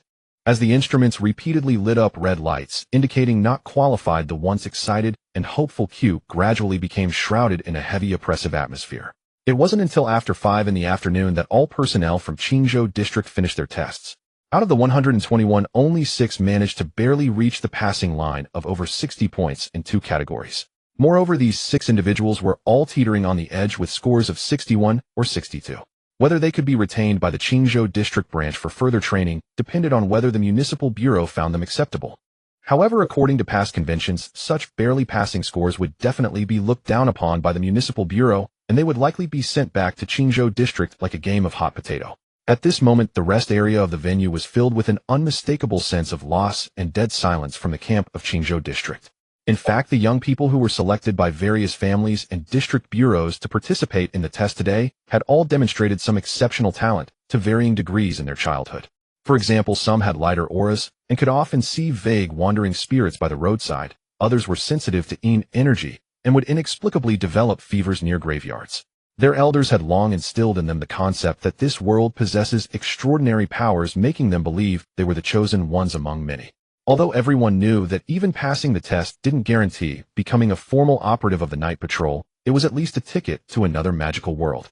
But now the cold hard scores had thoroughly shattered their dreams of being protagonists. It turned out that the vast majority of them were merely mortals. Among this dejected group, Xie Yiming's expression was particularly grim, even pale. He tightly clutched the printed score report in his hand, his fingers trembling slightly. Spiritual perception, 52 points. Physical test, 51 points. Mental strength, 34 points. Utterly pathetic. He hadn't even grazed the passing line. Especially concerning the crucial mental strength, a score in the 30s ranked among the lowest in the entire exam hall. Recalling his earlier boasts on the bus with friends that morning, Xie Yiming felt a burning embarrassment on his face, as if he had just been publicly slapped several times, wishing he could find a crack in the ground to hide in. On the other side, in stark contrast to the sorrowful gloom here, stood Shen Chang'an and his group in a corner of the rest area. Shen Chang'an stood with Xie He and Li Shiwan facing a lineup of 4 boys and 2 girls. These 6 were the only lucky ones from Qingzhou District to barely pass today. The 6 young people were blushing, their excitement palpable, as they didn't know where to put their hands, their eyes filled with dreams for the future. Shen Chang'an looked at them and spoke, "Don't be too happy too soon." His voice was not loud, yet it instantly silenced the overly excited young people. This passing score you hold is merely a ticket. It only proves that you are qualified to open this door. It does not mean you have firmly established your footing in this cruel world. Starting tomorrow, for the next 3 months, you will have to stay in the underground closed dormitory of the Night Patrol branch, undergoing round-the-clock intensive training. These 3 months are a probationary period as well as an elimination phase. You must successfully absorb qi into your body and step into the path of cultivation, becoming a true first-level apprentice lantern keeper. Additionally, you must pass rigorous practical assessments afterwards. Shen Chang'an paused and stated coldly, 3 months later, anyone who fails to cross that threshold or does not pass the practical assessments, regardless of which family stands behind you, will be kicked out without exception back to where you came from. Do you understand? Understood. The 6 young people, intimidated by Shen Chang'an's presence, instinctively straightened their backs and responded loudly, though nervous, their eyes ignited with fighting spirit. Satisfied, Shen Chang'an nodded and softened his tone slightly. "All right, I won't detain you tonight. In a while, take the bus back, report good news to your parents and elders, and pack your luggage as needed. Tomorrow morning at 8, bring your personal items and report to the Qingzhou District Branch on time." "Yes, Commander." After outlining the next arrangements, Shen Chang'an turned to check the time on the large screen. It was already 6:15 in the evening. Phew. This day of chaos is finally over. Shen Chang'an sighed in relief, rubbed his slightly sore neck, and turned to Xie He beside him, saying, "Go notify everyone to gather. Count the numbers, and prepare to board the bus for the return trip." At 7:30 in the evening, the bus convoy slowly entered the gates of the Night Patrol Branch in Qingzhou District under the cover of night. After dispersing those young ladies and gentlemen who had not yet recovered from their feelings of loss, he stayed behind to organize the 6 lucky individuals who passed to handle their temporary identity registration, while Li Shiwan went to familiarize herself with the dormitory.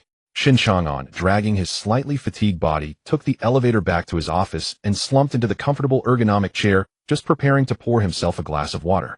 Ding ding ding. The piercing red alarm sounded unexpectedly from the tactical terminal on his wrist. Shen Chang'an furrowed his brow and opened the screen, revealing a cross-district dispatch order from the Municipal Bureau's United Front Center, stamped with a bright red, extremely urgent seal. For Shen Chang'an, such cross-district dispatch orders were quite routine. Typically, if a subordinate district experienced a serious incident involving high-level magical creatures or demon tribes, and the Municipal Bureau's special forces could not arrive immediately due to distance or ongoing tasks, the command center would issue dispatch orders for nearby experts to provide emergency support. After all, lives were at stake, magical creatures wouldn't wait for you to slowly gather manpower. Shen Chang'an quickly scanned the task briefing and decisively pressed the acknowledged and execute immediately button. He abruptly sprang from his chair, snatched the car keys from his desk, and dashed towards the underground exclusive garage in a few quick strides. Accompanied by the roar of a furious engine, a motorcycle tore through the night, blasting straight out of the branch's gates. According to the coordinates on the dispatch order, the incident occurred in the neighboring Shiping District, Linhai Street. 2 rogue demon beasts of the 4th realm maliciously injured people and violently rejected capture when surrounded. The head of the Shiping District branch was merely a newly entered 4th realm cultivator, unable to handle 2 demon beasts of the same tier. If they engaged in a forced battle, it could potentially affect the surrounding area, leading to mass civilian casualties. More than 30 kilometers. Shen Chang'an glanced at the estimated time on the navigation and pressed the gas pedal to the floor. 10 minutes. On the outskirts of Shiping District at Linhai Street. This was originally a villa area planned for the development of a seaside resort, but due to the downturn in the real estate market over the past 2 years, coupled with the developer's broken capital chain, this half-finished villa complex had long become a desolate construction site, overgrown with weeds and usually devoid of visitors. Yet now it had become an excellent hideout for the 2 rogue demon beasts. At this moment, the entire abandoned villa area was completely sealed off by a thick energy barrier emitting a faint yellow glow. The Shiping District branch had sent their elite for this operation. Their combat configuration was a standard 3-3-4 formation. 2 experienced 3rd realm senior field agents along with 1 4th realm lantern officer. At that moment, these 3 were trapped inside the barrier, engaging in a standoff with the 2 raging demon beasts. Outside the barrier, the special operations team had armed themselves and established a high-level lockdown. Increase energy output. We absolutely cannot let this barrier break. If they escape into the city, the consequences would be unimaginable. Director Ma Xiaoyuan of the Shiping District branch stood in front of a command vehicle, sweating profusely while shouting commands into the walkie-talkie. "Director, it's not good." An assistant responsible for controlling the barrier array hurried over with a pale face. "The high-grade spirit stone reserves in the array are about to run out. The nearest supply vehicle from the branch will take at least another 20 minutes. Ma Xiaoyuan's heart sank. He stared intently at the radar screen in the command vehicle, which was scanning the energy fluctuations inside the barrier in real time. On the screen, the green dots representing the 3 lantern officers were flickering weakly, while the 2 glaring red lights representing the demon beasts remained ferocious and strong. This proved that the battle inside had not only not ended, but the situation was extremely unfavorable for the Shiping District. Damn it, those are 2 4th realm monsters. Ma Xiaoyuan's eyes were bloodshot as he clenched his fists tightly. If these 3 lantern officers fell inside, the high-end combat power of the Shiping District branch would be completely severed. What was even more terrifying was that once the barrier broke, those 2 frenzied 4th realm demon beasts charging into the densely populated residential area several kilometers away would result in a brutal massacre. Has the city's request for assistance been dispatched? Have we received a response? Ma Xiaoyuan turned and shouted at the assistant. Yes. It was sent long ago. The assistant's voice trembled. The dispatch center responded 10 minutes ago saying that Shen Chang'an from Qingzhou district has accepted the case and is rushing over at full speed. Hearing the name Shen Chang'an, a glimmer of hope finally flashed in Ma Xiaoyuan's desperate eyes. He prayed silently in his heart. Hurry. Faster. Inside the barrier, the once luxurious seaside villa complex had now completely turned into a wasteland. Debris flew, spiritual energy surged, and the shockwaves from the collisions of spells uprooted the surrounding weeds. The small three-person team from the Shiping district was currently back-to-back, gasping for breath, covered in dirt and blood, barely holding up their crumbling defensive formation. Leading the team was Lu Feng, the 4th Realm Lantern Officer of the Shiping district. On either side of him were 2 senior field agents of the 3rd Realm, one named Wang Lei and the other named Chen Ming. Chen Ming wiped the cold sweat off her face, her chest heaving violently, gritting her teeth and cursing, "What bad luck. I just finished delivering those young masters and young ladies back from the city bureau today, and I didn't even have a sip of water before running into this tough situation." Less than 30 meters in front of them, 2 enormous demon beasts were looming, having already revealed their On the left was a black-scaled venomous snake as thick as a barrel and over 10 meters long, with a triangular head adorned with a flesh lump, its crimson forked tongue hissing ominously in the air. On the right was a massive gray-furred rat the size of a small truck, with cruel and cunning glints in its pea-sized eyes and dark red bloodstains still clinging to its sharp incisors. Hiss! The giant snake demon flicked its tongue, its vertical pupils locked onto Lu Feng at the front. During their previous perilous clash, its bony tail had sharply cut through Lu Feng's right arm. At this moment, Lu Feng's combat suit on his right arm had corroded a large area, with the flesh around the wound displaying a horrific purplish-black hue, even emitting wisps of putrid white smoke. "Give up, human." The snake demon surprisingly spoke human language, its voice sharp and hoarse, dripping with mockery. "You've been poisoned by my primal demon venom. You won't last long. The toxin has already started to spread through your veins. Now get lost and remove the barrier, and perhaps you both still have a chance to live." The 2 demon beasts were clearly anxious at this moment. They knew very well how complete the support system of the Night Patrol Bureau was. If they dragged this out, 2 long, high-ranking Lantern officers from other defense zones would inevitably come to reinforce, making escape difficult. As long as they could break the barrier and escape into the sea a few hundred meters away, hiding their aura with the ocean currents, they would still have a glimmer of hope. However, Lu Feng did not give them that opportunity. He looked down at his right arm, which had completely lost sensation, with purplish-black poison wildly spreading towards his upper arm, his forehead veins bulging. Without a moment's hesitation, Lu Feng's left hand swiftly drew out the specially crafted combat knife from behind him. Swish! The blade flashed past. Puffed! Blood sprayed out like a fountain as a blackened, severed arm crashed heavily to the ground. Ugh! Lu Feng's face turned pale in an instant, his features contorting as he let out a beast-like roar. He forcefully mobilized the spiritual energy within him, sealing the ruptured blood vessels at his shoulder to stop the gushing blood. "Captain!" Wang Lei and Chen Ming's eyes turned blood red, crying out in shock. Seeing this scene, even the giant snake demon instinctively recoiled a bit, its voice tinged with a hint of dread. How ruthless. To stop us, he even sacrificed his hand. Haha, this bit of pain is nothing. Lu Feng gritted his teeth, gasping for air, but his gaze remained fiercely locked onto the 2 demon beasts like a lone wolf. He knew that the current situation was unfavorable, and a direct confrontation was certain death. The only chance of survival was to buy time. As long as he could delay until reinforcements arrived, time would be on his side. "Do you think you can live by escaping into the sea?" Lu Feng planted the combat knife into the ground, leaning against the hilt to keep himself upright. "This sea area has long been covered by a magical array. Your spiritual energy fluctuations have already been locked onto by the city bureau. Even if you break the barrier, there are heavy firepower waiting for you outside. Surrender now, and come back to the Night Patrol Bureau with me. Perhaps you can still keep your corpses intact." However, the rat demon, which had been silent all along, rolled its pea-sized eyes around and instantly saw through Lu Feng's intentions. "Don't listen to his nonsense. This bastard is stalling for time." The rat demon let out a piercing scream, its hind legs pushing off the ground as its massive body soared into the air like a mountain of flesh. "His spiritual power is dissipating.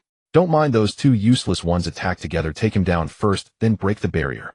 The snake demon reacted as well, its huge body sliding along the ground, opening its gaping maw to reveal 2 sharp, venomous fangs, coordinating with the rat demon to launch a deadly pincer attack on Lu Feng, who had lost an arm. Wang Lei, Chen Ming, form the Earth Formation. Lu Feng shouted angrily, holding his sword with one hand, as the spiritual power from all around surged forth, without reserve coalescing into a heavy spiritual light shield before him. Wang Lei and Chun Ming frantically squeezed the remaining spiritual power from their bodies, their two spells barely merging into Lu Feng's shield. Boom! The terrifying sound of impact echoed within the barrier. The combined strike of the four-dimensional monsters was beyond what the three exhausted lantern-bearers could withstand. Especially with Lu Feng having lost an arm, his breath was chaotic and the defensive formation was instantly torn open, creating a massive rift. The immense backlash force sent the three of them flying, crashing heavily into the ruins, blood spraying wildly as the situation reached a critical point of life and death. Just as the gigantic rat demon and snake demon opened their gaping maws preparing to deliver a fatal blow to the heavily injured Lu Feng and the others, a sudden sound was heard. The nearly collapsing pale yellow barrier was suddenly torn open from the outside by a forceful and immediately afterward a jade tablet shimmering with faint light shot through the air like a cannonball, making a sharp whistling sound as it accurately struck the space between the two demons and Lu Feng's group. Boom! The jade tablet instantly unleashed a terrifying backlash force. The two originally confident four-dimensional demons, under the impact of this power, not only had their combined strike forcefully blocked, but their massive bodies were also pushed backward, plowing deep trenches into the ground.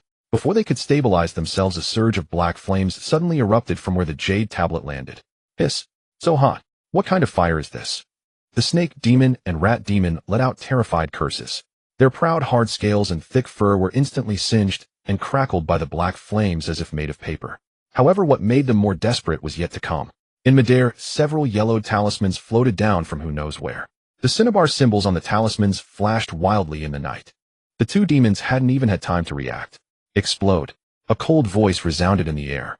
Boom, boom, boom. The talismans detonated simultaneously. The violent black flames erupted like a long-dormant volcano, instantly engulfing the entire ruins. The terrifying destructive force completely shattered the already precarious barrier, turning it into a flurry of glowing particles. Everyone outside immediately retreat 50 meters. Shen Chang'an's voice came from the center of the black flames. On the outskirts of the barrier, Director Ma Xieyuan, who had been anxiously watching the radar, seized this opportunity like a lifeline, immediately grabbing a megaphone and shouting at the top of his lungs, "Everyone! Retreat 50 meters immediately! Hurry back! Medical team, get ready!" Along with Shen Chang'an's urgent shout. In the sea of black flames, dozens of chains entirely made of pure destructive black fire surged forth like wild dragons from all directions. These black fire chains were countless times more terrifying than the ordinary crimson chains used against Jixia. They wrapped around the massive bodies of the rat demon and snake demon, with overwhelming sealing power binding them tightly, like Zongzi. The two four-dimensional demons let out piercing cries, desperately writhing to break free, but under the terrifying burn and suppression of the black flames, all resistance felt utterly futile. At that moment, Shen Chang'an's tall figure descended steadily beside Lu Feng like a fallen leaf. He half knelt down, placing one hand on Lu Feng's remaining left shoulder. A gentle and pure spiritual power swiftly injected into his body, forcibly calming the chaotic breath caused by his severed arm and the potent poison, while temporarily suppressing the spread of toxins at the wound. Huff! Thank you, brother. Lu Feng spat out a mouthful of blood, his complexion slightly easing, his eyes filled with gratitude for surviving the calamity. Should we leave any survivors?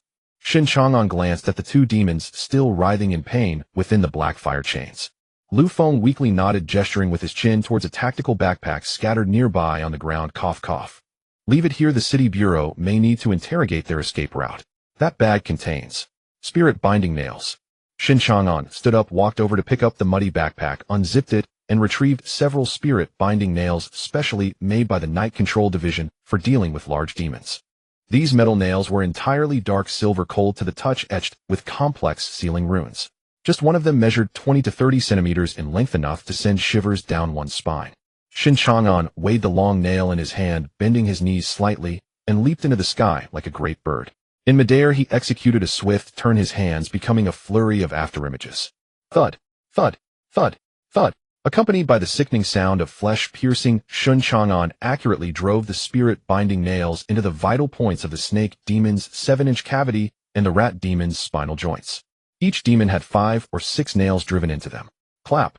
Shen Chang'an landed, snapped his fingers, and the black fire chains binding the two demons were instantly retracted. If they had burned a little longer, these two four-dimensional demons would have likely been reduced to nothing. As the black flames dissipated, the two massive demons now lay limp on the ground like piles of dead meat. The spirit-binding nails had completely locked down their demon cores and meridians, leaving them unable to move even a finger in despair. Confirming that the demons posed no further threat, Shen Chang'an turned to look beyond the blockade, waved his hand, and shouted loudly, "Director Ma, bring in the logistics team and special operations team to handle the scene. The demons have been subdued." He then swiftly turned around, carefully checking Wang Lei and Chun Meng's injuries, his brow furrowed as he urged, "Medical team, hurry up. These 3 lantern bearers are seriously injured, especially Yu Lu, having been poisoned and lost an arm. Immediate rescue treatment is needed." 2 hours later, the time had reached midnight. In a quiet lounge at the Night Patrol Division of Shiping District, the atmosphere was calm. Shen Chang'an leaned back against the soft sofa, holding a steaming cup of black coffee, idly scrolling through his phone. Outside in the corridor, the hustle and bustle continued.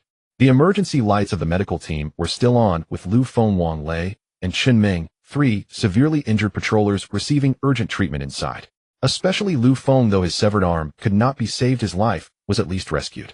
Not long after the lounge door was pushed open, Director Ma walked in, sporting heavy dark circles under his eyes and a weary expression.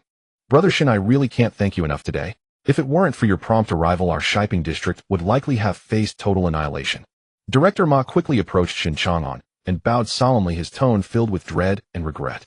"I'm truly sorry for dragging you over from Qingzhou district at such a late hour."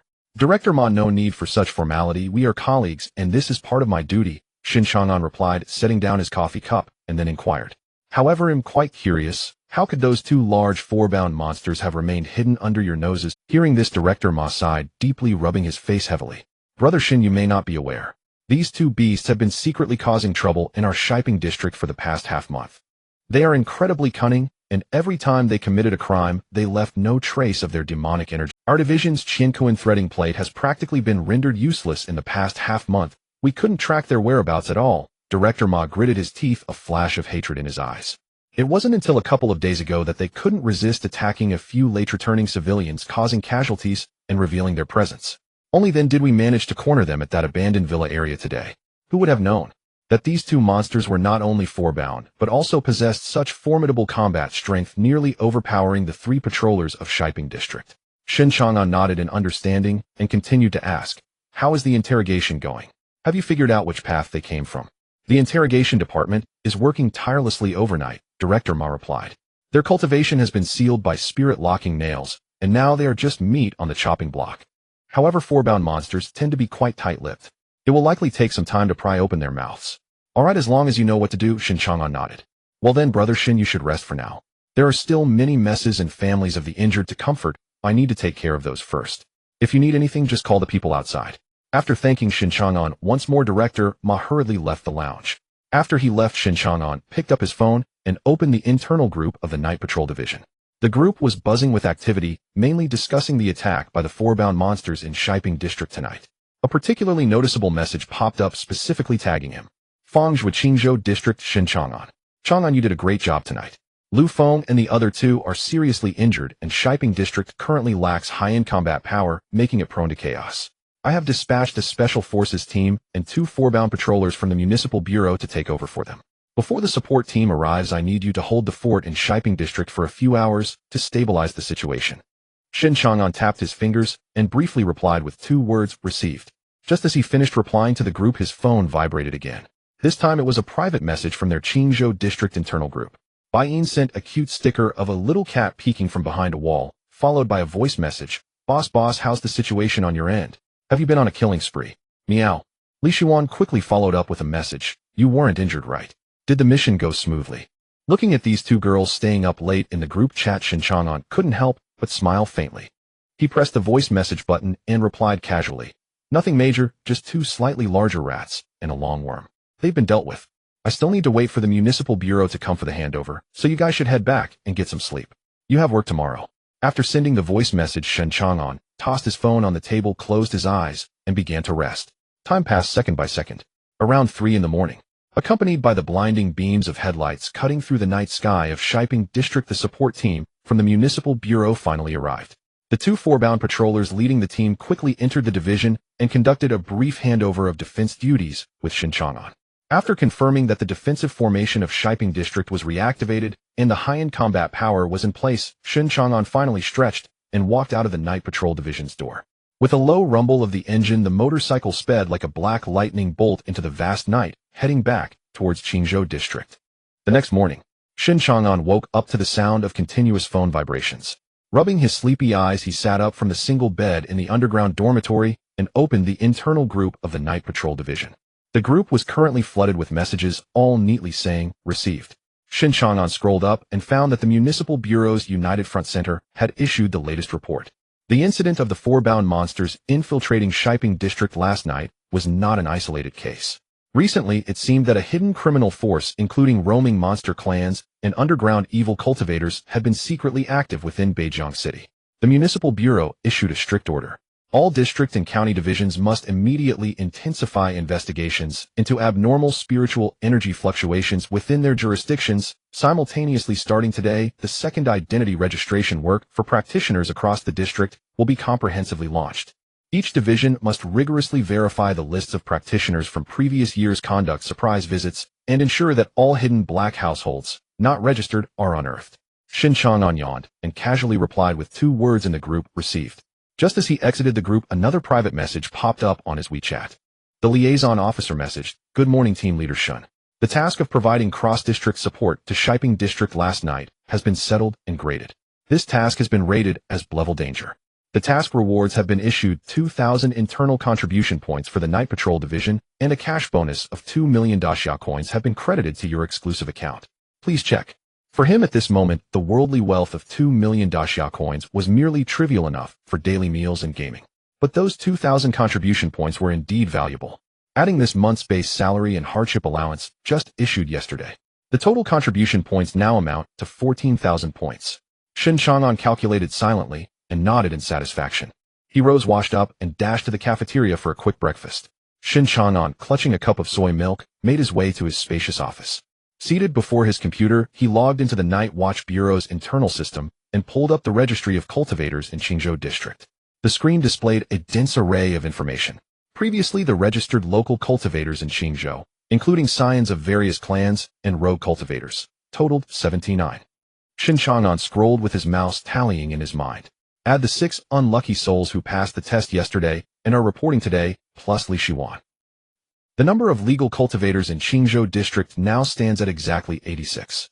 The task of locating, visiting, and scrutinizing all 80-plus individuals within a few days, while also rooting out potential unregistered cultivators, was daunting. Shen Chang'an stroked his chin, mentally inventorying the available personnel at the branch. Old Zhao headed to the district government meeting early. He's probably bickering with those old clan leaders over resource allocation ratios now. Yin took the logistics team to orphanages and welfare homes for outreach, casting a wide net with testing stones. After tallying up, aside from the ordinary logistics and security staff, the only cultivator left at the branch was Li Shiwan, who had just started not long ago. They'll have to conscript someone. Shen Chang'an sighed, picked up his soy milk, and walked out of the office toward the training. At that moment, the 6 new recruits who had barely passed the test yesterday stood obediently in a row at the edge of the training grounds, laden with luggage awaiting their commander's address. Li Shiwan, clad in a crisp athletic outfit, was practicing basic spiritual energy control taught by old Zhao in the center of the field. Shiwan paused and lent a hand. Shen Chang'an beckoned. Upon hearing this, Li Shiwan immediately retracted her spiritual energy and jogged over her fair forehead, glistening with fine sweat. "What's up?" Shen Chang'an gestured toward the 6 nervous newcomers. "The city bureau just issued a strict order. We need to conduct a surprise district-wide inspection and re-registration of cultivators in the coming days. I have to lead the team out and will likely be gone all day. Our branch is critically short-staffed. Old Zhao and Bai Yin are both out. So," Shen Chang'an looked at Li Shiwan with an apologetic smile. "They'll have to ask you to act as a temporary instructor, handle the initial guidance and basic physical training for these 6 recruits. Nothing too advanced. Just have them run do horse stances and get a feel for spiritual energy. Keep them busy so they don't cause trouble." Li Shiwan glanced at the young people around her age. Though she herself was new to cultivation, her steady and responsible nature led her to accept without hesitation. "No problem, leave it to me." Li Shiwan nodded earnestly. "Go ahead with your inspection. I'll keep an eye on things here. Thanks, I'll treat you to a meal once this is over," Shen Chang'an said with relief, then packed up and headed to the garage, ready to embark on the tedious but crucial inspection task. Time flew to 11 in the morning. Shen Chang'an, driving a black motorcycle, had been on the road for he had verified the first 11 names on the roster. 2 rogue cultivators had moved away from Qingzhou District some time ago, and Shen Chang'an made the appropriate marks in the system on his tablet. Next is the 12th, the last target of the morning. Shen Chang'an checked the data. The subject was Li Xinan, 42 years old, at the second realm, with an occupation listed as geomancy and divination. For rogue cultivators with minor abilities who stayed out of trouble, life in the mundane world was quite comfortable. Practicing geomancy and fortune-telling occasionally, using basic spells to create phenomena to awe the superstitious wealthy, they could be revered as living deities and rake in fortunes.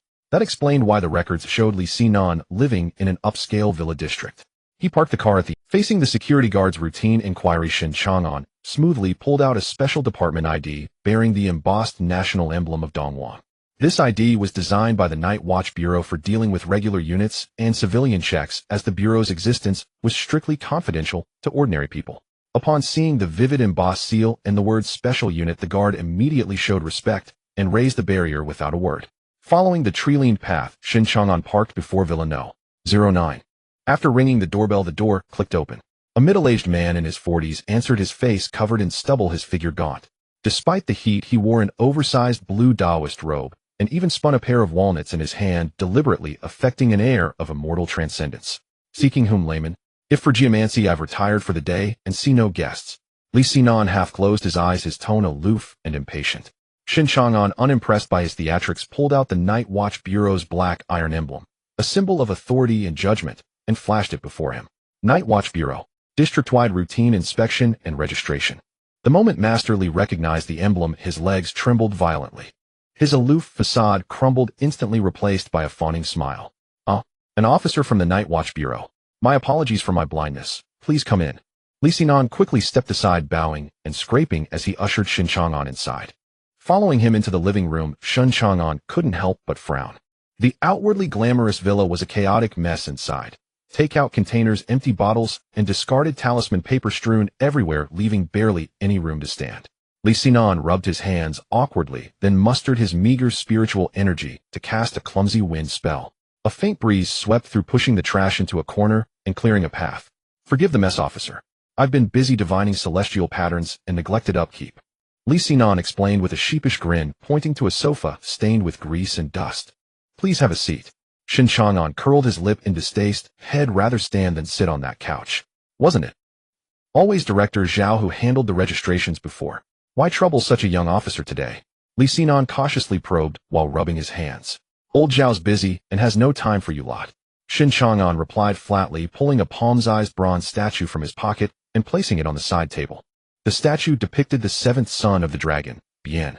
Bian, a legendary beast known for discerning right from wrong and delivering impartial judgment, served as a highly effective lie-detecting artifact in the Night Watch Bureau. Whenever it detected guilt or spiritual energy fluctuations indicative of lying, the statue's eyes would glow red, otherwise they shone green. Stare at it and answer my questions. Shen Chang'an lifted his chin slightly, entering his work mode. Yes, I'll answer truthfully. Li Xinan swallowed his saliva, staring nervously at the statue. Have you left Qingzhou district in the past half-month? Have you been to Shiping district or any other district? Shen Chang'an inquired. Absolutely not. I haven't even stepped out of this upscale residential complex in half a month. I've been home gaming every day. Oh no, meditating and cultivation. Li Xinan waved his hands repeatedly. The Biji statue remained utterly still. Have you recently encountered any unknown rogue cultivators? Or heard of underground cult groups like the Black Swan?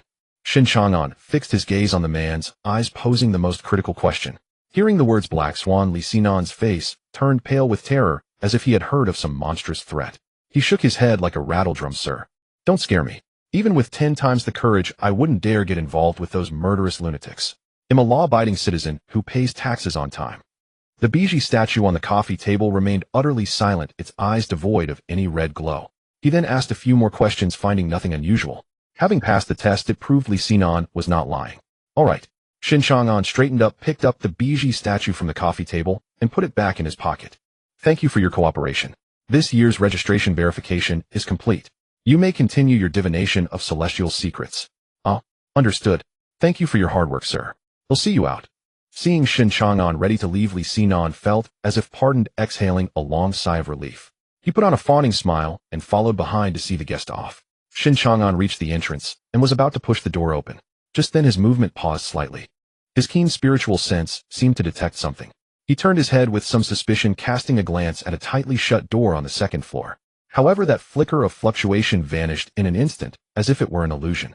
Shen Chang'an showed no sign of abnormality, merely casting a deep look in that direction before pushing open the main door. "Go slowly, sir. If you ever need this humble one's services, just command me." Li Xinan stood at the entrance, his face wreathed in a sycophantic smile, waving his hand obsequiously. Seeing Shen Chang'an about to walk away, he let out a long breath, wiped the cold sweat from his forehead, and reached out to slam the heavy door shut. In the very last instant before the door closed, a powerful hand suddenly clamped firmly onto the gap. Li Xinan's heart leaped violently. Before he could react, the solid wooden door was slowly pulled open by an irresistible force. Through the door crack, Shen Chang'an revealed half of his stern face. His pitch-black eyes pierced straight into Li Xinan's gaze.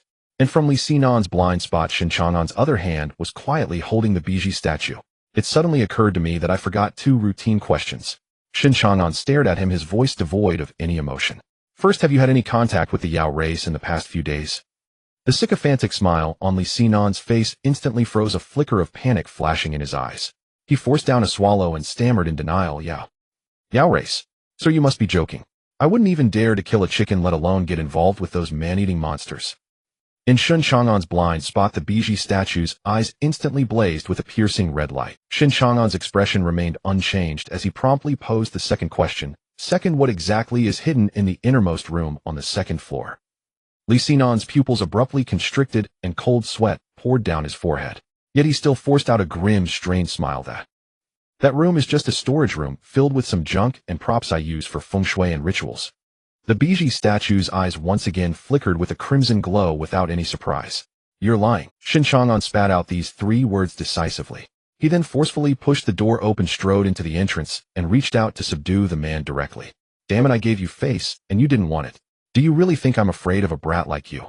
Seeing that the game was up, Li Xinan dropped the act. His obsequious demeanor was instantly replaced by a ferocious, murderous glare. With a furious roar, the faint spiritual energy within Li Xinan, originally only at the second realm, suddenly surged like a bursting dam, crossing that threshold to reveal a solid third realm cultivation. "I've endured in hiding for so many years, even fooling the inspections of your Night Watch Bureau, and today I fall at the hands of you, little bastard." Li Xinan rapidly formed hand seals. A bone-chilling, sinister wind instantly swept through the living room, sending trash and talisman papers flying. "Let alone an ordinary agent like you, even if Xiao Changfeng of your Qingzhou district came himself today, I could still trade a few blows with him." Facing this menacing third realm gale, the expression on Shen Chang'an's face didn't even flicker. He completely ignored the blade-like cutting wind, not even bothering to activate his protective chi aura, letting the gale whip his clothes noisily. Whoosh! Shen Chang'an's figure pierced through the wind wall like a phantom. Li Xinan didn't even see Shen Chang'an's movement. He only felt a blur before his eyes, and a hand like an iron vice had already precisely and fiercely gripped his neck. "Ugh!" Li Xinan's arrogant shouts were abruptly cut off. His feet were instantly lifted off the ground, and he was like a duck caught by the neck. Without wasting a single word, Shen Chang'an gripped his neck with one hand, dragged him along, and strode purposefully toward the staircase to the second floor. Let go." Li Xinan's eyes bulged. He clawed desperately at Shen Chang'an's wrist, struggling with all his might. He frantically mobilized his proud third realm spiritual energy, attempting to cast a spell to counterattack. However, he was dismayed to find that with every bit of spiritual energy he summoned, the hand around his neck tightened proportionally. That terrifying force felt as if it could snap his cervical vertebrae as easily as crushing a biscuit. Feeling this overwhelming, crushing power, the arrogance in Li Xinan's heart was instantly devoured by boundless terror. He dared not harbor any thought of resistance, allowing himself to be dragged upstairs like a dead dog.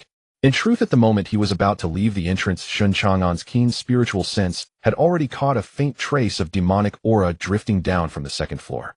Although that demonic aura was extremely well concealed, so faint that even a fourth realm lamp bearer standing here might not detect it, he was a solid fifth realm powerhouse. He trusted his combat instincts and perception. He absolutely did not believe he could have any so-called illusion. Since there was demonic aura, he would simply root it out.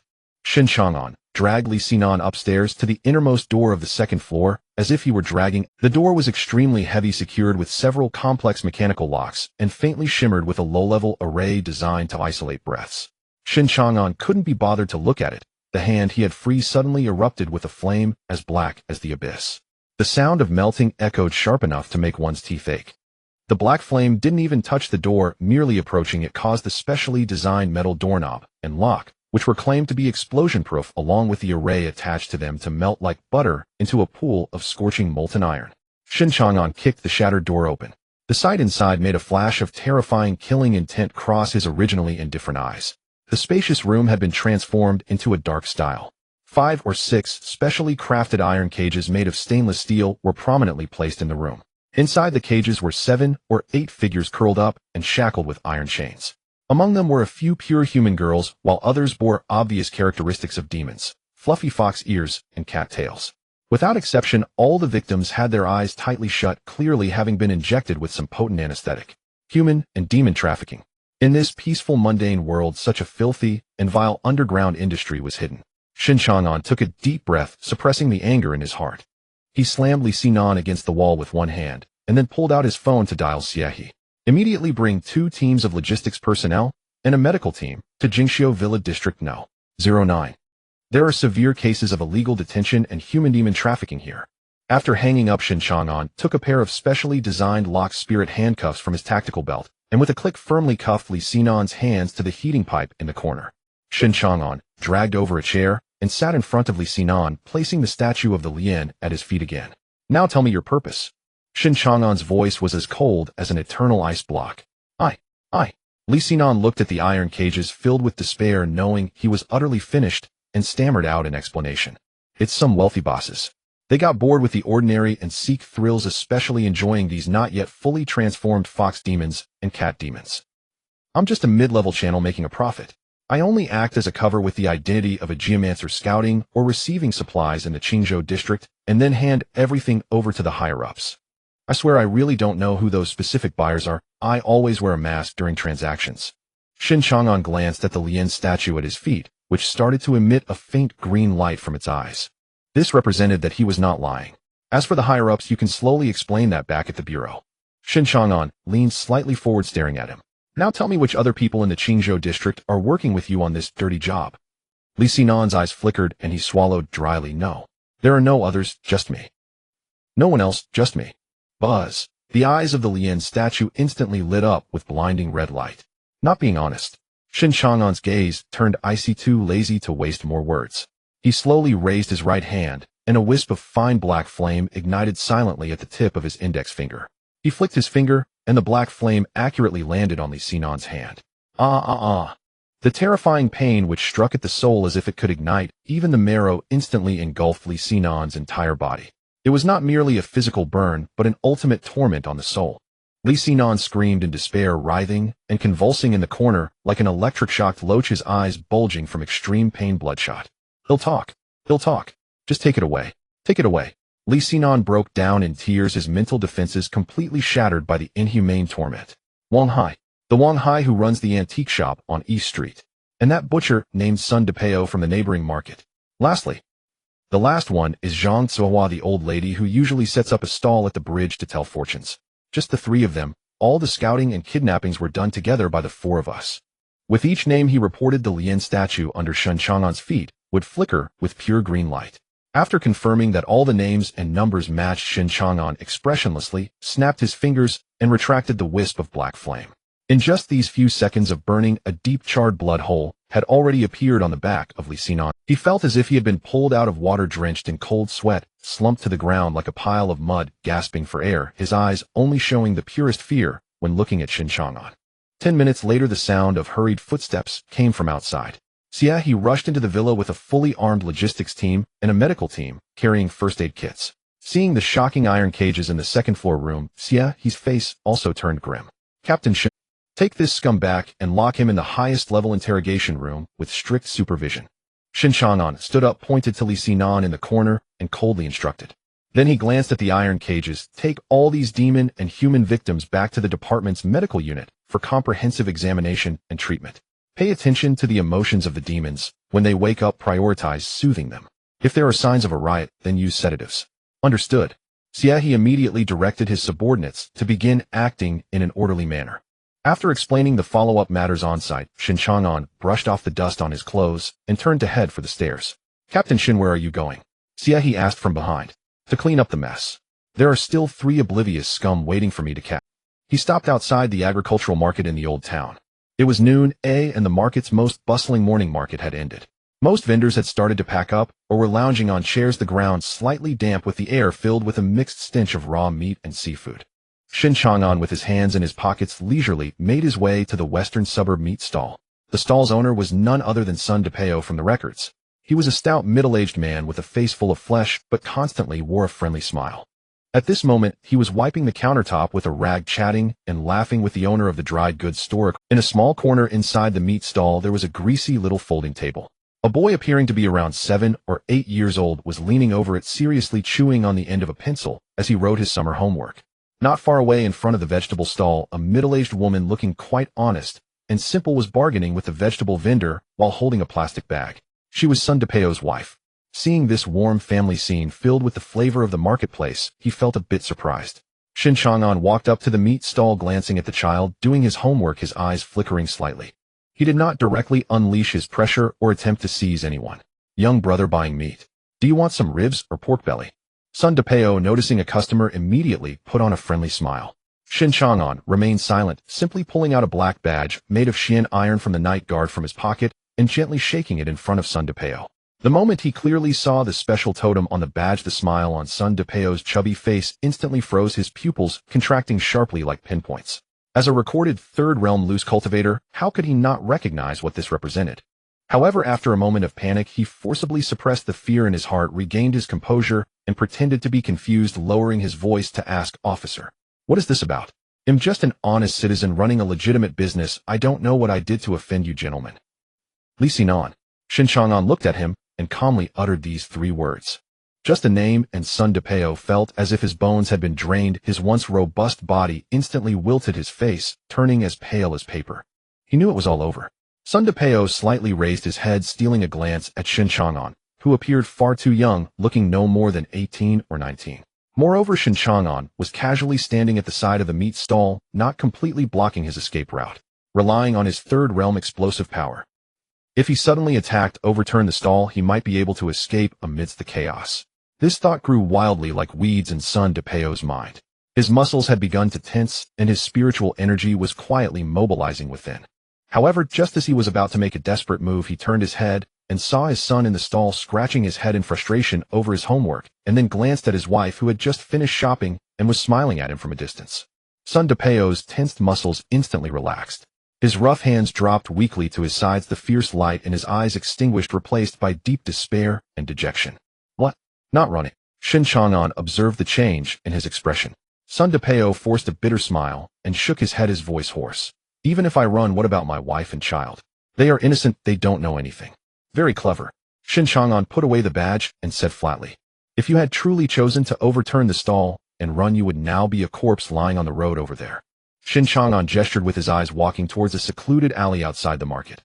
"Let's talk outside, don't." Sun DePeo took off his grease-stained apron and called out, "Dad is going out for a smoke," then lowered his head, following Shen Chang'an like a defeated rooster exiting the market. In the narrow alley, Shen Chang'an leaned against the wall, took out his phone, and opened an encrypted file. "Let's talk about the trafficking and illegal detention issues." Shen Chang'an got straight to the point. "Li Sinan has already confessed everything. How did you 4 divide the work?" "Officer, I'm really just a laborer." Sun DePeo suddenly knelt on the ground with a thud, his face contorted. "Li Sinan is responsible for identifying targets, and Wang Hai provides the drugs and artifacts. I, being strong and a butcher, was responsible for secretly transporting those who had lost their ability to resist. Oh no, I mean victims, to Li Sinan's basement at night. As for the final purpose and who the upper boss is, I really have no idea. I'm just following orders." Shen Chang'an's gaze sharpened. "I follow Zhang Qihua's orders." Sun DePeo hurriedly passed the blame.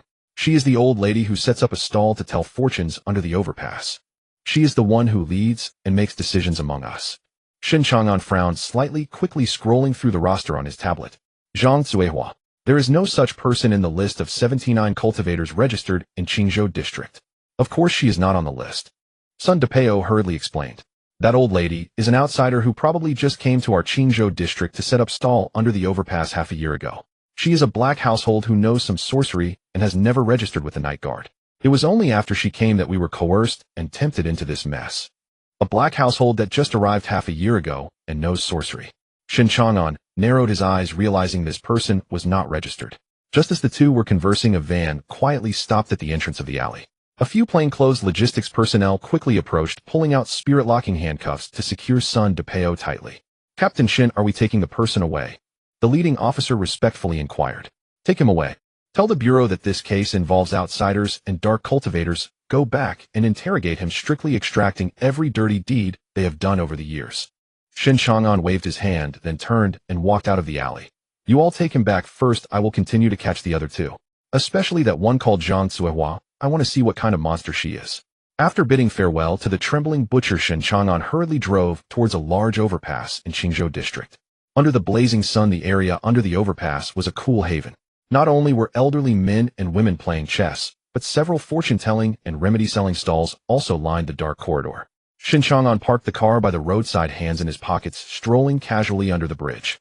There were 4 or 5 fortune-telling stalls here, but strangely, while the other stalls with blind people wearing sunglasses or old men in ragged Taoist robes were empty, the stall at the back with the sign, "Iron Mouth Straight Judgment," had a few young clients waiting for their turn.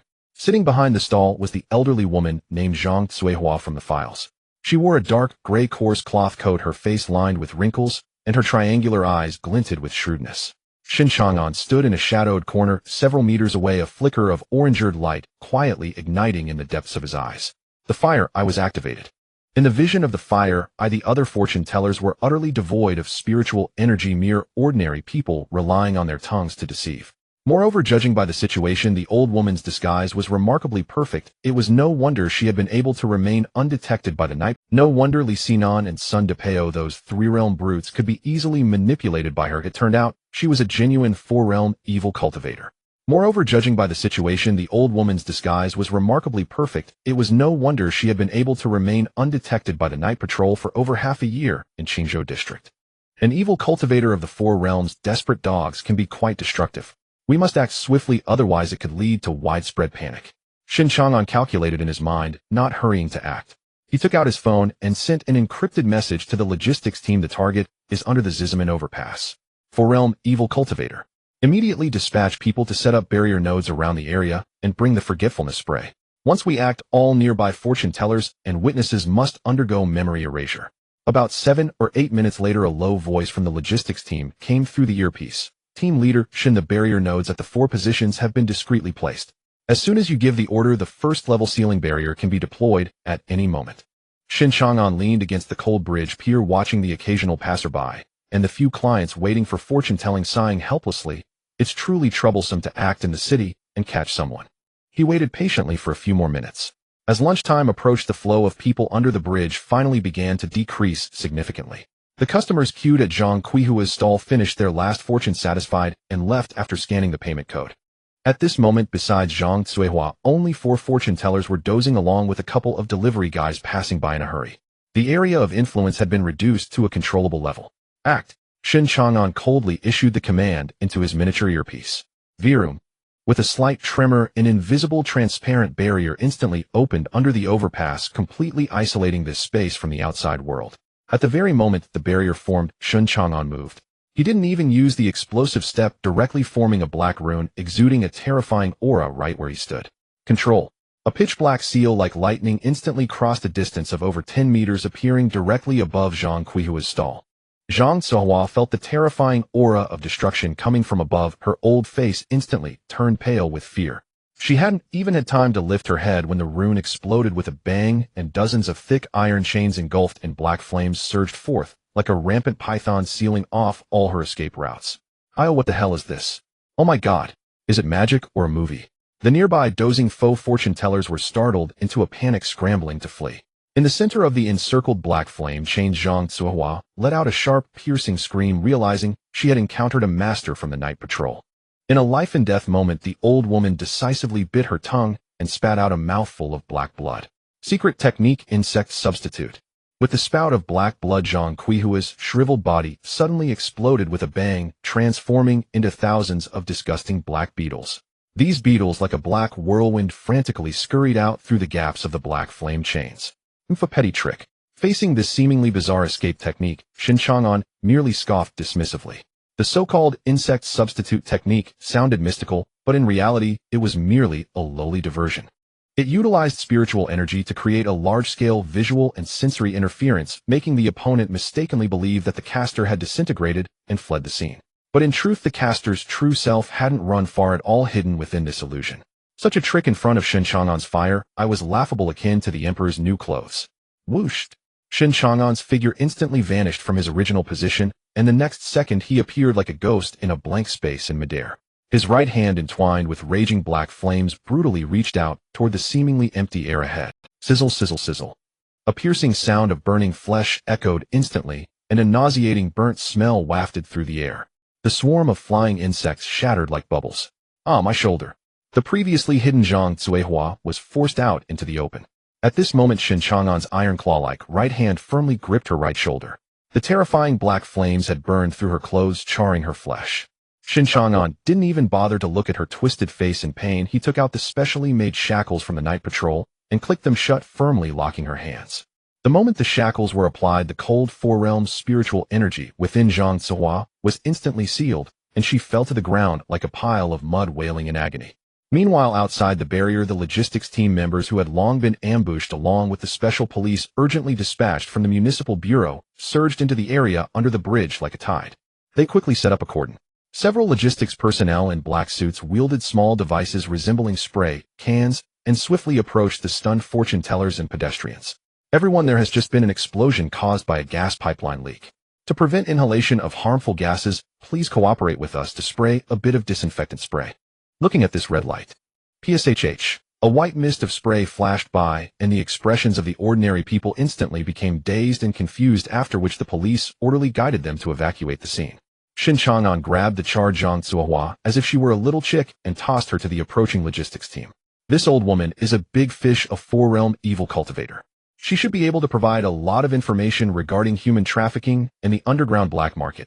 Take her back to the bureau for the interrogation team to handle her properly. Shen Chang'an dusted off his hands and looked toward another direction in the old city. Please clean this place up. Ooh, I still have to rush to the next case. There's still one left, a guy named Wang Hai, and we must catch them all today. After resolving the issue with Zhang Zuihua beneath the overpass, Shen Chang'an drove straight to the antique shop on East Street, preparing to capture his final target, Wang Hai. However, when he stopped in the quaint alley of East Street, Shen Chang'an discovered that the antique shop, named Haina by Chuan, had its doors firmly shut with an old wooden sign hanging that read, "The owner is celebrating, closed for a few days." Furrowing his brow, Shen Chang'an approached the adjacent shop that sold calligraphy and paintings and tapped on the counter. "Boss, why is the antique shop next door closed?" The shopkeeper raised his head, adjusted his reading glasses, and recalled, "Oh, young man, you've come at an unfortunate time. Old Wang next door has been closed for several days now. It was probably last Friday or Saturday. Anyway, I haven't seen him open for days. He must have gone back to his hometown for a wedding. Closed for days already." Shen Chang'an narrowed his eyes, sensing something amiss. Li Xinan and Sun DePeo had been active normally over the past couple of days, but why had Wang Hai closed shop and fled in advance? Was it merely a coincidence, or had he sensed something? Shen Chang'an immediately took out his phone and dialed Xie He's internal line. "Xiao Xie, check the whereabouts of Wang Hai, the owner of the Hai Na by Chuan antique shop on East Street, right away. Also locate the phone number registered in the system for him." "Understood, Captain Shen, please hold on." In less than 2 minutes, Xie He's somewhat grave voice came through the earpiece. "Captain Shen, Wang Hai's phone signal cannot be located. The system shows that the number has been switched off for 5 days, or the SIM card has been physically destroyed or removed. Additionally, I just retrieved the surveillance footage from around East Street, and it's been sent to your phone." Shen Chang'an opened the surveillance video received on his phone. The footage showed that on a deep night 5 days ago, Wang Hai walked out of the antique shop alone, pulled down the roll-up door, and hurriedly disappeared into the blind spot of the surveillance camera, carrying a black travel bag. Since then, he had not appeared on this street again. Can we piece together his escape route using cameras from other cities? Shen Chang'an inquired. "It's challenging, Xie," he replied. "The surveillance cameras in the old district already have many blind spots, and he intentionally avoided the cameras at night. To conduct massive data comparison and stitching will require quite some time. Investigate as quickly as possible." Shen Chang'an hung up the phone. Since he had already fled for 5 days, wandering the streets now would be futile. Shen Chang'an decided to return to the division first and personally confront Zhang Zuihua to see if he could pry some useful information from her. At the Qingzhou District Division in the interrogation area, it was a place that rarely saw daylight, filled with an icy, oppressive atmosphere. As Shen Chang'an walked into the surveillance room of the interrogation area, a logistical assistant responsible for the interrogation respectfully approached him, handing over 2 thick statements. Captain Shun, this is the final testimony of Li Xinan and Sun DePeo. They couldn't withstand the torture and confessed everything. The statements have been cross-verified with a lie detector and truth serum, and it can be confirmed that they were not lying. Shen Chang'an quickly skimmed through. The two testimonies were highly consistent, pointing all the dirty work and final orders towards the old woman named Zhang Zuohua. Shen Chang'an closed the documents and tossed them onto the table. Take me to Interrogation Room 3. Interrogation Room 3 was specifically designed for holding high-level dangerous individuals. Behind the thick bomb-proof isolation glass, Zhang Zuohua looked tragically disheveled. The Night Patrol Department had strict and cruel control processes for dealing with this type of evil cultivator. Her limbs were not only locked in shackles inscribed with sealing runes, but every single finger was forcibly restrained to prevent her from forming seals and casting spells. A special mouth gag with a breathing hole was shoved into her mouth. Before being brought in, the medical team had thoroughly examined her mouth to ensure she wasn't hiding poison or sharp objects in her teeth for suicide. The black flames left by Shen Chang'an had caused large alarming burns on her right arm and shoulder.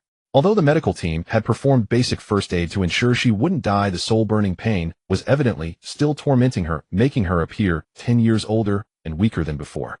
Shen Chang'an pushed the door open and entered the interrogation room, pulling out a chair to sit opposite Zhang Zuohua. The assistant stepped forward and removed the mouth gag from Zhang Quihua's mouth. Cough, cough, cough. Zhang Zuohua coughed violently, her slanted eyes filled with resentment as she glared at Shen Chang'an. I'm in a hurry, so I'll only ask you 3 questions. Ignoring her glare, Shen Chang'an directly raised a finger. First, where did Wang Hai go? What is your relation? Gasping for breath, Zhang Quihua's voice was hoarse like sandpaper rubbing together. Wang Hai. He is a very cautious fox. He is also one of the organization's informants, and he is the person in this area with the closest contact to the upper echelons. Half a year ago, he contacted me proactively, promising a wealth of resources, asking me to come from another province to help him take charge here. As for where he went, I don't know. I haven't been able to reach him for 5 days.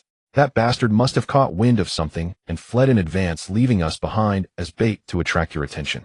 Mentioning Wang Hai, Zhang Zuohua was filled with resentment, and her words lit up green under the lie detector's scrutiny. Shen Chang'an furrowed his brow slightly. It seemed Wang Hai was the core figure in this line. Second question. Shen Chang'an raised a second finger. Who were those demons and humans you were selecting to sell? Who was the transaction partner? This question made Zhang Quihua's eyes flicker, but under the threat of the black flames erupting from Shen Chang'an's fingertip, she still yielded. I really have never seen the true face of the behind-the-scenes boss. Every time we traded, they sent someone to meet. However, during one delivery, the contactor accidentally revealed a tattoo symbol at their collar. I took a closer look, and it was a logo of 3 mountains stacked together. Hearing 3 mountains, the assistant beside them immediately began frantically searching on the tablet he carried. In less than 10 seconds, he handed the screen to Shen Chang'an, whispering, Captain Shen, we found it. Shen Group.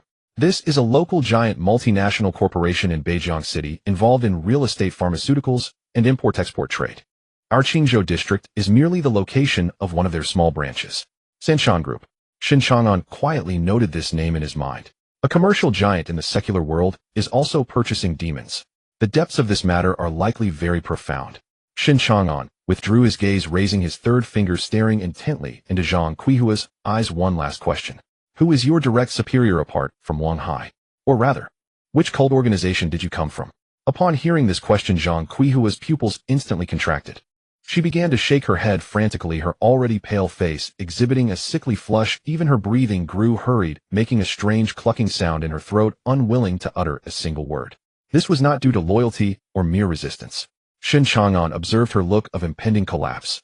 Is it another common silencing curse or soul restriction?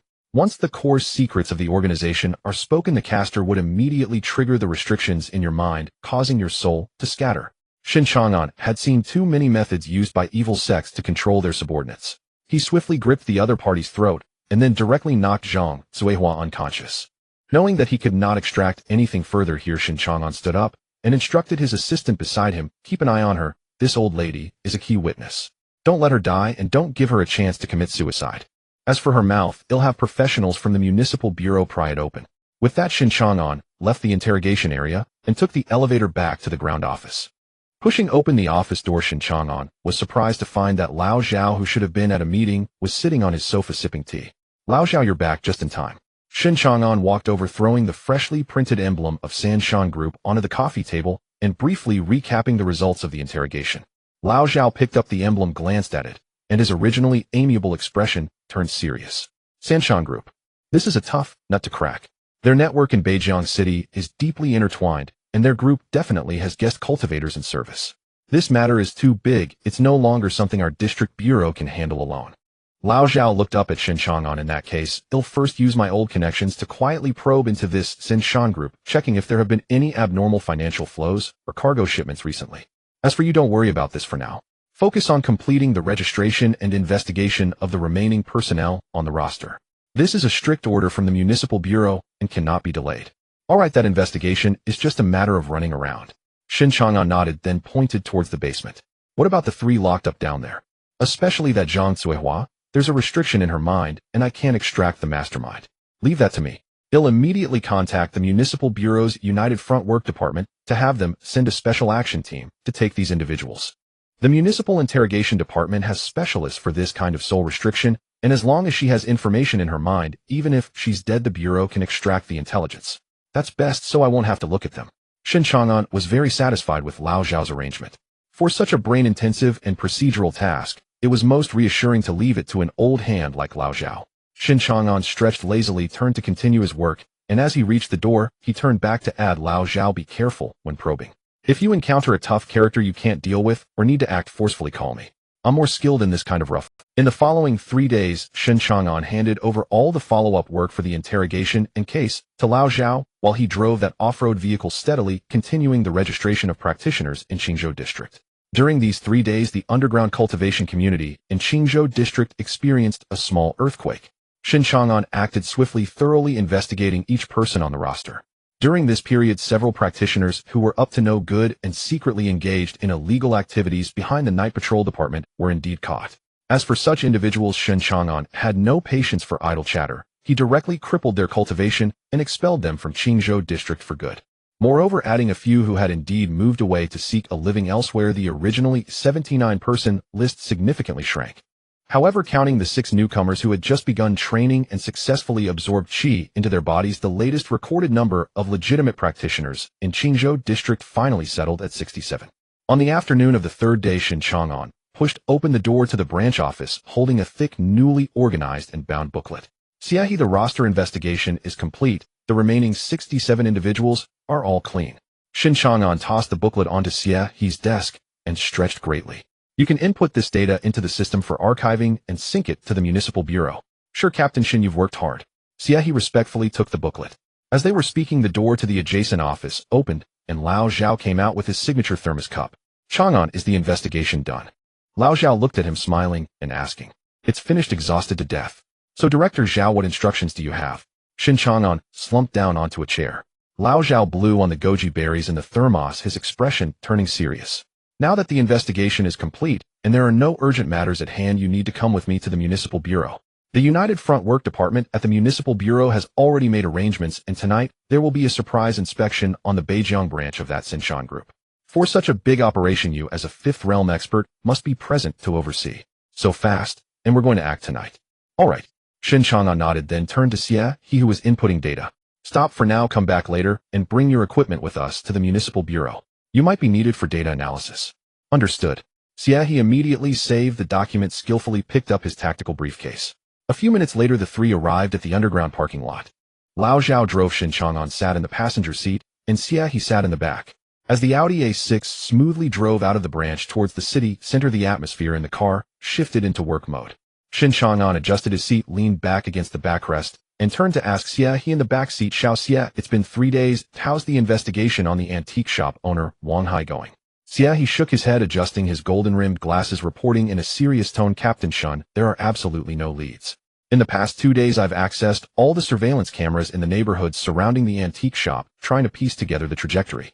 However, a significant portion of the cameras in the old city are outdated and malfunctioning, resulting in missing footage. Moreover, the most critical issue is that too much time has passed. Siahi sighed. By the time we discovered he had escaped, a full 5 days had already elapsed. The spiritual energy fluctuations he left at the scene had long since dissipated, and the 1,000-mile thread has lost its effectiveness, making it impossible to lock onto him. Shen Chang'an furrowed his brow slightly and nodded. Indeed, when a practitioner is determined to flee, the first 24 hours are the golden period for pursuit. Missing the best timing makes it akin to finding a needle in a haystack. This matter is extremely unusual. Siahi continued. In these past few days, Wang Hai's mobile phone location system, bank card transaction records, and even the real-name ticketing system for high-speed trains and planes have shown no activity whatsoever. It's as if he has evaporated from the world. From a criminal psychology perspective and previous case files, it's impossible for a person to erase themselves so thoroughly in modern society. Unless we cannot rule out the possibility that he is already dead, because only a dead person could disappear so cleanly, leaving no trace behind to kill and silence. Shen Chang'an pondered inwardly.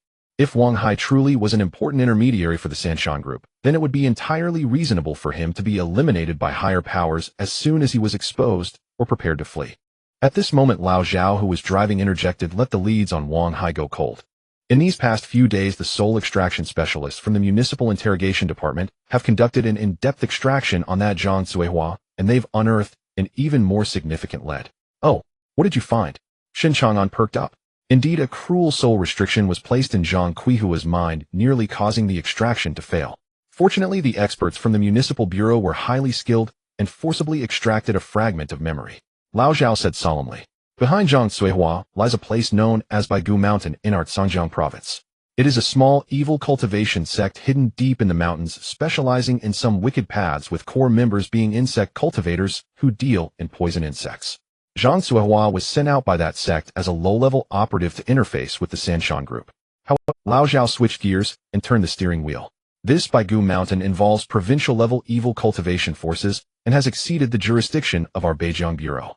The Municipal Bureau has already reported the intelligence to the Zhangjiang Provincial Department, and they will send experts from the Provincial Department to eliminate it directly.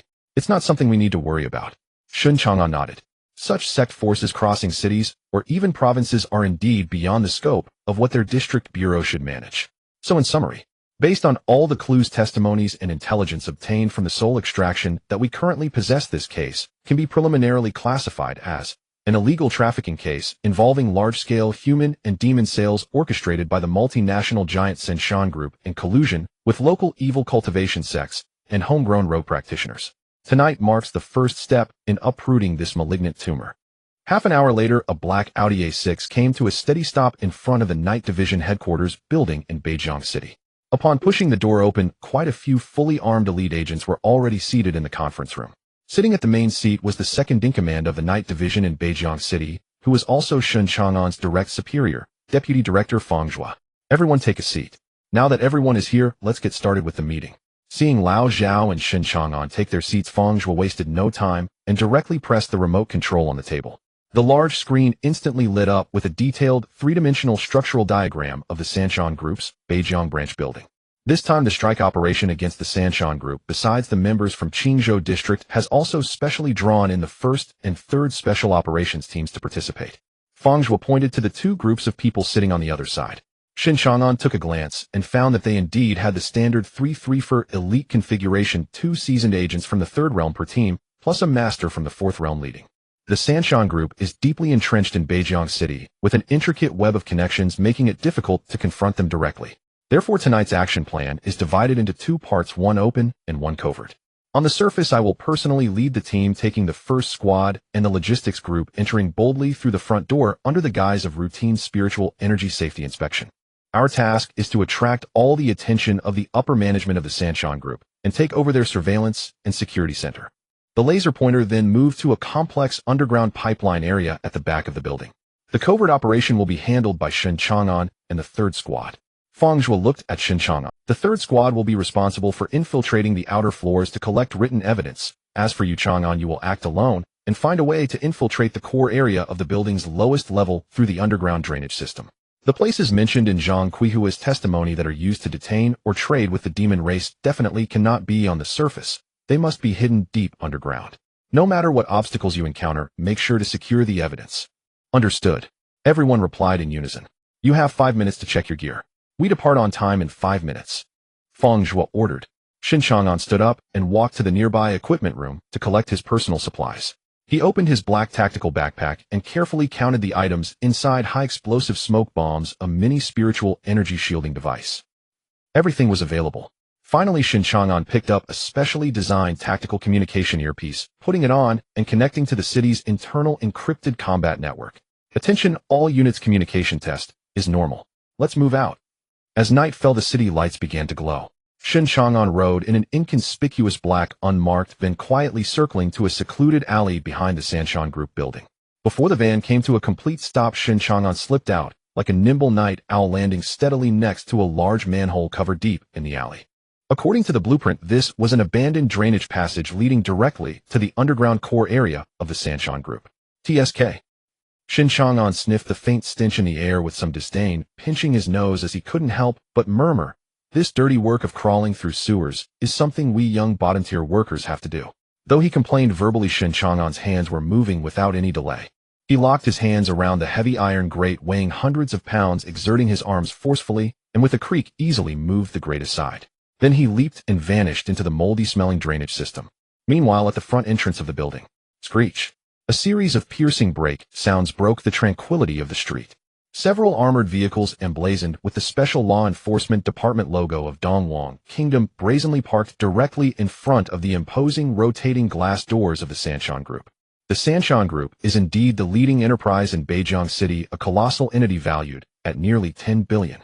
This over 60-story glass curtain wall building is a symbol of wealth and status. Faced with such a powerful local force without solid evidence, even the Night Division would hesitate to use force. As the car doors swung open, the logistics personnel jumped out fully armed. They presented special credentials and swiftly took over the entrance and several key security nodes before the guards could react. Fang Zhuo, clad in a black trench coat, walked in leisurely with Lao Zhao and Xia, he who was carrying equipment. The sudden commotion left the night shift employees and security personnel in the lobby dumbfounded. A middle-aged man in a suit wearing a manager badge rushed over with sweat on his forehead. Although he was nervously gulping, he still forced a smile and said, "Good evening, leaders." "Good evening, leaders. What's going on? Is there some misunderstanding?" Lao Zhao smiled as he patted the manager's shoulder, speaking in a friendly tone, "Don't be nervous, it's not a big deal. We received reports from concerned citizens that there have been unexplained spiritual energy fluctuations and fire hazards in your building recently. We're just here on official duty to conduct a routine inspection. If you cooperate, it won't be difficult for anyone." Routine inspection. Routine inspection. The manager wiped his cold sweat, nodding repeatedly. "We will definitely cooperate. We will definitely cooperate. Well, I've already asked someone to urgently contact our president. He will be here soon. Leaders, you must be tired from your journey. How about you move to the VIP lounge next door for some tea?" The manager made a gesture inviting them to proceed, trying to stabilize the situation with these leading figures. "All right." Fang Zhuo nodded appreciatively and led Lao Zhao and Xia he toward the lounge. Meanwhile, behind them, the logistics team members, looking like wolves, had already begun to conduct a comprehensive routine check on various floors with various instruments. Before long, the redwood double doors of the VIP lounge were pushed open from the outside. "Oh, Director Fang, Director Zhao. I sincerely apologize for the delay. I was just in an important multinational video conference and couldn't greet you properly." Accompanied by a hearty laugh, the president of the Sanshan Group, Chen Xiaowei, strode in. He appeared to be just in his early 30s, dressed in a suit and leather shoes, wearing gold-rimmed glasses, and his hair meticulously styled, exuding an aura of a successful elite in the business world. "President Chen is young and capable, and we understand how busy you must be leading the Sanshan Group in Beijiang City." Lao Zhao stood up, smiling as he shook hands with him, adopting an official tone. "The surprise inspection tonight is also an order from above, just a routine matter. We hope for your understanding, President Chen. No problem at all. Cooperating with the Night Division's inspection is a duty that we legitimate enterprises in Dongwang Kingdom must fulfill." Chen Xiaowei naturally sat down on the sofa, waving his hand in a carefree manner. "Director Fang, Director Zhao, feel free to inspect. Our Sanshan Group has its doors wide open and is absolutely capable of withstanding any scrutiny." With a loud crash, the louver at a remote air duct on the bottom floor of the building was forcefully removed.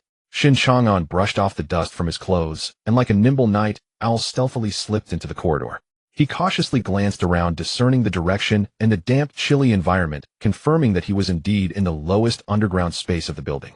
Shen Chang'an raised his hand, pressed down on his earpiece, and asked in a lowered voice, "Team 3, report your location." The voice of the captain of the 3rd Special Operations Team quickly came through the headset. "We've infiltrated the upper floors of the building through the ventilation shaft and are currently in position conducting exploration." Received. Shen Chang'an cut off the communication. A faint orange glow ignited in the depths of his eyes as his fire eyes activated at full power. He placed one hand on the cold marble floor, extending his spiritual perception like ripples in water, searching for any abnormal fluctuations in the underground space. However, after spreading his perception for less than 20 meters, it abruptly hit an invisible wall, severing the connection forcefully. Shen Chang'an frowned slightly and retracted his hand. After all, the Sanshan Group was a multinational giant worth billions, and their business network had long since extended into the realm of cultivation. Laying down a mental perception-blocking barrier in their core base underground was child's play for such a wealthy group. Since my perception is blocked, they'll have to rely on the most primitive methods to search. Shen Chang'an sighed inwardly and instantly melded into the shadows of the corridor. The loud routine inspection by the logistics team upstairs had attracted most of the building's security system's attention, leaving the lower floors unusually empty and silent, devoid of even a patrolling guard. Like a ghost, Shen Chang'an perfectly evaded one concealed infrared camera after another at the top. He searched through the intricate underground maze for over 10 minutes, but found nothing but ordinary storage rooms and electrical rooms. Just as he was about to lose patience, a series of hurried footsteps suddenly echoed from the left front corner of the corridor, quickly heading in a certain direction. Shen Chang'an's eyes narrowed, and he immediately clung to the blind spot of the ceiling beams like a gecko, holding his breath as two men in white protective suits hurried past him below. Watching the two men run away, Shen Chang'an dropped down silently and followed them. While tracking them, he couldn't help but mutter under his breath, "Tisk, it seems I need to find time to strengthen my skills in concealment and stealth spells. Relying solely on my physical presence to evade cameras is still too passive." Following the two men in white coats, Shen Chang'an arrived at a heavy silver alloy door. One of them was anxiously inputting complex fingerprint and iris commands on the keypad, while the other, "I've heard that people from the Night Patrol Bureau are already checking the surveillance. The supervisor has issued a strict order to dispose of this batch of waste immediately and to send it away through the underground sewage pipeline without leaving a trace." I know, stop rushing me." Click. The alloy door emitted a heavy mechanical unlocking sound and slowly slid open. However, just as the door opened a crack, a swift breeze blew through. The two men in white coats felt a sudden and horrifying pain at the back of their necks, unable to even let out a scream before their eyes rolled back, and they collapsed to the ground like two deflated sacks. Shen Chang'an flicked his wrist, crossing over the bodies of the two men, and strode into the extremely cold refrigerated room. As soon as he stepped in, a pungent smell of formaldehyde assaulted his senses. Inside the room, a dozen cold stainless steel dissection tables were neatly arranged, piled high with black body bags. Shen Chang'an's expression darkened as he quickly approached and unzipped one of the body bags. Inside lay the corpse of a human male no more than 20 years old. He continued to unzip several more bags. The scenes inside were shocking, both men and women, along with several creatures from the demon clan that bore obvious scales or fur. Without exception, these human and demon victims had lost all signs of life. Furthermore, their corpses bore professional surgical stitching marks. With a brief investigation, Shen Chang'an discovered that their vital organs, along with the demon cores of the demon clan, had been cruelly extracted and hollowed out. These bastards! Shen Chang'an gritted his teeth in anger. Not only were they involved in human and demon trafficking, but the Sanshan Group was also secretly engaged in the bloody and profitable business of organ and demon core smuggling. Shen Chang'an immediately took out his phone and snapped high-definition photos of the body bags and the victims with their organs removed from various angles. Then he promptly connected to the internal communication channel of the City Bureau Director Fong. "It's Lao Zhao. I've found core evidence in the southwest corner of the underground third-floor Zone B. The photos have been sent to the encrypted group." There was a moment of silence in the earpiece. "What about live witnesses?" Lao Zhao's voice had turned considerably colder. "There are no live witnesses." Shen Chang'an stood amidst a pile of body bags. "This is nothing but a slaughterhouse. The confirmed charges are large-scale torture and killing of humans and demons, as well as illegal trafficking of organs and demon cores." The atmosphere in the VIP lounge dropped to freezing point in that instant. Feng Zhuo looked at the bloody and horrific scenes of the underground slaughterhouse on the screen, and a flicker of terrifying killing intent flashed in his eyes.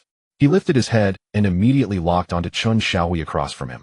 "Director Feng, what are these photos?" Chen Xiaohui still wore a smile of an elite, but beads of cold sweat had begun to uncontrollably bead on his forehead. "Arrest them." Feng Zhuo ignored his performance entirely and coldly uttered two words. In the Night Patrol Bureau, that was all that was needed. The reason the Night Patrol Bureau was called a national-level extraordinary violent agency was that they did not need to go through the cumbersome processes of applying for search warrants and arrest orders like ordinary agencies when handling cases. Once the evidence was solid, all that was left was the most brutal suppression and capture. With a hum. As soon as Feng Zhuo gave the order, a massive barrier immediately rose around the entire Sanshan Group building. Once the evidence was solid, all that was left was the most brutal suppression and capture. With a hum. As soon as Feng Zhuo gave the order, a massive barrier immediately rose around the Click, click, click. The synchronized sound of guns being readied echoed throughout the lobby. All Special Operations team members drew their real guns loaded with spiritual energy-penetrating bullets, their dark muzzles coldly aimed at all security personnel and employees. Everyone, put your hands on your heads and squat down. Do not move. In the VIP lounge, Fang Zhuo strode up to Chen Xiaohui, looking down at him. Chen Xiaohui, I now officially arrest you in the name of the Night Patrol Department for crimes including illegal smuggling, organ trafficking, and the large-scale slaughter of humans and monsters. Chen Xiaohui's smile froze completely. He glanced at Fang Zhuo, and then at Zhao Changfeng, who had already placed his hand on the hilt of his blade. He did not resist, nor did he shout injustice. He understood all too well the operational style of the Night Patrol Department, a national-level extraordinary violent organization. Once they tore their masks off and began to arrest people, it meant they already possessed irrefutable evidence that could condemn him. Resisting the Night Patrol Department as a fifth-level powerhouse was tantamount to suicide. Crack. Two fierce Special Forces members rushed in, roughly twisting Chen Xiaohui's arms behind his back, fastening heavy spirit-locking shackles on him, and dragged him out. Action team, pay attention, this is Zhao Changfeng. Old Zhao pressed down on his earpiece, issuing combat orders on behalf of Fang Zhuo. The target building is completely locked down. All Special Forces teams immediately conducted a thorough armed inspection, controlling all security points. Any resistance encountered may be met with immediate lethal force. After the inspection, notify the local police to come in and take over ordinary offenders. Then Old Zhao switched to another frequency. Team 3 on the rooftop, Chang'an, be cautious in the basement and upper floors. If you find any relevant ledgers or experimental data, save them immediately. The Special Forces have already gone down to support you. However, just as Old Zhao finished speaking, a barrage of static noise erupted in his earpiece. Immediately after, frantic sounds of fighting and terrified cries for help came from Team 3's channel. Captain, over here. Before Old Zhao could figure out what had happened to Team 3, Shen Chang'an's grave voice rang out on the channel. Old Zhao, tell the Special Forces not to come down yet. The situation down here is suspicious. Sizzle. The harsh high-frequency sound suddenly drowned out Shen Chang'an's voice. Then the communication on the entire underground frequency was abruptly cut off, leaving only a disconcerting static. Shen Chang'an looked at the tactical earpiece, which had been forcefully cut off, and cursed, "Damn, these lunatics really dare to play with fire." Shen Chang'an looked at the tactical earpiece, which had been forcefully cut off, and cursed, "Damn, these lunatics really dare to play with fire." Monsters. They were a group of puppets. Some were made from sewn-together human corpses, while many more were transformed from various monster corpses. Among them, Shen Chang'an even saw the antique shop owner Wang Hai, who had been missing for 5 days at the front of the human puppets. However, at this moment, Wang Hai's eyes were rolled back and his body was covered with eerie black stitches, showing he had been turned into a pain-free killing machine. The number of these monster puppets was enormous, roughly estimated to be no fewer than 40 to 50. Most of them were at the 3rd level of strength, but at the forefront of the corpse army stood 6 furious 4th-level monster puppets, along with 2 5th-level monsters radiating terrifying pressure. What a big operation to silence witnesses, and by time, they've even dug deep into their resources. Shen Chang'an's gaze turned cold. He opened his tactical backpack, his hands flying as he swiftly assembled the split giant spear. Since the communication is cut off, then let's break out. Facing the wave of oncoming puppets, Shen Chang'an decisively formed a seal with one hand. Wind flame barrier. Boom. The violent black flames surged forth like a flood, instantly spreading out wildly from Shen Chang'an.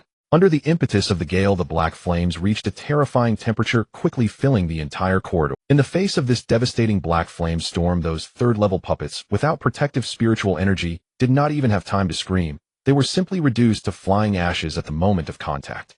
Even the 6 4th-level monster puppets were severely burned by the sudden black flames, their stitched wounds bursting open, emitting a foul smell of charred flesh. In just one move, the area was cleared. Shen Chang'an, holding the spear with one hand, looked at the ashes emitting black smoke on the ground, murmuring, "With this scale of monster puppets, there must be a mastermind hiding nearby. The distance cannot be too far. I need to deal with these troublesome guys first." In such a narrow and enclosed space, the explosive power is too great. A careless move could trigger a chain collapse, burying myself alive, so it cannot be used. Shen Chang'an quickly made a tactical judgment.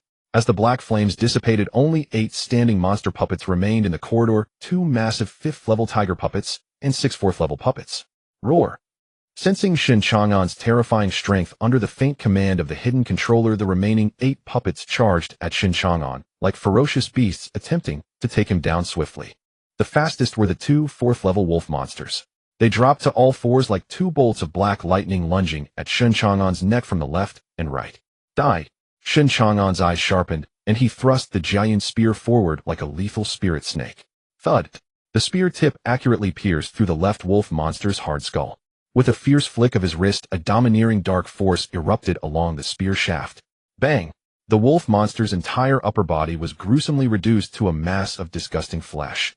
Using the force of the thrust, Shen Chang'an deftly leaned back, narrowly dodging the fierce claw strike from the right wolf monster.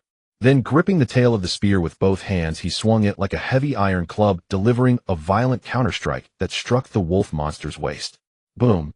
The wolf monster was sent flying like a terrifying cannonball, crashing into the hard wall and turning into a puddle of horrific meat paste.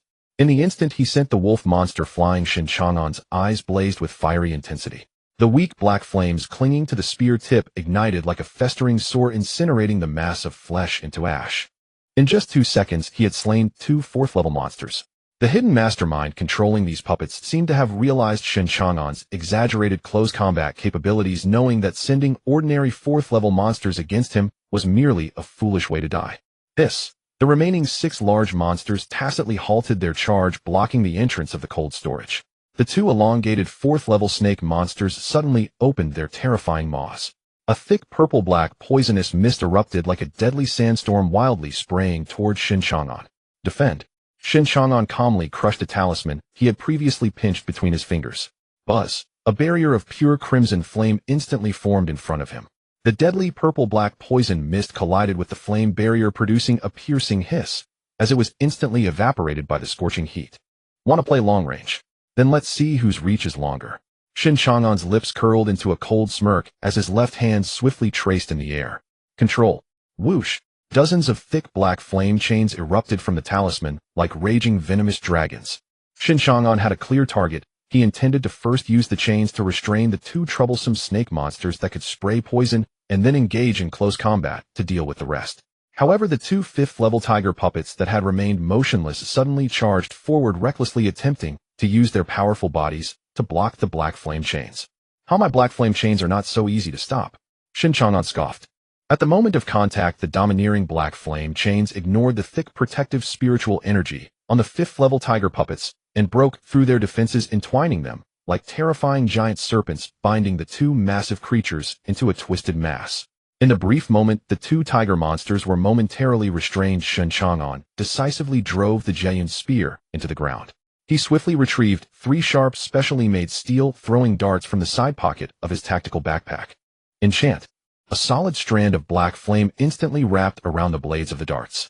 Shen Chang'an narrowed his eyes, unleashing his terrifying arm strength. At the moment he threw the darts, he skillfully layered a wind-type spell to accelerate them. Whoosh! Thud! Thud!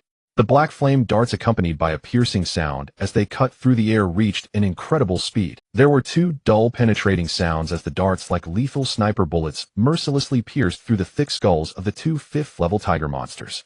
Thud! Thud! The massive bodies of the 2 5th-level monster puppets stiffened abruptly, then crashed heavily to the ground, unable to move again. TSK. Shen Chang'an looked at the charred blood holes in the tiger monster's head, somewhat surprised as he muttered, "This penetrating damage is significantly higher than I imagined." It seems that concentrating the black flames in the form of enchantment on sharp projectiles is far more terrifying than directly applying black flames to burn a single object. Clearly the controller, hidden in the shadows, never anticipated that his prideful 2 5-realm tiger demon puppets would be so easily annihilated within just 2 to 3 seconds. This moment of daze directly led to a fatal delay and panic in his control over the remaining 4 demon puppets. The 4 originally prepared to cooperate in the assault had their movements suddenly stiffen. The flaw is too obvious. Shen Chang'an instantly seized upon this fleeting opportunity in battle. He exerted force with his legs, and with a loud bang his entire being transformed into a violent black shadow, charging directly into the midst of the remaining 4 demon creatures. This was an utterly one-sided massacre at close range. Shen Chang'an extended his left hand, accurately clutching the throat of a 4-realm canine demon like a vice, his 5 fingers suddenly contracting with force, and with a crisp crack he crushed its neck. Immediately after, his right leg swept out like a battle axe, the violent power kicking another leaping canine demon in half. Facing the 2 snake demons attempting to entangle him, Shen Chang'an advanced, instead of retreating, brutally grasping their slick 7-inch bodies, his arm muscles instantaneously bulging and with a sound that would make one's teeth ache from the tearing, he actually tore the two four-realm snake demons into 4 pieces using sheer physical strength. In less than 3 seconds they were all annihilated. Amidst the carnage of blood and flesh, a piercing light erupted from the depths of Shen Chang'an's orange-red burning eyes. Through the dissipating spiritual energy of these demon puppets, he keenly caught sight of several faint strands of spiritual power connecting to their heads. Shen Chang'an swiftly pulled out a 1,000-mile threading disc from his tactical backpack. He yanked at the dissipating strands of spiritual power in midair and pressed them directly onto the disc's aperture. Buzz! The runes on the 1,000-mile threading disc instantly lit up, and a faintly glowing virtual pointer spun rapidly, ultimately locking firmly onto a heavy iron wall on the right, with a red line seemingly penetrating the wall and extending infinitely into the depths. Found you. He gripped the spear with one hand, took a deep breath, and the 5-realm spiritual energy within him surged into the spear like a tsunami. Open up for me. Accompanied by a furious shout, Shen Chang'an thrust the spear straight out without any. The terrifying destructive power erupted instantly. That half-meter thick reinforced concrete iron wall was like tofu in front of the tribulation cloud spear, being directly pierced through, creating a massive hole big enough for a person to pass through. As debris flew, Shen Chang'an did not hesitate to pass through the opening, entering a wild pursuit mode. On the other side of the iron wall was a dim underground maintenance passage. In the darkness ahead, a figure clad in a gray tight combat suit was frantically fleeing. Shen Chang'an moved through the passage with ease, quickly closing the distance between them. Don't run, you can't escape. As Shen Chang'an maintained his rapid pursuit, he coldly mocked, his voice echoing clearly in the empty underground passage. In the territory of the Dongwang Kingdom, provoking our Night Watch division while expecting to escape unscathed is not a wise choice. The figure ahead remained silent, forcibly accelerating again. If you refuse a toast, you'll be forced to drink a forfeit.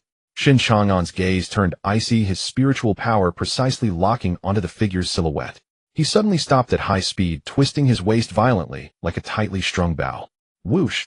The tribulation cloud spear in his hand transformed into a terrifying black lightning bolt, accompanied by a shriek that tore through the air, directly hurled towards the person's back. At the same time, Shen Chang'an swiftly drew runes with his left hand. Control. A sky full of black chains followed the spear, sealing off the entire passage like a spider's web. The gray-clad figure sensed the mortal danger behind him and finally revealed his authentic 5-realm. His body twisted in an ergonomically defying manner while running at high speed, resembling a bone. Swish! Swish! He narrowly brushed past the spear blade, dodging the deadly strike of the tribulation cloud spear, while his legs quickly propelled him off the wall in rapid succession. Moving with unbelievable speed, he managed to squeeze through the gaps in the black flame chains. However, just as he barely dodged the chains and was about to land and catch his breath in that half-second of vulnerability, bang! With a deafening sound explosion, Shen Chang'an had already used the explosive step, appearing directly in front of him, as if teleporting. Having dodged the spear and the chains, he could not escape Shen Chang'an's violent close-range barrage. This was a clash of raw physical power devoid of flamboyant techniques, a pure bite of strength and flesh. Boom! Shen Chang'an unleashed a heavy punch infused with terrifying kinetic energy, smashing towards the gray-clad man's face, without any embellishment. The gray-clad man had no way to evade, only able to roar in anger, crossing his arms defensively, and crack! The sound of bone shattering rang out crisply. The gray-clad man was sent sliding backward for several meters from the sheer power of the punch, his arms twisting unnaturally, a trickle of blood escaping from the corner of his mouth. It's not over yet. Shen Chang'an offered no chance for him to breathe, closing in again like a parasite. Fists, elbows, knees, and legs, every part of Shen Chang'an's body transformed into a deadly weapon, raining down upon his opponent like a torrential storm, each blow landing solidly. The opponent was nearly unable to retaliate. With one punch, Shen Chang'an sent him flying into the far wall, the heavy impact nearly knocking him unconscious. Damn! You forced my hand. Secret technique. Beetle demon body. The gray-clad man let out a shriek that sounded inhuman. His previously normal human muscles suddenly swelled grotesquely, like they were being inflated, with a dark blue chitinous layer, resembling a beetle's shell, appearing on the surface of his skin, and strange cracking sounds emanating from his joints. This was an unorthodox and life-draining insect technique. By integrating certain powerful parasitic insects into his body, a practitioner could temporarily mimic the traits of those insects, like the rhinoceros beetle or ant, unleashing terrifying physical strength that exceeded several times or even a dozen times their body weight. With this bizarre power enhancement, the gray-clad man's ability to withstand hits and strength surged, and he began to barely keep up with Shen Chang'an's rhythm, even able to ferociously withstand Shen Chang'an's punches and retaliate. Bang! Bang! Bang! The pure physical clashes between the two five-realm powerhouses sounded like heavy bombs exploding, shaking the entire underground passage, with spiderweb-like cracks continuously appearing on the walls. Your strength has indeed increased considerably, but unfortunately, your technique is too poor. In the midst of the fierce exchange, Shen Chang'an keenly seized on a small flaw caused by the gray-clad man's overexpansion. Shen Chang'an braced against the opponent's heavy sweeping kick, using the momentum to expertly perform a half-turn, retracting his right fist sharply to his waist. The five-realm spiritual energy within him, along with all his muscle power, was perfectly twisted into a single strand at that moment. At the same time, it was enveloped in black flames. Die for me! Accompanied by a furious roar, Shen Chang'an's right fist struck like a terrifying siege hammer, carrying a destructive aura, heavily smashing into the gray-clad man's proud chest armor. Rumble! Crack, crack, crack. The hard, dark, blue chitinous layer shattered into pieces like fragile glass under that pure power.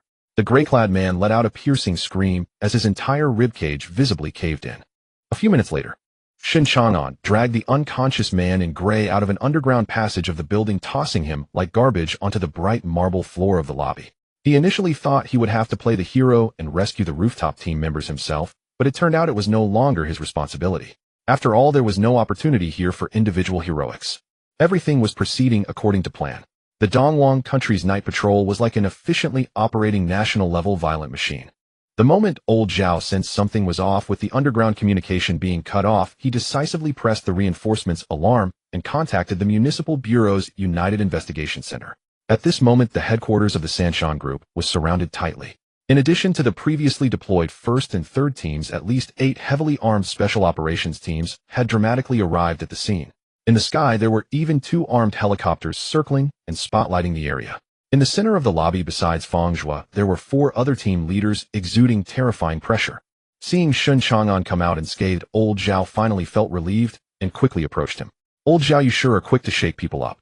Shen Chang'an dusted off his hands, smiling as he greeted, pointing downwards. There's nothing going on down there for now, while I've finished my work.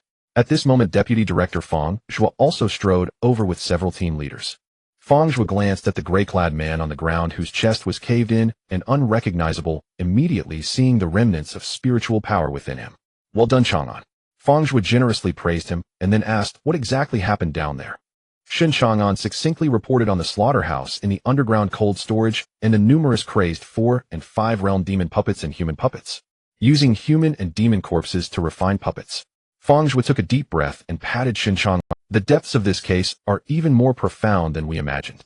Chang'an, you have made a significant contribution tonight. The follow-up cleanup and interrogations will be handled by us. You should go rest for now. Got it, Director Fang. Thank you for your concern. I will be on my way now.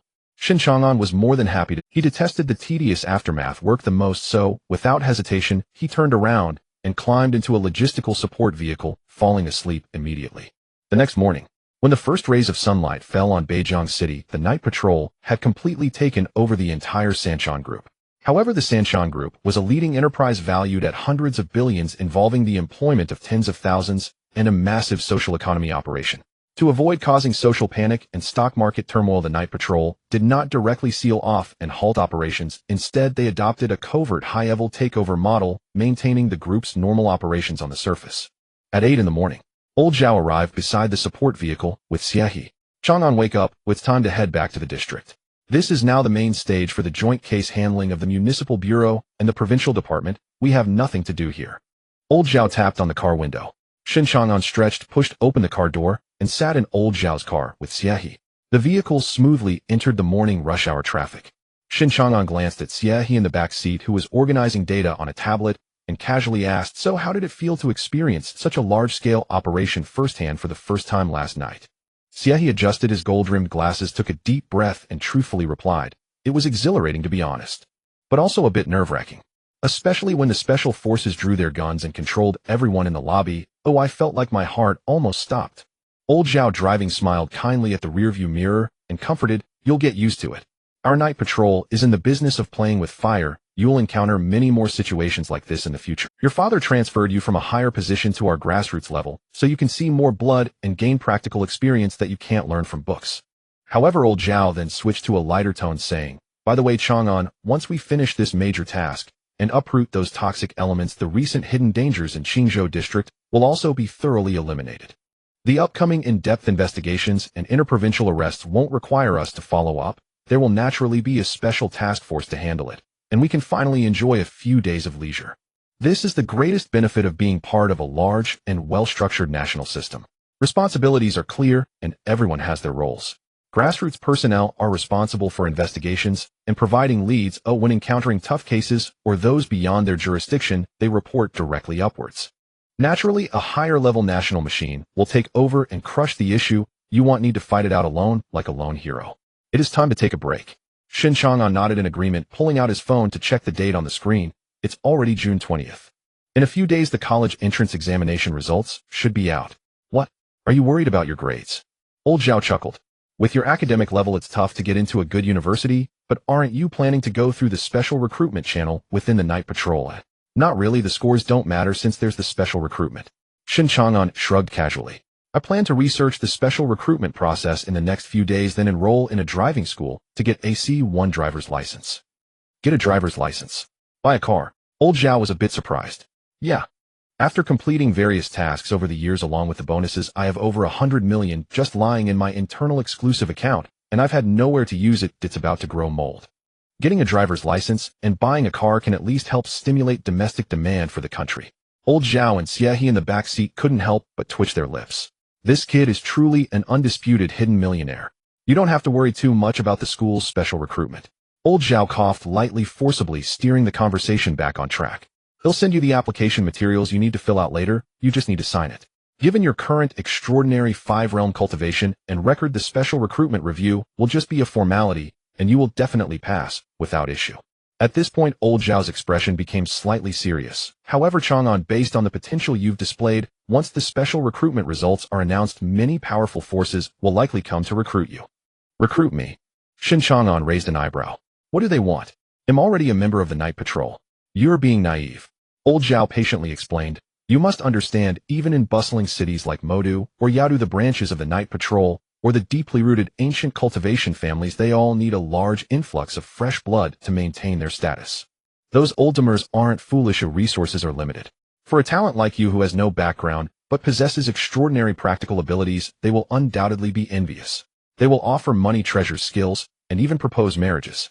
They will gladly extend an olive branch to you, trying to bind you to their chariots of war. At that time, you must keep your eyes open and not be lured by trivial benefits. Time flew by, and it was already June 24th. For all the high school seniors in the Eastern Huang Kingdom, today was undoubtedly a day filled with tension and excitement. Today marked the announcement of the college entrance exam results. The morning sunlight bathed the courtyard of the Guanlan mansion. Shen Chang'an, dressed in a loose practice outfit, was leisurely practicing Tai Chi under the old locust tree in the courtyard following Zhanghai. In the past few days, Shen Chang'an had completed all the application materials for the special recruitment of the Night Watch Division and submitted them to Old Zhao. Old Zhao quickly forwarded the application to the provincial headquarters, waiting to see which major cities' key universities would be willing to accept him. The only part that Shen Chang'an found a bit troublesome while filling out the forms was the family background section. Shen Chang'an was an orphan picked up by Uncle Zhang on the roadside years ago. Uncle Zhang himself did not know who the child's biological parents were, and not even a token was left behind. Thus, when filling out the form, Shen Chang'an couldn't be bothered to make up a story and simply filled in Uncle Zhang Hai and Aunt Li Yu's names in the adoptive parents section. After finishing a slow-paced Tai Chi session, Shen Chang'an let out a long breath and followed Uncle Zhang back to the main hall. The atmosphere in the hall was tense. Li Yu and Zhang Qingqing were nervously sitting side by side on the sofa, fixated on the laptop on the coffee table, their fingers repeatedly pressing the F5 key, waiting for the results website to open. Is it still not open, eh? Shen Chang'an casually asked. I'm dying of anxiety. They said it would open at 9, but it's already 8:50 and the webpage is stuck. I can't get in. Li Yu complained without looking up. You guys take your time refreshing you, I'll go take a shower first. Shen Chang'an nonchalantly went upstairs to shower and changed into clean, fresh clothes. When he came back down, he saw that the mother and daughter duo were still struggling with the lagging webpage. He leisurely walked over to a single sofa, took a sip of the iced tea made by Uncle Zhang, and casually opened his phone.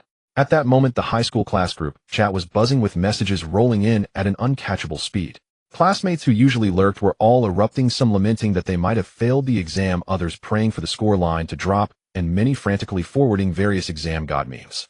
Watching the lively reactions of his classmates, Shen Chang'an leaned back on the sofa, intrigued by the screen, as if watching a youthful comedy.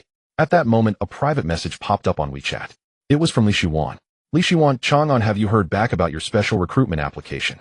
Shen Chang'an replied, moving his fingers, not yet. Old Zhao said the results should come out in a couple of days. Why are you nervous? Li Shuan, a little. I'm worried that there won't be many good schools willing to accept me. After all, I've only been with the Night Watch Division for less than a month, and I haven't done anything noteworthy. I'm just barely stabilizing at the first realm of cultivation now. The requirements for schools in big cities must be very high. Shen Chang'an comforted her. What are you worried about? Even though you're only at the first realm, your elemental affinity is sought after everywhere, okay? Stop overthinking it. Many universities will be eager to recruit you.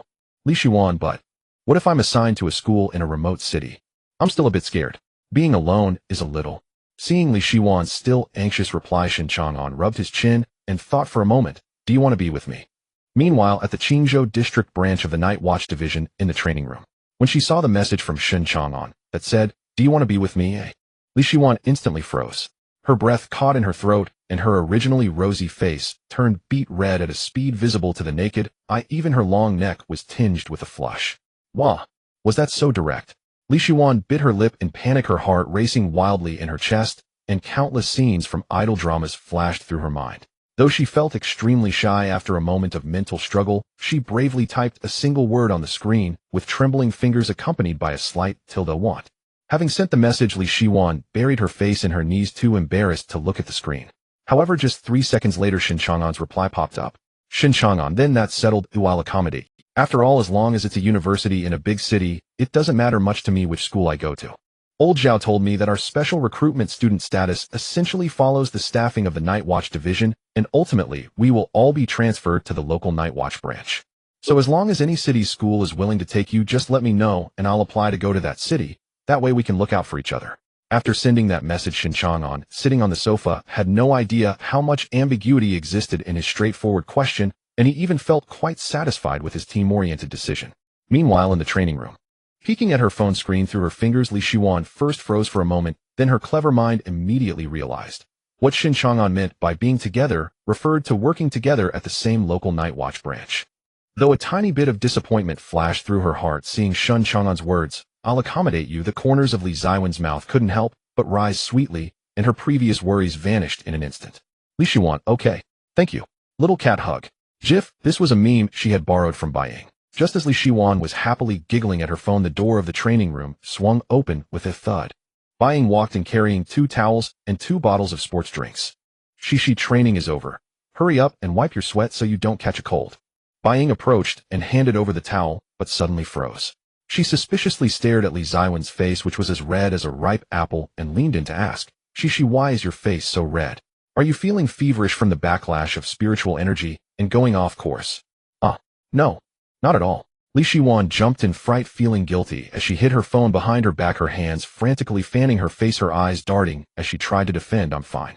I just felt too stuffy in the training room today. It's a bit hot. Yes, too hot. Could you lower the air conditioning a bit? The time had come to a little past 9 in the morning. After enduring countless web crashes and refreshes, a sudden excited scream from Li Yu echoed in the hall. I got in. I found out. Li Yu exclaimed, hugging Zhang Qingqing, who was sitting beside her, her voice trembling with excitement. Zhang Hai, who had been pretending to read a newspaper in the back, hurried over, fixated on the numbers flashing on the screen. Total score 689 points. An exceptionally high score. This score, while it might still pose some risk and difficulty in aiming for the 2 top-tier universities in the capital, basically allowed for a free choice among other prestigious schools nationwide. Not bad, congratulations, Shen Chang'an said, lounging on the sofa, smiling in congratulations, then casually asked, have you decided which university to choose?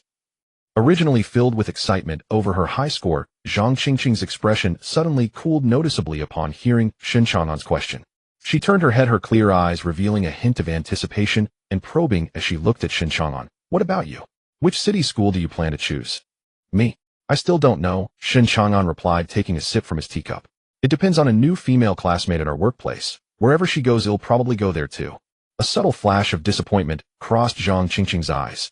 However, she concealed it well, simply nodding obediently. I see. I still have a few schools I'm quite fond of, so I'll think about it more. Watching Zhang Qingqing turn back to continue discussing the application guide with her mother Zhang Hai, and Li Yu exchanged a discreet glance. As parents who had been through it all, how could they not see the flickers of youthful emotion hidden deep in their daughters? It just seemed that Shen Chang'an was a bit slow in this regard, and considering their relationship wasn't that great since he showed no interest, the two old folks naturally couldn't point it out directly, only sighing quietly in their hearts. Just as Zhang Qingqing and her mother continued to study their screens, Shen Chang'an's phone on the coffee table began to vibrate wildly. Opening WeChat, he found messages from Bai Yin. The screen was filled with various boastful stickers of kitten fireworks and kitten shaking its, but interspersed with a screenshot of a score. 719 points. Boss, am I awesome or what? Praise me. Praise me. Kitten feeling proud. Looking at this outrageous score, Shen Chang'an raised an eyebrow, intending to type a simple compliment of impressive, but his finger hovered over the screen and then hesitated. Wait a minute, on second thought, Bai Yin, this cat was after all a demon who had lived for over 100 years. Her mental development and spiritual power were far beyond that of an ordinary human. If she had lived for over 100 years and still couldn't score high in the human college entrance examination, then that century would have truly been wasted. Thus Shen Chang'an deleted his original message and replied, "Your score is decent, at least you didn't waste your long lifespan of over 100 years and didn't let all that time go to waste."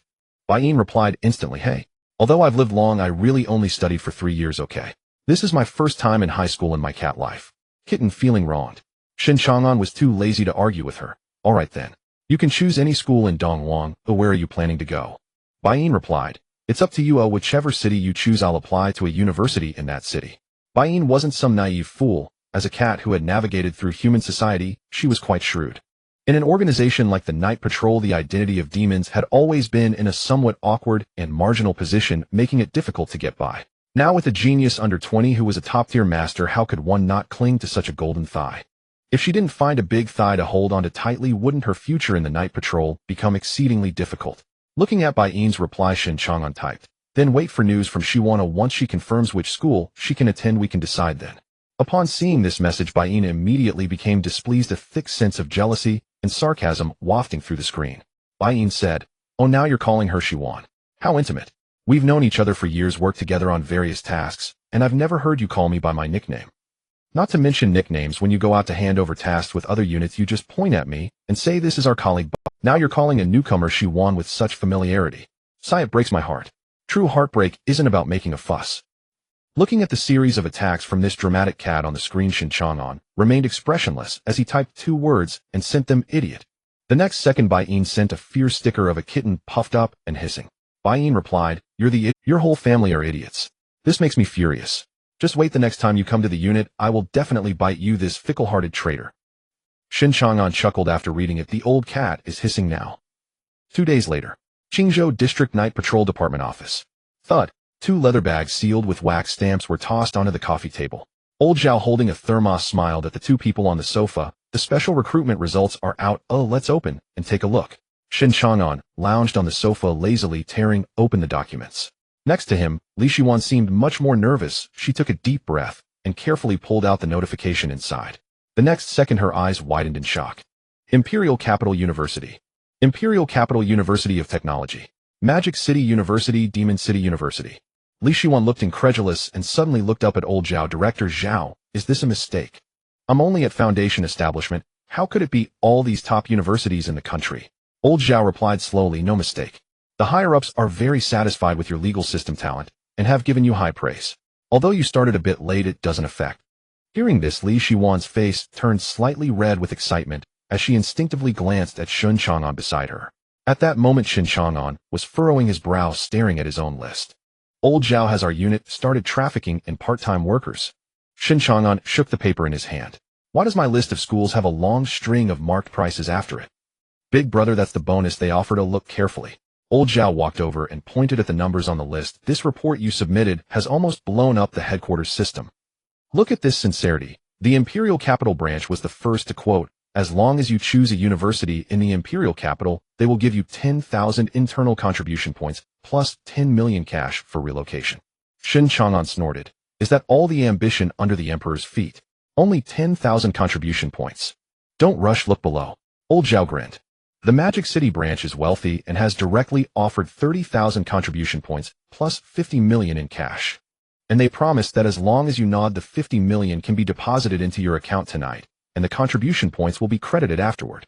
The office fell silent for 3 seconds. 50 million plus 30,000 contribution points. Shen Chang'an wasted no time picking up a pen and swiftly signing his name in the confirmation box behind Magic City University. The motion was smooth and fluid without a hint of hesitation. Decidedly, Magic City is by the sea with a good climate suitable for someone like me to retire. Shen Chang'an nodded affirmatively. It's definitely not because of that 50,030,000 contribution points. Old Zhao scoffed uninterested and turned to Li Shiwan. Shiwan, what about you? Li Shiwan tightened her grip on the pen in her hand, stealing glances at Shen Chang'an, her heart racing slightly. I also choose Magic City University. Fearing her thoughts would be seen through, she quickly added seriously. I heard there are many demons there and plenty of practical opportunities. I want to quickly improve my strength and not hold everyone back. Shen Chang'an nodded in satisfaction. Not bad, very aware. Seeing that Shen Chang'an wasn't thinking of anything else, Li Shiwan quietly breathed a sigh of relief. Just as Li Shiwan was sneaking a smile, the office door was suddenly slammed open with great force. Accompanied by a menacing little cat's huff, a slender figure burst in like a cannonball, directly pouncing on Shen Chang'an, who was sitting on the sofa. Bai swiftly climbed onto Shen Chang'an's shoulder, her two straight legs tightly clamping his head, shaking vigorously, like a frantic plush ornament. He'll teach you to stray. He'll bite you to death. In the face of this cat's fierce attack, Shen Chang'an remained as steady as a mountain. He completely ignored Bai's wild antics above him and turned to Zhao Changfeng behind the desk. Old Zhao, once the school is settled, what's the next step for the procedures? Once I submit your application forms to the provincial office and expedite the special recruitment approval process, it should get through quickly.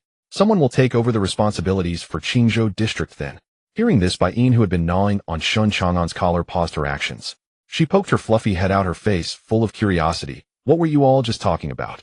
Li Shiwan quickly stood up and lifted the feisty little cat off the main character, softly explaining, we were discussing school choices. I was just about to ask in the group. Bai took the opportunity to leap into Li Ziwen's soft embrace, comfortably nuzzling against her, while proudly tilting her face. She is the best. Then she turned her head and asked, so where did you guys end up choosing? Magic City University. What a coincidence. Bai's eyes lit up, and she immediately raised her paw. I've decided to choose that too. Seeing everything settled, Shen Chang'an stood up and stretched. Alright, it's settled then. He'll head back first. An hour later, at Guanlan Mansion, Shen Chang'an pushed open the door just in time to see Aunt Liu sitting on the sofa in the living room watching television. Chang'an is back. Upon seeing him enter, Liu immediately greeted him with a smile. Has the special recruitment for the school been settled? Yes, it has. Shen Chang'an changed his shoes and walked to the living room. I chose Magic City University. Magic City University is great. It's a big city with broad horizons.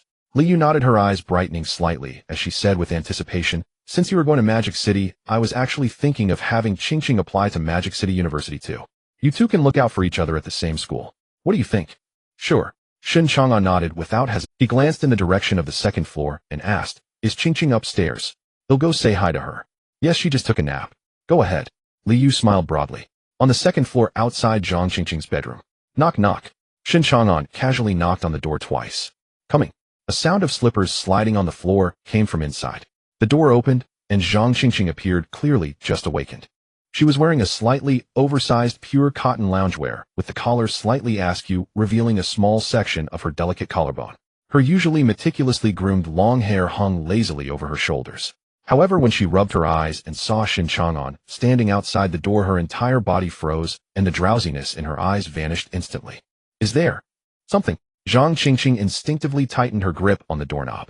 Shen Chang'an didn't mind her stiffness. With his hands in his pockets, he got straight to the point. I've applied to Magic City University. Aunt Li said you should apply too, so we can go together. Do you want to come along? Zhang Qingqing was momentarily taken aback. She lifted her head and quickly nodded vigorously. Okay, he'll go with you guys. After agreeing, the atmosphere fell into a brief awkwardness. Trying to break the silence, Zhang Qingqing shyly asked, so what major did you apply for? Major? Shen Chang'an was taken aback by the question. He really hadn't thought about that. On the special recruitment list sent by the headquarters, besides the money and contribution points, there was no mention of the major at all. I don't know, it should be arranged by the unit. Shen Chang'an rubbed his chin and honestly said, after all, my profession is quite special. Going to school is just a formality. I feel like no matter what major I choose, in the end it will just be for passing time. Zhang Qingqing looked at his nonchalant attitude, which eased her previously tense nerves somewhat, and the corners of her mouth couldn't help but curve slightly. She obediently nodded. Okay, I understand. Then, he'll go sign up on the computer first. July 3rd. In the lobby of Guanlan Mansion, the television was playing boring midday news. Shen Chang'an slumped on the sofa without any image when suddenly his phone lit up with a WeChat message from Old Zhao. Old Zhao, Magic City University class of 2026, Major Business Administration. The admission process has been completed. Immediately after Old Zhao sent a voice message lasting 30 seconds. Shen Chang'an clicked to play. This major was specially negotiated by me with the Magic City branch. I arranged for you all to be in the liberal arts majors focusing on making things easier. You won't have to spend time in the lab or deal with any nonsense research. Just memorize a bit before the finals to pass. After all, we lamp bearers don't rely on that worthless diploma to find jobs. Shen Chang'an fully agreed with this arrangement and casually replied with an okay. By the way, there's something I need to give you a heads up about. Messages from Old Zhao kept popping up. The situation at Magic City University is quite special. The total number of new students this year is 8342. Do you know how many of them are related to the cultivation world? There are 1431 young elites from night patrol offices dispatched from all over the country. There are also 3214 other civilian cultivators and sect disciples. Looking at the numbers on the screen, Shen Chang'an raised an eyebrow. Does that mean that over half of the new students at Magic City University are cultivators? Don't be surprised. As the pinnacle of domestic universities, Magic City University originally attracts the top elite. It's quite normal for ordinary people at that level to come into contact with the cultivation world. However, Magic City is a melting pot of various forces are deeply intertwined, so don't think of it as a regular school to just coast through. Shen Chang'an nodded. There's one more thing. Old Zhao changed the subject. The people dispatched by the provincial office to take over Qingzhou district will not arrive until September. So before school starts in September, you all need to stay in Qingzhou district and keep an eye on things. Take advantage of these 2 months to get all your mundane matters sorted out. Get a driver's license or confess to that high school crush or something. Looking at the last message, Shen Chang'an was speechless. Crush. He was usually exhausted either at work or on the way to work. When would he have time for a crush? Does he really think everyone is a leisurely director sipping goji berries in a thermos? However, mentioning Shen Chang'an casually scrolled through the class group chat. The group was buzzing with excitement, discussing the upcoming graduation dinner. After the admission letters arrived in mid-July, he stroked his chin. Having spent 3 years in high school, it marked the end of an era. He clicked on Li Ziwen's avatar and sent a message. Are you going to the class graduation dinner in mid-July? If you go, I'll tag along to mooch a meal. His phone vibrated, and Li Ziwen's reply came back quickly. Li Xuan, no problem, I'm just going to join in the fun. At that moment in the high school class group, the homeroom teacher Old Lu was furiously messaging. Everyone were gathering at Fushan Villa soon, those who can come please do. Time flew by, and in the blink of an eye over 10 days had passed.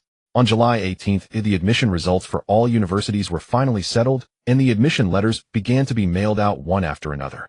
Today was the day a few classes from Qingzhou No. 1 high school had agreed to hold their graduation party. As dusk fell, Shen Chang'an changed into a clean black t-shirt, slipped on his sneakers, and walked downstairs. Uncle Zhang, am heading out for a graduation dinner. Zhang Hai, who was sitting on the sofa reading a newspaper, looked up and nodded cheerfully. Go ahead, go ahead. It's good for you young people to get together. Shen Chang'an waved his hand, then turned and walked toward the garage. Just then Zhang Qingqing, who had changed into an exquisite dress, also came downstairs, and the two ran into each other at the garage entrance. In Zhang Qingqing's parking spot sat a brand new red Porsche sports car. This was the graduation gift Uncle Zhang had bought for her. Zhang Qingqing pulled open the car door, hesitated for a moment, then took the initiative to call out, your class party is also at Jufu Villa, right? It's so hot out, why don't you ride with me? Shen Chang'an stopped and glanced at the scorching heat outside, which could melt the asphalt road. He hadn't finished his damn driver's license test yet, so hitching a ride in an air-conditioned car wasn't a bad idea. Sure. Without being polite, Shen Chang'an opened the passenger door and got in. The car was filled with a pleasant faint fragrance reminiscent of tangerine, subtle without the nauseating feeling of cheap car air fresheners. Seeing him get in, Zhang Qingqing let out an almost imperceptible sigh of relief. She skillfully started the car and drove out of Guanlan Mansion. Half an hour later, the Porsche came to a steady stop in the open parking lot of Jufu Villa. This was a high-end Chinese garden-style dining area in Qingzhou district where many classes from Qingzhou No. 1 high school had chosen to hold their graduation parties. I'm going to my class private room now. Zhang Qingqing unbuckled her seatbelt and said softly, Shen Chang'an pushed open the car door. See you later. The two walked off in different directions. Shen Chang'an glanced at the time on his phone, 520. The party was set to officially start at 6. He opened WeChat and sent Li Xuan a message, arrived yet? She replied instantly, already here. Chang'an, where are you? Send me your location and he'll come out to meet you. Meanwhile, in the Haidang Hall private room on the 2nd floor of the villa, Li Xuan looked down at her phone, the corners of her mouth lifting into a beautiful curve. She stood up and said to Hefei, who was cracking sunflower seeds beside her, Fei, I'm going out to meet someone. He'll be right back." With that, she trotted out of the room like a nimble fawn. A few minutes later, just as Shen Chang'an reached the artificial lake within the villa, he heard a crisp, melodious voice not far away. "Chang'an, over here." He turned to look. A few meters away, Li Shiwan was standing under a tree waving at him. Today, she wasn't wearing her usual training sportswear. Instead, she had on a pair of clean white sneakers, beige wide-leg trousers with a soft drape, and a plain white t-shirt with no designs. Her smooth black hair was tied up in a high ponytail, gently swaying as she trotted. No extra makeup, no deliberate styling. Just clean and refreshing. Shen Chang'an watched her approach, a hint of a smile tugging at his lips. "Here, so early." Li Shiwan stopped, slightly out of breath, a rosy flush coloring her fair cheeks. "I asked Uncle Zhao for leave today, went downtown with some friends for a bit of fun, and came straight here in the afternoon." She walked up to Shen Chang'an and pointed toward the second floor. "Let's go. Our class is in Haidang Hall upstairs. Old Lu and the others are already here." Pushing open the heavy double wooden doors of Haidang Hall, a wave of warmth mixed with the aroma of food and lively chatter rushed at them. Nearly all 40-plus classmates were present, gathered in small groups, the atmosphere already buzzing. Shen Chang'an habitually swept his gaze across the room, planning to find a quiet corner to hole up in. "Chang'an, sit here." Li Shiwan pulled out the empty chair beside her. Shen Chang'an walked over and glanced at the table. It was mostly girls, with the only two boys looking like +1s accompanying their girlfriends. But he never cared about such things. Without hesitating, he pulled out the chair and sat down. The moment he settled in, Fei beside him froze. She nudged Li Shiwan furiously with her elbow, lowering her voice and winking. "What's going on? Since when did you two get so close?" Li Ziwen's eyes flickered. "Oh, we're just ordinary classmates. There weren't any good seats left over there, so I thought he could sit here." Fei looked at them suspiciously, sizing them up, then pursed her lips with an expression that said, "Yeah, right, like I believe you." Next, the homeroom teacher, Old Lu, went around toasting each table, his eyes reddening as he spoke passionately, dwelling on the hardships of the past 3 years. After the emotional segment, everyone began toasting with drinks and exchanging graduation gifts. Yet amid this slightly bittersweet, youthful atmosphere, Shen Chang'an seemed out of place. He was buried in his plate, diligently tackling a serving of the restaurant's signature roasted lamb ribs, eating with great focus. "The food here is really good. The meat is firm, and the cooking is just right." Shen Chang'an muttered to himself, mentally planning to bring old Zhao and Bai Yin here often for a treat. During this time, the door to Haidang Hall was pushed open several times. Many boys from other classes, and even his own, emboldened by alcohol and the impulse of impending farewells, flushed red as they called Li Shiwan out to the corridor to confess their feelings. But each time Li Shiwan would return empty-handed, politely but firmly turning them all down. 4 high school boys on the cusp of love. A girl like Li Shiwan, clean and neat, with a high ponytail, was devastatingly captivating. At 9 in the evening, the dinner finally drew to a close. Old Lu, with reddened eyes, delivered his final words of thanks, declaring the end of high school life. Faint sobs echoed through the room. Li Shiwan, being a sentimental person, had tears glistening at the corners of her eyes as she gently wiped them with a tissue. Shen Chang'an, on the other hand, lounged lazily against his chair, his deep gaze sweeping over the crying boys and girls. Watching this ordinary yet pure panorama of life, he found a rare moment of tranquility. The party ended and a flood of students poured out onto the street outside the villa. "How are you getting back?" Shen Chang'an asked, casually looking at Li Shiwan standing under a street lamp. "He'll just call a ride-sharing car." Then, as if she had suddenly made up her mind, Li Shiwan took a deep breath, reached into her pocket, and pulled out a small black box with some weight to it. Her movements were stiff and awkward, and her speech came out with a slight stutter. Chang'an, this is..." Shen Chang'an was taken aback. He took the box and opened it. Inside lay a special tactical watch. To get this watch, Li Shiwan had spent all the contribution points, over 100, that she had saved up over the past month. For a novice at the first realm, that was her entire fortune. I saw that the tactical watch on your wrist was worn out and aged at the edges." Li Shiwan clasped her hands behind her back, her toes unconsciously drawing circles on the ground. She was too nervous to meet his eyes. So I replaced it with this as a graduation gift." Looking at the brand new tactical watch in his hands, Shen Chang'an felt an unusual pang of awkwardness. He scratched his head sheepishly. "Thanks. But I'm a rough sort and didn't think to prepare any gift for you." "I don't need a gift." Li Shiwan lifted her head abruptly, her eyes sparkling as she looked at him, a radiant, carefree smile blooming on her lips. "You already take care of me so much usually. That's more than enough." At that moment, accompanied by a deep rumble of the engine, a striking Porsche slowly drove along the roadside and finally stopped beside the two. The window of the red Porsche slowly rolled down, revealing Zhang Qingqing's exquisite face. "Li Tongshu, a long time no see." Zhang Qingqing took the initiative to greet her. "Hello, Zhang Tongshu." Li Shiwan waved politely. Shen Chang'an opened the passenger door and quickly sat down, lowering the window to wave goodbye to Li Shuan. I'm leaving now, be careful on the road. The engine emitted a low rumble as the Porsche merged into the traffic of the night. Li Shuan stood under the streetlight, tightly clutching the empty watch box, gazing at the gradually fading red taillights, her lips still curled into a sweet smile.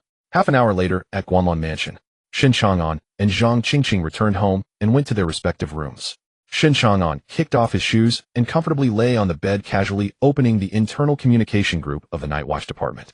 As soon as he logged in, a private message from Liaison Officer 07 popped up. The task reward for the last incident involving the Sanshan group had finally been approved. Contribution points 2,000 cash, 8,000 yuan. Shen Chang'an mentally counted with the 1,700 points he had painstakingly saved over the past few years, plus the 3,000 points promised by Moda University, and then including this massive sum of 2,000 points. His total assets would soar directly to 6,700 points. To put it into perspective, he had only managed to accumulate over 5,000 points in the past few years, all of which were spent on the Central Bureau's arsenal to acquire that Jia. Now this feeling of sudden wealth was indeed quite exhilarating. Although the 3,000 from Moda University wouldn't arrive so quickly, it was enough. It's time to spend some of it. Shen Chang'an opened the internal exchange mall of the Night Watch Department. His current shortcoming was evident, a lack of diverse spellcasting methods. In every fight, he relied solely on the destructive power of the black flame and the quality of his physical body, occasionally finding it troublesome when facing enemies skilled in distance combat.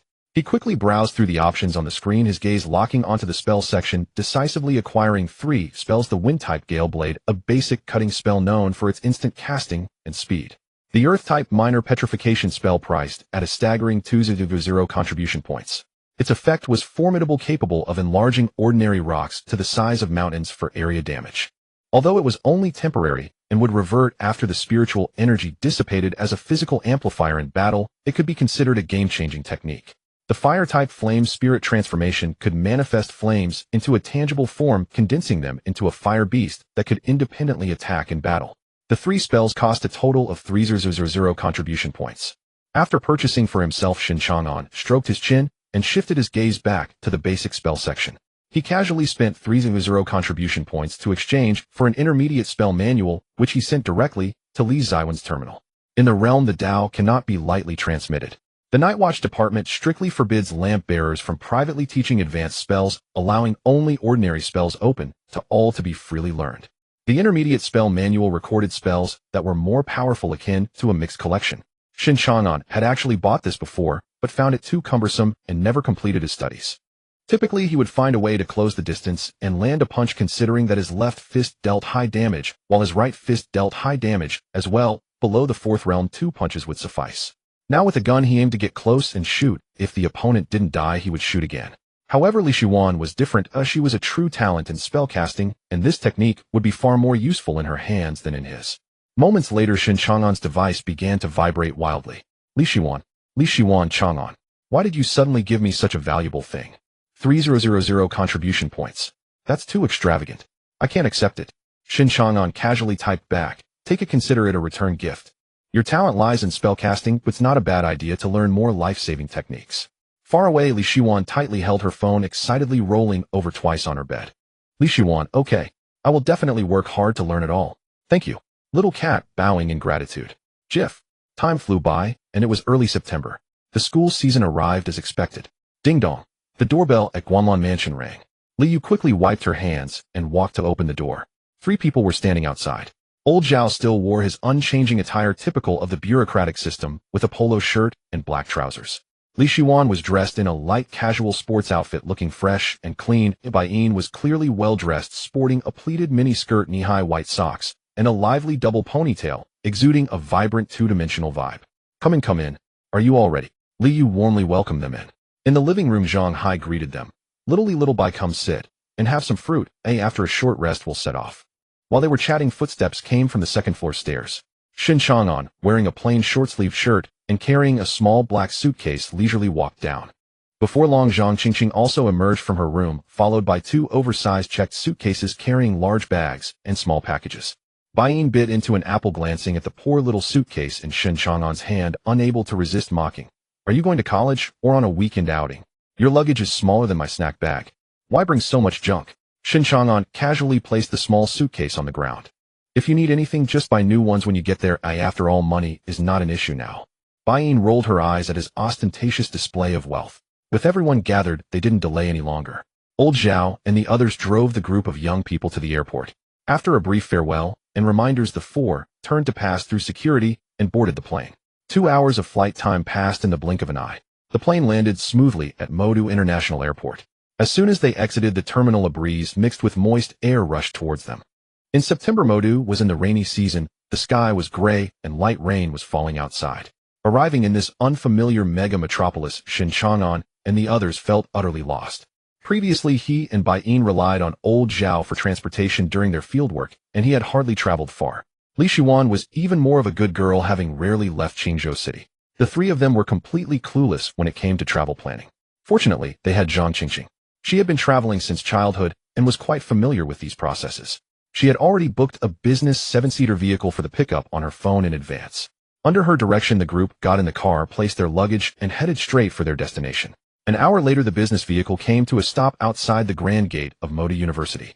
At this time, the entrance was bustling with people. Luxury cars gathered, and there were senior students holding banners and umbrellas to welcome the new students. As soon as Shen Chang'an and his group got out of the car, they instantly became the focus of the surrounding gazes. 3 top-tier beauties with distinct styles stood together, making it hard not to attract attention.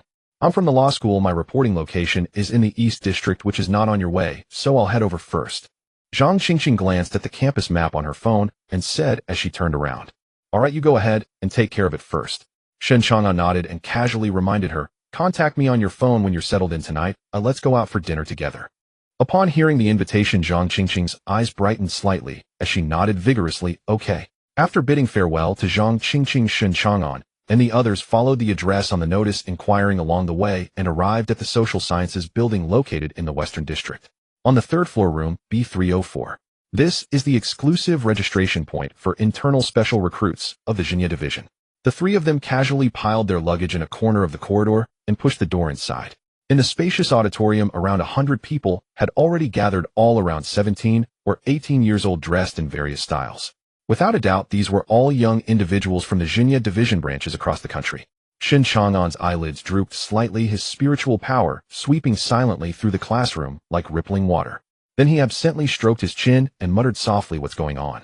More than half of them are at the 1st realm, and there isn't even a single person at the 3rd realm. Although his voice was not loud, it sounded particularly harsh in this gathering of practitioners. A buzzcut boy sitting in the front row immediately turned around, rolling his eyes dramatically, and scoffed, who are you, a country bumpkin, to even think about the 3rd realm? Do you think it's that easy? Reaching the peak of the 2nd realm by 18 is something that each provincial branch treats as a treasure. The 3rd realm.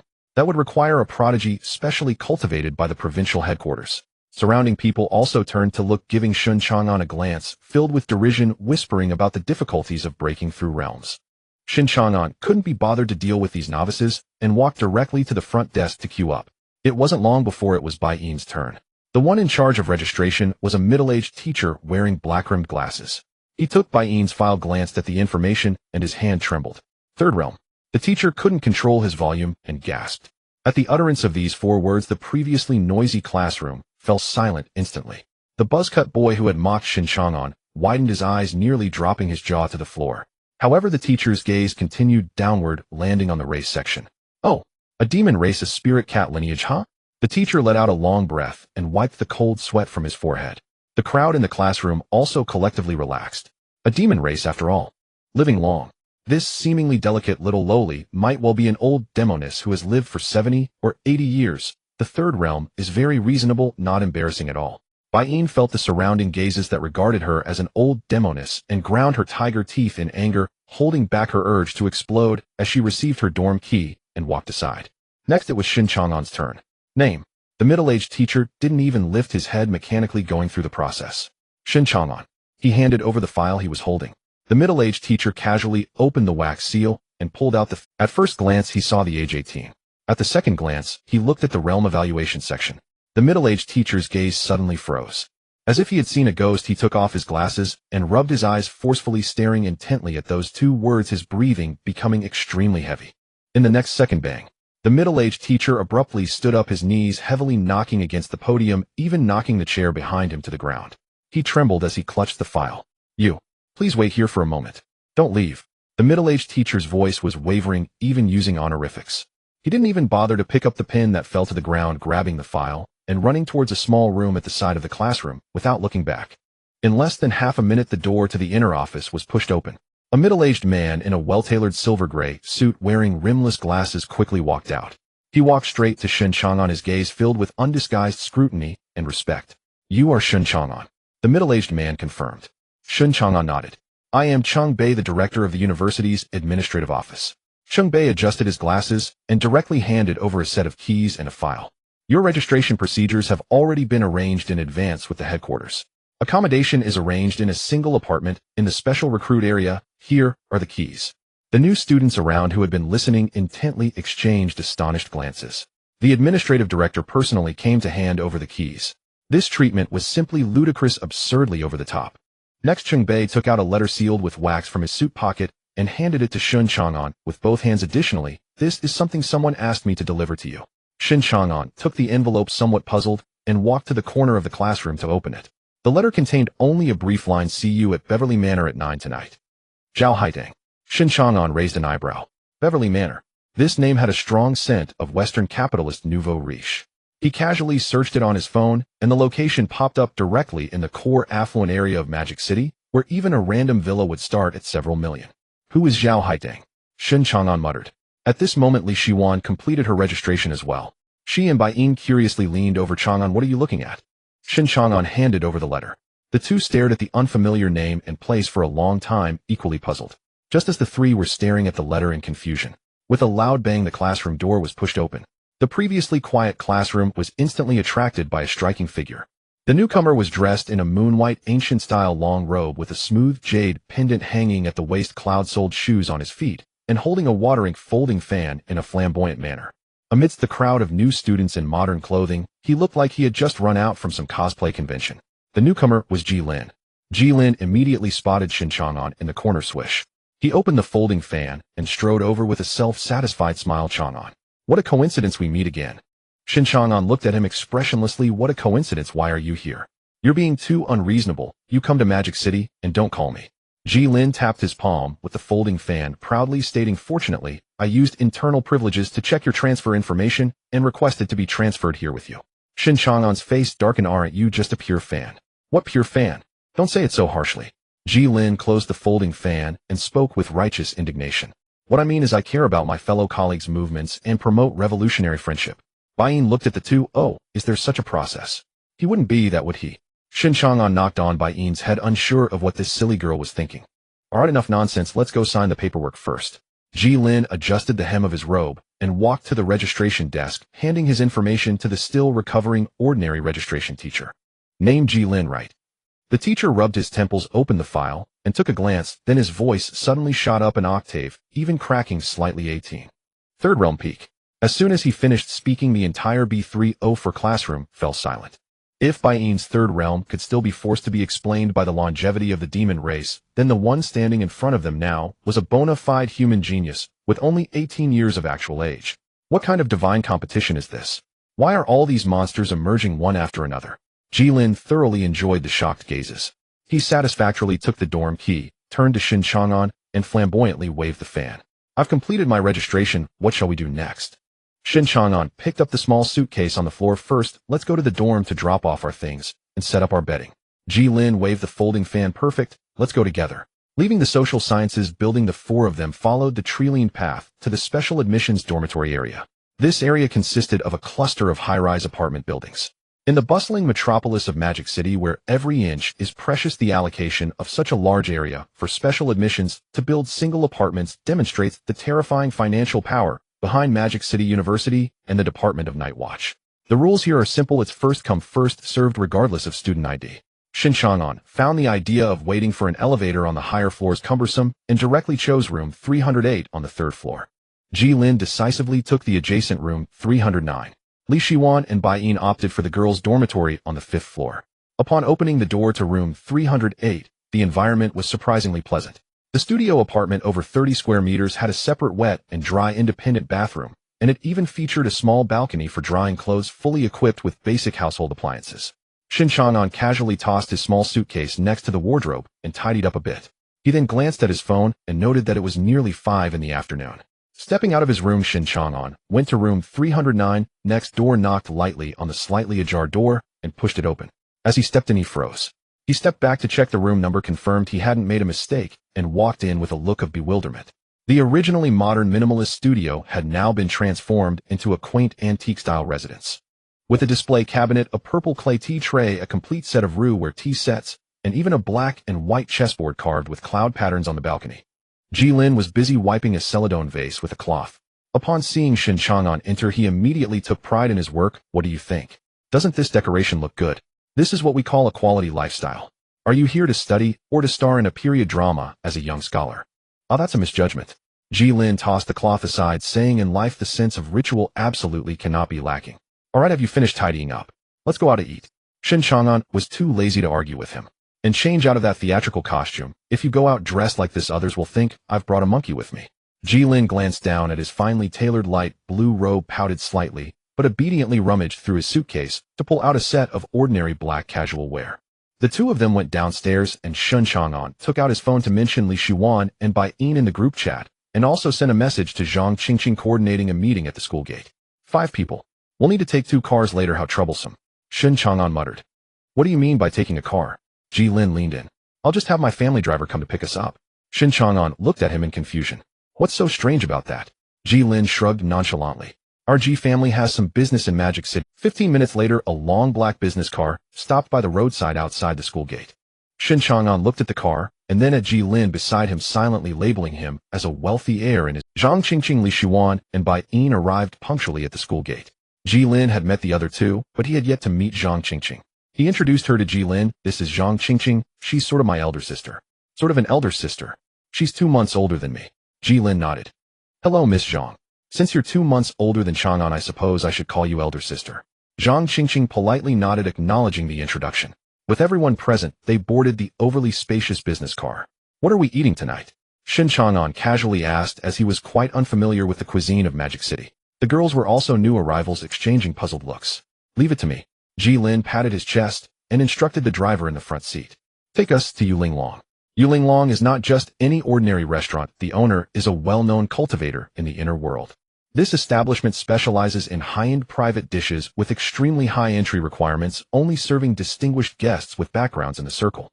Although the G family may not operate in Magic City, they still have some reputation, making it easy to obtain an entry ticket. Half an hour later, the business car drove into a quiet alley and stopped in front of a vine-covered small Western-style building from the Republic era. Inside the private room, the decor was elegant.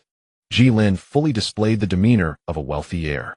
He didn't ask the waiter for recommendations, but directly and skillfully listed a long series of dish names, then waved his hand to indicate the waiter could leave and not stand by. The ingredients here are cultivated using special methods that contain trace amounts of spiritual energy, ensuring an exceptional taste. Jilin poured a cup of tea, smiling as he began to liven up the atmosphere. Soon several exquisite private dishes were served. The trace spiritual energy in the ingredients made the food delicious, and even Shen Chang'an, who didn't usually have high standards for food, found himself reaching for his chopsticks multiple times in satisfaction. Halfway through the meal, Shen Chang'an reached into his pocket, pulled out the letter sealed with red wax, and casually tossed it onto the table in front of Jilin. You're well informed. Help me identify this. What status does Zhao Haidang hold? Jilin glanced at the name on the envelope. The piece of fish he had just picked up paused in midair. His eyes shifted slightly, and he immediately put down his chopsticks. Zhao Haidang. You don't even know her. Of course not. I'm not part of your circle. Jilin casually picked up a napkin to wipe the corner of his mouth, and said seriously, she is a core figure of the Zhao family, one of the top families in Magic City, and also a member of the board of trustees at Magic City University. In this area, she has significant influence.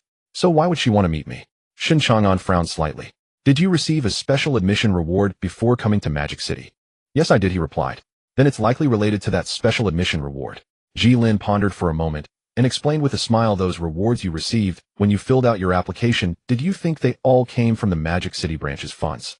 In fact, the majority of the funding came from the top families in Magic City. Seeing Shen Chang'an's slightly cautious expression, Jilin waved his hand to reassure him, don't worry, it's not about you selling yourself, and you certainly won't have to pay any extra costs. This is standard practice in our circle. In the past in Zhangjiang province, our Ji family often spent significant amounts to extend olive branches to those outstanding talents willing to settle here. This transaction was essentially completed the moment you signed and chose Magic City University. The Department of Night Watch acts as a guarantor. No one dares to play any tricks. This Lady Zhao likely wants to meet you just to put a face to the name and create a good impression. It's just a cup of tea. You don't feel any psychological burden. Shen Chang'an nodded, feeling reassured as he took back the letter. With the money already in hand, having a cup of tea was a small matter. By the way, there's one more thing. Ji Lin changed the subject. There should be an internal meeting for cultivators in the next few days, but we probably only need to attend the internal meeting of the Department of Night Watch. Li Shiwan, who was obediently sipping soup from a small bowl, looked up with a puzzled expression. We have to attend a meeting. Didn't we already finish our registration? This is a regular occurrence at the beginning of each school year. It's held by all the universities in Magic City. Do you know how many new cultivators are pouring into Magic City this September? Over 23,000. Ji Lin held up 2 fingers. The moment this number was mentioned, even Bai Yin, who had been focused on dealing with hairy crabs, widened her eyes. Magic City is not just our Magic City University. There are dozens of other universities. Take our Department of Night Watch, for example. This year, over 3,000 young talents have been recruited or specially admitted from all over the country.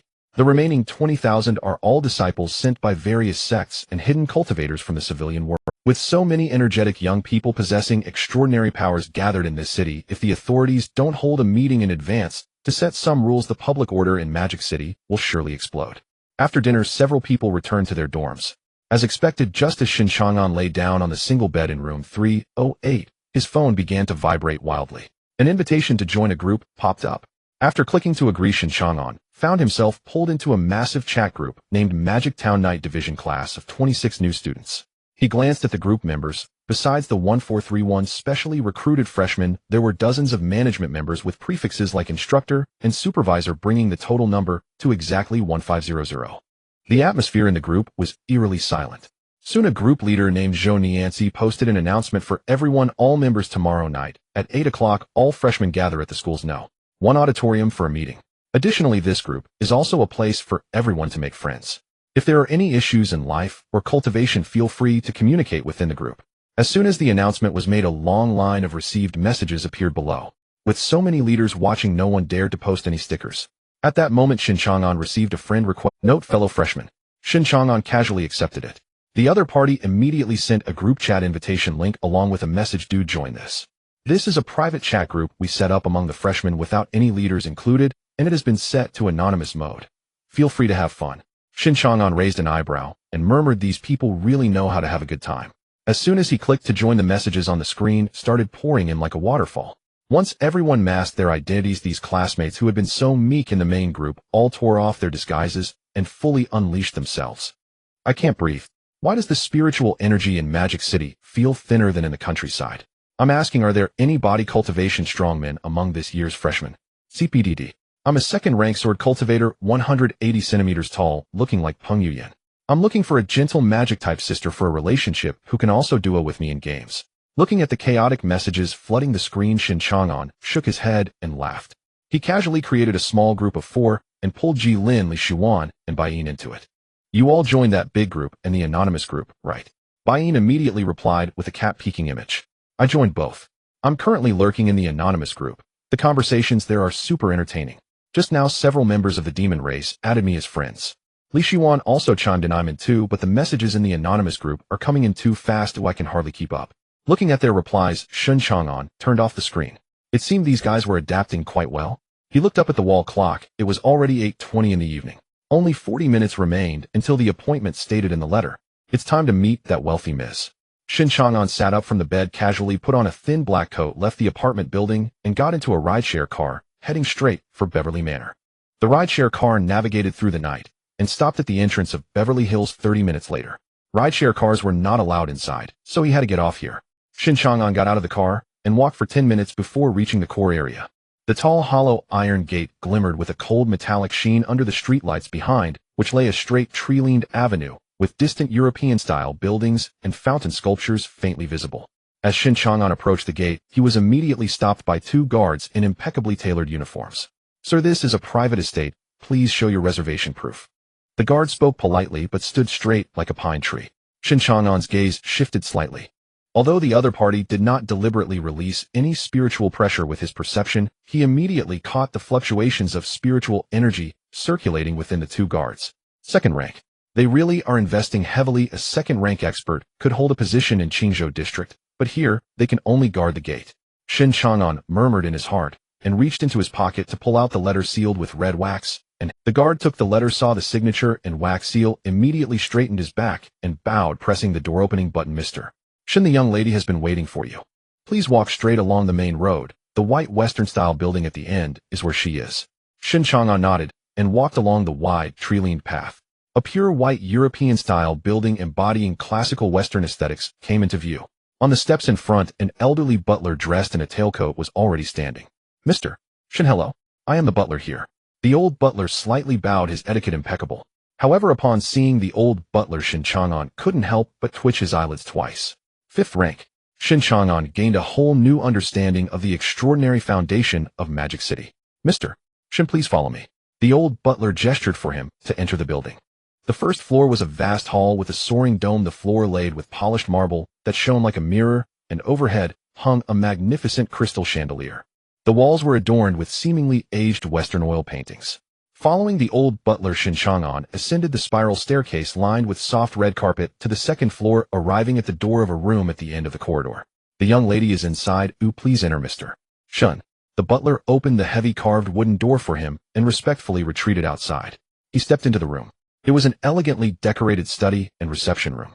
His gaze was immediately drawn to a silhouette standing by the floor-to-ceiling window. It was a tall woman, standing at least 175 meters tall in black high heels, almost eye level with Shen Chang'an, who was around 180 meters. The woman wore a fitted dark green off-shoulder qipao, perfectly accentuating her alluring curves. Her long flowing black hair was pinned up with a simple jade hairpin. Ms. Zhao Haidang. Shen Chang'an spoke, breaking the silence. Upon hearing his voice, the woman slowly turned around. Her face bore an innate aristocratic aura. She appeared to be in her early 20s with slightly upturned eyes carrying a hint of charm and a gentle, composed smile always gracing her red lips. Habitually, he released his perception to probe into the woman's realm. However, the next second, he slightly furrowed his brow. It was empty. He could sense not even a trace of spiritual energy fluctuations from this woman. There were only two possibilities for such a situation. Either she was an ordinary person without any cultivation, or her realm had already surpassed Shen Chang'an's 5th rank, reaching a level where she could perfectly conceal her presence, the 6th rank Lingyuan realm, or even higher. Just as Shen Chang'an remained alert in his heart, Zhao Haidang suddenly chuckled softly. There's no need for you to guess, classmate Shen. She strode towards him, her long legs gracefully moving in high heels. As she approached, a fragrance reminiscent of some rare wood wafted to Shen Chang'an's nostrils. I am just an ordinary person without any spiritual energy. Zhao Haidang stopped less than half a meter away from Shen Chang'an, her red lips slightly parted as she looked at him with a smile. Shen Chang'an's heart tightened. This woman had no cultivation, yet could see through his use of spiritual energy. How did you know I was sensing your spiritual energy? Shen Chang'an retracted the contempt in his gaze instinctively, entering a slightly tense defensive posture.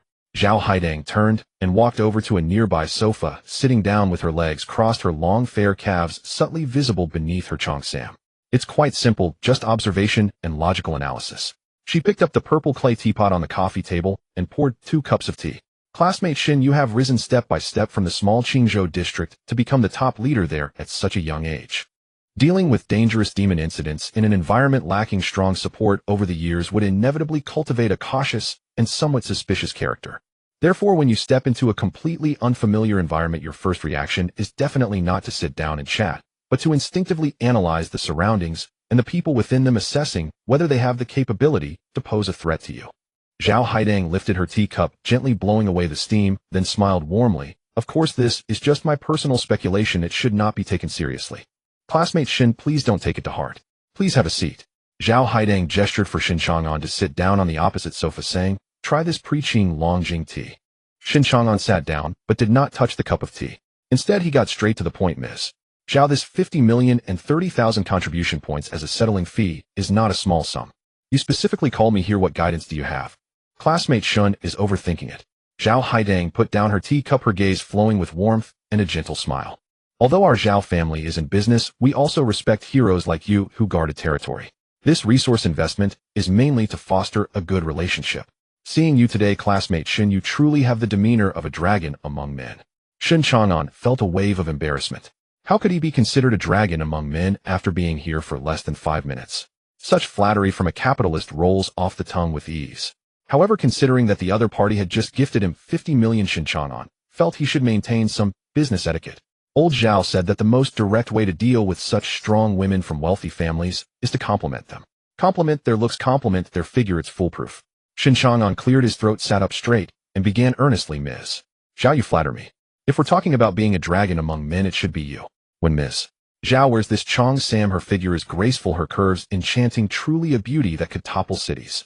What's more, not only are you beautiful, but your insight is also sharp, as you can see at a glance that I, Shen Chang'an, am extraordinary. Stop. Zhao Haidang clearly did not expect such a sudden outburst of crude and blatant flattery from him. She was momentarily taken aback, nearly losing her composed smile, and quickly raised her hand to interrupt him. Looking at Shen Chang'an's expressionless face, Zhao Haidang could not tell whether he was genuinely complimenting her or deliberately trying to make her uncomfortable. To cover up her slight embarrassment, Zhao Haidang strategically took a sip of her tea and awkwardly shifted the topic. Let's talk about business. The reason I invited you today, classmate Shen, is primarily to fulfill the promise of those 30,000 contribution points. She took out a communication terminal and quickly completed the payment, then gestured for him to leave a contact method. Shen Chang'an readily scanned the code to add her as a friend. Having received what he came for, he felt that his task for the night was complete and was just about to stand up to leave. Please wait. Zhao Haidang stopped him, changing her tone. I wonder, classmate Shen, are you interested in taking on a private task? A private task? Shen Chang'an paused. Is it about killing or trafficking? Neither. Zhao Haidang chuckled lightly. I just want to ask classmate Shen to help mentor a newcomer from our Zhao family, who is also a new student this year. Shen Chang'an frowned slightly. A newcomer from our year. Who? Zhao Haidang took out a photo from a nearby drawer and pushed it towards Shen Chang'an. The photo depicted a girl in a black training outfit appearing to be around 17 or 18 years old, with features somewhat resembling Zhao Haidang's, though lacking in charm, and possessing a sharp, heroic air. She held an unsheathed wooden sword with a serious expression. This is my younger sister, Zhao Jin. She is also a new student this year. Zhao Haidang introduced, 18 years old at the Third Realm, main focus on swordsmanship. Shen Chang'an was somewhat puzzled. Third Realm. That should be considered outstanding among the new students, right? With such a profound background as the Zhao family, do you really need me to mentor her? Precisely because she is too outstanding, the family wants her to face some setbacks. Zhao Haidang sighed lightly. She is a martial arts fanatic, too arrogant in nature. The family originally wanted her to face challenges among the expert circles in Modu, to understand that there are always others better than oneself. But unfortunately, Zhao Haidang paused, her tone carrying a hint of helplessness. The practitioners of the same age in Modu have basically all been defeated by her, and as for the other prominent family's geniuses, they usually don't engage in casual sparring. Moreover, she has single-handedly slain several fourth-realm demon beasts and fourth-tier magical creatures in the outskirts. Ms. Zhao, I am quite busy with my studies. Shen Chang'an cleared his throat, preparing to decline. An additional 5,000 contribution points each year, along with 50 million in activity funds. Zhao Haidang presented her terms. The refusal he was about to voice instantly caught in his throat, and he stared wide-eyed at the woman before him. Classmate Shen, since you are new to Modu, you may not be aware of the rules of the Night Watch office. For those specially recruited to study at Modu University, no base salary is provided during your time here. Each year, many new members join the Night Watch office in Modu. If each were to be given a base salary, it would require a significant amount of resources. Shen Chang'an was taken aback. And you think you can earn contribution points by killing demons and exorcising evil? That's impossible. Zhao Haidang chuckled. Within the urban area of Modu, even the weakest magical creature emerging will be instantly swarmed by hundreds of cultivators desperate for contribution points, eager to take it down. You won't even catch a glimpse of a demon. If you want contribution points, you can only risk your life at the treacherous edges and compete with those veterans for scraps. 3 seconds later, Shen Chang'an suddenly stood up, slightly bowing, and shook Zhao Haitang's hand up and down, saying, Ms. Zhao, you truly have a keen eye. A lost lamb like your younger sister is just in need of a guiding soul like me. Rest assured, I will take this role. As long as I am around, I will ensure she learns the harsh realities of society. No, I will guarantee that she feels the gentle guidance of spring. Watching Shen Chang'an's attitude flip 180 degrees, Zhao Haidang could no longer hold back and let out a soft laugh. This guy truly doesn't act until he sees the rabbit. All right. Zhao Haidang stifled her laughter and withdrew her hand. In the next couple of days, I will have Zhao Jin come to school to find you. Time flew by, and it was already 7 o'clock the next evening.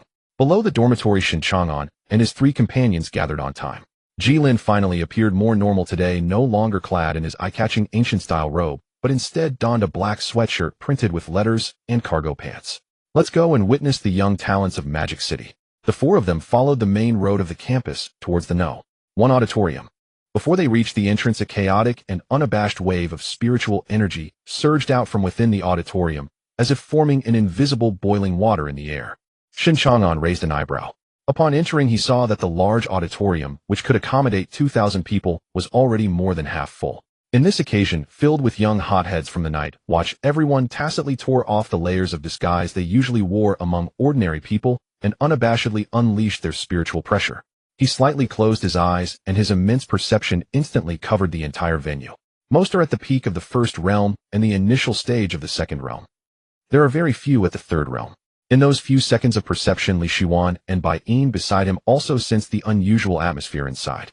Li Ziwen's face turned slightly pale, such a strong sense of oppression. Shen Chang'an's gaze swept towards a small area in the center of the auditorium with an excellent line of sight.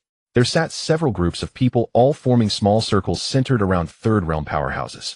Those young people at the third realm wore expressions of arrogance, as if they were lions surveying their territory, ruthlessly pushing aside the new students at the first and second realms. "Tisk," Shen Chang'an sneered, softly murmuring. "It's only the second day of school, and they haven't even had a class yet, and they're already eager to divide the ranks." He turned to Jilin beside him and nudged him with his shoulder. "Unleash your peak third realm aura and act a bit more arrogant. Let's sit in that central area. It's a waste not to sit there." Jilin was taken aback and tapped his fan against his palm, complaining, "Bro, why are you a fifth realm big shot trying to play it low-key here?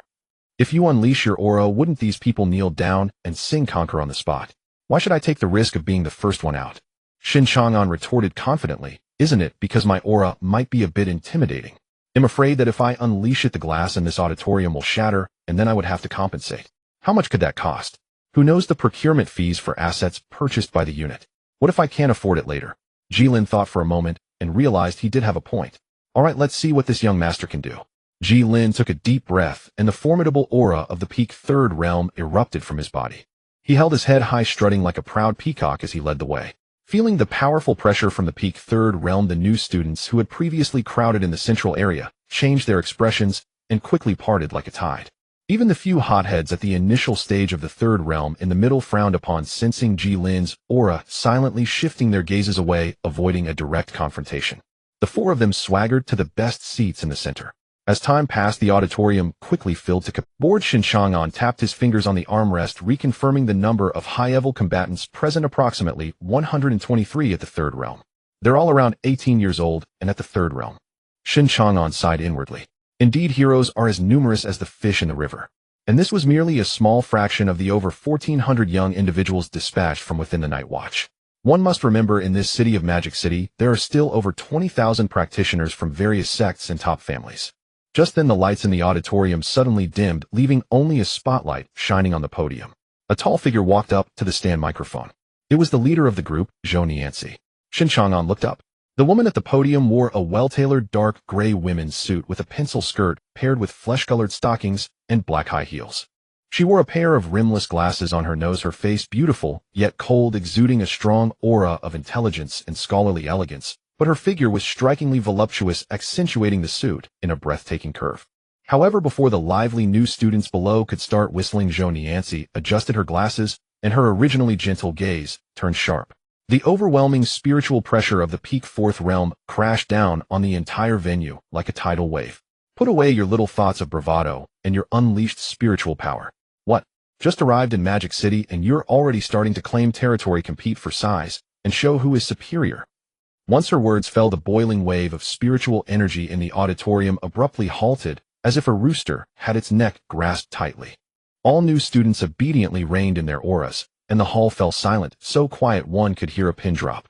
Seeing the atmosphere subdued, Zhou Nianzi withdrew her spiritual pressure, opened the folder in her hand, and began the tedious reading of rules for the night. There are many practitioners at Magic City University, and ordinary students will eventually come into contact with this level, so the first ironclad rule: no one is allowed to bully ordinary classmates with extraordinary power. Once discovered, you will be stripped of your cultivation and expelled from the Night Watch. The second rule: if there are personal grievances between practitioners and you feel dissatisfied, Find the school has a designated spiritual combat arena. Sign a life and death contract to fight inside. If you engage in private fights or damage public property in the dormitory area or teaching buildings, a compensation fee will be deducted tenfold from your contribution points. Next came half an hour of tedious regulations, including dormitory curfews, credit acquisition, attendance in theoretical classes, and so on, making the audience drowsy, while Shen Chang'an yawned 3 times in a row. Wake up, let's get to the main business. Zhou Nianzi tapped the blackboard. Regarding the division of majors, aside from your nominal ordinary majors within the Night Watch, everyone must choose their combat training specialization within 3 days. They are primarily divided into 2 categories: physical arts and spell arts. Internally, they are further divided into close combat, heavy fire suppression, elemental destruction, array assistance, and so on. Zhou Nianzi adjusted her glasses and offered a realistic suggestion. My personal advice is, if you are a top genius with outstanding talent, it's best to develop comprehensively and try to shore up your weaknesses, leaving no obvious fatal flaws. But if your talent is limited, then stick to one path. Choose the field you are best at and master it. In future team battles, as long as you can showcase your irreplaceability, you'll survive. Lastly, and most importantly, I hope each one of you can quickly find a teammate you can trust your back to over the 4 years of college and form a fixed team. Zhou Nianzi's voice echoed in the auditorium, carrying a weighty tone. You are all elites drawn from all over the country. You might think that being a lamplighter in your local bureau and dealing with those low-tier monsters is already quite impressive, but I must tell you that is merely child's play. It is the easiest job in the Night Watch. The true cruelty of this world and the terrifying things that the Night Watch is truly suppressing with their lives. You have yet to see them. After the meeting, the freshmen surged out of the auditorium like a tide. A few of them began discussing the departmental issues that Zhou Nianzi had just mentioned. Zhang, in which department do you plan to apply for? Ji Lin asked, shaking his folding fan. The spell department. After all, with his extraordinary physical strength, he didn't need a physical training teacher. What he lacked the most were flashy spell techniques. Ji Lin nodded. Okay, then I'll apply for the spell department too. However, I plan to develop comprehensively and attend some classes in physical training as well. Li Shiwan thought seriously for a moment and said, I'll apply for the spell department as well. I don't have talent in close combat, so it's better to specialize. Bai Yin, chewing on a lollipop, mumbled in agreement. I'm easygoing, wherever you go, I'll go. Just as they were chatting the moment, they stepped down the wide steps in front of the auditorium, Shen Chang'an, and suddenly paused. In the center of the square stood a figure. It was a girl dressed in a black fitted tracksuit, her long hair tied back in a neat high ponytail, exuding a sense of heroism. Even amidst the bustling crowd, her cold and beautiful face, coupled with her unapproachable aura, drew the attention of many freshmen. Shen Chang'an immediately recognized her as Zhao Jia's second young lady, Zhao Jin. He didn't expect this wealthy young lady to act so swiftly, blocking his way on the second day of school. At the same time, Zhao Jin also keenly caught Shen Chang'an's gaze, her cold eyes locking onto him instantly. I have something to deal with. Shen Chang'an turned to the 3 people beside him and said, you guys go back first. Hearing this, Ji Lin and the others exchanged glances. Not only did they not leave, but the fire of gossip ignited in their eyes as they deliberately slowed their pace, following behind Shen Chang'an and to watch the fun. Shen Chang'an walked straight up to Zhao Jin and politely extended his right hand. Hello, let me introduce myself. Oh, I am Shen Chang'an. Your sister asked me to come. Smack. Before he could finish his sentence, Shen Chang'an's outstretched hand was mercilessly slapped. Zhao Jin didn't even glance at his suspended hand, her cold face devoid of any expression, as she firmly uttered a few words, follow me to the training arena. After saying that, she turned and walked away without hesitation. Shen Chang'an looked at his reddened hand, twitching the corner of his mouth, and muttered under his breath, are we really going to fight right after meeting? This 50 million salary is really hard to earn. Though he complained, he did not refuse, shoving his hands into his pockets and following along. Training arena. Their conversation had not been deliberately quiet, and the nearby freshmen, who had just been scolded by Zhou Nianzi like quail and were looking for a way to vent their energy, perked up their ears instantly. What the hell? There's a fighting session on the second day of school. Let's go check it out. Let's see who the fierce person is. The freshmen, eager for excitement, instantly burst into a frenzy and followed suit. The training arena of Magic City University was built in a vast underground facility. Not only were there many arenas, but the defensive formations were also sturdy. Zhao Jin was evidently familiar with the place, leading Shen Chang'an and directly to Arena No. 1, the largest in underground area. The venue fees had already been paid in advance. Go to the side to handle the safety waiver, then come back up. Zhao Jin stood at the edge of the arena, turning back to coldly throw out a sentence before flipping onto the stage. Shen Chang'an was at a loss. I mean, we're just going to spar privately. There's no need for such a grand occasion, right? Zhao Jin simply shut her eyes and began to adjust her breathing, completely ignoring him. Fine. Shen Chang'an was both annoyed and amused, heading to the nearby machine to scan his fingerprint, while mumbling, "Looks like I need to teach this girl a good lesson for Zhao boss, otherwise the future work will be hard to carry out." In a few minutes, they prepared news spread like wildfire among the freshmen from 1 to 10, and then from 10. The originally empty Arena No. 1 in Area A was unexpectedly filled to capacity in a very short time, with thousands of seats occupied. In the front row of the stands, Li Shiwan looked at the girl on the stage with an impressive aura, tugging at Jilin's sleeve with worry. "Jilin, who is that girl? Why do I feel like she has a lot of hostility towards Shun? Not just a lot, it's practically murderous intent." Jilin put away his fan, his brow slightly. "That's Zhao Jin, the prodigy of the top family in Magic City. An 18-year-old 3-stage sword cultivator, absolutely fierce and ruthless. I heard that during the summer break, she single-handedly challenged 4-stage monsters outside the city. Why did Shin get involved with this female tyrant right after arriving?" Bayin, munching on chips without a care in the world, said, "Who cares, she will definitely get beaten." Having completed the procedures, Shen Chang'an stepped up the steps and slowly walked onto the stage made of special materials. As he walked, he casually remarked, "Zhao boss said you're a 3-stage. All right, since it's a paid engagement, I won't bully you. I will only use 3-stage cultivation to fight you." His voice wasn't loud, but in this venue that had fallen into complete silence due to the duel, it clearly reached everyone's ears. The audience erupted with gasps of disbelief. What the hell? Did he just say he'll only use 3-stage? Does this guy mean that his true level is more than 3-stage? An 18-year-old 4-stage expert. He must be bluffing. I know Zhao Jin. Who is this guy? Dressed in a ragged t-shirt, looking so shabby. Which rural branch did he come from? He's probably trying to show off in front of the goddess. Now he's hit a brick wall. On the stage, upon hearing Shen Chang'an's words, Zhao Jin's beautiful brows knitted tightly, a flicker of disgust flashing in her eyes. She walked to the edge of the stage beside the weapon rack, drew out a gleaming, unsharpened long sword made of fine steel, and pointed to the weapon rack. "Choose your weapon. I practice the killing sword. Blades and swords have no eyes. Don't say I didn't warn you. Forget the weapon." Shen Chang'an stood still, his hands still in his pockets, looking lazy. "I'm just going to give you some pointers. I don't need a weapon." Zhao Jin's gaze instantly turned icy, and the long sword in her hand emitted a crisp sword hum. Arrogant and overconfident. As soon as these 4 words were spoken, the audience of over 1,000 erupted into chaos. Is this guy crazy? He's going to barehandedly catch Zhao Jin's sword. Does he even know who Zhao Jin is? She's the tigress who has defeated all the offspring of the prominent families in Magic City. Last month, that arrogant 3-stage young master from the Wang family was sliced into serious injuries by Zhao Jin and lay in the hospital for half a month. So pretentious. Zhao goddess stopped talking nonsense with him and cut him down. Listening to the roaring cheers around him, Shen Chang'an slowly withdrew his hands from his pockets, cracked his neck, and made a series of bone-cracking sounds. "Come on, let me see how formidable your killing sword really is. But I'll state in advance, I never hold back in a fight. You'd better be ready to go to the hospital yourself, though I won't cover the medical fees." As soon as this was said, the stands erupted in commotion. Where did this guy get such guts? So cocky. Damn, daring to speak to Zhao goddess like that. He'll probably not even make it off the stage. He'll need an ambulance to carry him away. Silence. The referee, instructor Zhen Yesi, raised his right hand and swung it down fiercely. The sparring begins. At the moment the voice fell, the air on the arena erupted with a sound explosion. Zhao Jin's figure darted like a swift black panther, leaving behind a lingering shadow. The steel longsword in hand whistled through the air, piercing directly towards Shen Chang'an's face. It was too fast. Many spectators were caught off guard. Yet Shen Chang'an didn't even budge. A translucent crimson flame barrier instantly formed before him, revealing an ordinary form of spiritual power as a protective rune. The sword tip struck hard against the flame barrier, sending sparks flying. Seeing the first strike blocked, Zhao Jin swiftly twisted her wrist, unleashing a flurry of sword strikes, like a torrential storm at the same spot. The barrier shattered with a loud crack.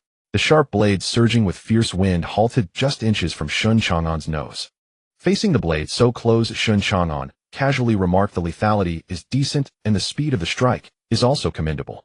Hearing this condescending tone, the killing intent in Zhao Jin's eyes intensified. With a flick of her wrist, the long sword transformed into a cold glimmer, like a venomous snake viciously aiming for Shen Chang'an's throat. This time Shen Chang'an moved. He tilted his body, and the fierce sword light grazed closely past. Immediately, Shen Chang'an unethically extended his right leg, expertly tripping Zhao Jin on the shin, causing her to lose balance in her forward momentum.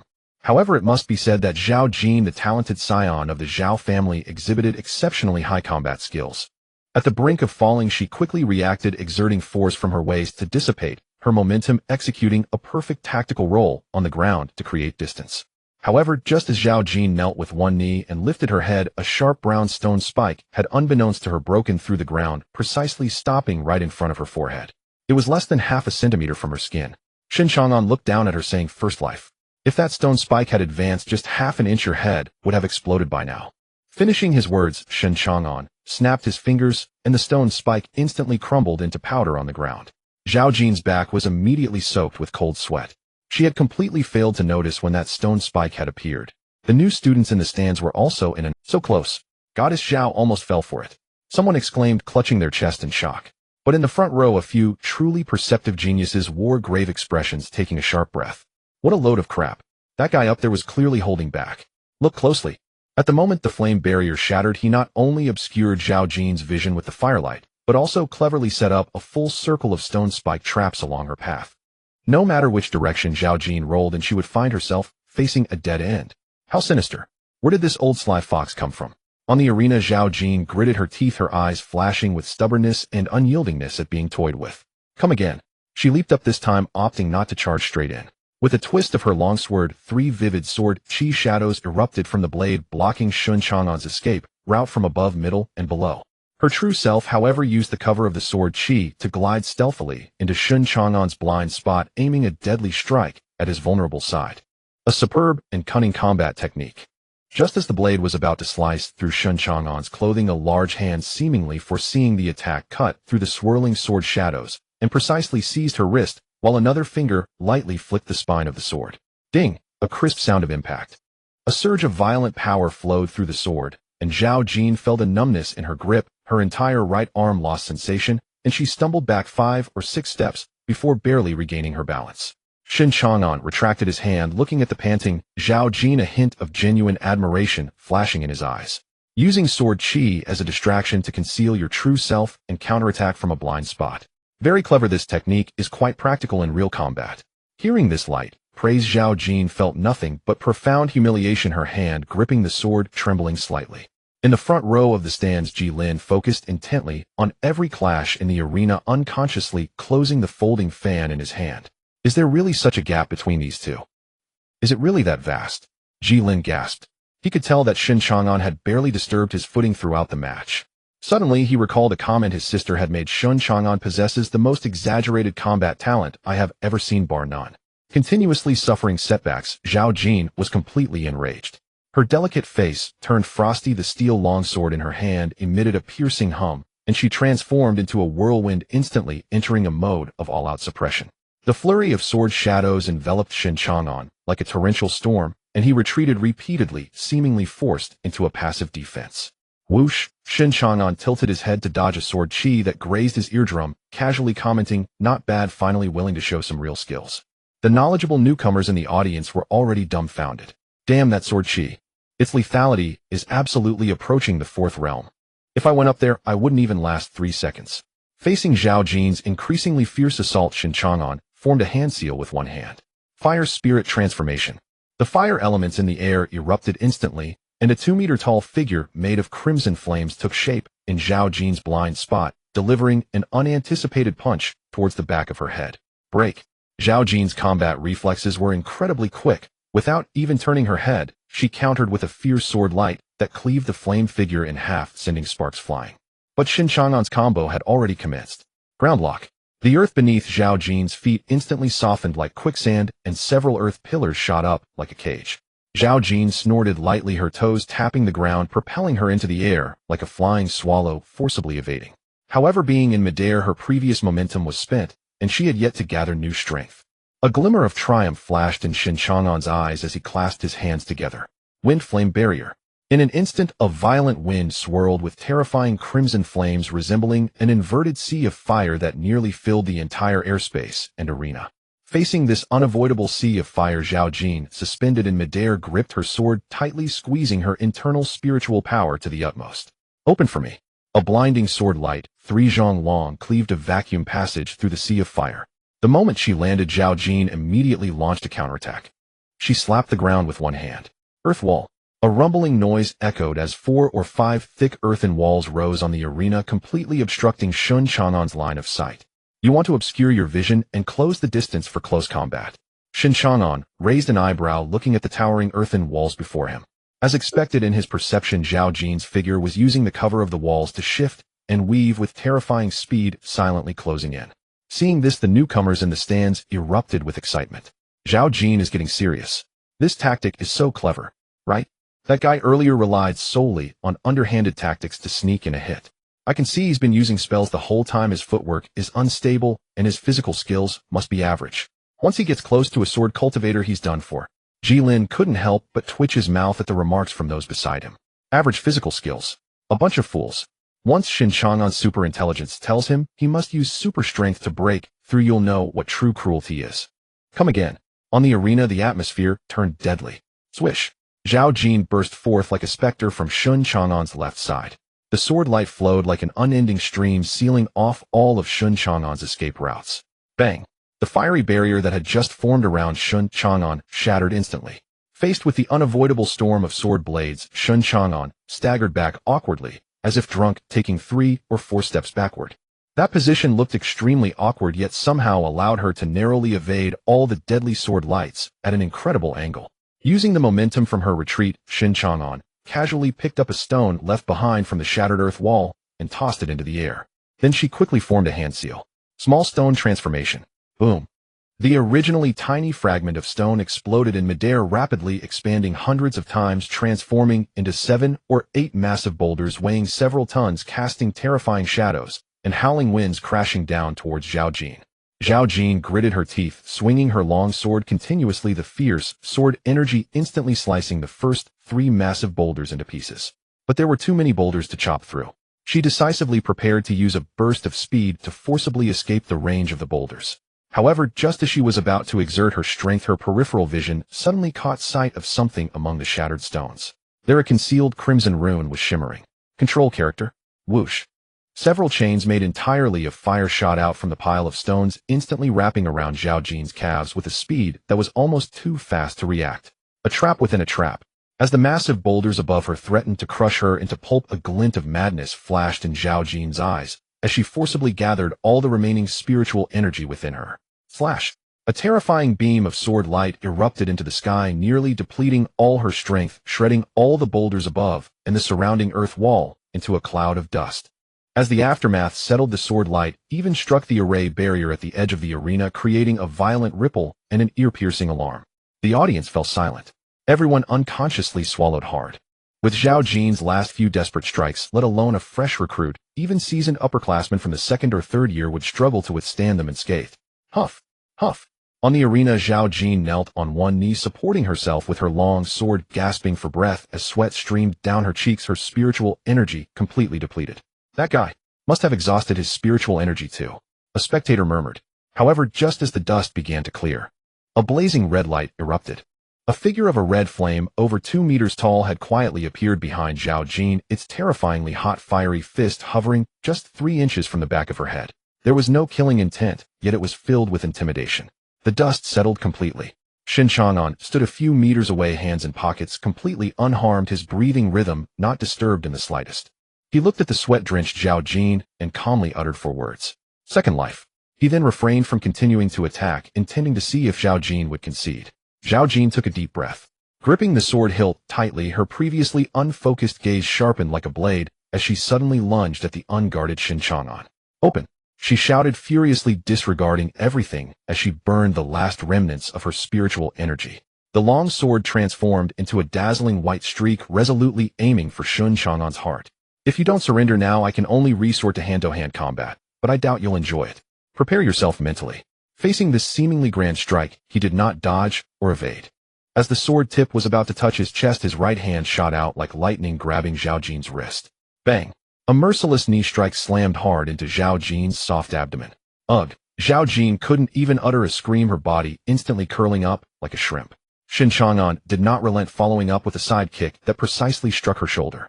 Zhao Jin was once again propelled by the immense force, rolling on the ground several times before coming to a stop. Her originally fair and delicate face was now bruised and bloodied, a trickle of blood leaking from the corner of her mouth. A one-sided beating. It was devoid of any beauty and showed no mercy. The new recruits in the audience were in an uproar. Holy crap, is this guy even human? He's going so hard against a girl. How utterly disgraceful. Pervert. Where's the instructor? Where's the referee? Stop him. This is just venting his anger. The angry curses surged like a tsunami throughout the venue. On the arena, Zhao Jin struggled to stand. But after 2 heavy hits, and with her spiritual energy completely drained, her legs trembled uncontrollably.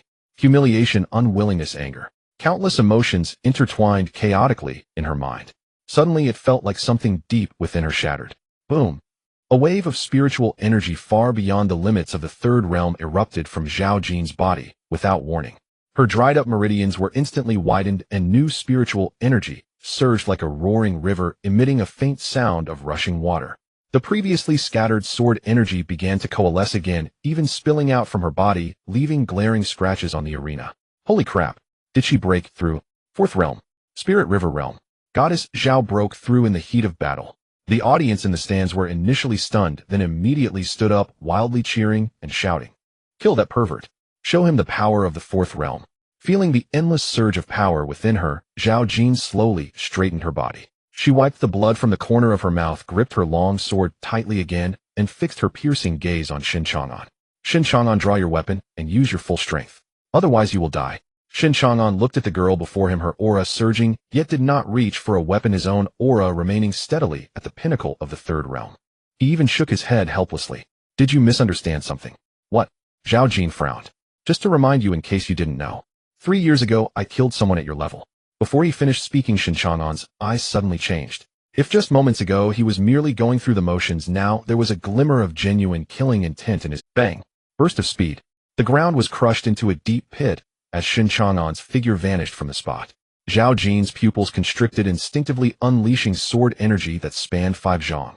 Whoosh! The sharp sword energy grazed Shen Chang'an's shoulder and cheek, leaving several small cuts. The spectators erupted in ecstatic cheers, thinking victory was within reach. However, the next second their cheers abruptly ceased. Shen Chang'an, braving the slicing sword energy, had already closed in to less than half a meter in front of Zhao Jin. A powerful straight punch struck Zhao Jin's abdomen without any flair. She coughed up a mouthful of blood, instinctively loosening her grip on the sword. Before she could retreat, Shen Chang'an's left hand pierced through her defense, firmly grabbing the hilt of her steel. His right hand then swiftly twisted her wrist outward. Crack! The sound of dislocated bones echoed sharply throughout the arena. Zhao Jin's right arm instantly went limp, the steel-long sword clattering to the ground. But it wasn't over yet. Shen Chang'an's right leg swept towards Zhao Jin's head like a powerful steel whip. Zhao Jin barely raised her uninjured left arm to block, yet was still shaken by this terrifying force, half of her body going numb. Finally, Shen Chang'an stepped forward, delivering a powerful strike with the palm's base accurately and ruthlessly smashing into Zhao Jin's chin. Bang! This blow completely severed the blood supply to Zhao Jin's brain. Her eyes rolled back instantly, and her body crumpled like a marionette with its strings cut, collapsing to the ground, completely losing consciousness. From her breakthrough to the fourth realm to being knocked unconscious by Shen Chang'an through pure close combat, the entire process took less than 10 seconds.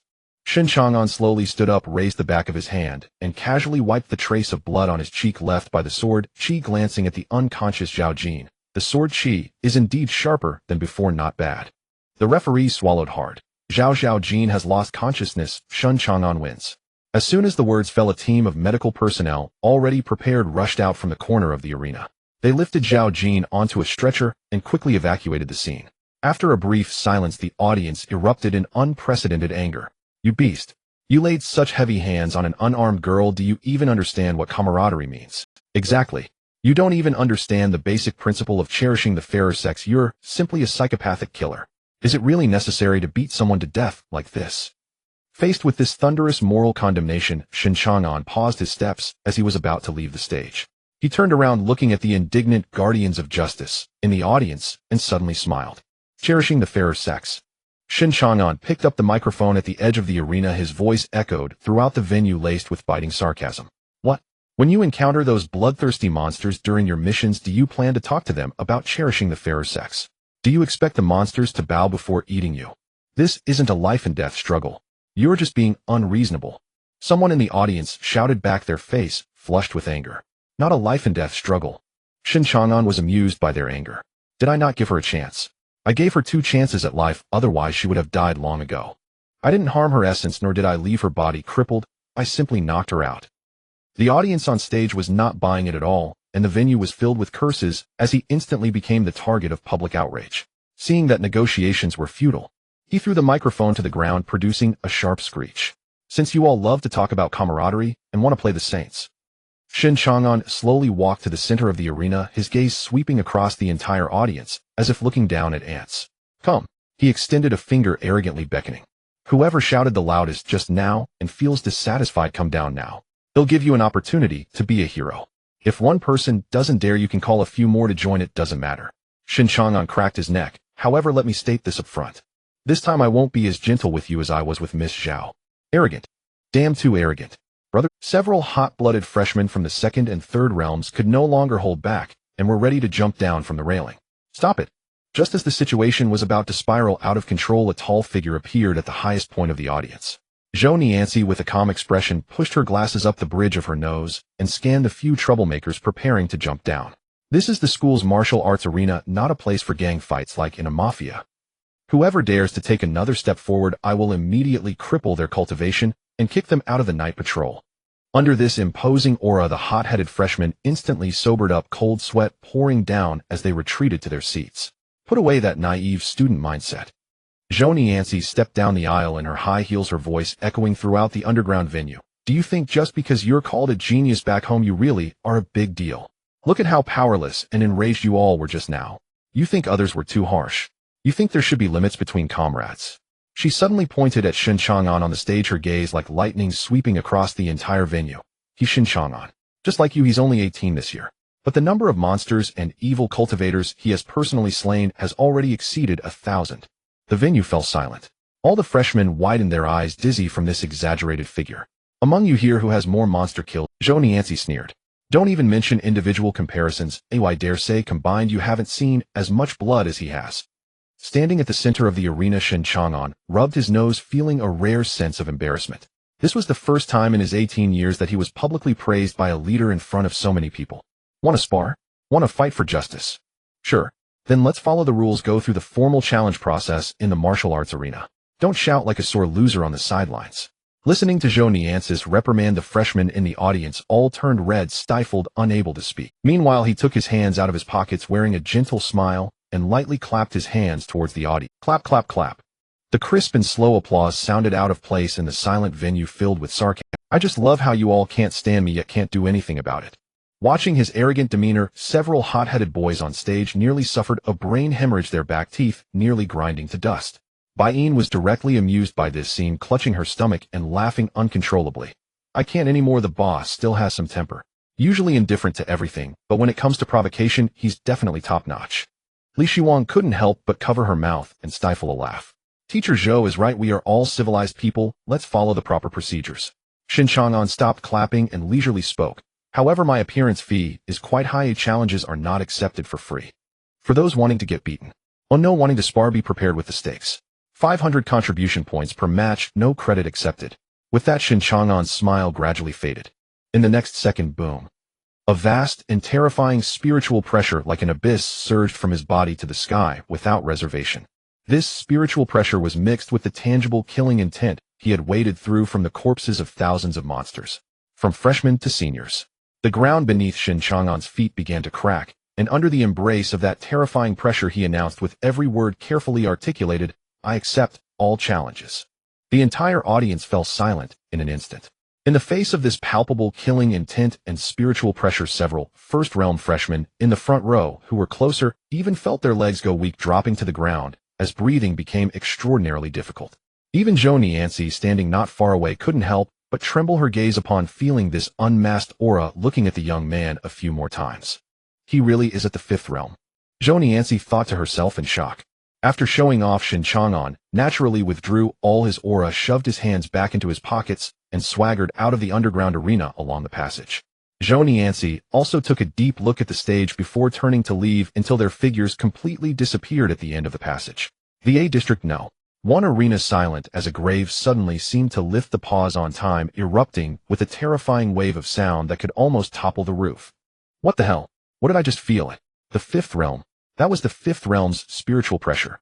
My grandfather is at the fifth realm. I absolutely cannot be mistaken. 18-year-old fifth realm master. Is this the speed of cultivation that humanity can achieve?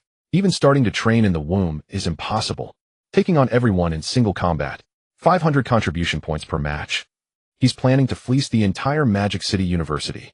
Insane. This world is definitely insane. Listening to the surrounding freshmen fall into a frenzy of screams and existential despair. Sitting in the front row, Ji-Lin snapped open a water-ink folding fan with a whoosh, looking at the several freshmen on the arena who had collapsed from the pressure, and shook his head with emotion. The people in Magic City University are indeed all dragons and phoenixes among men. Ji-Lin sighed. Unfortunately, Shen Chang'an is that pervert. He is truly the dragon among dragons. Even in the gathering of heroes at Magic City University, he remained the fiercest dragon crossing the river. Shen Chang'an stepped out of the exclusive passageway of the underground training arena, the night breeze dispersing the stifling heat that clung to him. He found a quiet corner and took out his phone to send a message in a small group of 4. I'm at the exit, what should we? Just as the message was sent, Zhao Haitang's number called in. Shen Chang'an answered, and a mature voice, tinged with amusement, came through. Well done, Shen, you're even better than I imagined. In the study of Beverly Manor, Zhao Haitang was comfortably reclining on an expensive velvet chaise longue. Her right leg crossed over the other, her fair and slender calf dangling in the air, her delicate toes slightly lifting a black stiletto, the heel swaying gently in rhythm with her mood. You flatter me, boss Zhao. Shen Chang'an leaned against the wall, his tone pragmatic and formal. I might have gone a bit hard earlier. You won't be deducting your sister's medical expenses from my activity funds, will you? Hearing this financially minded concern, Zhao Haitang chuckled lightly. Don't worry, the Zhao family can afford this medical bill. She's not seriously hurt. That's good. Regarding the subsequent private lessons, do you have any specific guidance, boss? It's simple, help temper her reckless spirit. But be careful not to crush her confidence completely. Zhao Haitang's toe curled slightly, balancing the stiletto on her ankle, her tone becoming serious. Additionally, she is following a pure sword cultivation path taught by family elders, so you don't need to worry about that. You will mainly be responsible for guiding her in body techniques and close combat. It's all interconnected. Perhaps she can learn something else during battles. Understood. Body technique training, got it, I'm familiar with that. Shen Chang'an nodded. Let's get things done for the money. Just a few minutes after hanging up, footsteps echoed at the boss. Buying bounced over like a rabbit, her eyes sparkling as she circled around Shen Chang'an. You were incredible on the arena earlier. When you released your aura, some of the guys in the front row were shaking like Li. Ji-Lin and Li Xuan also came out, their eyes reflecting the same uncontrollable shock and excitement. We're all peers here, just trying to enjoy college. I didn't intend to come in with such overwhelming force. Shen Chang'an helplessly stuffed his phone into his pocket. You all forced me to put on this act. It's impossible to communicate without a fight. He waved his hand, ending the topic. Let's go, I'm hungry after the fight, let's eat first. In the western district of the Magic City, a high-end private hospital. In a top-tier VIP ward filled with a faint scent of spiritual medicine, Zhao Jin slowly opened her eyes. The glaring white ceiling momentarily stunned her. Then a wave of pain swept through her body, as if a large truck had run over her, particularly in her side and chin, making even breathing a struggle. She struggled to raise her hand, discovering that her right arm and cheek were already wrapped in special bandages infused with medicinal fragrance. Defeated, and utterly without the power to retaliate, she hadn't even managed to cut off a piece of her opponent's clothing and was simply pressed down and rubbed into the ground as if she were a child. The extreme humiliation made her bite her lip tightly. Tap, tap, tap. The sound of high heels clicking against the marble floor echoed from outside the door. The door to the ward was pushed open, and Zhao Haitang walked in. Hearing that familiar sound, Zhao Jin's originally pale face instantly darkened. She turned her head away, staring fixedly at the white wall on the other side, adopting a posture of resistance and hostility, refusing to look at the woman even once. What's wrong? Zhao Haitang walked to the bedside, gazing at her sisters, sulking back, a teasing smile creeping onto her lips. You got beaten by your peers outside, and can't even hold your sword steadily. Now you lack the courage to even look at me. Our Zhao family's prodigy has such little mental resilience. This statement instantly pricked Zhao Jin's nerves. She abruptly turned her head, her bloodshot eyes slightly reddening, her hands clenching the pure, white sheets beneath her. I was just careless for a moment. Zhao Jin bit her teeth, her voice slightly slurred due to her chin injury. He is indeed very strong, but I won't keep losing. If we fight again, I will definitely win. Really? Zhao Haitang looked at her, a hint of pity flashing in her eyes. Come on, put away that ridiculous pride of yours. Zhao Jin faced reality. The talent you take pride in is utterly worthless before true geniuses. Zhao Jin's breath hitched, biting her lip tightly, tears welling in her eyes, but refusing to fall. Seeing her sister on the verge of collapse, Zhao Haitang felt it was time. She leaned down, her red lips close to Zhao Jin's ear. However, as your sister, I've found you a good teacher. This personal body technique course tailored for you will last a full 4 years. Zhao Jin was taken aback, momentarily disregarding the pain in her body. She turned her head sharply to look at her. What do you mean? Zhao Haidang straightened up, smoothing the unwrinkled hem of her qipao, and turned to leave the ward. Literal meaning. Zhao Haitang's hand rested on the doorknob, turning her head slightly. From now on, your body technique lessons will be personally handled by Shen Chang'an.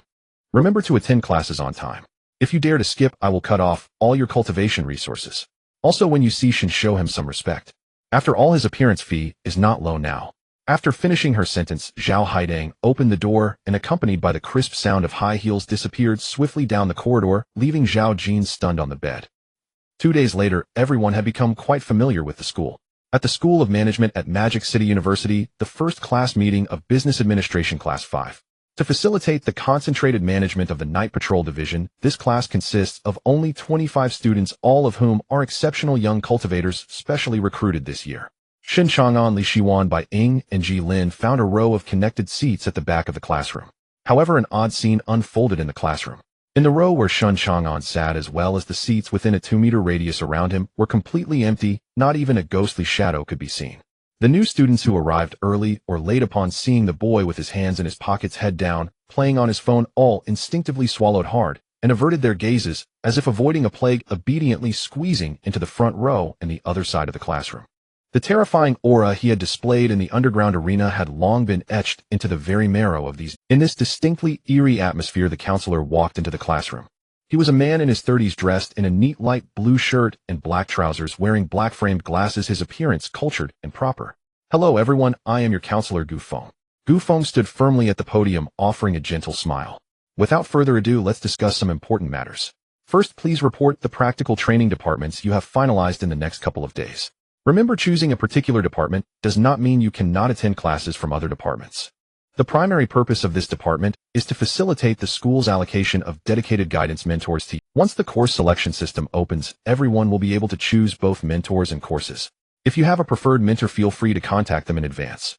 At this point, Gu Feng paused, adjusting his glasses, his expression becoming somewhat unnatural, even slightly embarrassed. Well, additionally, I'd like to remind you all, since you are enrolled in the business administration major, if you feel tired from training, you can also attend some of our School of Management specialized courses. After all, since you have transferred to Magic City, there are no mandatory duty assignments, so a proper balance of work and rest is beneficial, right? Gu Feng lacked confidence in this, as he was all too aware of the character of these special recruits from the Night Watch Department. In previous years, these students basically went off the radar as soon as classes started. They wouldn't even bother showing up for the final exams. After all, this identity as ordinary university students is merely a facade. A diploma means nothing to practitioners who are constantly dancing on the edge of danger. The last matter that concerns everyone's interests. Gu Feng clapped his hands, pulling the attention of the crowd back. In Magic City, the Night Watch Department does not issue a base salary. If you lack contribution points, you can apply to join the secret forum of the Magic City Extraordinary Mission Hall through our internal app. Various tasks for cleaning magical creatures and capturing demonic beings are posted daily. But the competition in Magic City is fierce, with many peers. Whether you can get a share depends on your own speed and skills. After addressing the important matters, Gu Feng picked up the attendance list. Alright, from now on we will be classmates for at least 4 years. Next, according to the attendance order, everyone will take turns to give a brief self-introduction. The more friends, the more. Those practitioners who were specially recruited are inherently proud and confident, especially those from prestigious families who have been cultivated with resources since childhood. Thus, whether they are from distinguished backgrounds or newcomers like Li Shiwan, who have just stepped into the cultivation world for less than a month, when they stand at the podium, they all appear poised and articulate, devoid of the awkwardness typically seen in ordinary freshmen. Soon it was Shen Chang'an's turn. It's my turn. Shen Chang'an stood up, walking up to the podium with a somewhat languid stride. As he turned to face the class, the previously relaxed atmosphere in the classroom dropped to freezing point. The 20 or so new students in the front row instinctively straightened their backs, not daring to breathe, their eyes reflecting an unmistakable awe and tension. Hello everyone. Shen Chang'an leaned on the podium, trying hard to appear like a cheerful male college student, revealing a smile he thought was friendly and warm. My name is Shen Chang'an. I come from Qingzhou District, Beijing City, and I am very happy to become classmates with you all. I have a good temper and am easy to talk to, so please take care of me in class. A very friendly statement. However, the new students below exchanged glances. Seeing the face of the person who declared last night that he would crush everyone now smiling so kindly sent chills down everyone's spine. The classroom fell into a 3-second silence. Then a sparse round of applause broke out. Observing this lukewarm response, Shen Chang'an frowned slightly. He squinted in confusion, slowly scanning the tense faces below, wondering to himself, is my attitude not good enough? Why do they look like that? But the people below felt otherwise. Oh no, he thinks we are being perfunctory. He's not happy. He is holding a grudge. He is definitely remembering our faces. It was unclear who started it, but the next moment the sound of thunderous applause erupted. The applause rang out like thunder in the multimedia classroom. Several boys in the front row even clapped so hard their palms turned red, fearing they would be slower than others. Listening to the sudden eruption of enthusiastic applause, Shen Chang'an was even more puzzled, but nodded in satisfaction and stepped down from the podium. In the eyes of the crowd, Shen Chang'an might indeed not remember who clapped just now, but he was absolutely clear about who didn't clap. Shen Chang'an returned to his seat, listening to the ongoing applause around him, and contentedly stroked his chin. It seems everyone really likes me. The students in Magic City are quite enthusiastic. Jilin, who was sitting next to him, grimaced at this shameless remark, silently turned his head, and completely lost the desire to speak. The self-introduction session quickly concluded. As soon as the class meeting was dismissed, Shen Chang'an's phone in his pocket buzzed. Opening it, he saw a message from Zhao Haitong: come to Beverly Manor. An hour later, Shen Chang'an once again stepped into this prime real estate area for the wealthy in Magic City. The old butler still quietly waited at the entrance of the Western-style building, impeccably guiding Shen Chang'an to the office on the second floor. He pushed open the heavy carved wooden door. Shen Chang'an immediately spotted Zhao Jin standing by the grand mahogany desk. This previously arrogant prodigy of the Zhao family, who had been invincible in the arena, was now standing there in apparent frustration. Several areas on her body were still bandaged from fractures, and her cool and beautiful face was marked with bruises of purple and blue that had yet to fade. Upon seeing Shen Chang'an enter, Zhao Jin gritted her teeth fiercely, coldly snorted, and turned her head away, her face clearly displaying the words, I am very unhappy. Zhao Haitong sat in a large genuine leather office chair, playing with an expensive pen, and watching the reactions of the two. A smile crept onto his face. Welcome, Shen. Please take a seat. Zhao Haitong pointed to the chair across from him. You two have already had a bit of a clash. The main reason for calling you today is to finalize the specific training plan for the body technique course. Shen Chang'an sat down without hesitation. Just let Zhao handle it. I pay for the service, and I can make time. After several discussions, they finally settled on a schedule for the private coaching class worth 50 million twice a week, with each session lasting a minimum of 2 hours. One session fixed for Saturday evenings, and the other to be arranged flexibly between the two based on their usual class schedules. No problem. Shen Chang'an snapped his fingers, looking at the displeased Zhao Jin. Zhao, remember to wear clothes that are easy to clean for class. I teach using my fists. Zhao Jin trembled with anger, about to retort, but was stopped by a mere glance from Zhao Haitong. All right. Zhao Haitong put down his pen and waved to Zhao Jin. Zhao Jin, you can go out first. I need to discuss some private. Zhao Jin bit her lip, reluctantly turning to leave, but not before shooting a fierce glare at Shen Chang'an, then slamming the door shut behind her. Only 2 people remained in the room. Zhao Haitong leaned back in his chair, the smile on his face gradually fading, his expression turning serious. Shen, I've heard that a few years ago in Qingzhou district you killed quite a few monsters. It was necessary for work. Shen Chang'an nodded. Are you interested in the Abyssal Rift? Shen Chang'an's pupils slightly constricted. As the lantern keeper of the night guard, he certainly knew what the Abyssal Rift meant. It was a weak point where the inner world intersected with the abyss, the true source of monsters continuously pouring into the present world. Is there an Abyssal Rift near Magic City? If there were a rift near such a megacity with a population of millions, it would undoubtedly be a bomb ready to explode at any moment. Not only is there one, but it's also quite large. Zhao Haitong stood up and walked to the huge floor-to-ceiling window, gazing at the distant night scene. It's located just over 100 kilometers off the coast of Magic City in Donghai Bay. That area has been designated as a permanent no-fishing zone, and its coordinates have been erased from the nautical charts, with any vessel strictly forbidden to enter. The Night Guard, in conjunction with several top clans of Magic City, has completely sealed that area with a massive barrier. The low-tier monsters in the city simply aren't enough for geniuses like you. But the Donghai Rift is different. It is dangerous, and you could encounter high-tier monsters or even other entities at any moment. It is a sacred ground for earning contribution points and honing one's life and death skills, but correspondingly, it is also a true slaughterhouse. As he spoke, Zhao Haitong opened a drawer and took out a piece of warm jade-like sheep fat jade pendant engraved with the ancient seal of the character Zhao and placed it on the table. Not everyone can enter the restricted area of the Donghai Rift. The Night Guard opens a limited number of slots daily, and most of them are controlled by the clans. This is my pass. With it, you can go to the front line of the Donghai Rift at any time. Zhao Haitong pushed the jade pendant towards Shen Chang'an. Shen Chang'an looked at the jade pendant on the table. He was well aware of the survival rules of the inner world. Zhao Haidang was a shrewd merchant betting on his potential to dominate this world. Thank you, Boss Zhao. Shen Chang'an decisively tucked the jade pendant into his pocket. Once I sort out the issues at school, I will definitely come to experience it. As Shen Chang'an pushed open the solid wooden door, he immediately saw Zhao Jin standing in the corridor. Her face was tense as she stood next to the old butler, her eyes filled with resentment, resembling a small wife who had suffered a great grievance but had no outlet for her frustrations. Seeing the bruises on her face that hadn't completely faded, Shen Chang'an felt a rare sense of guilt and subconsciously scratched his head. About that. Yesterday on the stage I indeed went a bit too hard. Zhao Jin shot him a cold glance and turned her head away, leaving him with the back of her head filled with resistance. Student Shen, miss, it's getting late. Let me take you back to school. The butler timely spoke up, breaking the awkward. Shen Chang'an looked at the flying street scenes outside the window, secretly muttering in his heart. This was a 4-year expensive private tutoring course, and with the relationship so strained with the boss sister, how could the teaching work proceed in the future? If he had known, he would have lightened up a bit during yesterday's last combo, at least leaving her some face. Half an hour later, the car stopped outside the gate of Magic City University. Before getting out of the car, the butler took out a set of keys with a card sensor from his suit pocket and handed them to Shen. Student Shen, this is the key to the private training ground set up by the Zhao family near Magic University. The young lady specifically instructed to grant you access so you can take her there to train at any time. Shen Chang'an took the key and couldn't help but exclaim inwardly. In such a prime location around Magic City University, they actually managed to establish a private training ground. The power of capital was simply insane. The two got out of the car. Shen Chang'an looked at Zhao Jin standing under the streetlight and tried to ease the relationship a bit. Zhao, we've already set the class schedule. Let me know when you're free and we can have the first lesson. Now. Zhao Jin coldly spat out 2 words. Huh. Shen Chang'an was taken aback. Zhao Jin stared into his eyes, her gaze filled with unyielding stubbornness.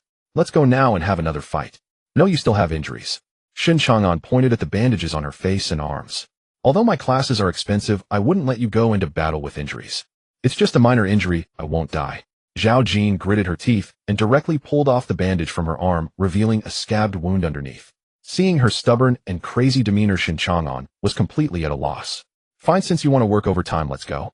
Half an hour later, Shen Chang'an, holding the key, brought Zhao Jin to a large high-end shopping mall less than a kilometer, taking the private internal elevator directly to the 3rd basement level. With the sound of the card sensor ding, the heavy door slowly slid open to both sides. The sight before Shen Chang'an made him gasp in awe. The entire underground level had been completely opened up, transformed into a vast top-notch private training ground.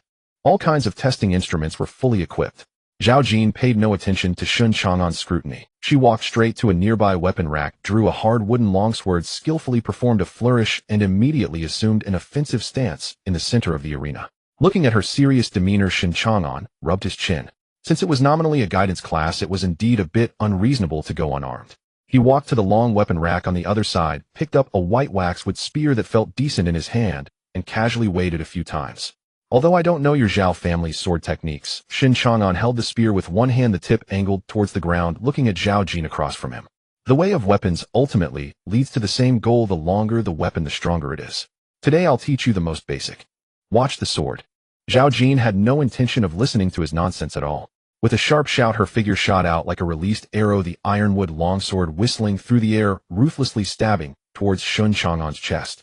Looking into those eyes, Shen Chang'an let out a helpless sigh. This first lesson would indeed start with him. Facing Zhao Jin's torrential assault, he held the middle of the white waxwood spear with one hand, his wrist merely flicking lightly. Smack! The spearhead struck precisely against the spine of Zhao Jin's wooden sword like a venomous snake. The tremendous recoil completely neutralized her attack, and before Zhao Jin could change her move, the tail of the spear had already ghosted its way to her throat. You've died.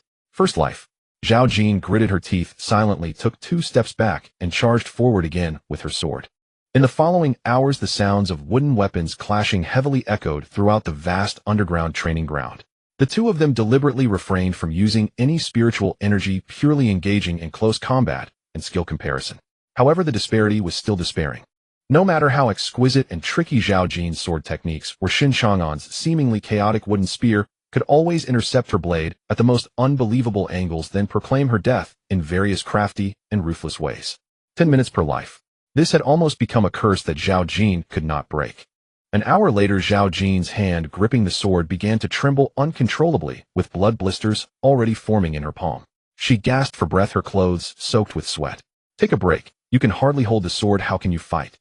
Shen Chang'an propped his spear against the ground, his face devoid of a single drop of sweat. Zhao Jin leaned against the wall, silently resting for less than 10 minutes before gritting her teeth and lifting the wooden sword, charging forward without a word. He did not say much, either advancing to meet her with his spear.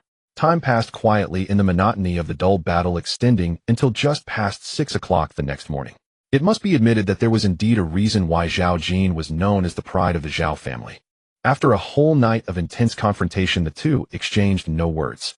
It was all Zhao Jin launching attacks, and Shen Chang'an countering, and then striking back. Yet Zhao Jin was able to rely on her astonishing combat intuition to quickly identify the flaws in her techniques after each defeat, making immediate adjustments for the next assault. This terrifying pace of improvement and resilience even startled Shen Chang'an. Clang! The wooden sword finally slipped from Zhao Jin's exhausted hands, crashing to the ground.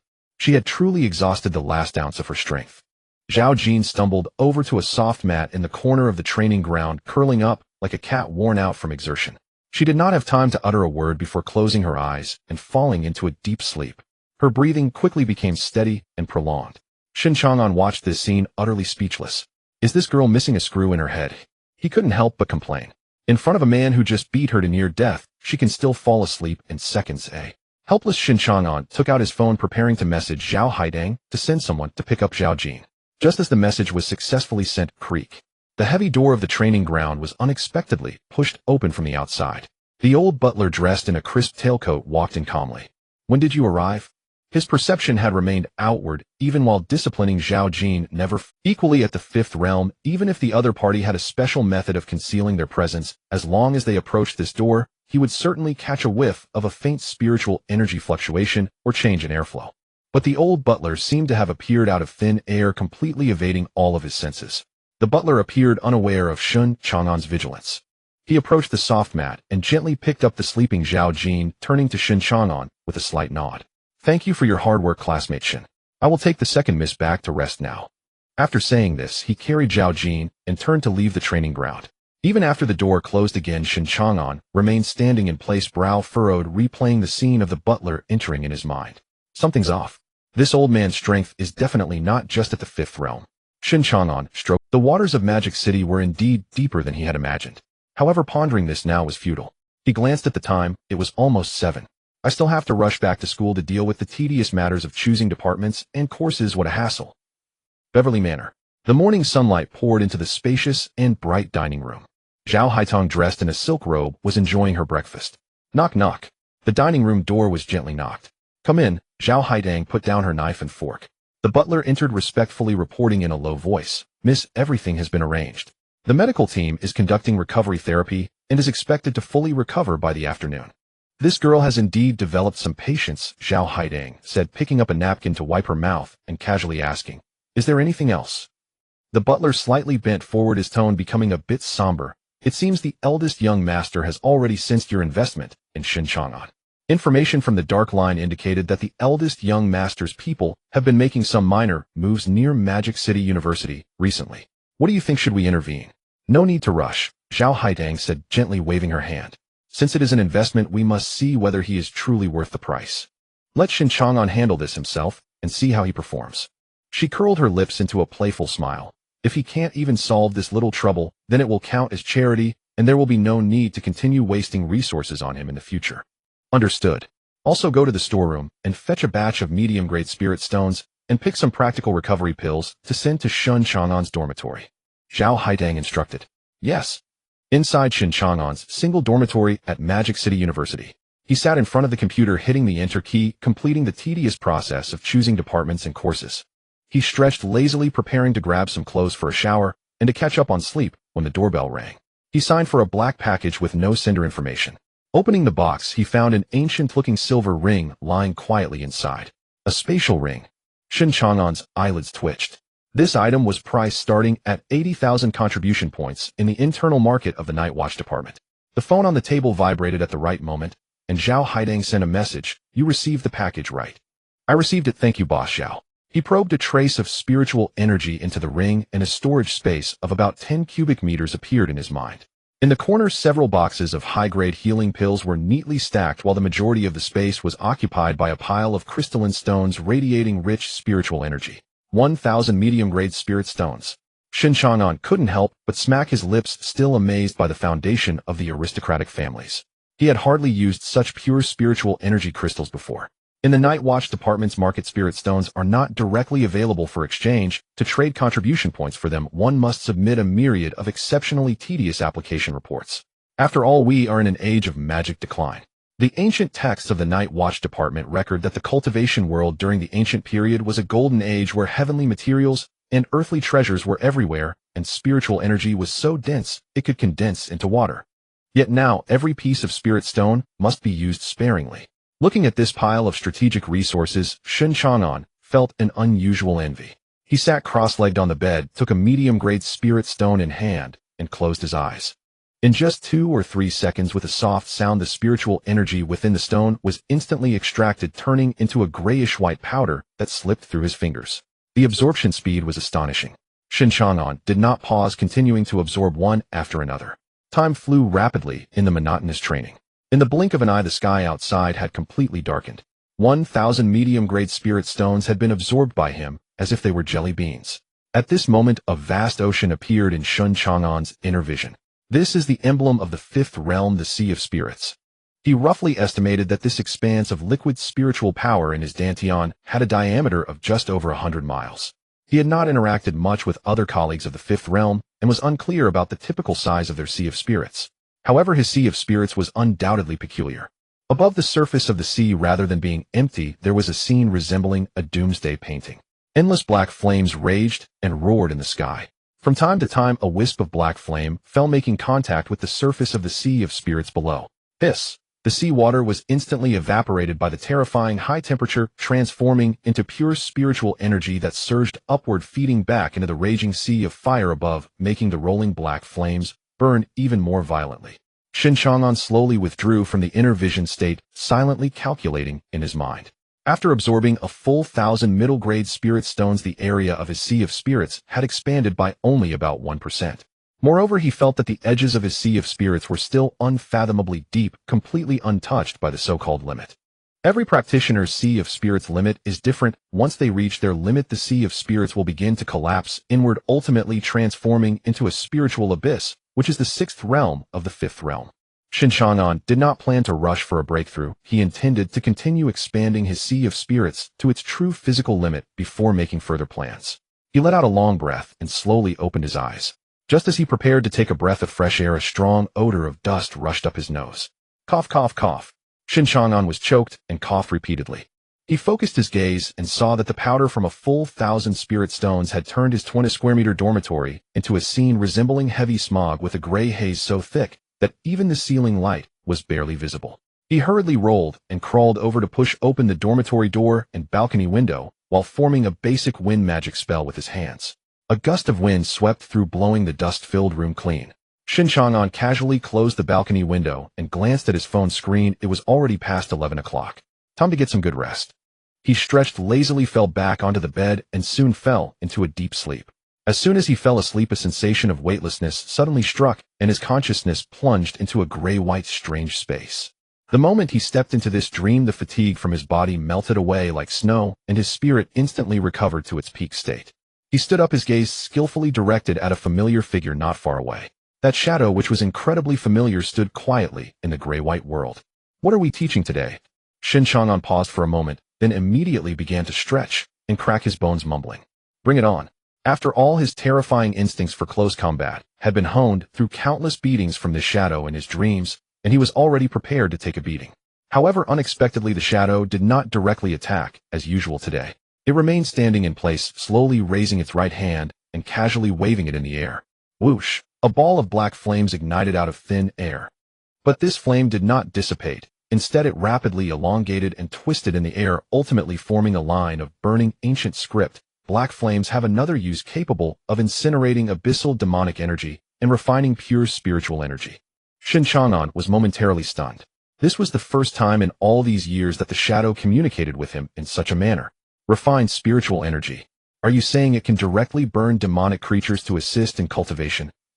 Just as Shen Chang'an was about to ask for clarification, the black flames in midair underwent another transformation, reassembling into another brief warning. Go to the East Sea Rift, be extra cautious.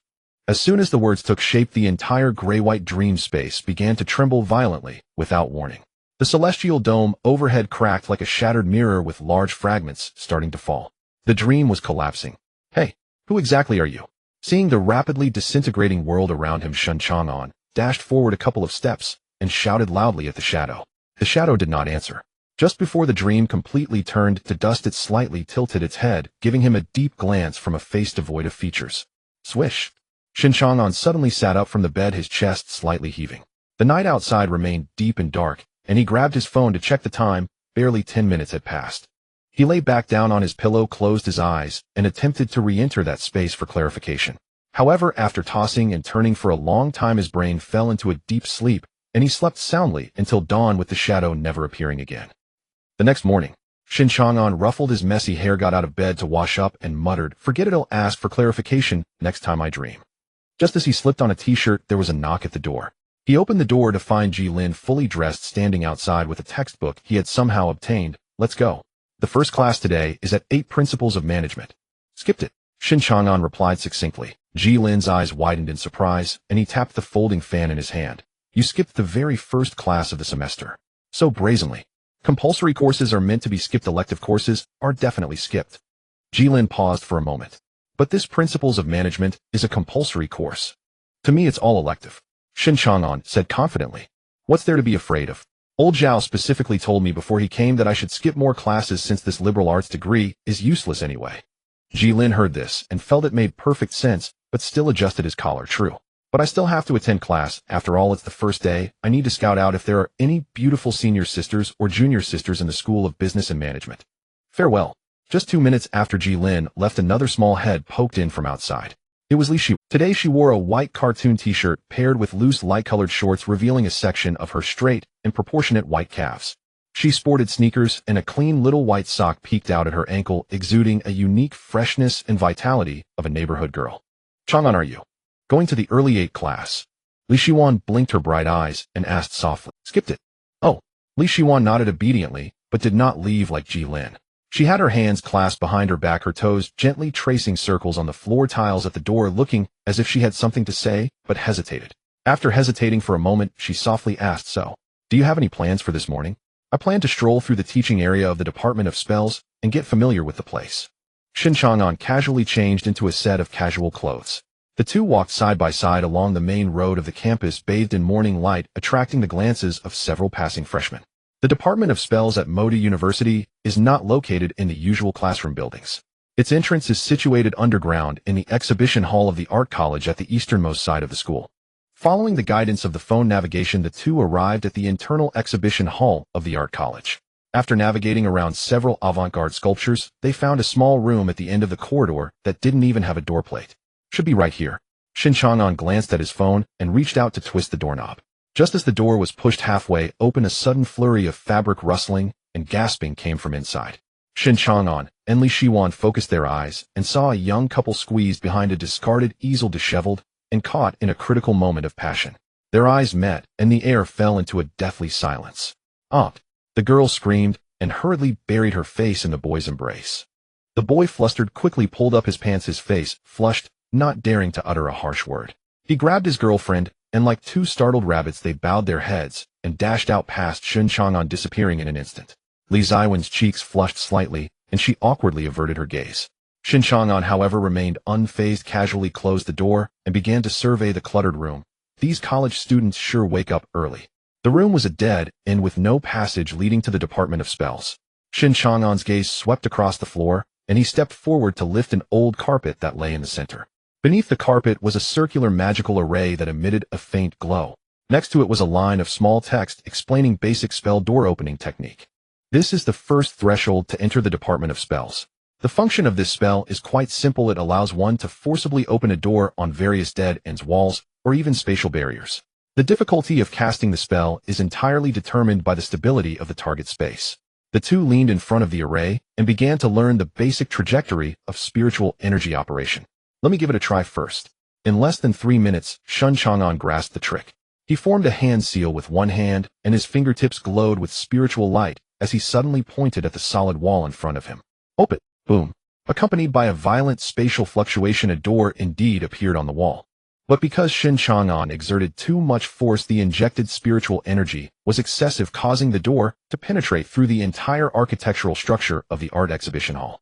Through the doorframe, one could even clearly see an elderly sanitation worker sweeping the street outside the exhibition hall.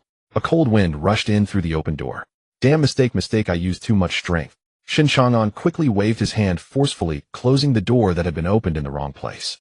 Li Shiwan couldn't help but chuckle softly beside him, her eyes curved as she said, "Let me handle it." The explanation on it stated that opening a passage cannot rely solely on brute force. One must adjust their own spiritual energy to resonate and sync with the fluctuations of the array here. A deep blue halo rippled out like water waves, and the space on the wall quietly twisted, transforming into a deep blue teleportation. A deep blue halo rippled out like water waves, and the space on the wall quietly twisted, transforming into a deep blue teleportation portal.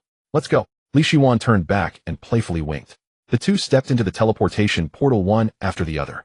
With a slight feeling of weightlessness, the portal behind them instantly vanished, and the scenery before them opened up. This is a completely independent folded space. Upon entering, the entire department of spells was filled with rich and fantastical colors. Floating in the sky were ancient-style pavilions and towers with architecture leaning towards classical-style flying eaves and curling corners enveloped in mist. The most striking feature is a massive tree in the center of the space that blocks out the sun. The enormous canopy resembles a giant umbrella covering the entire space. The leaves emit a faint glow, twinkling like stars suspended in midair. In midair, walkways formed by transparent arrays linked those floating pavilions together. Practitioners in various attire traversed the walkways. On several empty stone platforms in the distance, bursts of brilliant magical light and rumbling sounds occasionally erupted, indicating that someone was engaging in sparring. "So beautiful." Li Shiwan looked up and couldn't help but exclaim in admiration. "It really is something let's take care of the paperwork first." Shen Chang'an glanced around and led Li Shiwan towards the sign marked Academic Affairs Office. The process at the office was very efficient. After verifying their identities, the two each received a jade identity badge engraved with their names and a set of uniforms exclusive to the Department of Spells. The staff specifically explained that this uniform is made from special materials, providing considerable physical defense and spell resistance, making it suitable for everyday wear. Next to the office was a changing room, and Li Shiwan curiously took the clothes inside.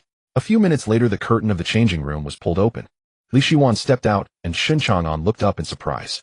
She wore a cleverly designed light blue long dress that retained the elegant flow of ancient style while incorporating modern tailoring.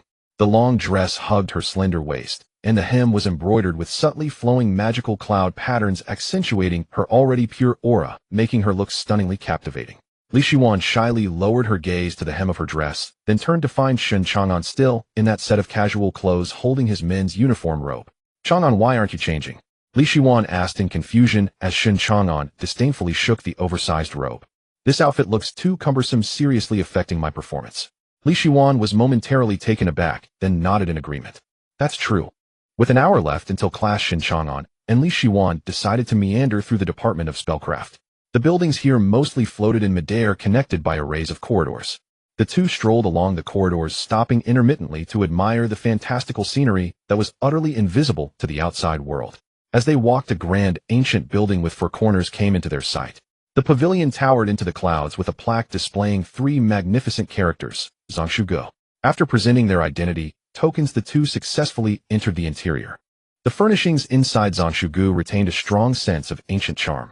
Rows of massive bookshelves made from golden silk Nanmu wood were neatly arranged with various bamboo slips, jade slips, and ancient books bound in thread, while the air was filled with a faint scent of ink and the aroma of spiritual herb preservatives.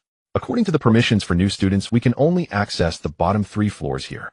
Shen Chang'an glanced at the nearby guide map. This building had a total of 7 floors. The two casually flipped through the first 2 floors.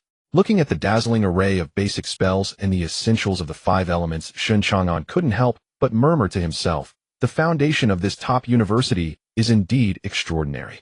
Just taking out a modified version of the fireball technique or the water invocation would easily require at least 100 or 200 contribution points if placed at the exchange section of the Night Patrol Department's internal mall. However, after wandering around for a while, Shen Chang'an also felt a bit disheartened. The first 3 floors were open for borrowing. Spells like the Stone Transformation Technique or the Flame Spirit Transformation, which possessed strong lethality and tactical value, would clearly not be casually displayed in a low-privilege area. Having finished their stroll, the time was approaching 9:30. The two left the library pavilion and walked along the corridor towards the main teaching area of the spell department. The class was held in a spacious floating pavilion. It was a gigantic tiered lecture hall that could accommodate over 300 people, now packed with students clad in various colors of mage robes and casual attire. As Shen Chang'an and Li Shiwan arrived at the classroom entrance, they spotted Bai Yin and Ji Lin, who had come early to secure seats. However, Ji Lin was not alone. Standing beside him was a young woman in a fitted deep blue mage robe. She wore a pair of exquisite gold-rimmed glasses, stood about 170 centimeters tall, and had a slender figure. Her long, straight black hair fell over her shoulders, exuding an aura of maturity. At that moment, Ji Lin was fanning himself with a folding fan, saying something that made the woman giggle behind her hand, creating a very harmonious atmosphere between them. Meanwhile, Bai Yin stood to the side like a scapegoat, keeping a distance from the two, with a lollipop in her mouth and a look of disdain on her face. Seeing Shen Chang'an and Li Shiwan approach, Bai Yin immediately ran over, as if she had found her backbone puffing up her cheeks, as she pointed at Ji Lin, who was still showing off. "What's going on?" Shen Chang'an asked in a low voice. "Boss, Ji Lin is being so shameless." Bai Yin leaned closer to Shen Chang'an's ear and whispered, "The one next to him is the teaching assistant he met during the management principles class this morning. In just one class, he managed to get her to join the spell department. I heard she's a graduate student and also part of our town night division." Upon hearing Bai Yin's complaint, Ji Lin finally noticed the two approaching. He welcomed the girl over. "Chang'an Li, you're here. Let me introduce you. This is Pei Shuyi, a second-year graduate student from the business school, also a senior in our town night division." "Hello, senior. I'm Shen Chang'an." Shen Chang'an politely nodded in greeting. Pei Shuyi adjusted her gold-rimmed glasses, assessing Shen Chang'an with a gentle smile. "You're too humble, Shen Jr. Your name is now well known. You swept through the new generation at the start of the semester, even claiming to challenge all students to a duel. This is not only spread among the freshmen, but is also being fervently discussed among us seniors." "Is that so?" Shen Chang'an rubbed his nose. "Those are just rumors, exaggerated. Class is about to start, senior. Let's go find a seat." Ji Lin saw an opportunity to interrupt the small talk and made a gentlemanly gesture, then led Pei Shuyi directly to an empty spot on the other side of the classroom. Watching the two walk away side by side, Shen Chang'an couldn't help but mutter, "That guy. After breaking free from his sister's control, he's really showing his true colors. It's only been 2 days since the semester started, and he's already moving so fast to flirt with seniors." Ding! The class bell echoed in the spacious classroom. An elderly man wearing a slightly faded gray-blue robe entered through a small door at the side of the podium, hands behind his back. The old man appeared to be at least 70 years old, with graying hair, yet his back was straight. His slightly cloudy eyes carried an imposing aura without being angry. Shen Chang'an habitually scanned with a hint of perception. Sixth realm. Spirit Abyss realm. Moreover, judging from the fluctuations of his spiritual power, this old man was definitely a seasoned powerhouse who had been in the sixth realm for many years. The old man stood at the podium, his sharp gaze sweeping over the more than 300 freshmen below, finally landing on the few dozen students not wearing the spell department's uniform. Among them was Shen Chang'an, dressed in casual clothes. "I am the lead instructor for this course, Origins and Evolutions of Spells, Jiang 1. The old man began to speak slowly, his voice not loud, yet it clearly reached everyone's ears. "In my class, rules must be observed. Everyone must wear the designated attire. Today serves as a small warning." As soon as Jiang Wen finished speaking, his right hand casually waved in the air. There were no incantations or preamble. Dozens of nearly transparent wind blades instantly tore through the air, precisely targeting those few students who were not in uniform. Swish, swish, swish. A series of subtle cutting sounds rang out. Li Shiwan felt a gust of wind brush past her ear, and the boys in front of her let out terrified gasps. A few strands of their bangs or sideburns were cleanly severed by the invisible wind blades falling onto the desk. If those blades had shifted just an inch lower, they would have sliced through their eyeballs or tracheas. The entire classroom fell into a sudden silence, all students stunned by the overwhelming presence of this sixth realm master. Meanwhile, at the back, Shen Chang'an watched the many wind blades flying toward him without even raising an eyelid. He simply raised his right hand casually and flicked his fingers in the air. Snap! The wind blade was shattered by his sheer physical strength. Aside from Shen Chang'an, there were a few other talents in the classroom who either used quickly conjured spiritual energy shields or employed certain protective artifacts to barely block the attack. The chaotic airflow lifted the skirts of several girls, and Shen Chang'an quickly glanced a few times, muttering, "Was this teacher intentional or accidental?" Beside him, Bai Yin pinched his arm. When you were so focused on looking under the skirts, did you remember that your childhood dream was to become a scientist? He remained unflustered, saying a scientist should use a magnifying glass to look. Jiang Wen's gaze lingered on Shen Chang'an for a moment, a hint of barely perceptible appreciation flashing in his eyes, yet his face remained stern and serious. This is just a small warning. Next class, if anyone thinks their casual attire is more effective than the spell department's anti-magic uniform, don't blame my wind blades for hitting the wrong target. After delivering this warning, Jiang Wen turned and wrote 2 large characters on the blackboard: spells. Now let's begin the class. Everyone knows that the fundamental essence of spells is the practitioner's invocation and reorganization of the spiritual energy of heaven and earth along with their own spiritual power. Jiang Wen tapped the blackboard. But I want to ask you a question. Under the same realm and the same spiritual output, how can one enhance the power of a spell? As soon as he finished speaking, the tiered classroom erupted in discussion. Compress the spiritual density. Accelerate the formation speed to seize the initiative. Combine different elements to create compound reactions. Listening to these varied answers, Jiang Wen shook his head, mercilessly dismissing everyone's viewpoints. What you said are merely techniques. The fundamental determinant of a spell's power ceiling is the vessel. He wrote the term vessel heavily on the blackboard. The cultivation world of our Dong Huang has been passed down for thousands of years. Countless predecessors have concluded an iron rule through their battles with magical creatures. If spiritual power leaves the body without restraint, it will quickly dissipate in the air, greatly reducing its power. To lock in spiritual power, the best vessel is a talisman. Jiang Wen turned to look at everyone, his gaze profound. This is also why the spell system of Dong Huang ultimately derived the powerful talisman technique. There are 2 types of talisman techniques. One relies on drawing talismans from thin air, while the other depends on actual physical vessels. For example, talisman paper, jade stones, or even the bones and blood of magical creatures. Jiang Wen took out a piece of ordinary yellow talisman paper from his sleeve, brushed his fingertip across it, and the talisman paper instantly ignited, without fire, transforming into a dazzling fireball. You should all have noticed that the stronger the material of the vessel, the greater the spiritual power it can withstand, and the more complex the rune structure it can inscribe. This means that spiritual power can be preserved and compressed to the maximum extent before release. If in actual combat you were to conjure a fireball spell empty-handed, its power would be 1. However, if you were to infuse the same amount of spiritual power into high-quality talisman paper in advance and trigger it instantly during battle, its power could reach at least 1.5 or even 2. Jiang Wen put away the fireball and summarized: the same principle applies to formations. Why can the protective formations of major families, and even the various divisions of the Town Night Division, withstand the assaults of evil cultivators and magical creatures? It's simply because their formation bases are buried deep underground in premium spiritual veins or precious spiritual materials from heaven and earth. Hearing this, the eyes of the freshmen in the audience lit up. So, I give you the first core suggestion for your 4 years of university. If possible, try to transform all the regular spells you currently master into the casting mode of talisman technique. Even in the absence of physical vessels, developing the habit of drawing talismans from thin air can elevate the power and stability of your spells to another level. If you have sufficient contribution points and budget. Jiang Wen paused. Go buy the best talisman paper, go buy the skins and bones of high-level monsters. Regularly inscribe your strongest talisman techniques on them. When you throw them during life and death battles, it will absolutely lead to a qualitative leap in your combat power. This is the basic chart of incantations and runes. Your only task now is to transform the most fundamental wind spell, Wind Whisper, from traditional hand seals into This is the basic chart of incantations and runes. Your only task now is to transform the most fundamental wind spell, Wind Whisper, from traditional hand seals into casting via runes drawn in the air. The methods are in the booklet. Figure it out yourselves and practice. With that, Jiang Wen said no more and sat back down on the master's chair behind the podium, looking utterly at ease. The classroom erupted in a rustle of pages as everyone began discussing fervently. Shen Chang'an and his group huddled together, opening the booklet to study it. Finding the corresponding runes isn't hard, it's like looking up a dictionary. Ji Lin tapped a few twisted symbols on the page with his folding fan, his brow slightly furrowed.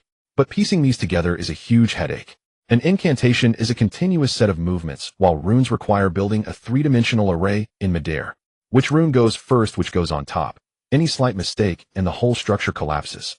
Bayin bit the end of her pen and tugged at her hair in frustration. As they studied, many impatient freshmen in the class began to try their hands. Yet there was clearly a vast chasm between theory and practice. With each crooked rune taking shape in the air, the airflow in the classroom spiraled completely out of control. The gentle breezes that should have blown forward due to errors in rune arrangement turned into chaotic eddies darting aimlessly through the crowd. Who cast that spell? Not again. The chaotic updraft sent the skirts of several female students in short dresses flying into the air. Even the loose shorts of a few male students puffed up far stronger than the small gust Shen Chang'an had triggered earlier. Watching the flustered girls clutching their skirts, Shen Chang'an stroked his chin. No wonder the old man insisted we were the special robes of the spellcraft department. It turns out they're not just for defense. Their main purpose is to prevent wardrobe malfunctions. No sooner had he spoken than he felt a chill down his back. Jiang Wen on the podium had opened his eyes, his gaze fixed coldly on him. He coughed twice, quickly shut his mouth, and picked up the booklet pretending to try. Drawing runes. How? He focused his mind and extended his index finger. With his skill, copying a few basic wind runes was naturally a piece of cake. In mere seconds, 3 pale blue runes formed at his fingertip. Shen Chang'an, following his intuition, forcibly pieced them together and poured a massive surge of spiritual energy into them without reserve. Done. The next second, the crudely assembled runes before him, unable to withstand such a torrent of spiritual energy, instantly collapsed in structure. But the energy did not dissipate. Instead, it exploded in a twisted manner. Boom! A terrifying hurricane erupted from him, instantly sweeping through the entire tiered lecture hall of over 300 people. Holy crap! Ji Linshare and all was sent flying, letting out a scream midair. Bai Yin and Li Shuan were not spared either, swept up together into the violent tornado, spinning madly like clothes in a washing machine. The classroom became a disaster zone in an instant, screams and howls nearly lifting the roof. Nonsense. Jiang Wen's face darkened as he watched the chaotic scene from the podium. He abruptly stood and swept his sleeve. An invisible force enveloped the room, and the tornado that threatened to tear the building apart was snuffed out by an unseen giant hand vanishing without a trace. Thump, thump, thump. Deprived of the wind's support, hundreds of freshmen along with desks and chairs crashed to the ground like dumplings, a chorus of groans filling the air. A vein throbbed on Jiang Wen's forehead. He pointed at the door and roared, "Everyone, get out to the square and practice." Over 300 disheveled freshmen were herded onto the white jade square outside the spellcraft department, scattering in small groups to continue their arduous practice, gesturing at the air. Shen Chang'an stood in a corner, of blue light flickering at his fingertip as he once again forced several runes together. Whoosh! A gust did form, but its path was completely erratic. This was nothing like a gentle breeze, it was more like a meat grinder charging recklessly through the air. The rampaging winds left deep white scratches on several white jade tiles on the ground. In contrast, Li Shuan nearby handled it with far more ease. As a top genius of the spellcraft lineage, her perception and control far exceeded ordinary people. She closed her eyes in contemplation for a moment, her pale fingers tracing the flow of energy in the air with grace. In half a minute, a complete rune emitting a pale blue glow floated steadily before her.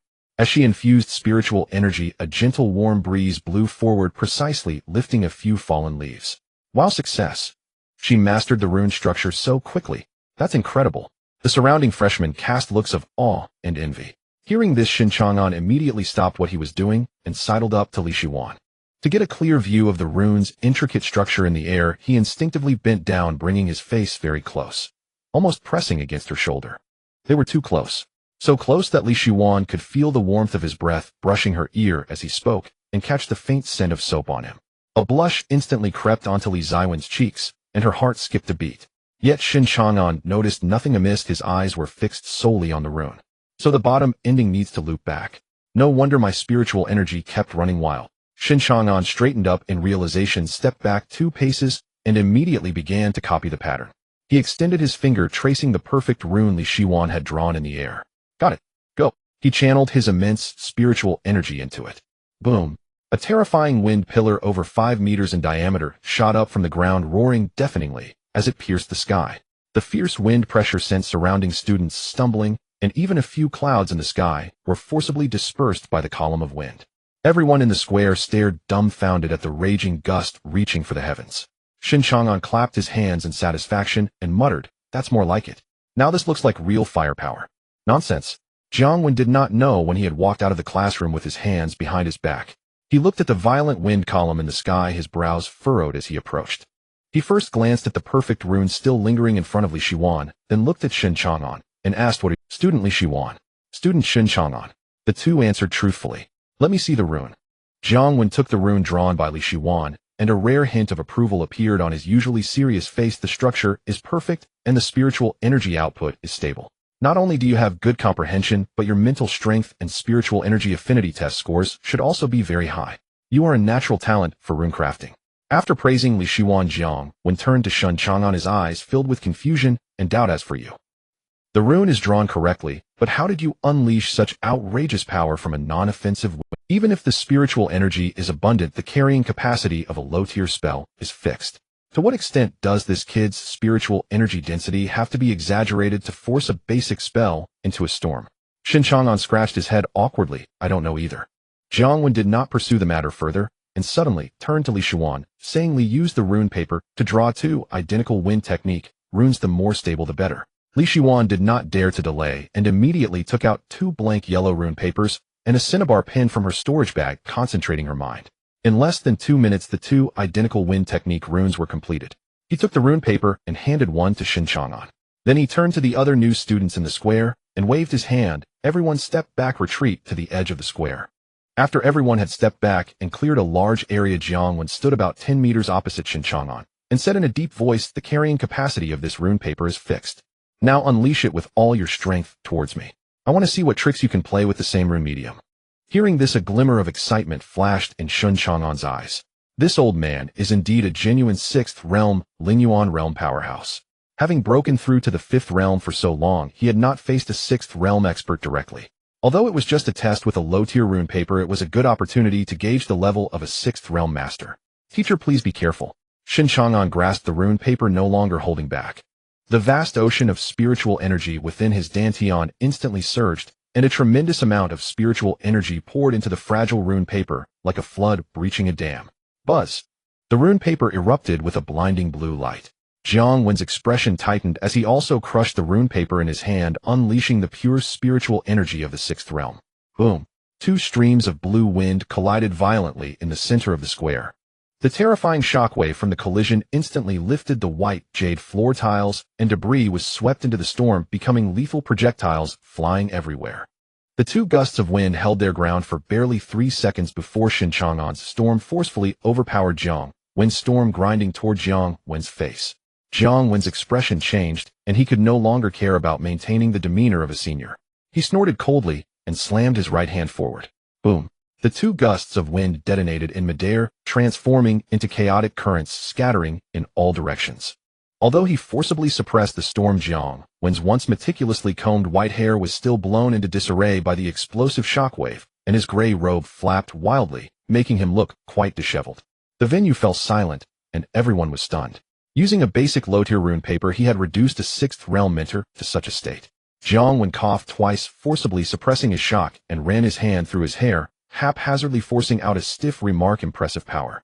After saying this, he turned his back and walked toward the teaching building without looking back. What on earth is this? How vast is his spiritual sea, and how terrifying is his spiritual energy density to unleash such power from a mere wind technique rune? Not long after the class bell rang, everyone finally felt relieved. As Shen Chang'an and his 3 companions regrouped, Ji Lin approached with Pei Shui. Shall we have lunch together? I reserved a table outside, and Pei Senior will join us too. Shen Chang'an rubbed his stomach, feeling hungry, and nodded in agreement. Sounds good. Half an hour later, the 5 of them arrived at a high-end private customized restaurant near the school in a special car called by Ji Lin. The place did not have a grand facade, but was a hidden gem featuring a quiet standalone Chinese courtyard. There was no main hall, only private rooms with excellent privacy, and the dishes were top-tier private dining customized according to the number of people, focusing on both luxury and tranquility. After being seated, the few chatted while eating. Pei Shui's gaze fell on Shen Chang'an, still curious about the scene in class. Shen, how did you do that on the square earlier? Clearly they were the same low-tier runes. Even if infused with more spiritual energy, they should not differ much. Shen Chang'an casually made up an excuse while holding his chopsticks. Maybe my spiritual energy reserve is larger, and my spiritual energy is particularly domineering, making it a bit of a personal gift. Seeing that he was unwilling to elaborate, Pei Shui smiled understandingly, not pressing further. He took a bite of rice and turned to her, asking, Pei Senior, I heard from Ji Lin that you are in your 2nd year of graduate studies. I always thought that practitioners in the Night Patrol Division only completed 4 years of undergraduate studies and were directly assigned to various branches for fieldwork, so why are you pursuing further studies? Hearing this question, a hint of helplessness crossed Pei Shui's gentle face. You are special admissions, the situation is different.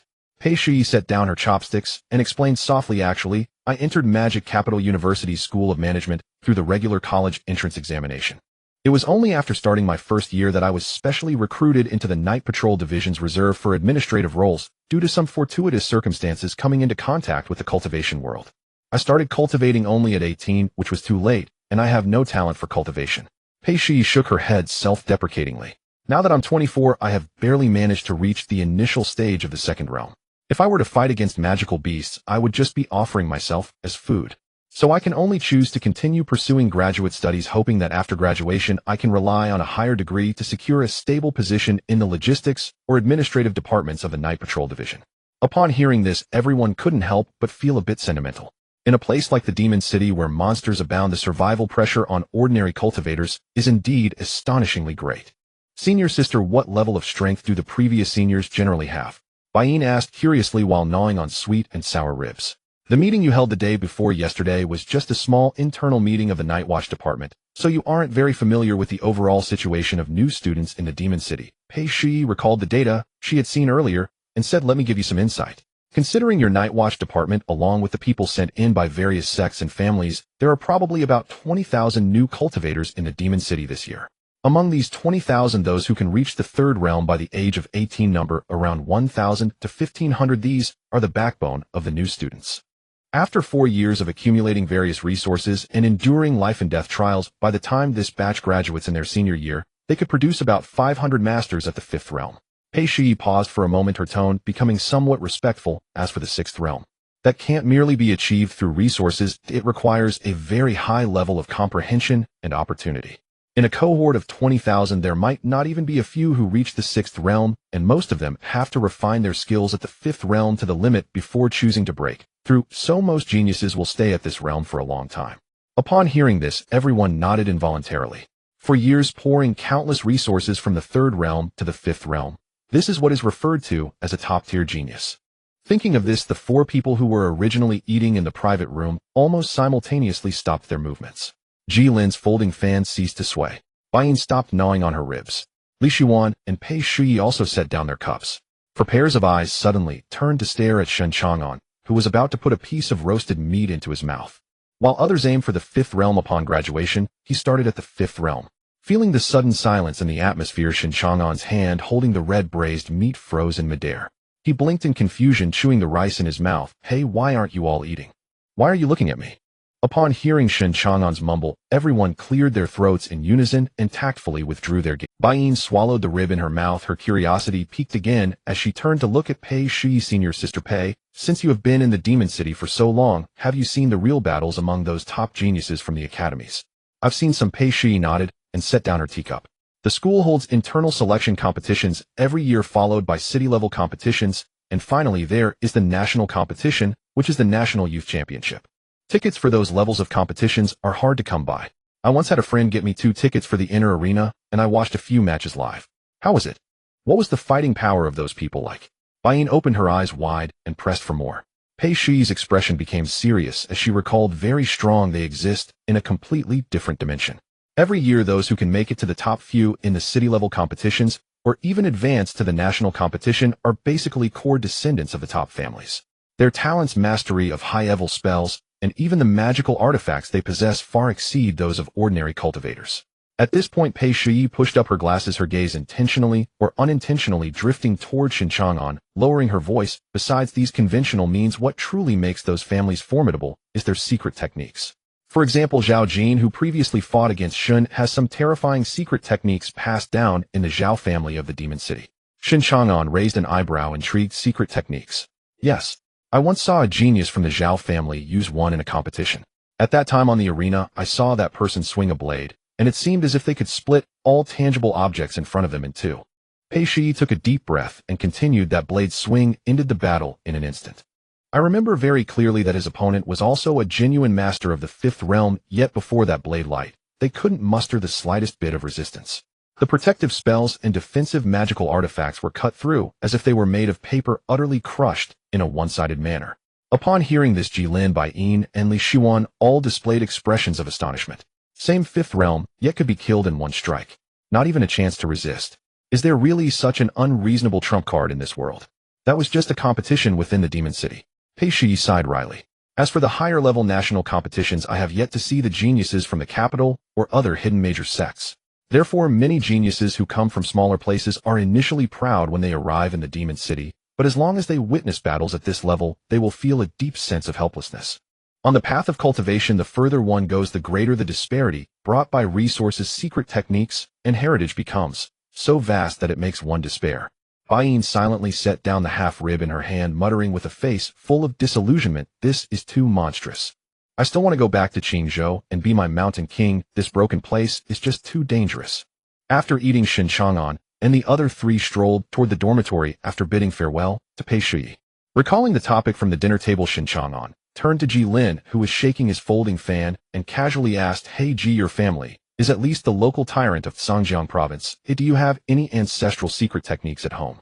Ji Lin halted his folding fan, chuckling wryly as he shook his head. "How would I know? Such core secrets are probably only known to the family head and a few core elders. If you really want to know, you might have to ask my sister. But with my sister's temperament, the probability of her telling you is quite low." "No way, aren't you one of the future heirs of the Ji family?"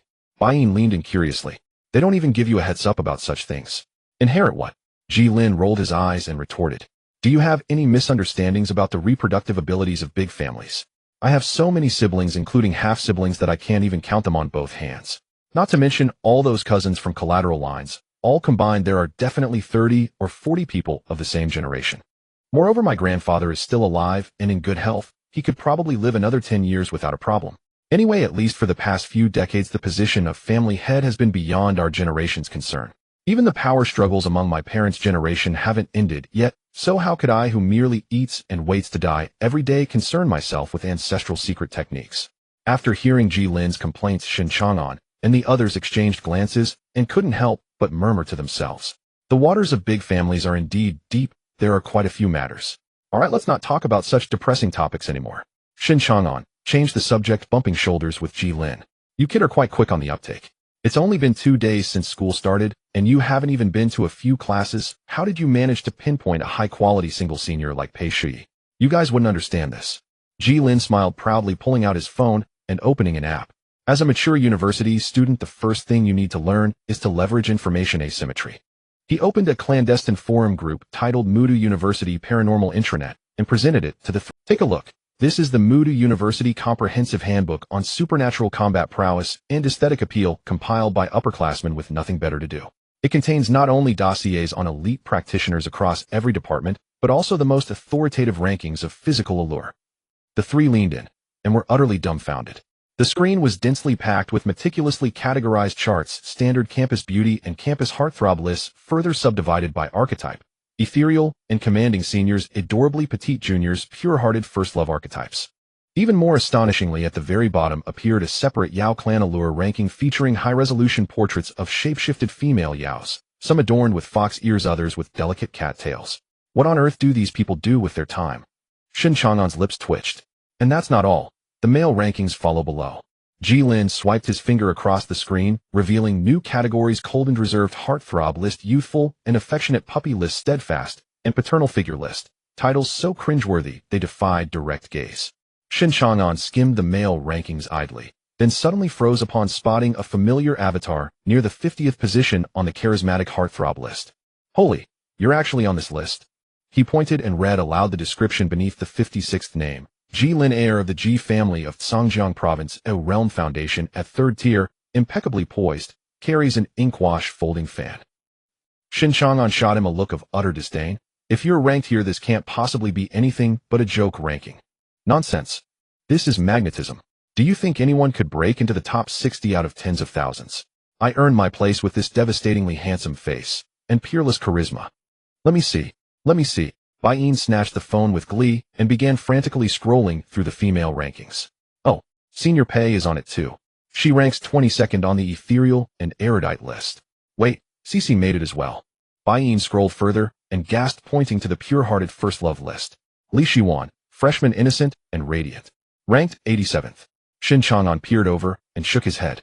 87th. Far too low. He turned to Li Shiwan, voice earnest. With her countenance and aura, she should easily rank among the top 10 across the entire university. This list is utterly misguided. Li Shiwan blinked. Then her cheeks flushed crimson as she stared transfixed at the screen. Flustered, she lowered her head, her index fingers twisting nervously. Her voice dropped to a whisper. I am really not that pretty. This is the inaugural freshman ranking. Many haven't yet been rated, so placements remain provisional. Shen Chang'an seized the phone and scoured every heartthrob list until his eyes ached, yet found neither his name nor his photo. Exactly. I knew this was a sham ranking. A pile of misfits fills this trash heap, yet my name is nowhere to be seen. He tossed the phone back to Ji Lin in irritation. Ji Lin caught it smoothly. You are indeed absent from the aesthetic rankings, but rest assured your name appears prominently on another list ranked extremely high. Oh, which one? Ji Lin scrolled to the very bottom and tapped a special chart marked in bold blood. Mudu University Villain Registry. His name blazed proudly at 9th place. The accompanying photos, captured during his brutal takedown of Zhao Jin on the arena stage, showed him from multiple angles. The description beneath was emphatically bolded and highlighted in red. Shen Chang'an, freshman 5th tier. Notoriously arrogant and ruthless, strikes without mercy, you devoid of comradely sentiment, utterly indifferent to feminine grace. Once declared he would challenge every single student on campus. Bounty 5 million. Open to any upperclassman willing to land a solid blow. Full liability assumed by the bounty poster. He stared at the bounty notice for 2 seconds, then turned to Ji Lin. So, can I claim this 5 million myself? How about the 3 of you accept the bounty? We'll arrange a match in the underground arena. They'll feign defeat, let you land a few harmless punches, play along convincingly. Upon success, we split the 5 million for 6, my share being 6 since I'm generous. Are you seriously treating the entire university as fools? Ji Lin stared at him like he'd lost his mind. We've been inseparable since orientation. Everyone knows we're a unit. Besides, read the fine print beneath the bounty. The poster explicitly demands a genuine, unscripted beating, preferably one so severe even his own mother wouldn't recognize him. Your flimsy charade won't fool anyone. Fine then. He sighed wistfully, abandoning the scheme entirely. Li Shiwan watched him with quiet concern. Chang'an, please be careful. With your name so conspicuously placed on the villain registry, many upperclassmen will surely seek you out, for the bounty or simply for prestige. Trouble will inevitably gather around you these days. No matter. In fact, I welcome it. I'd like to see just what caliber the senior students at Mudu University truly possess. Back in the dormitory, Shen Chang'an and his friends registered accounts on the intranet. Predictably, by afternoon, the martial arts dueling section had erupted. Dozens of posts, each naming Shen Chang'an outright, sprouted like mushrooms. Wang Ming Junior Year. Heard rumors of your extraordinary prowess, hereby issuing a formal challenge. Li Feng Senior Year 5th tier. Eager to test this so-called 5th tier freshman. Every post came from juniors or seniors, cloaked in polite language of friendly sparring, yet dripping with thinly veiled intent to humble the presumptuous newcomer. Though couched in diplomatic phrasing, their underlying desire to teach this brash freshman a lesson was unmistakable even to the blind. Shen Chang'an said nothing. Instead, he posted a site-wide pinned response under his real name, accepting years 1 through 4. Sparring permitted, but bring stakes. 500 contribution points per bout payable in hard currency, our rune-carved media preferred. Send formal challenge letters, no credit extended. Medical expenses and injuries are strictly at your own risk. Also, I am exceedingly busy. Only one match, accepted daily, first come first served. The moment the post went live, it ignited the forum like cold water hitting hot oil. Within moments, the comment section surged into a skyscraper of several thousand replies, fueled entirely by furious upperclassmen. Ji Lin's message flashed instantly. Are you insane? This post is going to alienate every junior and senior. Are you absolutely certain this is wise? Shen Chang'an replied, no issue. Someone must set precedent. Otherwise these gnats will swarm me endlessly. Closing the chat window, he glanced at his inbox. Over 100 duel invitations flooded in. Too lazy to read each, he closed his eyes, tapped randomly on the screen, and pressed accept. Duel confirmed. Opponent Lei Hung Junior Year, Physical Arts Department, 5th tier, initial stage. Time tonight, 8:00 p.m. Venue Arena No. Free Zone A. Tonight's just a warm-up. Shen Chang'an tossed the phone onto his bed and rested his hands behind his head.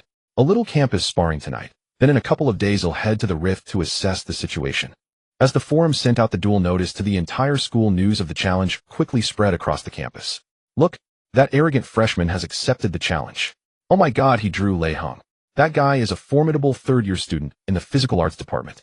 He just broke through to the 5th realm last semester, and his honed physical skills can easily withstand spells of the same level. This kid has hit a brick wall in his first match. There's going to be a good show tonight. Due to the high drama and controversy surrounding it, what was initially a mundane sparring match instantly attracted half of the school's attention.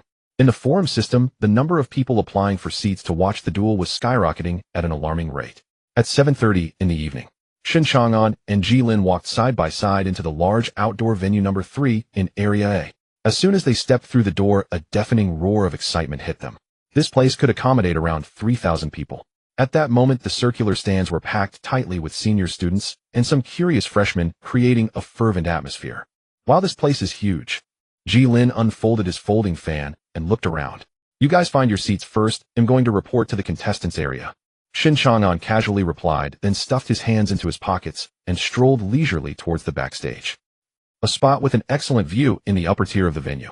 Zhang Qingqing was wearing a simple pair of light blue jeans and a loose white casual t-shirt with a baseball cap pulled low over her head. She was sitting at the edge of the stands, her gaze fixed intently on a familiar figure walking towards the backstage. Next to her was a girl in eye-catching hot pants and a black crop top with striking pink hair, a friend she had only recently gotten to know, and their personalities matched quite well. Hey Qingqing, are you suddenly interested in these violent duels today? Zhang Qingqing responded. I'm just here to take a look since I'm free. Do you know that person down there? Wu Xiao followed Zhang Qingqing's gaze and asked tentatively. She stiffened slightly, quickly shook her head and denied. I don't know him. I just suddenly became interested in their battles as cultivators. Come on, what's so interesting about it? It's just pure physical brawling, fighting, and killing. Wu Xiao scoffed. In the front row of the VIP seating area, Bai Ying was holding a large bucket of popcorn, munching away happily. With her other hand, she was browsing betting lines on her phone. Basically all well-known matches within the school had odds set by Lao Zhang. These seniors really underestimate our boss, Bai Ying scoffed. The current odds are 1 to 5, with the majority of the funds placed on Lei Hong. Jilin leaned in to take a look and tapped his palm with the fan. This is a golden opportunity. With the odds this high, we should quickly discuss how much to bet. Li Shiwan also leaned in. We can't bet too much. This betting line is just set up privately by students. The fund pool isn't very large. If we suddenly put in a huge sum, it might alert the bookie, causing them to close the bets or forcibly lower the odds. Makes sense. Jilin nodded. Then let's just play around. He'll bet $1 million. He'll bet $1 million too. Bai Ying raised her hand in agreement and then turned to Li Shiwan. Shiwan, how much are you betting? Li Shiwan, a bit shy, fiddled with the hem of her clothes and pulled out a card from her bag. I don't have that much money. He'll bet everything I've saved, 30,000. Alright, it's a deal. Bai Ying quickly placed the bet on her phone and then cheerfully said, Don't worry, Shiwan, this round is definitely a surefire win. If by any chance we really lose, we'll just ask our boss to reimburse us. After all, our boss has plenty of money. Shen Chang'an finished reporting in and walked up the steps to the stage. As soon as he stood firm, a sense of oppression hit him. Standing opposite him, Lei Hong was visually impactful with his imposing figure. He stood at a towering 2 meters tall, a full head taller than Shen Chang'an. His muscles were bulging, wearing a sleeveless black tank top, and his exposed arms looked like thick steel-reinforced concrete pillars. As the flagship of the physical arts department, Lei Hong had a record of directly clashing and defeating Fifth Realm experts on the stage, earning him high regard among the seniors. Shen Chang'an, you really are cocky, huh? Lei Hong looked down on Shen Chang'an, his voice booming like thunder. Shen Chang'an casually rolled his wrist, his tone flat. Not bad. Let's get started quickly, or I have to get back to... Hearing this provocative statement, Lei Hong let out a cold laugh and stopped wasting words. The referee stepped into the center of the arena and announced loudly, regular sparring match, points only, and lethal moves are strictly prohibited. The match will end immediately if one side loses combat ability or concedes. Don't worry. Lei Hong cracked his knuckles, his joints popping like firecrackers, staring at Shen Chang'an. I won't kill him. At most, it'll just make him unable to get out of bed for a few days to learn his lesson. Shen Chang'an glanced at the weapon rack on the side, thought for a moment, and decided to walk into the center of the arena empty-handed. Since he was facing the top physical cultivator from Modi University, he might as well take this opportunity to test the limits of his pure physical arts. Begin. The referee shouted, quickly retreating to the sidelines. Bang! Lei Hong's massive body suddenly erupted with terrifying speed that was entirely inconsistent with his size. With a powerful stomp, he created a dent in the ground. At the same time, the Fifth Realm's spiritual power surged from within him like a volcanic eruption. A thick layer of earth attribute spiritual energy instantly enveloped him, forming a hard armor with a granite texture. With the force of 1,000 pounds, Lei Hong charged toward Shen Chang'an. Like an uncontrollable heavy armored vehicle, his fist the size of a sandbag, tearing through the air, crashing directly into Shen Chang'an's chest. So fast and so fierce. Shen Chang'an did not dodge. Instead, he crossed his arms in front of him, choosing to take the hit. Boom. At the moment their fists collided, a deafening sound erupted. Visible shockwaves exploded from beneath their feet. Under the immense impact, Shen Chang'an felt his arms grow heavy, and he was directly blasted away like a cannonball. He traced an arc in the air, crashing heavily against the transparent defensive barrier at the edge of the stage with a loud bang, sending ripples radiating outward. A wave of gasps erupted from the stands. What the hell? He got sent flying in one move. Senior Lei's Earth attribute rock armor combined with pure physical strength is terrifying. At the edge of the barrier, Shen Chang'an landed. He shook his slightly numb arms and couldn't help but mutter, "He looks bulky, but he really packs a punch." Lei Hong in the center of the arena was momentarily surprised by this scene. He had used 80% of his strength in that punch, and any ordinary fifth realm cultivator would have had their arms shattered. But this kid, he merely shook his hands like nothing happened. Come again. Lei Hong roared the Earth attribute spiritual energy, surging once more, charging at Shen Chang'an like a rampaging rhinoceros. Bring it on. Shen Chang'an's expression hardened, his spiritual sea roiling as he advanced, instead of retreating, charging toward Lei Hong. Lei Hong, using his momentum from the charge, threw another powerful straight punch. Shen Chang'an raised his left hand to block Lei Hong's wrist, while leaning forward sharply, his right fist shooting out like a bullet, slicing through the air with a whistling sound, ruthlessly striking toward Lei Hong's face. Lei Hong reacted quickly, immediately dodging to the side to avoid the blow, his left hand turning into a palm aimed at Shen Chang'an's shoulder. Bang! Bang! Bang! Bang! The two engaged in a brutal exchange in the center of the arena. The wind from their punches howled and shockwaves rolled. There were no flashy spells, it was all about raw physical combat. Lei Hong relied on the absolute defense of his rock armor and his overwhelming strength, while Shen Chang'an utilized his honed battle instincts and speed, landing precise and fierce strikes with every blow. In just a few seconds, the two had exchanged dozens of blows in a hard-hitting showdown, reaching a perfectly matched stalemate. Boom! Another unabashed clash of fists. The terrifying recoil coursed through their arms, and both slid back 7 or 8 meters, creating a distance on the ground. The two fighters drew apart. Lei Hong panted heavily, his eyes locked fiercely upon the youth across from him. As the flagship martial artist of the third-year Physical Cultivation Division, being matched evenly with a freshman in pure hand-to-hand combat was nothing short of a profound humiliation. Ah! Lei Hong roared, unleashing his spiritual energy without restraint. The rocky armor encasing his body thickened once more, its surface sprouting jagged stone spines. His feet slammed into the ground, shattering the floor beneath him, and in an instant he became a rampaging earth-yellow war god, surging forward with overwhelming force to crush all in his path. Shen Chang'an took a deep breath and assumed his stance. Bang! Lei Hong's heavy sweeping punch descended like a falling mountain, its shockwave whipping dust from the floor in a violent gust. Shen Chang'an twisted at the waist and slipped sideways, gliding just past the colossal fist. Yet Lei Hong's combat experience was equally formidable. As his punch missed, he pivoted his elbow downward in a brutal follow-up strike, the razor-sharp stone spines on his armor slashing open Shen Chang'an's left forearm as it rose to block spraying crimson droplets into the air. At the same time, a piercing gust sliced across Shen Chang'an's cheek, carving a fresh wound along his jawline. Blood trickled steadily from his chin. Yet Shen Chang'an did not so much as flinch. Seizing the moment their bodies closed in, he slipped seamlessly into Lei Hong's inner defensive blind spot. It ends now, Shen Chang'an murmured softly. His right foot stamped hard against the ground, channeling the recoil upward through his hips and torso. Then in one fluid motion, he drove a devastating upward elbow strike straight into Lei Hong's chest plate, like a cannonball erupting from its barrel. Crack! A distinct fissure split the supposedly indestructible rock armor. Lei Hong's pupils contracted violently, but before he could retreat, Shen Chang'an's fist had already blurred into motion. Bang! Bang! Bang! Bang! In less than a second, 7 or 8 precise, thunderous blows struck the exact same point along the crack, each landing with flawless timing and terrifying penetrating power. Each blow carried devastating CUNG, short-range explosive force, that rattled Lei Hong's internal organs. Boom! The final strike, an unrestrained uppercut launched from below, slammed with brutal force into Lei Hong's jaw. With an ear-splitting explosion, the rock armor covering Lei Hong's chest and face shattered completely, showering the arena in a storm of flying stone shards. Lei Hong's towering 2-meter frame was lifted clean off the ground by the impact, arching backward midair before crashing down onto the arena floor with a sickening thud, blood erupting from his mouth. The entire No. 3 arena, home to over 3,000 spectators, fell utterly silent. Every pair of eyes widened in disbelief, riveted upon the impossible spectacle unfolding on the stage. The ace of the third-year Physical Cultivation Division, defeated outright in raw physical combat by a freshman. In the upper tier, Wu Xiao stared dumbfounded. Beside him, Shen Chang'an adjusted her hat brim, a faint, almost imperceptible smile curving at the corner of her lips. At the center of the arena, Shen Chang'an stood motionless, his chest rising and falling gently. His left arm hung limply at his side, blood dripping steadily from his fingertips onto the floor. Lei Hung lay sprawled amid cracked tiles, convulsing twice before his eyes rolled back, slipping into unconsciousness. Only then did the referee snap out of his daze, rushing onto the platform to examine Lei Hung. After confirming he was merely unconscious, the referee raised his right hand high. Taking a deep breath, the referee's voice boomed across the arena via the amplification formation. Lei Hung of the third-year Physical Cultivation Division, incapacitated. Victor, freshman Shen Chang'an.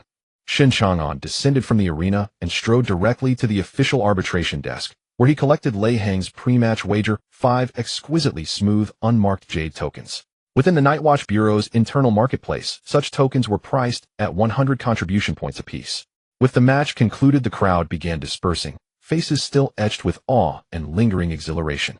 Shen Chang'an passed through the competitors' corridor and soon spotted Li Shiwan and the others waiting at the exit. "Boss is awesome." Baiyin leapt 3 feet into the air, cheering wildly as she rushed forward. While Baiyin bubbled with excitement, Li Shiwan's gaze remained fixed on Shen Chang'an's blood-streaked cheek, and her eyes brimmed with concern. She quickly rummaged through her small satchel and handed him a damp tissue, her voice tight with worry. "Chang'an, you're bleeding heavily. Maybe we should head to the campus medical center for proper treatment first." "No need, it's just a scratch." Shen Chang'an accepted the tissue and casually wiped the blood from his face. Ji Lin unfurled an inkwash folding fan with a crisp snap and chuckled reassuringly. "Miss Li, no need to fret. He's tough as oxhide. His resilience even surpasses Lei Hung's. Come on, let's go. We made a tidy profit earlier on the forum betting pool. Tonight my treat. Let's hit the night market for some street food and celebrate." Half an hour later, the four sat at a bustling night market alley near campus, smoky, vibrant, alive with the scent of grilling skewers and steamed crayfish. A massive table groaned under the weight of roasted meats and spicy shellfish as they chatted and ate. "Chang'an, you've been the talk of campus since orientation. What's next? Still taking challenges on the arena floor?" Ji Lin asked, draining a gulp of icy beer. Shen Chang'an shook his head and bit into a skewer of lamb. "Not for the next few days. Tomorrow I'm heading straight to the Abyssal Rift off the East Sea. Would any of you like to come along and see it for yourselves, eh?" At the words Abyssal Rift, Ji Lin and Baiyin froze mid-bite, then shook their heads furiously like frantic pendulums. "No way, no way." Baiyin waved both hands emphatically. "My arms and legs are barely enough to serve as appetizers for whatever lurks down there." Ji Lin nodded vigorously in agreement. "That place is strictly for battle-mad maniacs like you. I'll stay safely on campus, deepening my understanding of spellcraft with senior sisters. Thank you very much." Li Shiwan set down her bamboo skewer and glanced hesitantly at Shen Chang'an before murmuring softly, "Chang'an, I want to go." Shen Chang'an looked at her and refused without hesitation. "No." "Why not?" Li Shiwan pouted slightly. "You're only at first realm initial stage. That place is far too dangerous for you. Even a low-tier abyssal creature could end your life in an instant. And if I run into trouble, I won't be able to protect you while fighting. Once your cultivation advances and you gain true self-reliance, I'll take you there myself." Hearing that promise, Li Shiwan felt a warm flutter in her chest and nodded obediently. "All right, I'll stay and train diligently here on campus." After eating their fill and exchanging light banter, the four strolled back toward their dormitory together. Early the next morning, Shen Chang'an, changed into a sleek black combat suit, stored the Jiun in his spatial ring, checked his equipment along with some necessary water and food, and took a taxi directly to the coastal port on the eastern side of Magic City. The port along the East China Sea was astonishingly vast. In addition to the normal civilian and commercial docks, there was an area at the far edge isolated by tall barbed wire and a magical barrier. Shen Chang'an got out of the car and, following the directions given by Zhao Haitong, found an inconspicuous little shop at the port. Pushing open the door, a faint scent of the sea wafted in. An old man with one eye sat behind the counter smoking a pipe. Shen Chang'an stepped forward and placed the sheep-fat jade token given by Zhao Haitong directly on the counter. Upon seeing the ancient script of the Zhao character on the token, the old man quickly extinguished his cigarette in the ashtray, stood up, and his demeanor became extremely respectful. "A distinguished guest arranged by the young lady. How may I assist you?" "I want to enter the Abyssal Rift, but I don't know how to get in." "That's simple. I will contact the transport boat to pick you up right away. Oh, it will be here shortly." While waiting for the boat, the old man took out a price list and began to inform Shen Chang'an. "This is your first time going to the Rift, isn't it? That place is dangerous, yet filled with treasures. When magical beasts die, they yield several highly valuable core materials. For instance, the mutated bones and claws of high-level magical beasts are excellent materials for crafting weapons. The old man lowered his voice and knocked on the counter.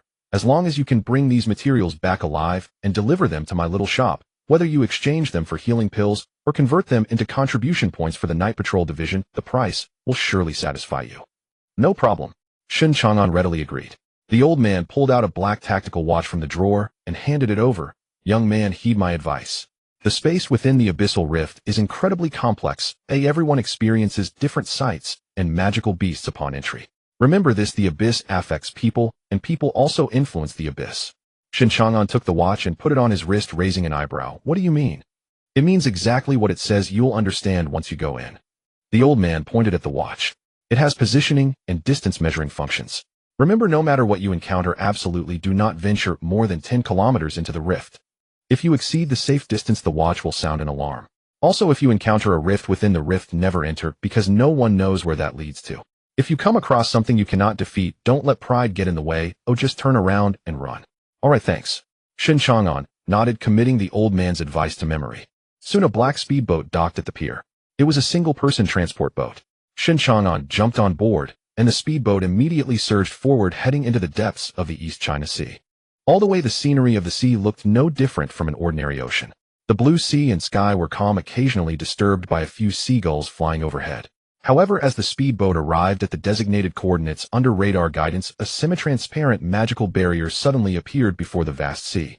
The driver quickly input a series of complex commands on the control panel. The surface of the barrier rippled like water, then slowly parted to create a gap just wide enough for one person to pass through. This is the spot. The driver called out loudly. The barrier can't stay open for long. Please enter quickly. Shen Chang'an leapt forward and passed through the gap. The moment he crossed the barrier, the sound of the sea wind disappeared, replaced by a chilling, ominous rumble. His feet circulated spiritual energy, allowing him to stand firmly on the surface of the sea. When he lifted his head and saw the scene before him, his pupils involuntarily contracted. The sky had split open. In the air, hundreds of meters above the sea, a massive black rift stretched for over 10 kilometers. The edges of the rift exhibited a distorted and fragmented appearance. Moreover, the water below seemed to have lost its gravitational pull, transforming into numerous thick waterfalls, swirling as they were forcibly sucked into the pitch-black rift. Beneath the flowing seawater, a group of practitioners in uniform were stationed. All of them wore the emblem of the Night Patrol Division on their chests. Some stood on floating magical array discs, while others, like Shen Chang'an, stood directly on the water's surface, clearly the troops tasked with guarding this area. Noticing someone entering, a man in his 30s quickly rode the waves over. Who goes there? What brings? The man stopped a dozen meters away, scrutinizing Shen Chang'an with caution. Night Patrol Division, Shen Chang'an, with Zhao Haitang's identity token. Shen Chang'an took out the sheep-fat jade token given by Zhao Haitang and showed it. I intend to explore the rift. The man's expression stiffened. Such a top-tier family token was not something just anyone could possess. The wariness in his eyes vanished instantly as he stepped aside to clear a path. So you carry the Zhao family token? The man nodded, pointing to the swirling water above. The method to enter is quite simple. Just walk under those water pillars, release the spiritual energy anchoring you to the sea, and the gravitational pull from within the rift will naturally draw you in. Good luck. Shen Chang'an thanked him and walked to the largest downward flowing waterfall. He concentrated and released the spiritual energy, maintaining his balance. In the next moment, a vast and strange pulling force emanated from the rift above. Shen Chang'an's body instantly felt as light as a feather, slowly drifting upward towards the colossal mouth of the abyss. As he approached the gigantic black rift, the surrounding light visibly dimmed. A heavy, chilling aura and a pungent smell of blood rushed towards him. The malicious thoughts and sinister energy belonging to magical beasts overwhelmed him like a cold tide. At a high-end seaside cafe outside the Zhao family's exclusive port along the East China Sea, Zhao Yi, the second young master of the Zhao family, was dressed in a pure white suit, sipping a cup of hand-brewed coffee. Second young master. An assistant in a black suit hurried to the table, slightly bending forward to report in a low voice. Did that person go in? Zhao Yi set down his coffee cup, his fingers lightly tapping on the table. Reporting to the second young master, Shen Chang'an has boarded the transport boat, entered the barrier, and has passed through the Night Patrol Division's entrance inspection. He is now fully inside the abyssal rift. Since he's gone, and let's take action. Be clean about it. This place, where even bones can't be found, is perfect for dealing with those arrogant geniuses. Should we notify the eldest young master? Won't he be displeased if we act rashly? No need. A country bumpkin like him, if he dies, then he dies. He is by Zhao Haitang's side, and my brother wanted to deal with this guy anyway. I'm just helping him out a bit in advance. Before long, two figures passed through the barrier and arrived at the entrance of the rift. Within the barrier below the entrance guarded by the night watch lay the station troops. The man who had just let Shen Chang'an through frowned slightly as he looked at the two suddenly appearing figures before him. Both were dressed in black and masked, emanating a strong wave of spiritual energy. "Who are you?" He pressed his hand against the weapon at his waist. The leading figure in black remained silent, only pulling out a piece of jade tablet carved with the ancient seal of Zhao from his pocket and handed it over. He took the jade tablet and examined it, confirming its authenticity. Although he found the actions of this group somewhat suspicious, as an ordinary guard, he felt it inappropriate to interfere too much in the affairs of the aristocratic families. He waved his hand, "Let them through." The black-clad man took back the jade tablet and silently dispersed the spiritual energy beneath his feet, swiftly ascending into the air, diving into the enormous pitch-black rift. Bang!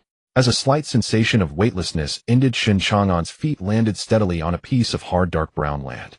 He glanced down at the tactical watch given to him by the one-eyed old man on his wrist. The screen lit up, showing not only the distance depth 0 kilometers, but also precisely marking his current location on the map as the initial entrance coordinates.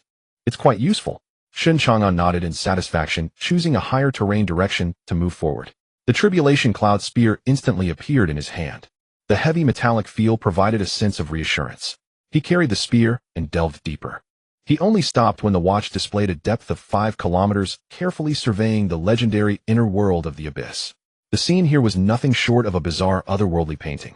In the far distance behind him, the pitch-black rift remained clearly visible, like a terrifying scar hanging in the sky, forcibly connecting two completely different worlds.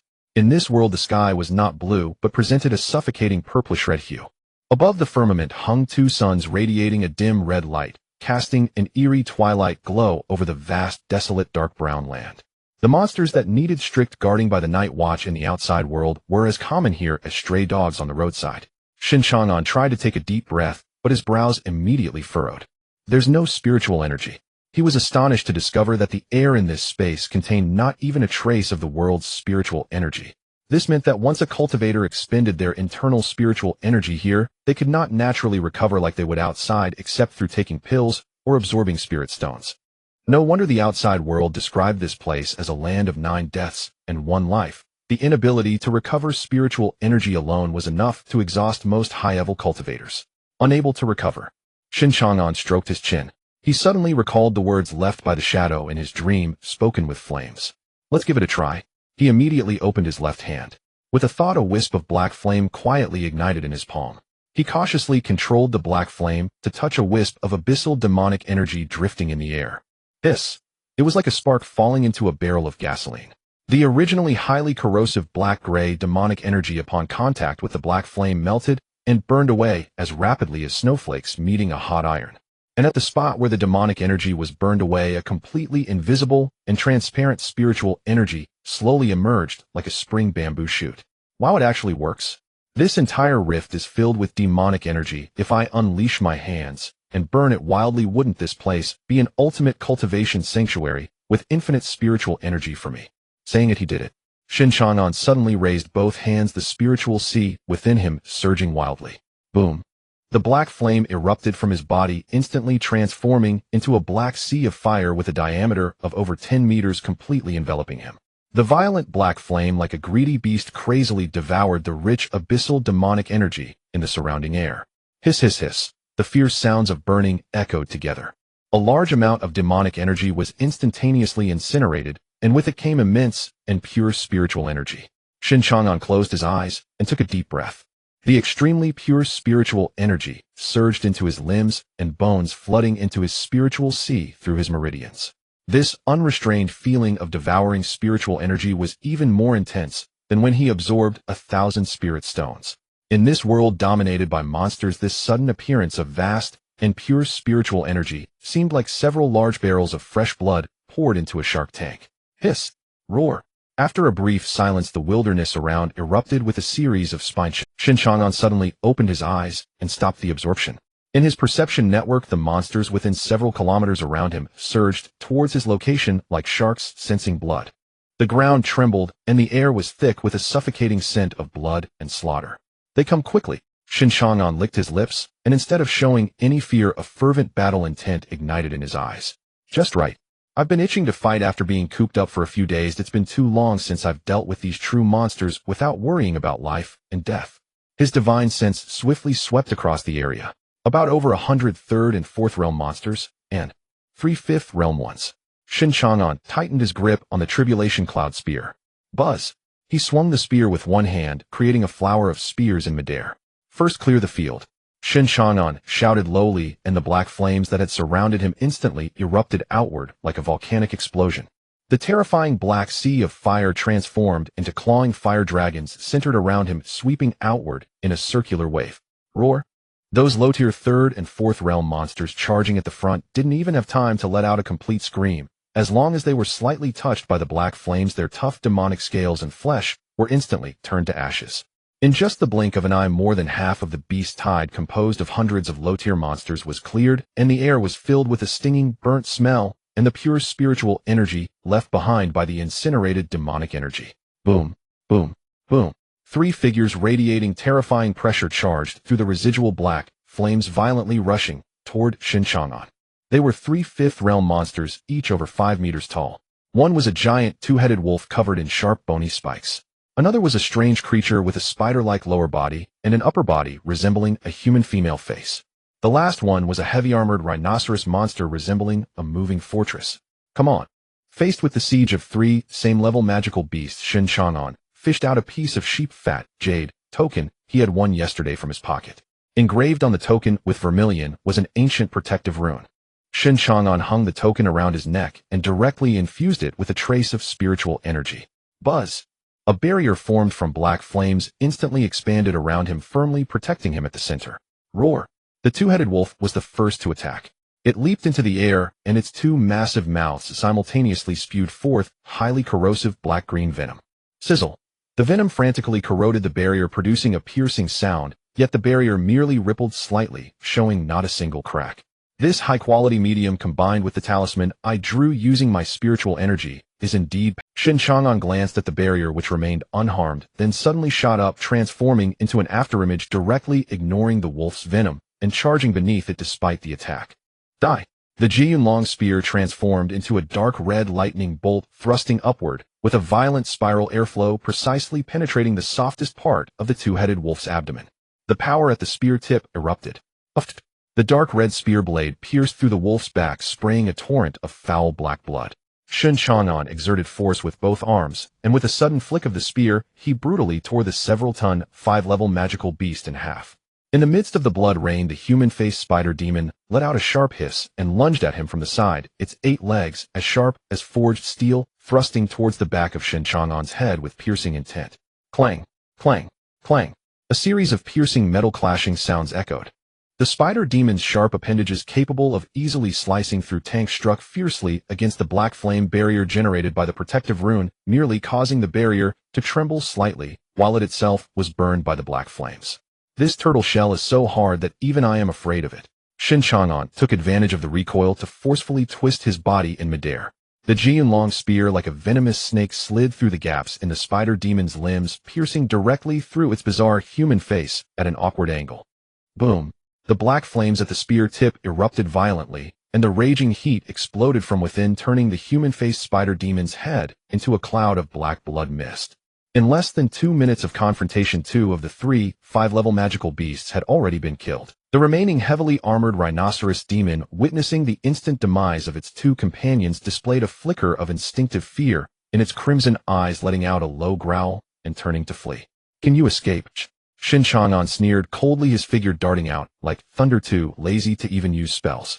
He wielded the Jiyun-long spear like a club, bringing down tremendous force directly. Boom! In just a few swift strikes, the heavily armored rhinoceros demon's proud, thick bone armor was shattered, its massive head pierced by the long spear, crashing to the ground. With the battle concluded, Shen Chang'an released the black flames, once more enveloping the 3 massive, 5-level magical beast corpses along with the surrounding demonic energy.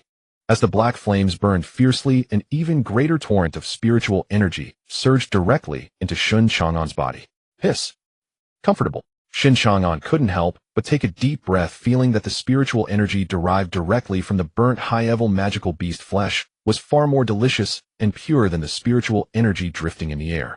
Feeling the surging spiritual energy within him, he snapped his fingers in satisfaction.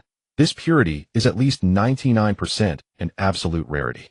After finishing the absorption, he flashed and continued to charge deeper into the crack. Two figures landed at the spot where Shen Chang'an had just battled. The two looked at the completely charred land within 100 meters and the traces of magical beasts on the ground that had left not even a trace of ash, and one of them furrowed his brow slightly beneath his hood. Have even the bones of the 5-level magical beasts been burned away? Is this the special black flame that the intel mentioned this kid possesses? One of the figures in black crouched down and picked up a handful of the scorched earth.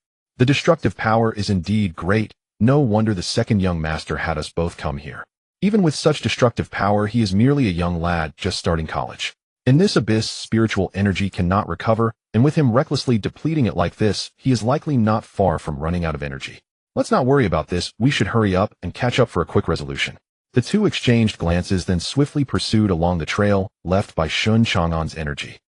On the other side, as Shen Chang'an advanced, he discovered that the space within the abyss crack was exceedingly vast, resembling an endless, independent wilderness.